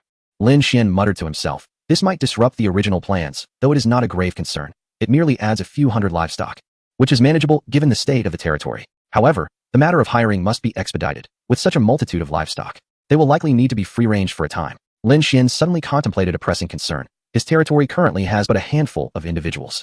The sheer number of animals is far too great to manage effectively. Fortunately, the land is not lacking in pasture, even in the winter. There remains an abundance of evergreen plants for them to graze upon. Chapter 93. A surge in data. The establishment of employee dormitories will require a few more days. Thus, Lin Shien considered temporarily allowing these livestock to roam in designated areas. Given the conditions of the territory, they would be safe from harm. He felt a sense of satisfaction with the unexpected acquisition of 200 head each of 3 different types of livestock. After all, their presence is not easily obtained. With the system providing them, future offspring would surely be plentiful. After claiming his rewards, Lin Shien smiled and stepped outside, intending to check on the condition of little Jean. This creature's injuries had nearly healed. As soon as he stepped out, he noticed a shadow in the sky, which quickly enlarged. A large bird descended, flapping its wings. Attempting to perch upon Lin Xien's shoulder, he swiftly dodged and commanded it to settle on the nearby eagle perch instead. Its claws were exceedingly sharp. If it were to land on him, even if it did not cause severe injury, he would undoubtedly suffer lacerations. The scars on little Jin's wings and chest were hardly visible now, and new feathers had begun to grow. However, these new feathers appeared short and rather delicate, somewhat disheveled. Failing to showcase the regal appearance of a golden eagle, it seemed more time was needed for a full recovery. Although Lin Shien had only conducted brief training, little Jean could now generally understand commands, and the koi in the pond remained unharmed. Gently stroking little Jin's head, Lin Shien remarked with a smile, "It seems you are on the verge of recovery. When you are fully healed, I shall train you thoroughly.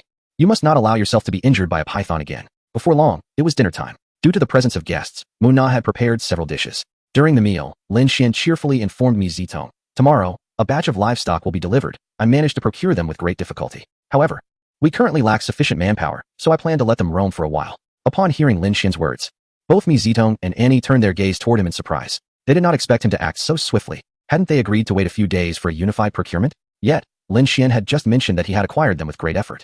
Perhaps these animals were quite extraordinary. As Yangjin Beima observed Lin Shien, she was about to offer her assistance, recalling her connections with top suppliers of gourmet ingredients worldwide. However, she suddenly remembered Lin Xien's status. Given his circumstances, he likely did not require her intervention. She soon felt relieved that she had refrained from speaking up. Otherwise, it would have been quite awkward. Lin Shien smiled and remarked, 200 pigs, cattle, and sheep each. Observing the astonished expressions of those present, he added, purebred Wagyu from the land of cherry blossoms, Hungarian wool pigs, and Dowling sheep. The group was momentarily taken aback, including Yi Qingyi and Yang Jinbaima. Although they had never heard of Dowling sheep, they were familiar with Wagyu and Hungarian wool pigs. They were astounded that Lin Shien could acquire such rare livestock. It is important to note that the Wagyu and other cattle found globally are primarily the result of meticulously frozen semen from purebred bulls, which is then combined with other breeds. This means that, as it stands, the only genuine purebred Wagyu can be found in the land of cherry blossoms, making Lin Xien's acquisition one of the first instances of such livestock being visible in other countries. No one present doubted its authenticity. There was no need for deception in such matters. Annie was the first to regain her composure and inquired, "What time are these livestock expected to arrive?" As the steward, it was her responsibility to coordinate such logistics. Lin Shien shook his head and replied, "These 3 types of livestock will certainly arrive tomorrow, albeit at varying times." The others nodded in understanding, recognizing that different animals might require distinct conditions for transport or could be influenced by other factors. Our territory has already completed pigsties and enclosures for cattle and sheep, each capable of accommodating 200 animals easily. However, we are currently short-staffed, making it challenging to manage their care, Annie remarked. Lin Shien responded, "Thus, I propose we allow them to roam freely for the time being.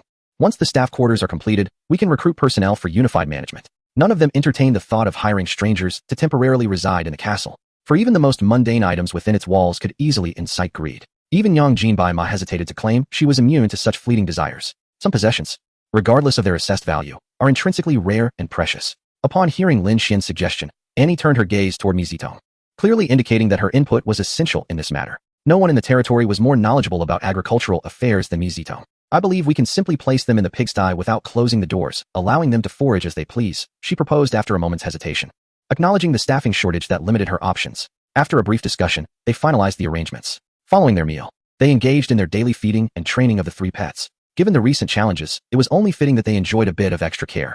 At that moment, Yang Jinbaima had returned to her room, preparing to edit the photos and videos she had captured earlier in the afternoon to share on her social media account. Naturally, she ensured to tag the farm in her posts. Soon, a simple themed post was published. "Today, I serendipitously arrived at a place reminiscent of a fairy tale. Perhaps the inaugural European Aman Hotel will be situated at this enchanting riverside farm. Below is a brief introduction to the Alpine region, in close proximity to the Rhine River, followed by images and videos, and concluding with a promotional film for Lin Shien. This seemingly simple article quickly stirred a tempest of excitement. It is worth noting that while the Aman Hotel is among the most luxurious in the world, it does not imply that ordinary individuals lack interest. Many travel enthusiasts pay attention to such establishments, for indulging in a rare experience is within everyone's reach. Lin Shien's farm is never short of allure and impact. Those who have witnessed the promotional video he crafted were profoundly moved. Humanity possesses an innate pursuit of beauty, and conveniently, Riverside Farm embodies all of it. Lin Shien himself did not anticipate that this development would propel the progress of Task 3 to such an extent. Chapter 94. The arrival of livestock in the blink of an eye. It was already the following morning. Lin Shien habitually opened the system for a brief overview, only to be taken aback. Task 3. Promote Territory 6. Task Description. Enhancing the territory's visibility is the most effective means for a lord to elevate their prestige. Task Objective 1723872092000. He distinctly recalled that when he checked yesterday morning, the figure was merely a little over 120 million. Remarkably, it had surged by 50 million overnight, bringing him tantalizingly close to completing the task. Yet, he had not engaged in any activities yesterday. Shien, what is the matter? Perhaps sensing a shift in temperature. Yi Qingyi stirred awake. Observing Lin Shien lost in thought, she inquired, puzzled. Hearing her voice, Lin Shien realized she was awake and smiled, saying, "It's nothing.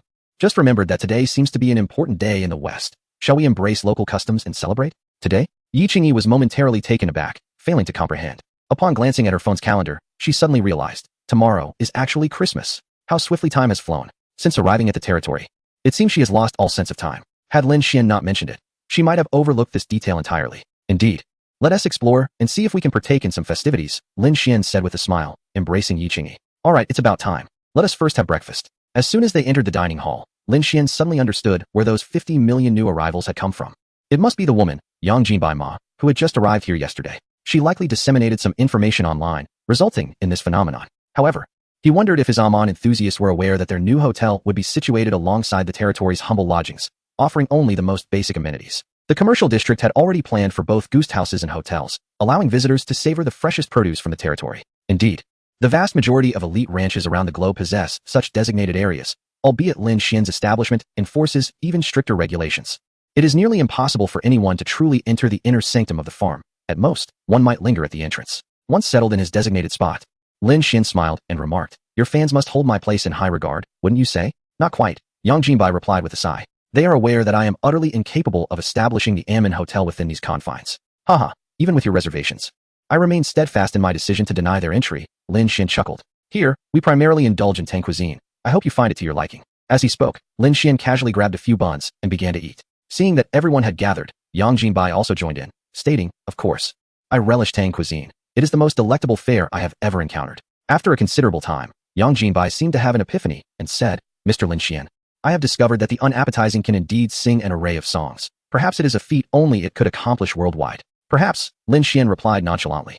"In any case, this creature possesses considerable talent." Yi Qingyi appeared to have a sudden inspiration and suggested, "Tomorrow is Christmas. Why not visit the music room and, in collaboration with the unappetizing, perform a Christmas song to share online? It should attract quite a bit of attention." Recently, Yi Qingyi had noticed a spacious music hall within the castle that looked quite splendid. Moreover, it seemed to be equipped with a fair number of instruments, which would surely come in handy. "Indeed, my fans would likely appreciate the unappetizing. Perhaps we could assist in promoting it," Yang Jinbai quickly interjected upon hearing Yi Qingyi's proposal. "A Christmas song sounds delightful. It is fortuitous that I have yet to make full use of the music room. Let us take the opportunity to enjoy it today."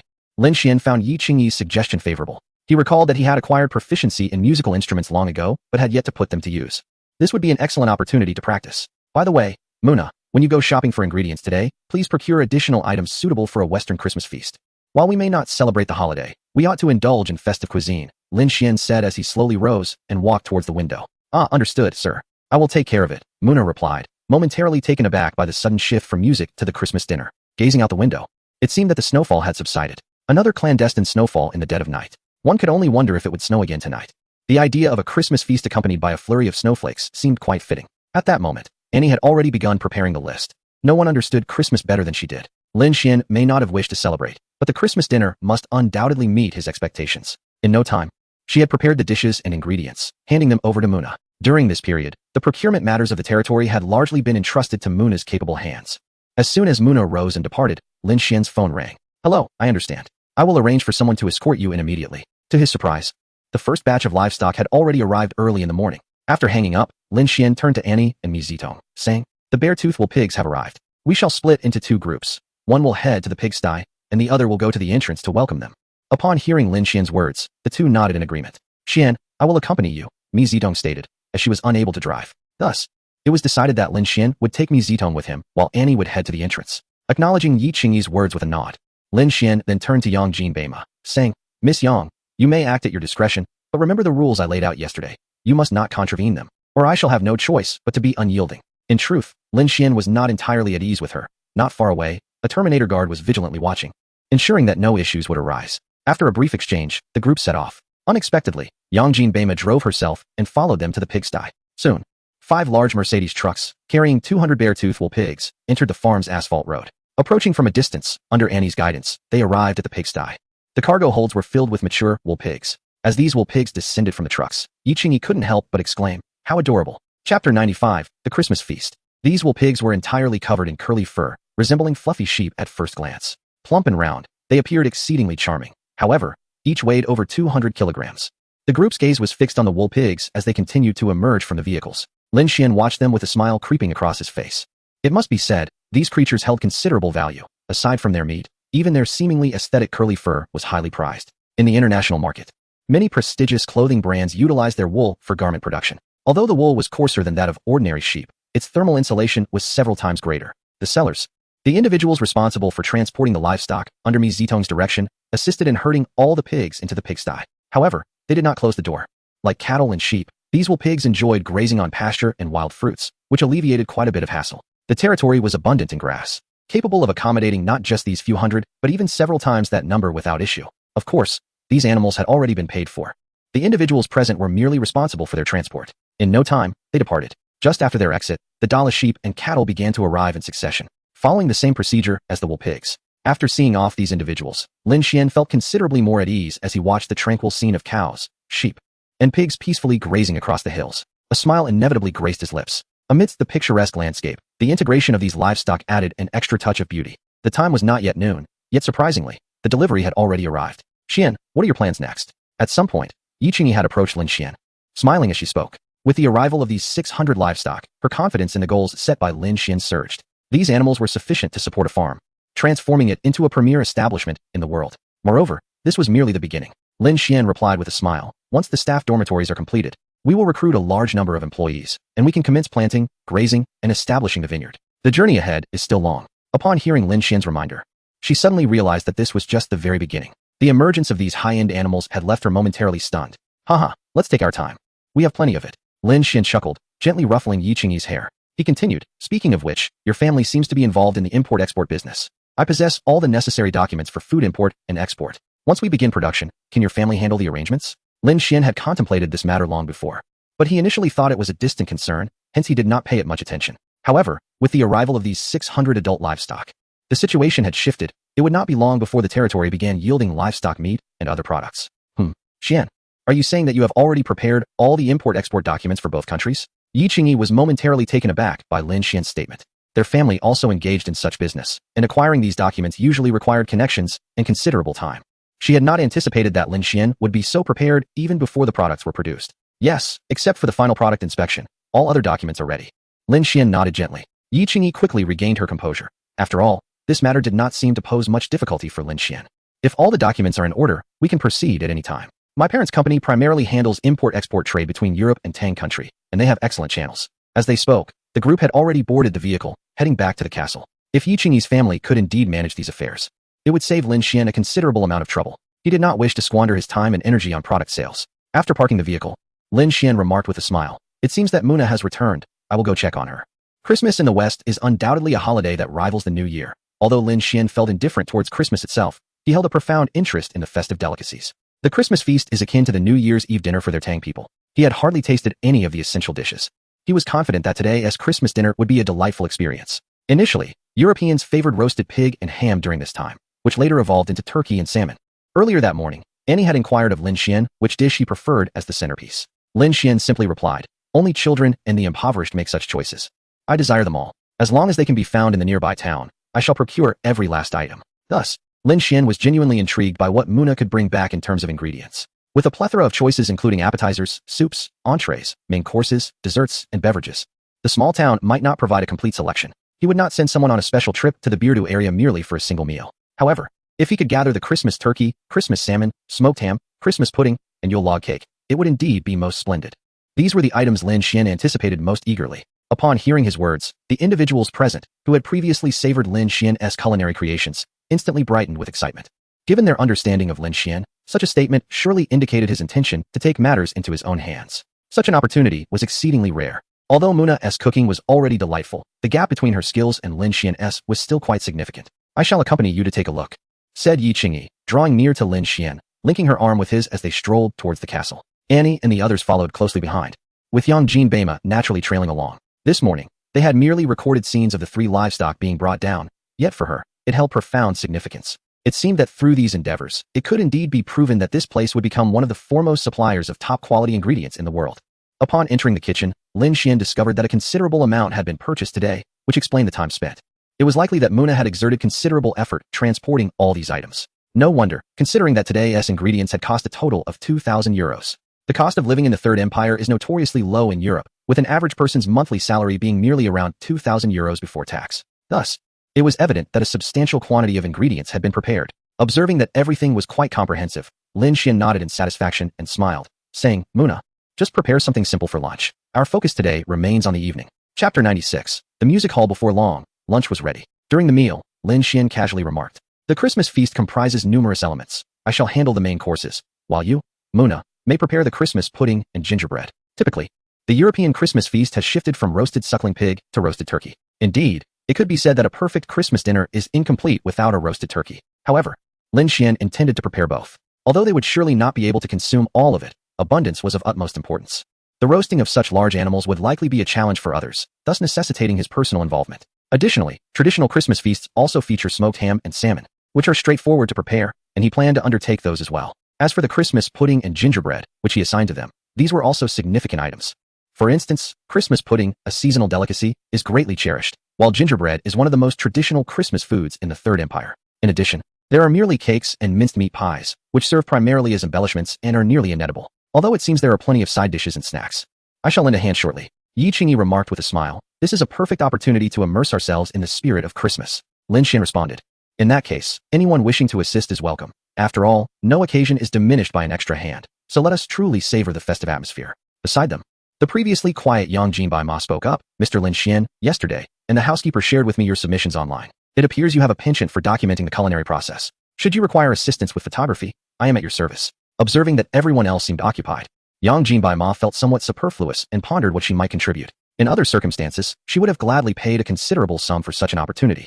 But here with Lin Shien, such an approach seemed inappropriate, leaving her in a state of mild embarrassment. After all, as a newcomer, despite the likelihood of future collaboration, her sudden verbosity felt unwarranted. Recalling her professional-grade photography skills, she decided to voice her offer. Upon hearing her suggestion, Lin Shien paused, contemplating the merit of having someone to assist with the recording. Then it is settled.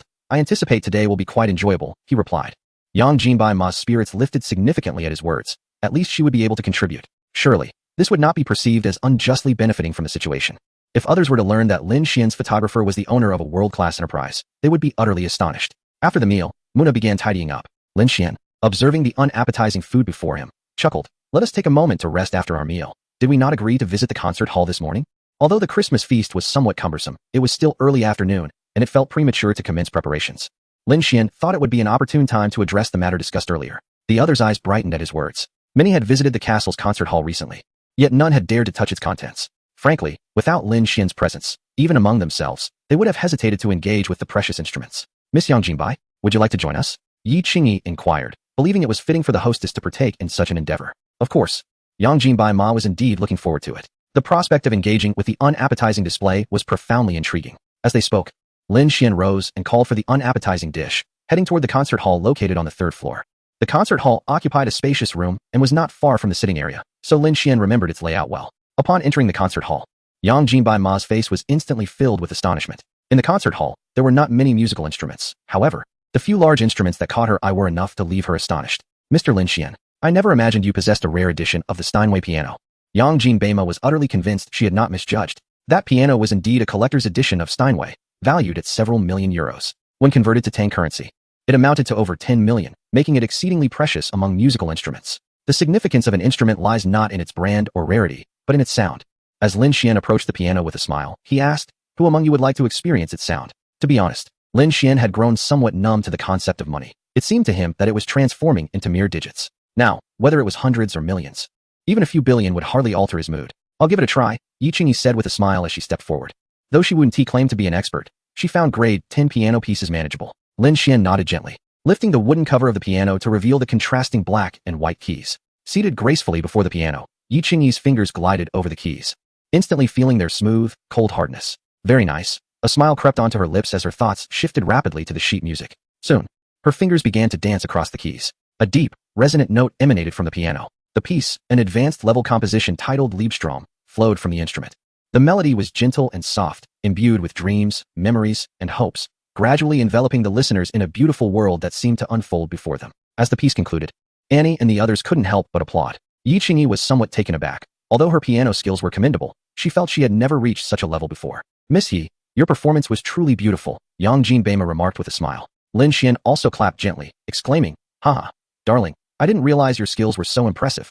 It was as if you unveiled an entirely new realm of fantasy before me." "Really?" Yi Qingyi couldn't help but smile. While many had praised her in the past, no one had ever made her feel such happiness as Lin Shien did. "Of course, darling, with your enchanting piano playing, you'll have to entertain your man with it often," Lin Shien said softly as he settled beside her. As she noticed his unwavering gaze upon her, Yi Qingyi's cheeks flushed crimson. The atmosphere among the onlookers grew slightly awkward, as they witnessed the display of affection in front of several single individuals. After a while, Lin Shien chuckled and said, "Aren't we supposed to have the not-so-tasty one sing Christmas songs? You should discuss it with him." Upon hearing Lin Xian's words, the group finally recalled the purpose of their gathering. Yi Qingyi playfully called out to the piano, asking, "What Christmas songs can you sing?" Unfamiliar with any, Wu Haosher tilted his head in contemplation for a while before shaking it and responding, "But if you let me listen a few times, I'm sure I can learn."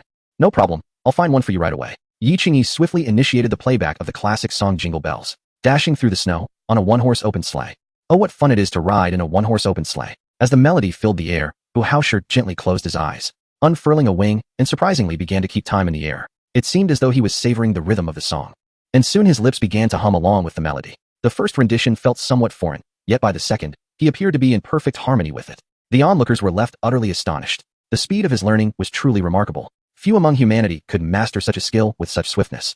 Yang Jinbai Ma was filled with gratitude, relieved that she had the foresight to record the moment, lest it be lost forever. In no time, under Yi Qingyi's accompaniment, Wu Haosher completed his performance, even delivering the English version in addition to the Chinese. Was there truly such prowess? The spectators were somewhat bewildered. "I'm exhausted. Boss, I'm done singing for today." After finishing the song, Wu Haosher suddenly flapped his wings and flew over to Lin Shien, shouting, Boss, I've sung so much.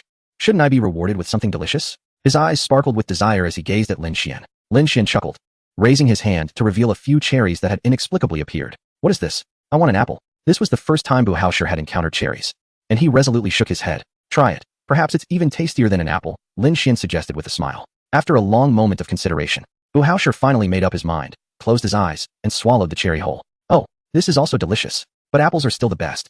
Hearing the little fellow's words, Lin Shien responded with a hint of bemusement. "You truly are one of a kind. Muna, would you retrieve an apple for him?" Had he not discovered that his spatial storage was devoid of apples, he would not have offered something that other parrots preferred. Upon hearing that Muna would fetch an apple, Wu Haosher excitedly flew over and landed on her shoulder. Lin Shien paid no further mind, as his task had already been accomplished. "Mr. Lin Shien, may I borrow the piano for a moment?" Yang Jinbai Ma inquired, noticing that the main focus had shifted. From the very beginning, she sensed that the piano possessed a unique quality, and now her curiosity could no longer be contained. "Feel free," he replied. Lin Shien casually waved his hand. Upon hearing this, Yi Qingyi also rose and approached Lin Xien's side. Soon, a rapid-paced melody began to play. Lin Shien recalled briefly and confirmed that it was undoubtedly the third piano concerto, a piece renowned for its complexity. Under her performance, it sounded remarkably splendid. As time flowed gently, the group found themselves immersed in the music. "Mr. Lin Shien, what do you think of my playing?" Upon hearing Yang Jinbei's inquiry, Lin Shien replied nonchalantly, "Not bad, there are no glaring mistakes." Clearly, Lin Xien's assessment left Yang Jinbei feeling slightly displeased. After all, this piece is universally acknowledged as one of the most challenging piano compositions in existence. However, she did not reveal any hint of her dissatisfaction, suppressing her discomfort. For she was currently in a position of seeking favor. With a bit of time still available, she wondered if she might hear Mr. Lin Shien perform a piece. As soon as she uttered this thought, she regretted it. What if Lin Shien couldn't play or lacked skill? Wouldn't that be an embarrassment? What would she do then? To be honest, I have some knowledge of various instruments, yet I find myself particularly fond of those from the Tang dynasty. Sadly, none are present here. A look of helplessness crossed Lin Shien's face. Just as Yang Jinbeima was preparing to flatter him to ease the moment, she heard Lin Shien's subsequent words. However, performing is not an issue. How about I play a piece, a piano rendition of 100 Birds Paying Homage to the Phoenix? The sudden shift in Lin Shien's dialogue left everyone momentarily stunned. 100 Birds Paying Homage to the Phoenix? Isn't that a piece for the Swana? Yi Qingyi questioned, her curiosity piqued. In her memory, 100 Birds Paying Homage to the Phoenix was a widely circulated ensemble piece, primarily featuring the Swana. Lin Shien smiled and explained. Initially, 100 Birds Paying Homage to the Phoenix was indeed a Swana piece, but it can certainly be adapted for the piano. You will understand once you hear it. It should be quite delightful. As he spoke, Lin Shien approached the piano. Under the gaze of all present, he seated himself gracefully. Everyone's attention was fixated upon him. Although many among them were unfamiliar with 100 Birds Paying Homage to the Phoenix, they gleaned from Lin Shien and Yi Qingyi's conversation that it was a distinctive piece performed on an Eastern instrument. They were curious how Lin Shien would translate this folk melody into a Western instrument, presenting a dual challenge of compositional technique and instrumental skill. Lin Shien's fingers glided lightly over the piano keys as he cheerfully announced, "I shall begin now." With that, his demeanor transformed, exuding an unprecedented elegance that left everyone momentarily taken aback. In no time, Lin Shien's fingers danced swiftly across the keys. The sound of the piano gradually swelled, reminiscent of a chorus of countless birds singing. A melody infused with enthusiasm and joy evokes the vibrant essence of nature. Time seemed to slip away unnoticed as Muna stealthily entered, bearing an unpalatable dish from outside. "Oh, you must see outside," she exclaimed upon entering. Drawing every gaze toward the window, all eyes turned, and to their astonishment, they beheld countless birds circling around the castle. Even in winter, a variety of birds fluttered about. That was not particularly surprising. However, who could have imagined that Lin Xian's music would attract such a multitude of avian visitors? As time progressed, more and more birds arrived, including several majestic eagles, along with Lin Xian's little golden bird. What left everyone in awe was the sight of these creatures, typically seen as natural adversaries, coexisting in harmony, as if they were enchanted by Lin Xian's melodies. Such a scene, one that belonged only in legends, unfolded before their very eyes. The individuals present had witnessed many grand spectacles, yet none had ever encountered anything quite like this. At that moment, Yang Jinbaima's admiration for Lin Shien had reached an unparalleled level. Given Lin Xian's caliber, such praise was indeed remarkable. As Lin Xian's fingers danced more fervently across the keys, the finale of 100 Birds Paying Homage to the Phoenix approached. The birds outside began to chirp in unison, providing the listeners with an extraordinary experience. The tales of musical masters attracting creatures during their performances had always seemed fanciful, yet here it was, manifesting before them. Finally, amid an exhilarating crescendo, the piece concluded, and the birds dispersed. Lin Shien slowly opened his eyes, rising to his feet with a slight smile gracing his lips, pleased with his ability to entice a multitude of birds. However, he turned to find several individuals staring at him, dumbfounded. Feeling a touch embarrassed, Lin Shien remarked, "All right. Please stop looking at me like that. It's a bit strange. Mr. Lin Shien, I never anticipated your piano skills could reach such heights. It is truly impressive." Yang Jinbaima exclaimed in astonishment. "The so-called masters I have encountered pale in comparison. I have heard 100 Birds Paying Homage to the Phoenix before, but your rendition on the piano has imparted an entirely new sensation. In your hands, this piece, rich in ethnic character, has been imbued with a fresh vitality." At Yang Jinbaima's words, Lin Shien gently shook his head and replied, "I truly do not excel at Western instruments. Some pieces are better suited for Eastern instruments." Noticing that others seemed eager to continue the discussion, Lin Shien promptly interjected, "It's getting late. We should prepare for the Christmas feast." Upon hearing this, the group understood Lin Xien's desire to shift topics and respectfully fell silent. However, those knowledgeable about the piano recognized the complexity of Lin Xien's performance, which skillfully employed various techniques, rhythm, and embellishments to infuse the piece with profound emotion. It was as if he were channeling a soul. Upon observing Lin Shien leading the way outside, several others followed suit. It was then that Yang Jinbaima noticed a statue, standing tall at the entrance of the concert hall. "Wasn't this the wooden carving from the auction?" Lin Shien casually remarked. "Yes. I acquired it with the intention of transforming it into a guqin when time permits." Soon, everyone began to disperse to attend to their respective tasks. As Yang Jinbaima prepared, Lin Shien commenced his own endeavors. Today's main course. In Western Christmas feasts, it is customary to present a roasted suckling pig, often with an apple placed in its mouth. In ancient times, pigs symbolized prosperity in nearly every region. While adeptly preparing the dish, Lin Shien spoke to the camera. "However, I do not intend to follow the Western method for roasting the pig today. Rather, I shall utilize the techniques of the Manchuhan imperial feast. In fact, this dish has been crafted since the Zhou dynasty millennia ago, originally referred to as Pao Tun, one of the 8 delicacies." Lin Shien skillfully prepared the main dish, articulating various considerations as he worked. Despite her distinguished upbringing, this was the first time Yang Jinbaima had heard Lin Shien expound on such matters, and she found herself utterly captivated, particularly by his dexterous movements. He seemed to possess not only vast knowledge but also exceptional skills.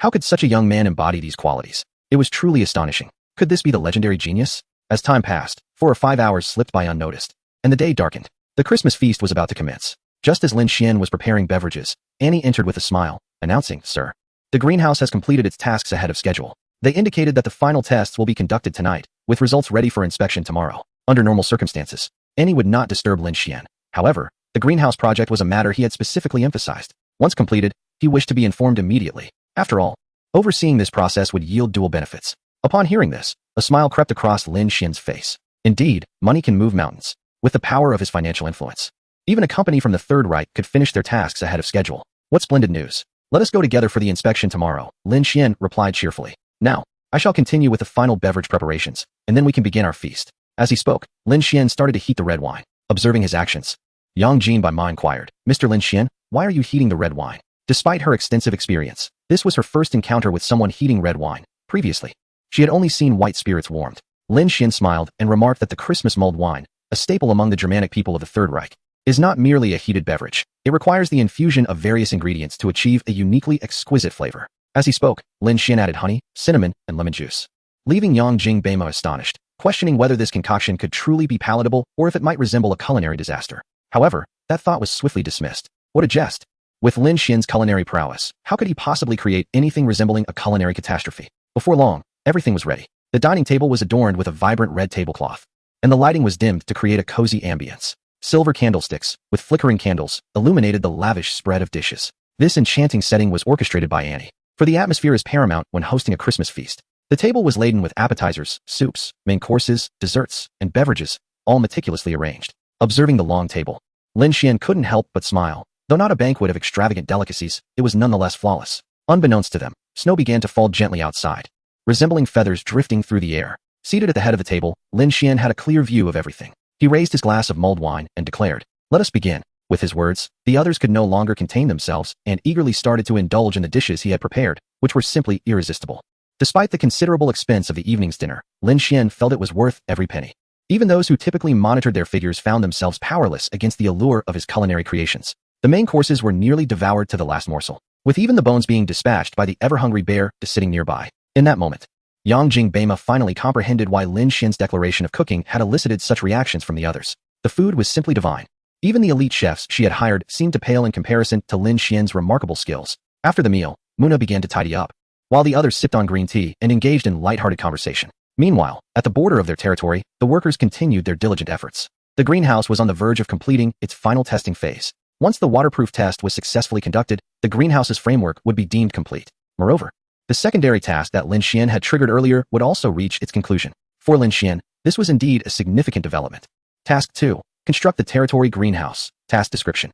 As a farmer, it is essential to possess means for off-season plant production, and the existence of a greenhouse perfectly fulfills this need. Task objective. Establish 4 interconnected glass greenhouses spanning 10,000 square meters, purely architectural.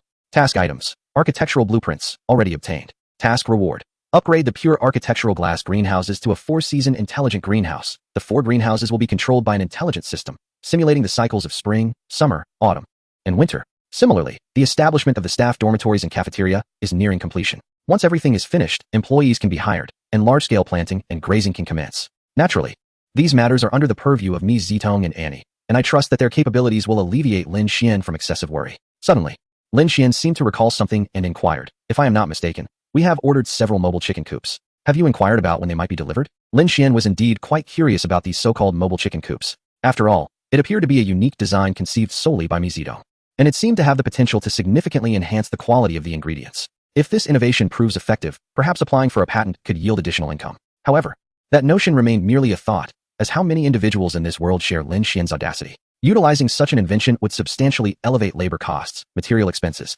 and time investments. Yet the market price for the resulting chicken would not see a proportional increase. From a purely profit-driven perspective, mobile chicken coops could be deemed a financial loss. Upon hearing Lin Xien's remarks, Mi Zitong's expression reflected unwavering conviction.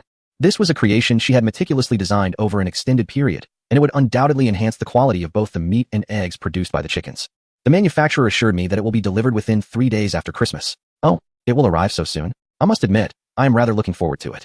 Lin Xien's words stirred a ripple of anticipation within Mi Zitong. In truth, this so-called mobile chicken coop had been showcased to the world several years prior, yet it had not garnered the recognition it deserved. Instead of acknowledgement, it faced scorn and derision, even at the most prestigious agricultural academies. Researchers, be they professors or students, never contemplated the quality of agricultural products. Instead, they relentlessly pursued yield and productivity. In their eyes, Mi Zitong's design was nothing short of folly. Sacrificing vast amounts of time, money, and labor to produce a meager quantity of meat was deemed foolishness, was it not? They believed that time would be better spent devising ways to accelerate the maturity of chicks or researching methods to engender 4 legs and 8 wings in poultry. Mi Zitong did not perceive any inherent flaws in their research, for such technologies could prevent the majority from succumbing to hunger. Yet, the lack of validation remained a source of discomfort. This was precisely why, after facing rejection from dozens of farmers, she resolutely decided to transition into the field of veterinary medicine. Lin Shien was the first to recognize her potential. During their time together, his trust in her was evident to all. It could almost be said that nearly all her suggestions had been implemented. Yet, the more he believed in her, the more fervently she yearned to deliver results. She believed that only by demonstrating her worth could she ensure Lin Xien's continued support. Without him, her dream seemed utterly unattainable. Now, it felt as though everything was within reach, provided she could prove her usefulness. Mi Zitong couldn't help but gaze at Lin Shien. In the vast sea of humanity, he could see this seemingly insignificant woman, one who appeared to diverge from the world. Perhaps this was fate. After all, many of their ideas and goals aligned. As long as her proposals genuinely benefited the farm, Lin Shien would undoubtedly support them without hesitation, a gesture that deeply moved Mi Zitong. Unbeknownst to her, Lin Xien's unwavering confidence stemmed mainly from his belief that she would never betray him. Having made such suggestions, she must have truly thought they would enhance the territory. In this context, even if a particular idea failed, Lin Shien wouldn't be overly concerned. After all, who in this world is infallible? He certainly did not fear failure. After a lengthy conversation, they each retreated to their rooms to rest. Time flew by, and soon it was the following morning. Lin Shien had no intention of celebrating Christmas. The feast from the previous evening had sufficed. After breakfast, he took Mi Zitong and Annie to the greenhouse for inspection. He had been eagerly anticipating this day for quite some time. Chapter 100. Inspection of the greenhouse. By around 9 in the morning, Lin Shien and the others had arrived near the greenhouse. As they gazed upon the massive glass structure, comparable in size to several sports arenas, a smile crept onto Lin Xien's lips. Though it was merely a shell, achieving this in just a few days was quite impressive. Good morning, Mr. Broder. You may commence the inspection at your convenience, Annie said as they stepped out of the vehicle. A middle-aged, portly man with blonde hair approached her. Mr. Lin Shien. This is the owner of the Lin Shui farm, Mr. Lin Shien, Annie introduced simply. Hello, Mr. Lin Shien, I am Broder, in charge of the greenhouse construction. The two exchanged pleasantries before Lin Shien directly stated, let us get straight to the point. If the inspection goes well, I will settle the remaining payment immediately. Taken aback by Lin Xien's forthrightness, Broder quickly regained his composure and replied, very well, Mr. Lin Shien, please follow me. Upon encountering Lin Shien, Broder's initial doubts dissipated. From the outset, he had sensed an incongruity about the farm, from its name to other aspects. It felt akin to a Chinatown standing amidst the Third Reich. However, it now seemed far more normalized, especially with a Chinese lord at the helm. However, it must be said that the young Chinese man, despite his youth, has achieved an impressive enterprise within the Third Reich, which is no small feat. In recent days, although they have not ventured deep into the territory as per their agreement, he has observed many remarkable things. Furthermore, this vast farm spans an impressive 10,000 hectares. While it may not seem extraordinary in Australia or the United States, here in the Third Reich, where the entire nation is relatively small, such extensive private land is almost non-existent. Particularly, this land is adjacent to the national borders, neighboring the Alps and the Rhine River, making every inch incredibly valuable. The magnitude of this farm's worth is truly beyond imagination. Since taking over this project, Broder has clearly defined his positioning. Should there be opportunities for further collaboration, it would undoubtedly be considered a monumental achievement. Thus, he naturally adopted a much more respectful demeanor. Soon, they arrived at the entrance of the greenhouse. Lin Shien did not enter immediately. Instead, he gently tapped on the glass. Hearing the sound, Broder quickly remarked, Mr. Lin. According to the design plan, this greenhouse is constructed with the finest materials for glass-connected structures. The framework is entirely made of hot-dip galvanized steel, while the covering consists of high-quality tempered glass and flow glass, each with a thickness of 5 millimeters. This design ensures both safety and light transmission. Even hailstones the size of fists will pose no issue in a short time. He was uncertain whether Lin Shien had reviewed the greenhouse's design plan, but that did not deter him from providing an explanation. What level of ventilation rate can the greenhouse achieve? Although Lin Shien had only gained a superficial understanding of the greenhouse, he was aware of how various factors significantly affect its overall performance. Safety and light transmission are undoubtedly the most crucial aspects, as they directly influence the lifespan and efficiency of the greenhouse. Additionally, the ventilation rate is of utmost importance. We have installed numerous gear rack-operated windows at the top of the greenhouse, allowing many windows to be controlled remotely at the appropriate times. Furthermore, sliding windows are installed on both sides. Theoretically, the ventilation rate can reach 30, but in practice, it should be maintained at around 27. At this point, Broder suddenly recalled something and quickly added, moreover, the windows have been specially treated to ensure that when closed, they leave no significant gaps. After all, the primary function of the greenhouse is to maintain warmth inside. If increasing the ventilation rate adversely affects the temperature, it would be counterproductive. Seeing that Lin Xien's expression remained unchanged after hearing his explanation, Broder breathed a sigh of relief. Since there was no sign of discontent, there should be no issues moving forward. In his eyes, Lin Shien was undoubtedly a rare and valuable client, and if he could ensure his satisfaction, the equipment within the greenhouse might very well be handled by him, as they could provide a more harmonious and complementary setup. They had previously speculated that Lin Xien's decision to merely establish a shell was, in fact, an attempt to gauge their capabilities. This was also one of the reasons behind their relentless efforts during this period. Deep within their hearts, they fervently hoped to secure Lin Xien's next assignment. After all, the potential profits were exceedingly vast. Even without requiring them to install internal equipment, it would be entirely reasonable to construct a few more greenhouses on such a sprawling territory. Indeed, the slightly over 4 hectares of greenhouse space was but a drop in the bucket for such a colossal farm. However, no one in this world could fathom Lin Xien's true intentions. As time slowly passed, Lin Shien and his associates had nearly completed their inspection of the greenhouses, with the verification process nearing its conclusion. Noticing that Lin Shien remained silent, his expression unwavering, Broder could no longer restrain himself and spoke up. Mr. Lin Shien, our company is regarded as a top-tier greenhouse manufacturer globally. The greenhouses we produce not only boast an aesthetically pleasing design, but also exhibit exceptional performance. Broder continued. In terms of appearance, light transmittance, effectiveness, usability, longevity, and safety, our products surpass those of the vast majority of companies. Furthermore, as you have observed, our construction speed is undoubtedly the fastest in the Third Empire. Before he could finish, Lin Shien interjected, I am indeed quite satisfied with your construction, and I believe the quality is also assured. Just tell me what you desire. At Lin Xien's comment, Broder felt a moment of embarrassment and quickly replied, Mr. Lin Shien, the most critical aspect of a greenhouse remains its internal equipment. You see, the main framework of the greenhouse is constructed by us, and only we can optimize its performance to perfection. Listening to his words, Lin Shien displayed no signs of surprise. This was understandable. However, it was not something he required at the moment. You need not concern yourself with this matter. These greenhouses have been specifically established for my friend's laboratory experiments. Upon hearing this, Broder's expression abruptly froze. Chapter 101, Task completed. Lin Shien actually stated that this shell was intended for his friend's experimental purposes. Did that mean their creation of this greenhouse was merely a means to provide for someone else? It was possible that they might even cultivate a competitor. Yet, upon further reflection, if the other party truly possessed greater strength, how could they possibly offer the outer shell to him? Alternatively, perhaps they lacked the capacity for construction and were solely focused on research. If that were the case, might there be an opportunity for collaboration between them? In an instant, his expression shifted several times, resembling a textbook example of emotional turmoil. Finally, Broder spoke up, Mr. Lin Shien, if I may be so bold, can the other party truly provide a complete set of equipment? Before Lin Shien could respond, Broder continued to speak fervently. Many elements are essential, such as intelligent control systems, photovoltaic systems, water and fertilizer systems, insulation systems, wet curtain cooling fans, and external shading. Now, Brode, we have essentially confirmed that there are no issues. You may settle the payment and leave. Lin Shien, feeling disinclined to engage further, turned directly to and to give her instructions. Upon hearing Lin Xien's words, Brode's expression soured instantly. It seemed that Lin Shien had begun to harbor discontent towards him, as his earlier demeanor appeared somewhat eager. My team will depart shortly.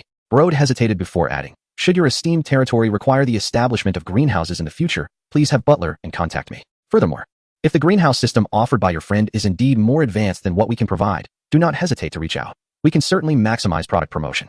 Brode understood that further dialogue would only breed animosity in Lin Shien, so it was wiser to settle the remaining payment and depart, perhaps salvaging his own reputation in the process. This confidence in the greenhouse he had constructed was paramount. Otherwise, he would be fortunate if the other party did not seek to cause him trouble. While Lin Shien was idly wandering just moments ago, and had already conducted an inspection of the greenhouse, primarily to ascertain its structural integrity, which was Lin Xien's utmost concern. Glass greenhouses are undoubtedly top tier within the industry, yet they have not achieved widespread adoption, a predicament not solely attributed to high construction costs and significant investment. More critically, glass is inherently a fragile material, and even tempered glass poses certain risks. Strength is of the essence, and had just inspected 4 greenhouses. The adage you get what you pay for rang true. Lin Shien had made a substantial investment to engage their services, which proved to be a judicious choice. Whether it was the framework, the glass exterior, or the connections between the glass panels, everything was executed with remarkable precision. Upon hearing Lin Xien's comments, and addressed Brode directly, stating, Mr. Brode, according to our contract, we initially paid a 30 deposit, 60 upon completion, and the remaining 10 a year later. Is that acceptable? Absolutely, Brode nodded in agreement. The theoretical lifespan of a glass greenhouse can reach 25 years. Thus, a mere year is inconsequential, provided that no issues arise with the greenhouse during this period. The final payment will be forthcoming. Conversely, Lin Shien reserves the right to withhold the 10 if any problems occur. Many transactions adopt this method, and as they had previously discussed, he naturally had no objections. Lin Shien was in no rush to depart. After all, settling the final payment would not consume much time. Moreover, he anticipated the system notification, eager to see how the system would approach the greenhouse's renovation. As they reached the payment stage, Brode's eyes widened in shock when he observed and retrieving Lin Shien's black gold card. Although this was the first time he had encountered such a card in reality, it was renowned far and wide. There are no limits. The black gold card allows for infinite withdrawals and can theoretically be used to purchase anything of value. To his astonishment, Lin Shien possessed such a card. He finally realized that he had underestimated Lin Shien's significance. In a state of shock, he completed the transaction. Mr. Lin Shien, my people have taken care of the aftermath. I hope we can collaborate again in the future, said Brode as he prepared to leave. The moment the black gold card appeared, he understood the vast disparity in social standing between himself and Lin Shien. If Lin Shien were merely a large landowner, they might have been able to occupy the same tier. But now, it was evident that Lin Shien was a figure of extraordinary stature. Engaging with such a prominent individual required Brode to exercise utmost caution. I am quite satisfied with the speed and quality of your work. Should I require further assistance in the future, I will reach out to you, Lin Shien remarked casually. Indeed, he was pleased with these mere shells. Their quality was commendable, and they had worked swiftly. As for Brode, he was somewhat loquacious, but otherwise acceptable. No sooner had Brode departed than Lin Shien's ears were greeted by the familiar sound of the system's notification. Congratulations, Master, you have completed Task 2, constructing the territory greenhouse. Please claim your reward. Upon hearing this, a smile crept across Lin Shien's face as he swiftly opened the system panel. Task 2, constructing the territory greenhouse. Task description. As a farm owner, possessing essential means for off-season plant production is imperative. The existence of a greenhouse precisely fulfills this requirement. Task objective. Establish 4 interconnected glass greenhouses, 10,000 square meters. Pure construction. Completed. Open the rewards panel. Congratulations, Master, for completing Task 2, constructing the territory greenhouse. The rewards are as follows. 1. Item. Upgrade the pure construction glass greenhouses to intelligent year-round greenhouses. The 4 greenhouses are controlled by an intelligent system that simulates spring, summer, autumn, and winter, cycling through the 4 seasons. 2. Building. Mountain cable car. Would you like to claim the rewards? Lin Shien was momentarily taken aback upon seeing the rewards. Initially, only one reward had been promised, and he had not anticipated the addition of another. It appeared that the cable car was intended for ascending his mountain peak, which would indeed simplify matters significantly. Lin Shien focused on the detailed pages of the 2 rewards on the system panel. Building name, year-round greenhouse, description, comprising 4 enormous interconnected glass greenhouses, each spanning 1 hectare. Controlled by an intelligent system. The 4 greenhouses simulate the seasons of spring, summer, autumn, and winter, continuously alternating as time progresses.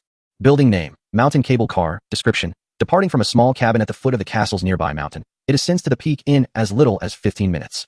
Chapter 102. The arrival of the engineering team. These year-round greenhouses must have been initially designed to represent different seasons, with temperature adjustments occurring automatically. Each greenhouse would perfectly simulate spring, summer, autumn, and winter throughout the year, Lin Shien mused while gazing at the system's description. The greenhouse, in fact, took Lin Shien by surprise. Initially, he had anticipated merely controlling the temperature of the 4 greenhouses, setting them to 4 distinct climates. However, to his astonishment, this was not the case. Once constructed and activated, the 4 greenhouses would indeed simulate the seasons of spring, summer, autumn, and winter. Nevertheless, the temperatures within would continuously fluctuate, akin to the realities of nature. Over approximately 3 months, the greenhouse representing spring would transition into summer, the one for summer would evolve into autumn, and so forth.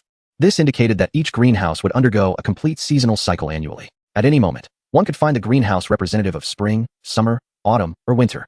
Rather than being mere separate structures, this arrangement resembled a miniature ecosystem, or a small locale distinctly characterized by the 4 seasons. All of this was governed by a relatively rudimentary artificial intelligence control system, entirely eliminating the need for human intervention. Calculating simply, each greenhouse spanned 1 hectare, roughly equivalent to 15 acres. With Mi Zitong's operations, each greenhouse could yield at least tens of thousands of pounds of high-quality fruits and vegetables each year. This would satisfy the consumption within the territory and fulfill Lin Xien's desire for self-sufficiency without any difficulty. How intriguing. System, when will the final construction be completed? And what about the mountain cable car? Ding, the engineering team will arrive in 10 minutes. There is no need for you to intervene. They will first complete the seasonal greenhouses and then proceed to establish the mountain cable car. Upon hearing this, Lin Shien nodded gently. Realizing this was akin to the previous delivery of livestock, it would indeed appear far more reasonable than materializing out of thin air. As for the cable car, Lin Shien had initially contemplated seeking assistance for its construction once the territory was sufficiently developed. However, this new arrangement would save considerable time and effort. Moreover, the summit could be reached in merely 15 minutes, making it much easier to access what resembled a lookout point atop the mountain. Observing the sunrise and sunset would no longer be a hassle. In an instant, Lin Xien's spirits soared. Sir, Brode has departed. Shall we return to the castle? Just then, Annie approached Lin Shien and inquired. Annie, a new engineering team is arriving shortly. Their primary responsibility is to finalize the greenhouses and then establish a cable car near the castle, Lin Shien replied with a smile. I've already settled the arrangements. We just need to briefly outline our regulations. Upon hearing Lin Xien's words, Annie nodded gently. She had no objections to his plans. However, She had not anticipated the swift establishment of the cable car. Nevertheless, having seen Lin Shien's promotional video, she understood the breathtaking views from the mountain's peak, making the cable car's construction entirely justified. Sure enough, it wasn't long before a group of individuals arrived in a large Mercedes truck at the territory. There were not many people, and the vehicle was laden with various equipment. Following Lin Shien's instructions, Annie swiftly conveyed the necessary information, and the two prepared to depart.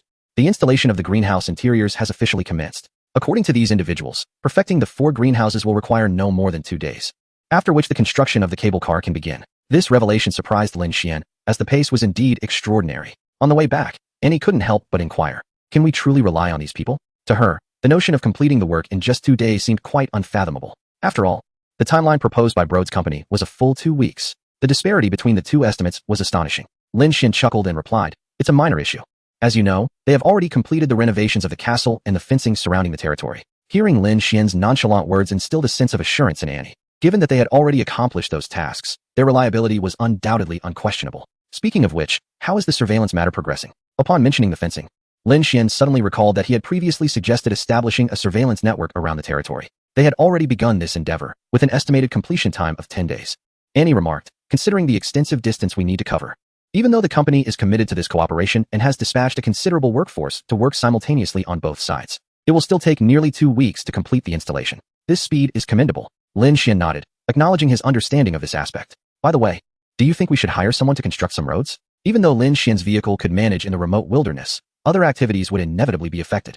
Not to mention, traversing from the greenhouse to the only road requires navigating through uneven grassland. Roads? Annie responded softly. I have considered establishing some pathways, but the planning is not yet finalized. Rushing to construct numerous roads may lead to potential drawbacks. Presently, the only road within the territory is the asphalt road that leads to the castle upon entering the domain. There are no paths elsewhere. Annie had been contemplating this matter for quite some time, but with the territory still in its initial stages, the precise locations of many buildings had yet to be determined. Initiating road construction prematurely would clearly not be a prudent course of action. I'm not urging you to rush into road construction.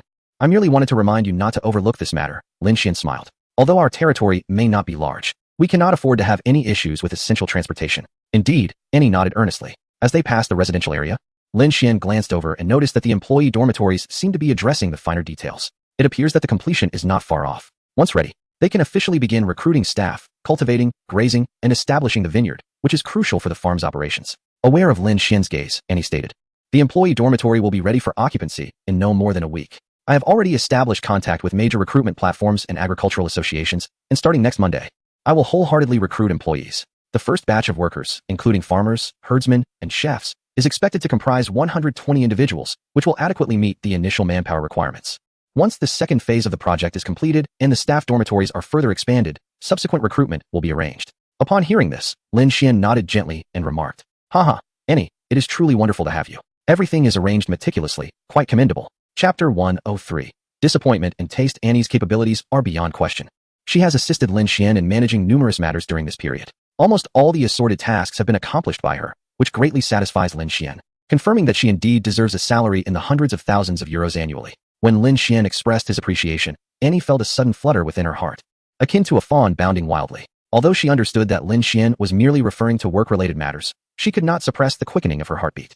She even sensed a slight rise in her blood pressure and warmth on her face, albeit not overwhelmingly so. Moreover, due to her long-term professional training, any unusual signs would be imperceptible unless one looked closely. During their casual conversation, the group was nearly back at the castle. Lin Shien was astonished to discover that the herd of deer had grown to over 100, comprising not only sika deer, but also a considerable number of the larger elk. As the herd noticed the approaching vehicle, they all dashed towards the Alps, an awe-inspiring sight. It would be worthwhile to discuss with Zedong how to domesticate these wild deer when time permits, as I am quite interested in raising some.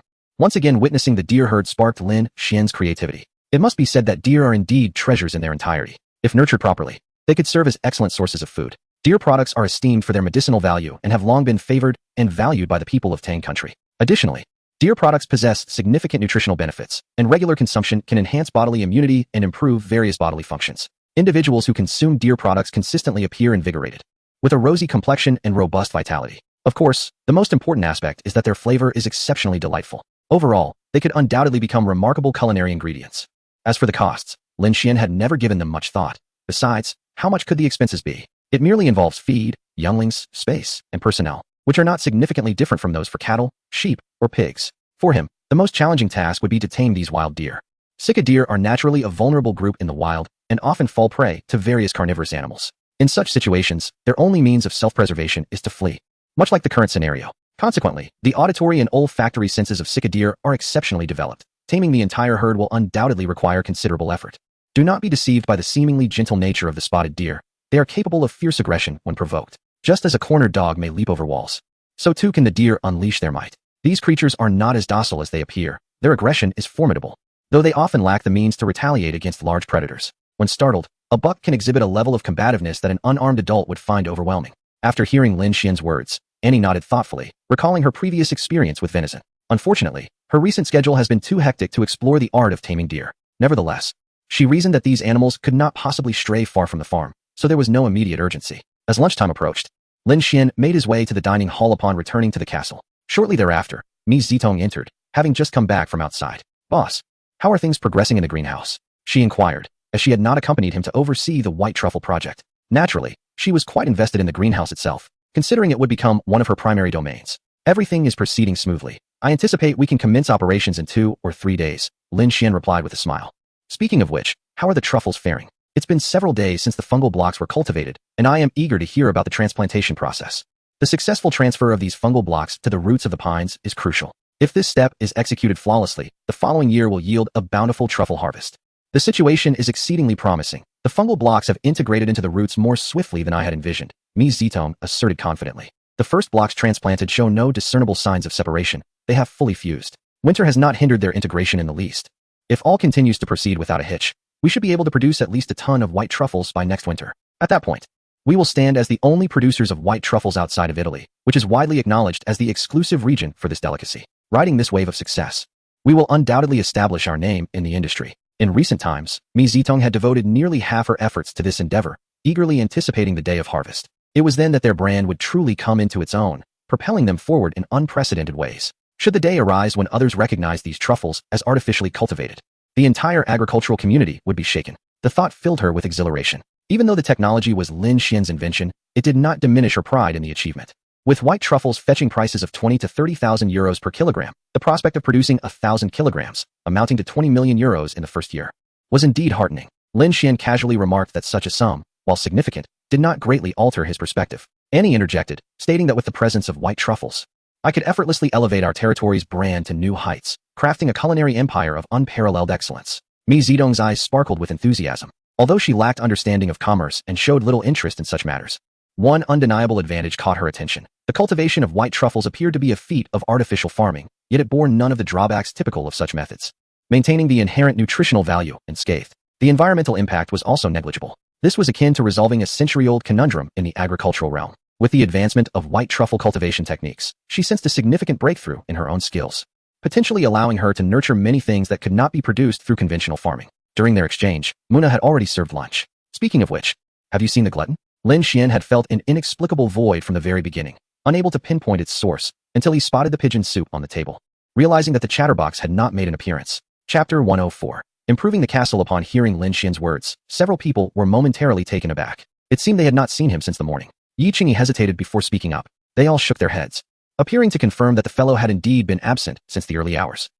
Never mind. With his high intelligence, he would not encounter any troubles and would return when hunger struck. Upon hearing Lin Xian's remark, Mi Zitong appeared to recall something. I believe I spotted him, though I'm not entirely certain it was him. All eyes turned to her. When I went up the mountain, I caught sight of a gray bird from afar, resembling the glutton, mingling with a flock of smaller birds. However, those birds were far more attractive. Had I not noticed the peculiar gathering of various species, I might not have paid attention. Lin Shien was taken aback by her words. Those birds shun-tibi parrots, right? I recall there being no wild parrot flocks in this vicinity. I'm not sure. The distance was too far to see clearly. Mi Zitong pondered, struggling to recollect. Moreover, she felt she had never encountered such a bird before. No matter, that little guy is unlikely to fall prey to other birds.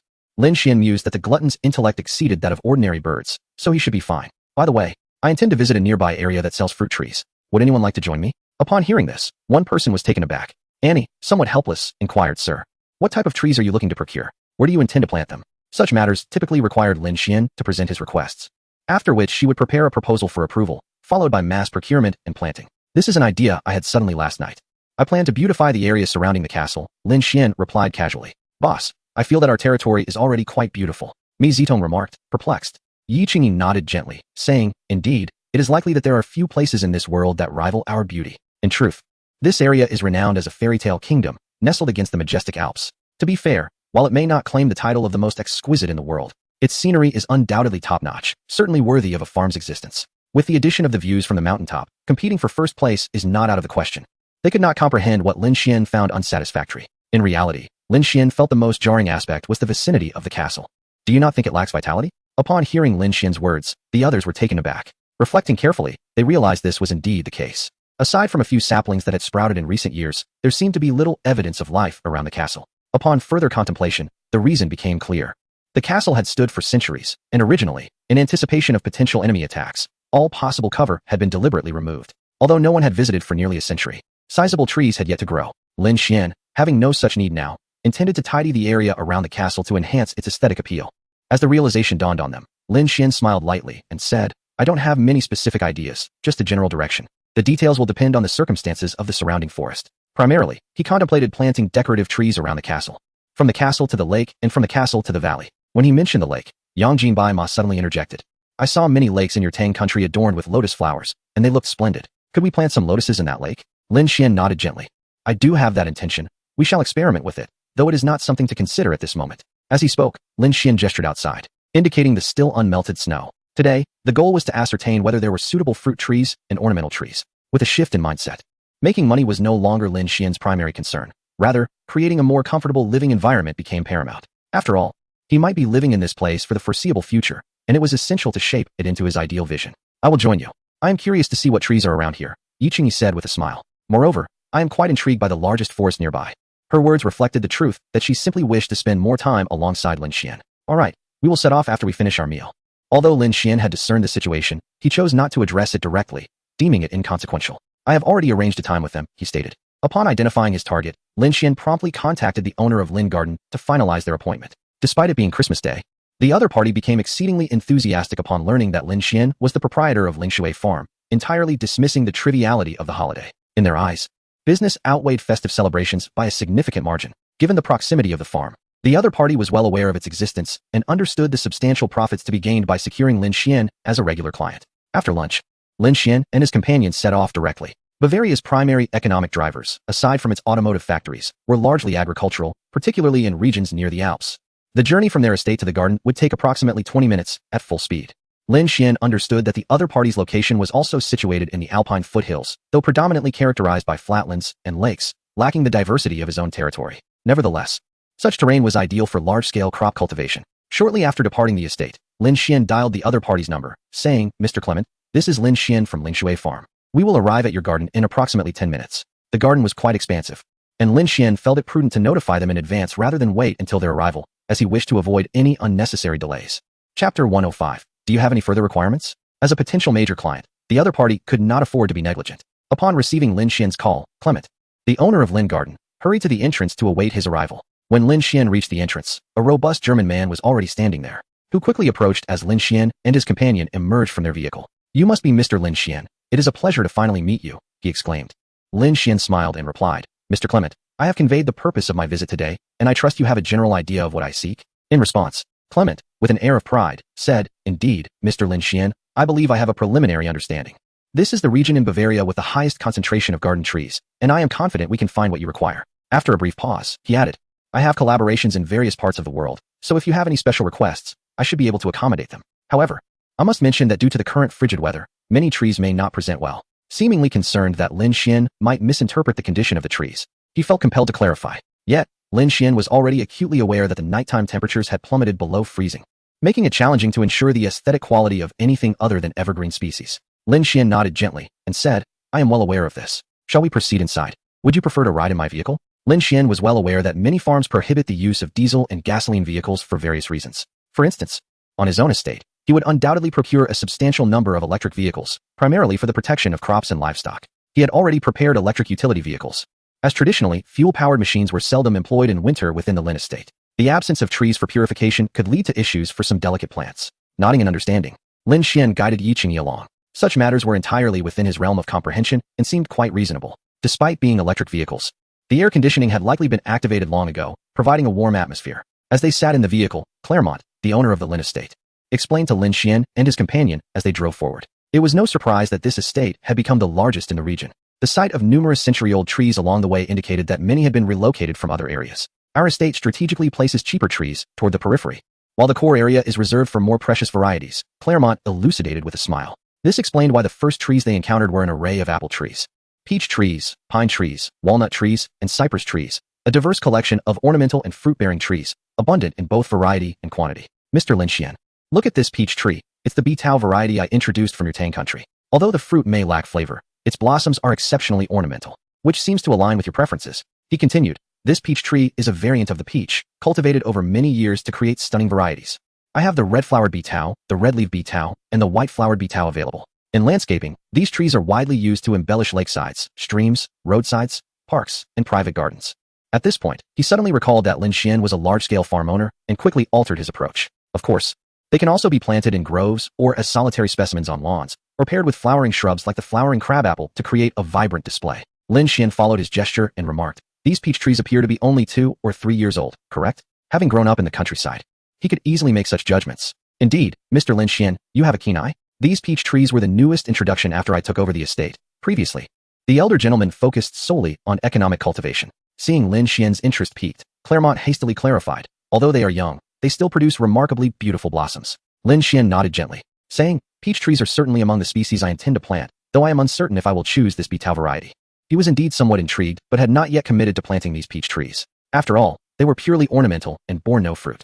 While aesthetics were his primary goal, the prospect of yielding delicious fruit would undoubtedly be a more favorable option. As for the planting location of these peach trees, it was clear, the island at the heart of the lake. On the island at the heart of the vast lake near the castle, he envisioned creating his own paradise. A peach blossom island, with countless beautiful peach blossoms and graceful willow trees, complemented by an ancient Tang-style edifice, it would undoubtedly be a sight to behold. After a brief pause, Lin Shien elaborated, allow me to outline the general idea. I have long harbored the desire to cultivate peach trees, with the goal of establishing them on an island in the lake. I intend to construct a Tang-style building there, surrounded by an abundance of peach blossoms. Lin Shien was entirely confident that his companion would grasp the concept. After all, nearly everyone near the beer capital had encountered Tang architecture. Indeed, during his last visit to a park, he had seen a grand example. Upon hearing Lin Xien's words, Yi Qingyi's eyes sparkled with enthusiasm. As the saying goes, the peach trees bloom resplendently. The Peach Blossom Island from the Legend of the Condor Heroes has long been a cherished dream for many.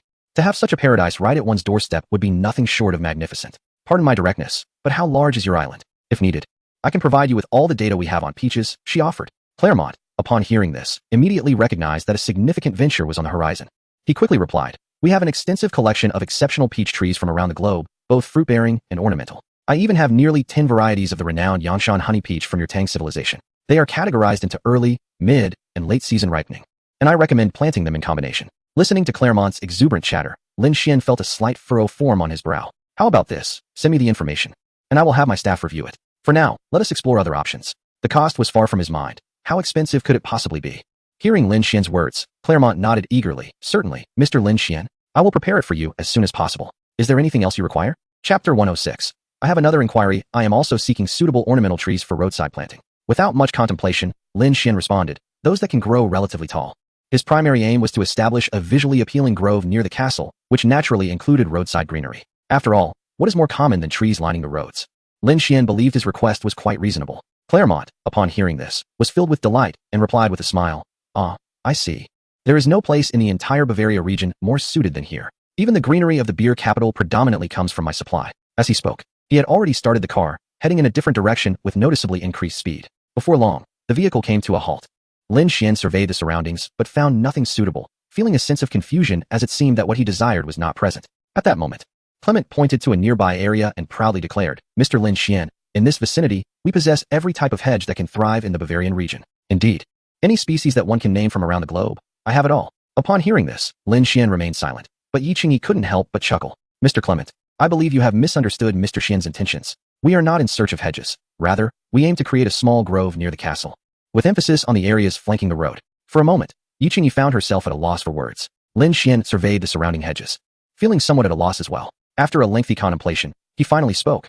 Ah, for instance, the maple tree, which displays a variety of splendid states throughout the 4 seasons, all of which are visually appealing. Particularly in autumn, when the leaves fall, it creates a delightful scene. That is the essence I seek. Upon hearing Lin Xien's words, Clement began to grasp the situation. It was apparent that he perceived the area surrounding his castle as barren and unsightly, hence the desire to cultivate a more aesthetically pleasing grove. In truth, such endeavors are not uncommon. Many castle owners undertake similar projects. I see now. I sincerely apologize for my misunderstanding, Clement explained.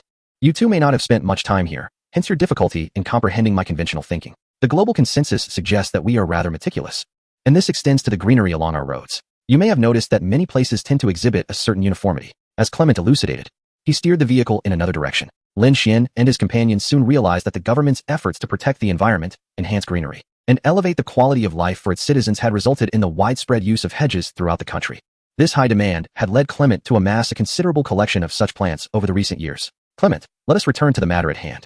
What plants do you think would meet my requirements? Despite the merits of their approach, Lin Shien found himself lacking significant interest at the moment. Perhaps in the future, he would consider establishing hedges around his territory, but certainly not at this juncture. After pondering for a moment, Clement responded, in fact, I believe I have dozens of such trees available. How about this? Please take a look at these images first. As he spoke, he brought the vehicle to a stop, retrieved a tablet, and handed it to Lin Shien, which contained a folder filled with images of various plants. Gazing at the tablet, Lin Shien was bewildered. If you have such a convenient device, why bother wandering through the botanical garden? He mused, considering that if Clement simply sent him these images, there would be no need for him to visit in person. The impact of the images could not compare to that of the actual specimens. And Clement replied with a serious expression, if I were to send you these images, you might suspect they are merely internet photos. However, neither Lin Shien nor Yi Qingyi believed a single word he said. Yi Qingyi directly addressed Lin Shien in Chinese, stating, I believe this fellow merely wishes to showcase his prowess, so we can confidently entrust him with the task. Lin Shien concurred, adding, indeed, there is no need to dwell on such matters. As long as his offerings meet my expectations, it shall be fine. He spoke casually, his hands continuously scrolling through images on the tablet. Clement, unable to comprehend their conversation, remained oblivious to their thoughts. Oh, these cherry blossoms appear quite exquisite. Yi Qingyi suddenly exclaimed upon glimpsing a particularly beautiful image, prominently labeled Oshima cherry. Indeed, cherry blossoms seem to be a delightful choice, though the variety is quite extensive. And their blooming seasons differ, Lin Shien mused. He contemplated that cherry blossoms would indeed be a splendid option. Strolling beneath them during their peak season would be most enchanting. Are there approximately a dozen varieties of cherry blossoms here? What are their primary distinctions? Lin Shien inquired in German, turning to Clement. Upon hearing the mention of cherry blossoms, a smile instantly brightened Clement's face, for their price is relatively high. Mr. Lin, I have a total of 16 different types of cherry blossoms, 3 early bloomers, 6 mid-season, 5 late bloomers, and the rest fall under the autumn and winter categories. The main difference lies in their flowering times, he explained. While they belong to the same group, the variations are subtle. You can assess them through the images. Really? Are there cherry blossoms that bloom in autumn and winter? Lin Shien asked, momentarily taken aback. From his recollection, cherry blossoms seem to have a deciduous phase, shedding their leaves by October. How could they bloom then? Clement elucidated. The October cherry and winter cherry are both classified as autumn and winter varieties, emerging as hybrid species in recent years. From their names alone, one can deduce that one blooms in October and the other in winter. Essentially, as the October cherry finishes its bloom, the winter cherry begins. That is indeed quite fascinating. The October cherry blooms in October? At that moment, Lin Shien was struck by an audacious idea. If realized, the vicinity of the castle would undoubtedly transform into a picturesque sight. With this thought, he raised his gaze to Clement and asked, Mr. Clement, I have another query. Are there any maple trees that turn red when the October cherry blossoms, approximately at the same time they fall? Clement paused briefly before quickly regaining his composure. Let me think. There should be a few varieties that would align perfectly. As Clement pondered, Yi Qingyi seemed to have an epiphany, her face lighting up.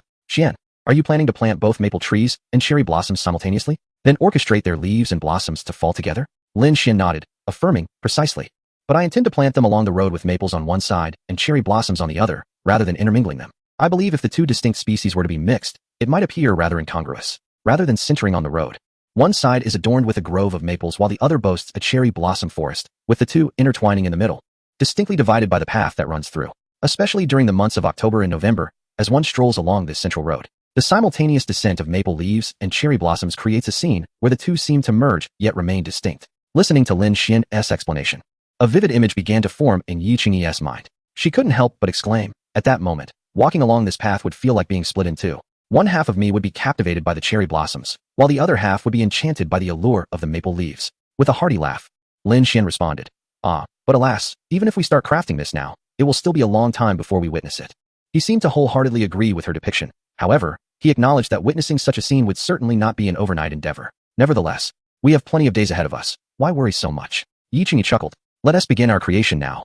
And we shall surely see it before we turn 30. We have ample time. Little did they know that such a scene would indeed be realized just 10 months later. As the two continued their conversation, Clement remained deep in thought. After a considerable pause, he finally spoke. The October cherry blossoms bloom twice a year. once from late March to early April, and again in October to December. I believe the maple tree that complements the October cherry best is the Japanese red maple. The Japanese red maple boasts an elegant form. Its new leaves in spring and summer emerge in vibrant red hues, while older leaves exhibit a refreshing green. It evokes a sense of grace akin to red sleeves dancing amid emerald clouds, enchanting those who behold it. Importantly, this variety of maple is a small tree, similar in height and canopy to the October cherry, allowing them to be planted in close proximity for harmonious aesthetics. As they spoke, Lin Shien and Yi Qingyi had already found images of both trees. One was a fiery red, the other a delicate pink. Both of similar height and nearly synchronized in their falling leaves, a truly delightful sight. Yi Qingyi gazed at the images, closed her eyes to envision the scene, and realized it appeared quite splendid. Lin Shien nodded in agreement, and they engaged in a brief discussion before turning to Claremont with a query. Mr. Claremont, what are the prices for the October cherry and this red maple? The October cherry is priced at €100 for a 5 cm diameter, €120 for 6 cm, €150 for 7 cm, and €200 for 8 cm. He had just confirmed these prices when Lin Shien inquired, prompting an immediate response. As for the maple trees, those around 2 meters tall with a canopy width of 1 meter are priced at €15 each. What is the diameter at breast height? Yi Qingyi asked curiously. Lin Shien explained, the diameter at breast height refers to the diameter of the tree measured at 1 meter above ground, akin to the concept of breast height diameter. He had fortuitously encountered this term the day before and quickly searched for it. With that, Lin Shien began to ponder how many of these trees he might need to plant, though he found himself at a loss. Let us proceed in this manner. I shall return and assess the approximate number of trees required and report back to you. However, I estimate that we may need around 3,000 to 5,000 of each type. The area surrounding the castle is quite expansive, and Lin Shien intends to confer with Zitong upon his return to determine the precise area that needs to be covered. 3,000 to 5,000, Clement exclaimed, utterly astonished by the magnitude of this figure. He had not anticipated that Lin Shien would bring forth such a substantial business opportunity. Is that truly the case? Does your Lin garden not possess such quantities? Lin Shien replied nonchalantly. Clement hastily shook his head, assuring, rest assured, even if our Lin garden lacks sufficient stock, I can procure these trees for you in a short span of time. Should you confirm your order, I guarantee that I will assemble them all within a month. Calculating based on 5,000 trees, the cost for the maple trees at €15 each would amount to €75,000, while the 5,000 cherry trees, priced between €100 to €200 each, would range from €500,000 to €1 million. Before Lin Shien could respond, Clement eagerly added, of course, during the actual sale, each tree will be meticulously catalogued and priced. If you indeed require such a quantity, I can offer the peach trees needed for Lake Hart Island as a complimentary gift. Lin Shien shook his head, stating, no need for such trouble. Once I finalize the quantities on my end, I will send you the requirements directly, and you may provide a quote. If it is reasonable, we shall proceed with you. Additionally, I entrust the planting responsibilities to you, for I am confident you will meet my expectations. After a brief exchange of information regarding similar tree species, Lin Xien's decisiveness inspired Clement's fervor. Eventually, they departed from each other's gardens. On their return journey, Yi Qingyi remarked, Xian, you are truly a genius. If such a scene were orchestrated elsewhere, it would undoubtedly attract a throng of tourists. Yet, I have never contemplated venturing into the tourism industry, Lin Shien chuckled. Even if those drawn by curiosity were to arrive, they would merely be able to purchase souvenirs and ingredients at the entrance. Access beyond that would be impossible. The scenery is ours to relish alone. Ha ha. Hearing this, Yi Qingyi appeared somewhat speechless. In this world, it seemed that only Lin Shien viewed money with such indifference. Noticing her expression, Lin Shien continued, consider this. If others were allowed entry into our territory, it could lead to unnecessary degradation. Let us not forget my original intent. Top-tier ingredients necessitate an exceptional environment. Nevertheless, it is likely that many visitors will still come, but their enjoyment will be confined to the hotels, inns, restaurants, and shopping centers we establish. Their primary pursuit will be sustenance, as we are destined to become the world's premier base for exquisite ingredients. In other words, this place shall become a haven for Epicureans. Chapter 108. The taste did not disappoint. Listening to Lin Xien's words, Yi Qingyi's eyes shimmered with intrigue. As Lin Shien articulated, it suffices to concentrate on a singular focus and reinforce it continually, rendering the contemplation of other matters unnecessary. Furthermore, given the current state of the territory, the produce cultivated in the future is destined to be among the finest globally. In light of this, what purpose does the development of tourism serve? It would be far more gratifying to indulge in these experiences oneself. A smile lingered at the corners of Lin Xien's mouth, undeterred. In the future, he is determined to transform the territory into the embodiment of his dreams. I firmly believe it will not be long before he can relish the beauty of the landscape, exquisite cuisine, and fine wine simultaneously. Time flowed slowly. After approximately 10 minutes, as they passed through a quaint town, Lin Xien's gaze was suddenly drawn to a seed store. Noticing the abundance of time at their disposal, he recalled that Zitong had already provided him with a list of necessary seeds. Let us visit that seed shop, he suggested. Indeed, those seeds are quite common, so they should likely be available. Yi Qingyi nodded in agreement, adding, I just wonder if their stock will suffice. We shall see. Lin Shien replied, steering the vehicle toward the shop. In a few days, the territory would commence a substantial recruitment of employees, and with their assistance, They would swiftly need to initiate the planting process. Acquiring the seeds in advance might save considerable effort. Soon, the duo arrived at the seed store, and without further ado, Lin Shien presented the list compiled by Mi Zitong to the shopkeeper. Sir, I possess all the seeds you require, but do you truly need such an extensive quantity? The shopkeeper inquired with a smile. These seeds, if planted, would necessitate about 20 hectares of land. 20 hectares is approximately 300 mu. Although large-scale planting predominates in this area, it is quite rare for private individuals to purchase such a vast amount of seeds, hence the shopkeeper's query. Lin Shien smiled and replied, that is indeed the case. Where are your seeds? I would like to assess their quality. Upon hearing Lin Xien's words, the shopkeeper's eyes brightened, realizing that he had indeed attracted a significant client. The primary clientele of his seed store typically consisted of local residents, as larger farms usually cultivate their seeds and do not patronize his shop. With the quantity Lin Shien sought, it was undeniably a rare opportunity. His demeanor instantly became more enthusiastic. Please follow me. The warehouse is this way. Before long, under the shopkeeper's guidance, Lin Shien encountered the seeds he required. Though he possessed only a rudimentary understanding, the system could ascertain the quality, alleviating any fears of being deceived. Item: barley seeds. Description: selectively chosen high-quality barley seeds, distinguished by their excellent quality, plump grains, appealing color, and free from diseased, shriveled, or rotten grains. Boasting a purity of 995, cleanliness of 995, germination rate of 90, and moisture content of 130. Evaluation: these meticulously selected premium seeds exhibit a remarkably high growth probability. Upon planting, they yield robust, smooth, hairless stalks that stand upright, rich in nutrients, and possess significant nutritional value, suitable for livestock feed. It is advisable to select a flat terrain for cultivation. Item: rice seeds. Description: carefully selected high-quality rice seeds, exhibiting excellent quality, plump grains, and a vibrant hue. All diseased, shriveled, and rotten seeds have been meticulously removed. Evaluation: the seeds, through careful selection, boast a remarkably high growth probability. Once planted, they yield abundant foliage, supple stems, and rich nutrients. The tender quality of the grass makes it highly palatable, favored by livestock such as cattle, sheep, rabbits, pigs, geese, and fish. Achieving a consumption rate of 100. Rye can be continuously cultivated, featuring a robust root system that prevents soil erosion and effectively absorbs water and nutrients, thereby enhancing soil fertility.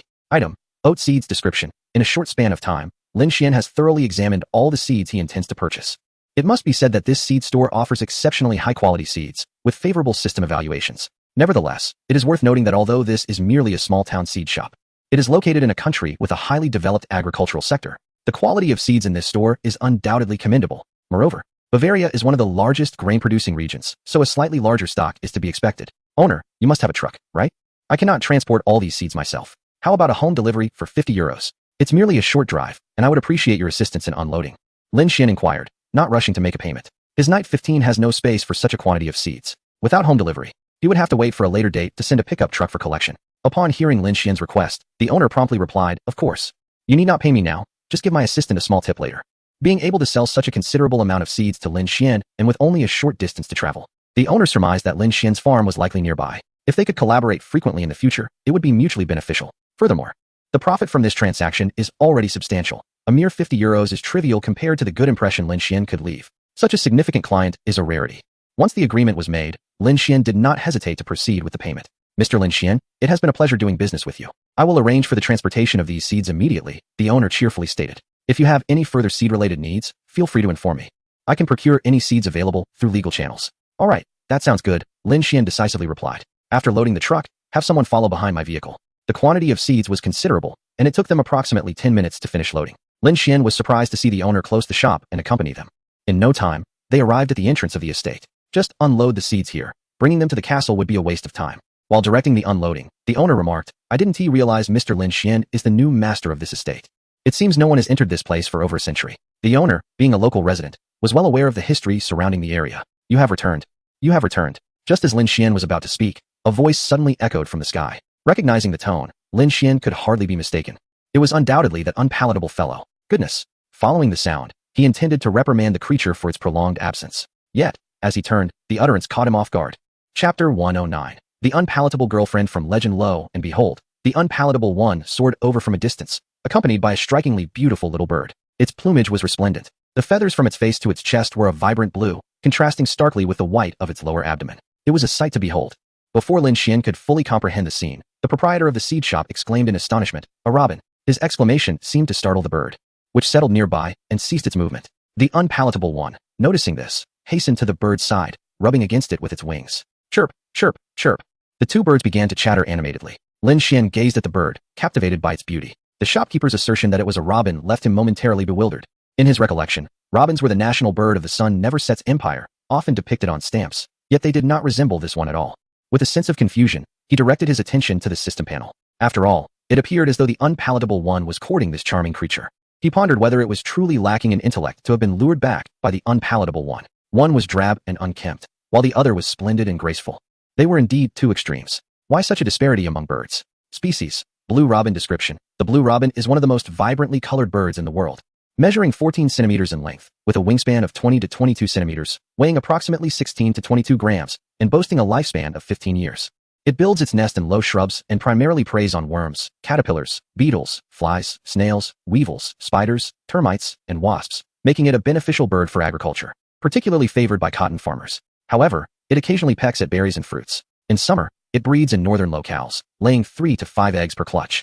With an incubation period of about 2 weeks, fledglings can take flight around 3 weeks of age. Evaluation. The robin is often referred to as the bird of God, with its blue hue symbolizing happiness and sweetness. According to legend, those who behold a blue robin will find joy. Its colorful plumage and melodious song make it an ideal pet. Reading such a description, Lin Shien could not help but marvel at the unpalatable fellow's remarkable ability. He mused whether the flock of birds seen by Mizitong was indeed a congregation of blue robins. However, he quickly dismissed this thought. Such a scenario was nearly impossible. It was likely a regular flock of robins, with merely this one anomaly having been coaxed back. After all, this kind of bird was exceedingly rare. Shien, what kind of bird is this? It doesn't resemble a robin at all, Yi Qingyi inquired, gazing at the scene before her. The shopkeeper had just claimed it to be a robin, yet it bore no resemblance to the one she had encountered previously. In her mind, Lin Shien was an authority on such matters. He must know the species of this striking bird. The blue robin, a creature almost confined to legend, was mentioned by Lin Shien, who added, "It seems that the habitats of blue robins are located on the other side of the earth. But it might just be a mutation." As they observed the parrot, it, too, was fixated on them. Meanwhile, the parrot known as Not Delicious continued its incessant chattering in a language unknown to anyone. After what felt like an eternity, the blue robin finally reacted, fluttering toward Lin Shien under the guidance of Not Delicious. However, it flew with a noticeable reluctance, akin to a bashful bride meeting her in-laws. Is it truly a robin? Do you think it sings beautifully? Yi Qingyi pondered, her gaze transfixed on the blue robin. It was undeniable that anyone would find such beauty irresistible. Lin Shien chuckled, remarking, "Not Delicious truly has a knack for this. In just half a day, it has already charmed the little bride, resembling someone we both know." At this, Yi Qingyi shot him a disapproving glance. Meanwhile, the employees of the seed shop had finished unloading the seeds at Lin Xien's designated spot. Observing the seemingly dazed individuals, Lin Shien felt a sense of bewilderment. Was it merely a pretty bird? Why were they taking so long to react? He couldn't comprehend the esteemed position that blue robins held in the minds of these Europeans. As the blue robin approached them, Lin Shien smiled and asked, "Not Delicious. Who is this by your side? Where did it come from?" "My wife, isn't she beautiful? Give her something to eat," Not Delicious proclaimed proudly. Repeating the statement to both Lin Shien and Yi Qingyi, while completely ignoring the onlookers. Lin Shien laughed heartily at this, raising his hand to reveal a blueberry. "A blueberry? Not Delicious, give me an apple." Not Delicious frowned at the sight of the blueberry, clearly displeased, as it detested that fruit. Lin Shien jested, "You snuck away for a day and still expect treats? This is not for you, it's for your little bride." Witnessing the exchange between Lin Shien and Not Delicious left the seed shop owner utterly astonished. The notion of a talking bird, though perhaps heard of, was beyond their wildest imaginations. How could a bird possess such intelligence? Parrots were known for mimicry, not for engaging in coherent conversation. In an instant, several individuals were left with an array of perplexing questions. This scene was undeniably astonishing. The blueberries were unpalatable. "I prefer strawberries." Whether it was due to their distaste or reluctance to fetch them, the bluebird, a first-time witness to such a spectacle, circled timidly in the sky. "You deem them unappetizing. How do you know they find you delectable?" Upon hearing Lin Xien's words, the bluebird tilted its head, seemingly pondering something profound. After a considerable pause, it finally took the blueberry from Lin Xien's hand. As Lin Shien had anticipated, the bluebird quickly devoured the fruit, evidently relishing it. "Delicious. Insufficient. More, please. Delicious. Insufficient. More, please." Before long, the bluebird returned to Lin Xien's side, chirping loudly. "That is your lady, not mine. If you wish to eat, go find it yourself." Lin Shien, with a mischievous spirit, sought to tease his little parrot, which was undeniably audacious. Chapter 110. A proper arrangement for the island in the lake. Upon hearing Lin Xien's remark, the bluebird tilted its head, as if attempting to digest the meaning of his words. Just then, Yi Qingyi interjected, "If you let me touch your girlfriend, I shall reward you with something delicious. What do you say?" This time, the bluebird quickly grasped the proposition. "Yes, yes, yes," it exclaimed, chattering excitedly to the bluebird. In no time, the bluebird soared into the air, alighting beside Yi Qingyi.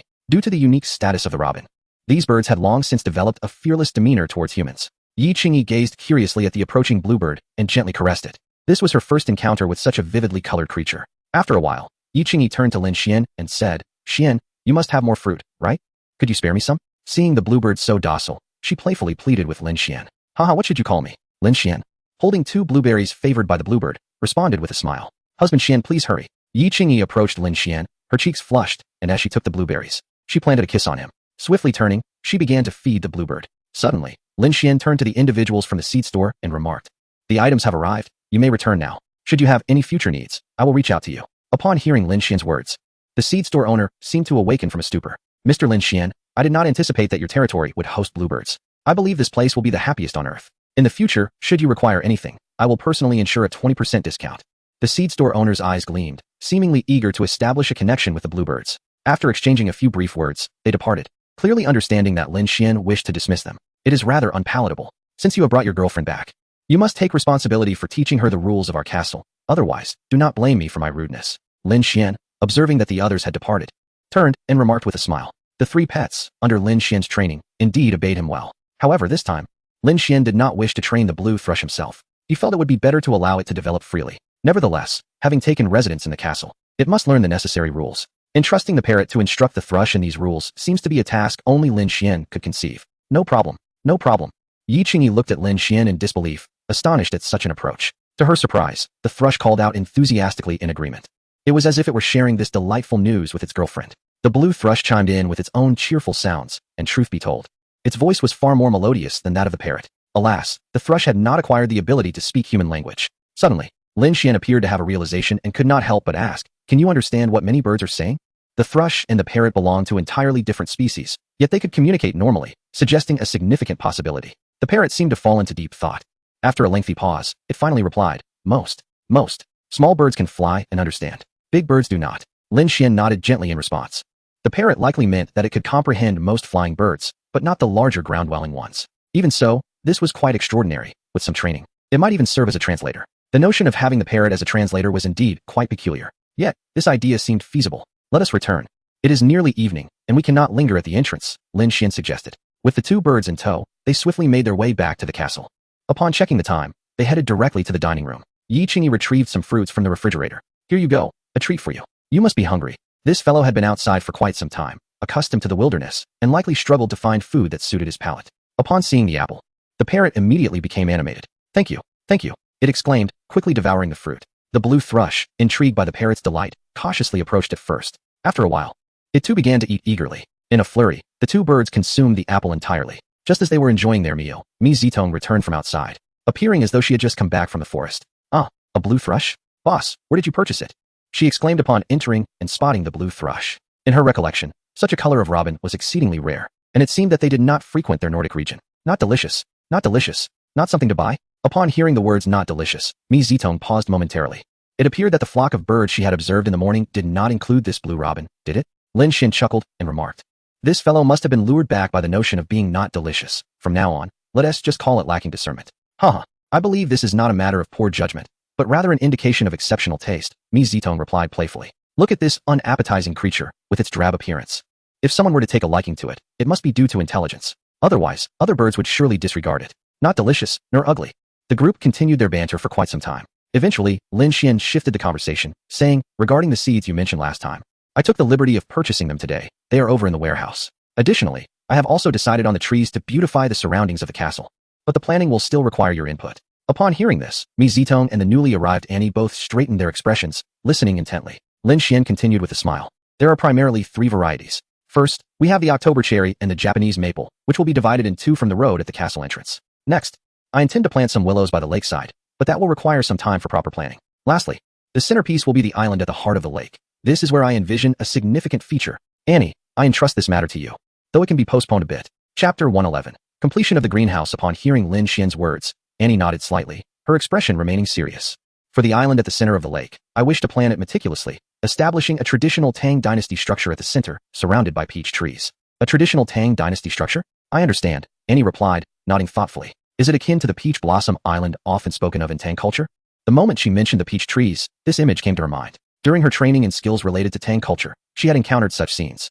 If an island like this could be created near the castle, it might indeed become a splendid location. From the castle, one could gaze out over the lake, which would be fully visible. If the island at the center of the lake were truly well crafted, the effects would be remarkable. That's the general idea, Zitong. When you have the time, please confirm the quantity of the October cherries and maples. Then Annie can go over there to finalize the contract and initiate the process. Lin Shien smiled and added, as for the lakeside, delaying it a bit is not an issue. We aspire to create a scene reminiscent of willows swaying in the breeze and the vibrant hues of lotus flowers blooming in the sun, complemented by the peach blossom island at the center, simply perfect. After all, he was not short on funds, now that he was ready to begin the creation. It must be executed to perfection. To be honest, with the assets he currently possessed, it was enough for an ordinary person to live several lifetimes. Given this, it was only natural to strive for excellence, as enjoying life was of paramount importance. Beautiful scenery was meant for one's own enjoyment. Culinary delights are only savored by those who have indulged themselves, allowing the elite of the world to partake in the remnants. Just imagine, once the construction is completed, awakening each morning to ride the cable car to the mountain summit, gazing upon the landscapes of several nations, and relishing the finest ingredients the world has to offer. The very ingredients I casually feed my pets may well be those coveted by renowned figures and dignitaries from around the globe, forever out of their reach. Unbeknownst to me, a faint smile graced Lin Shien's lips. Speaking of which, tomorrow the greenhouse will be officially completed. Let us visit together and discover what makes this so-called most advanced greenhouse in the world so extraordinary, Lin Shien remarked with a smile. Upon hearing his words, curiosity sparked in the faces of several individuals, as they had long harbored a deep intrigue regarding this greenhouse. After all, the effort Lin Shien expended on this venture suggested it was anything but simple. Before long, it was the next morning. During breakfast, Annie reported to Lin Shien, "Sir, I have already communicated with Mr. Clement of the Lin Garden. He will bring the contract this afternoon, and we will commence work the day after tomorrow. The cherry and maple trees are expected to be planted within 15 days. Upon hearing this, Lin Shien couldn't help but chuckle. I didn't anticipate you would finalize everything so swiftly. However, is it truly only 15 days? The scope of this project is substantial. He refrained from inquiring about costs. Confident in the unwavering loyalty of his team, with Annie's capabilities, everything should be meticulously arranged. Nonetheless, the 15-day timeline seemed rather ambitious to Lin Shien. Indeed, 15 days. Annie presumed Lin Shien found the timeline too lengthy and hastened to clarify. If you have specific requirements, I can have them work overtime. Compressing it to 10 days should not pose a problem. No, it's merely that close to 10,000 trees can be accomplished in such a short span, Lin Shien remarked, perplexed.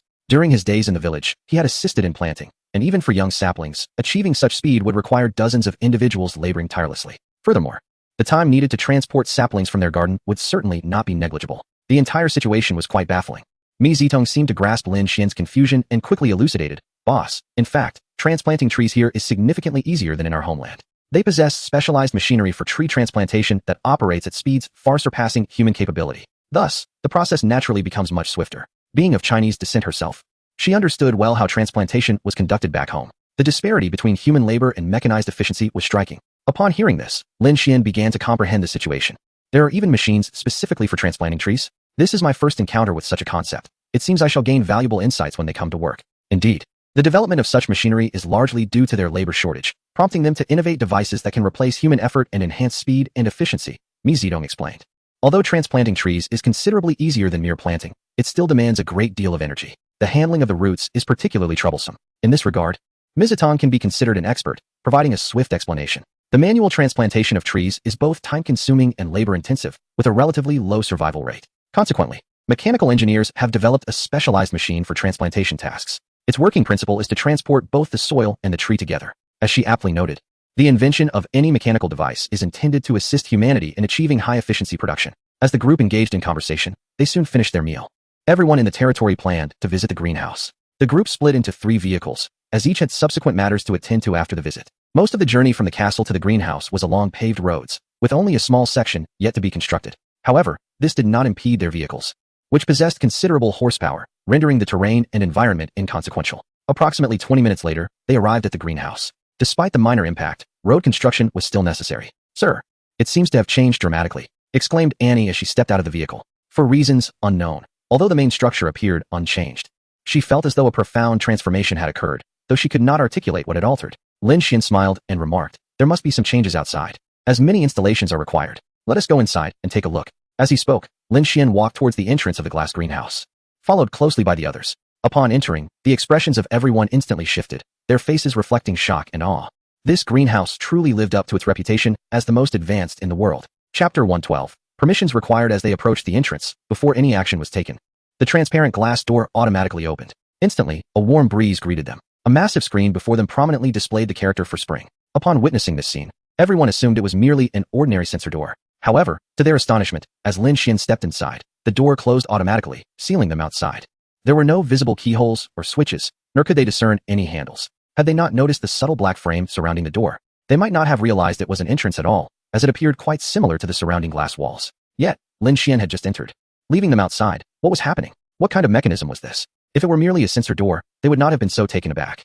Why could Lin Shien enter while they could not? Did the door possess a feature to thwart followers? Even if it were facial recognition, where was the camera? Surely it must rely on human facial recognition. But where was the camera located? Yi Qingyi gazed in bewilderment at the door before her. Previously, she had encountered numerous places equipped with facial recognition for entry, yet she had never witnessed such a discreet mechanism. As Lin Shien stepped inside, an electronic voice resonated, reporting, "Master, there are several individuals tailing you from behind, but they have been obstructed. Would you like to activate the alarm?" Lin Shien paused momentarily upon hearing this. This must be the intelligence system of the Four Seasons greenhouse. She was surprised to discover that it possessed functionalities beyond mere greenhouse operations. It seemed that this intelligence system was quite impressive, hopefully not akin to those artificial intelligences outside that were rather inept. "Let them in, they're one of us," Lin Shien instructed. No sooner had she spoken than the greenhouse doors began to open slowly, warmth washing over them once more. After several people hurried inside, the glass door closed again. "Boss, it appears that the greenhouse has been operational for quite some time," Mi Zitong remarked, sensing the temperature around her. With such a vast area, typical heating equipment would require at least a day to elevate the temperature to this level. Before Lin Shien could respond, an electronic voice chimed in. "The Four Seasons greenhouse has been running for 3 hours and 32 minutes. What is that sound?" Yi Qingyi inquired. Glancing around in search of its source, Lin Shien smiled and explained.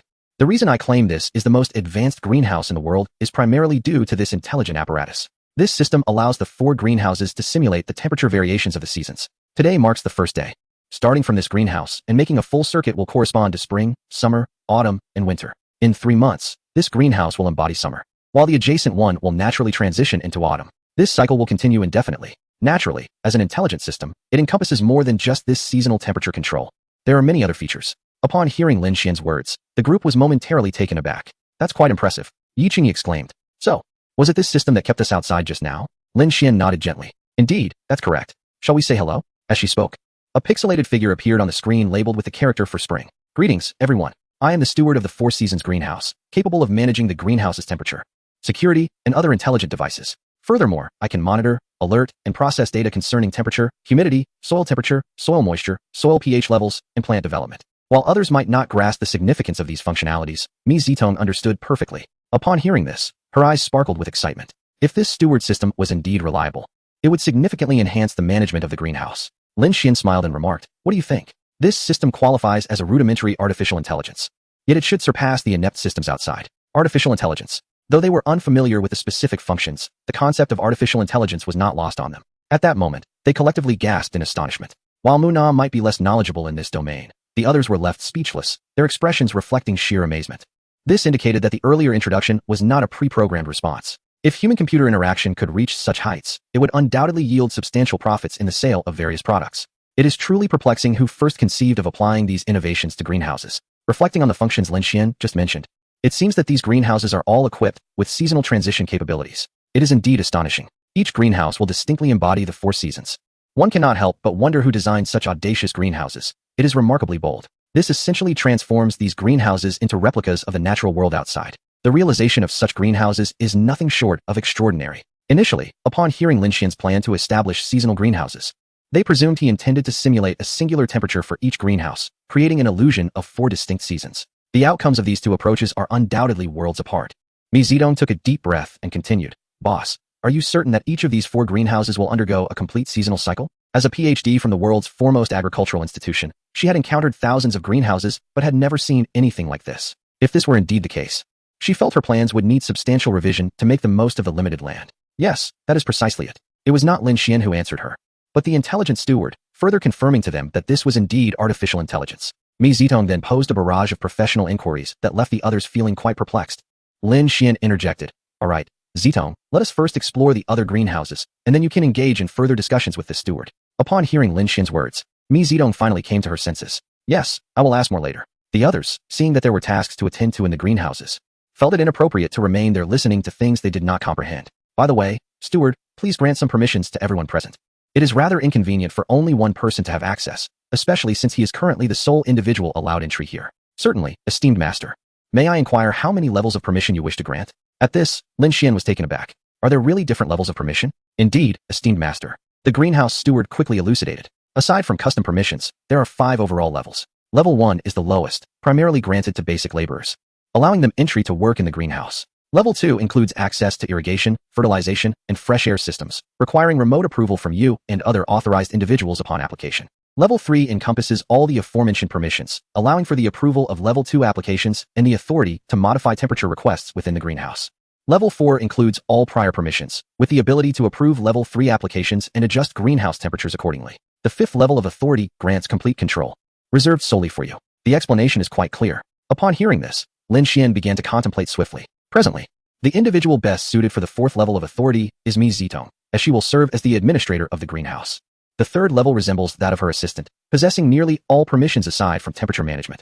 The 2nd level functions akin to a foreman. Upon discovering an issue, they may submit a request, which requires approval from above before action can commence. The 1st level represents the most basic laborers, whose sole responsibility is to diligently perform their tasks. As for the custom permission settings, they allow for the disaggregation of all permissions, enabling Lin Shien to determine the specific areas of authority for each individual. Very well then, Butler, grant Michigan Zedong the 4th level of authority, while the others receive the 1st level, permitting them entry. However, all present may harvest fruit without triggering any alarms. After a brief pause, Lin Shien added, additionally, provide me Zedong and Annie with the capacity to set permissions for all other individuals, alongside their current authorities.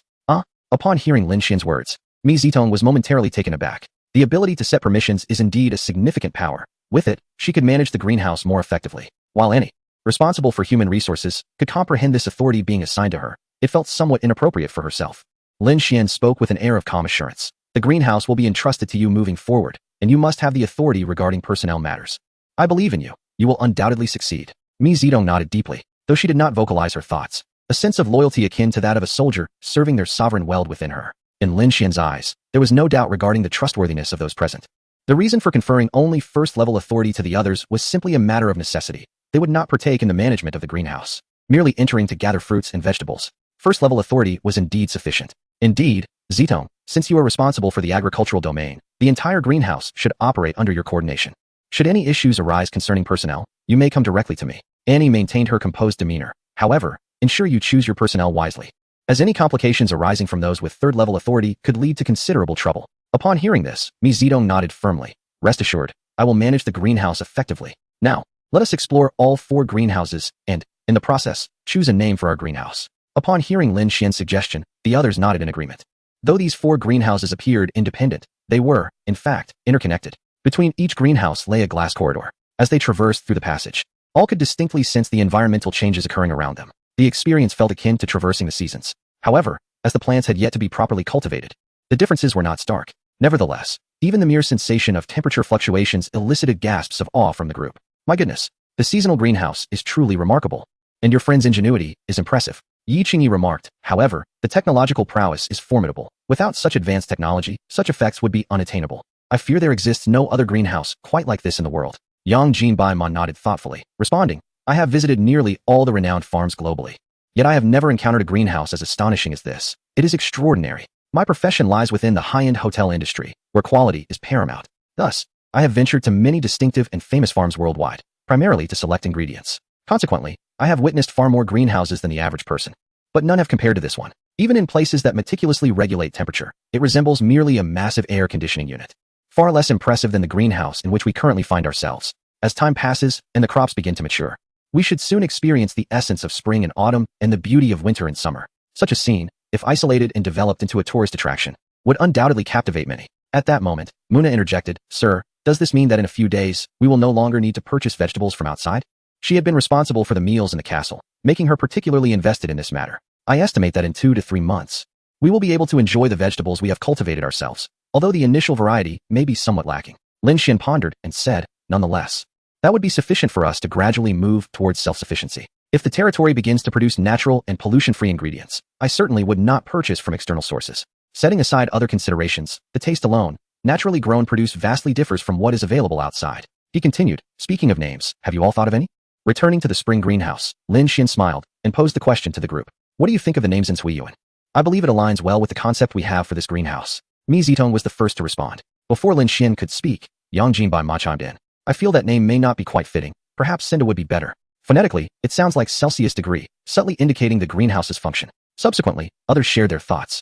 Each name suggested seemed to bear some resemblance to the personality of the individual proposing it. Oh, I just had a sudden inspiration. a name that surpasses my earlier suggestion. Suddenly, Yi Qingyi appeared to have conceived another name. Chapter 114. Natural Hot Spring Zoo? Do share, Lin Shien said with a smile. To be honest, he felt he lacked the gift for naming, as evidenced by the names like Not Delicious, Bear Big, and Little Gold. What do you all think of the name Jingwei Seasonal Pavilion? Upon hearing the name uttered by Yi Qingyi, Lin Shien paused momentarily, feeling an intriguing peculiarity about it. However, upon deeper contemplation, it indeed resonated quite well, seemingly harmonizing perfectly with the greenhouse. Yi Qingyi, noticing the subtle shift in Lin Xien's expression, couldn't help but smile, sensing that he had a slight affinity for the name. With a cheerful demeanor, she elaborated, the term Jing represents north and south, while Wei signifies east and west. Thus, Four Seasons naturally encapsulates the essence of the seasons. The Jingwei Four Seasons Pavilion beautifully embodies this greenhouse, where all four seasons coexist alongside flora from both the north and south. Her explanation prompted nods of understanding from the others, who, despite their limited grasp of Chinese characters, found clarity in her words. Everyone enthusiastically agreed that the name was indeed splendid. Lin Shien smiled and declared, very well, from this moment forth, this place shall be known as the Jingwei Four Seasons Pavilion. After some time, they had absorbed nearly all that the greenhouse had to offer. Lin Shien contemplated returning, as there was nothing yet planted in the greenhouse, rendering their stay somewhat purposeless. Moreover, Annie, Muna, and the others had their own tasks to attend to. Just as they were on their way back to the castle, a notification suddenly chimed in his ear. Congratulations, Master, for completing Task 3. Please claim your reward. Had he truly achieved the modest target of 200 million? Lin Shien was momentarily taken aback by the system's unexpected alert. It seemed that Yi Qingyi had diligently fulfilled her promotional duties. While much of the credit could also be attributed to Yang Jinbeima, Lin Shien was indifferent to such distinctions. What mattered was that the number of individuals aware of the farm had indeed reached 200 million. Task 3's sixth phase was now complete. A smile crept onto Lin Xien's lips as he casually opened the system panel, and, as expected, the information appeared. Task 3. Promote Territory 6. Task Description. Enhancing the territory's visibility is the most effective means for a lord to elevate their prestige. Task Objective 20001512200000000 completed. He proceeded to unveil the task rewards. Since he was not the one driving, Lin Shien readily accepted the system's rewards. After so many days, Task 3 had finally been successfully concluded once more. Congratulations, Master, for completing Task 3. Promote Territory 6. The rewards are as follows. 1. Item, Natural Hot Spring 2. Building, Hot Spring Renovation 3. Special, Advanced Plant Nutrient Solution Formula. Would you like to claim these rewards? Lin Shien stared at the 3 rewards from the system, momentarily taken aback. The recent task rewards seemed to lack the previous predictability. However, this time, the rewards appeared quite promising. A natural hot spring was splendid, especially during the winter. Soaking in a hot spring would undoubtedly be delightful. Furthermore, should the hot spring be of substantial scale, it could facilitate numerous endeavors in the future. Regarding the renovation of the hot spring, Lin Shien pondered that it should involve the group of workers currently completing the mountain cable car project. This would certainly alleviate many of his troubles, as finding a satisfactory company for the renovation could be quite cumbersome. As for the final reward, the advanced plant nutrient formula, Lin Shien did not pay much attention to it, for there were countless products in the market bearing that name. While reflecting, Lin Shien began to examine the attributes of these items. Item, Natural Hot Spring Description, situated at an altitude of approximately 2,000 meters, surrounded by snow-capped mountains. The hot spring is virtually at a 0 vertical distance from the summit of the snow peak. It is rich in numerous trace elements beneficial to human health, capable of alleviating fatigue and healing wounds. Note, a total of 1 million liters of spring water can gush forth daily. Upon reading this description,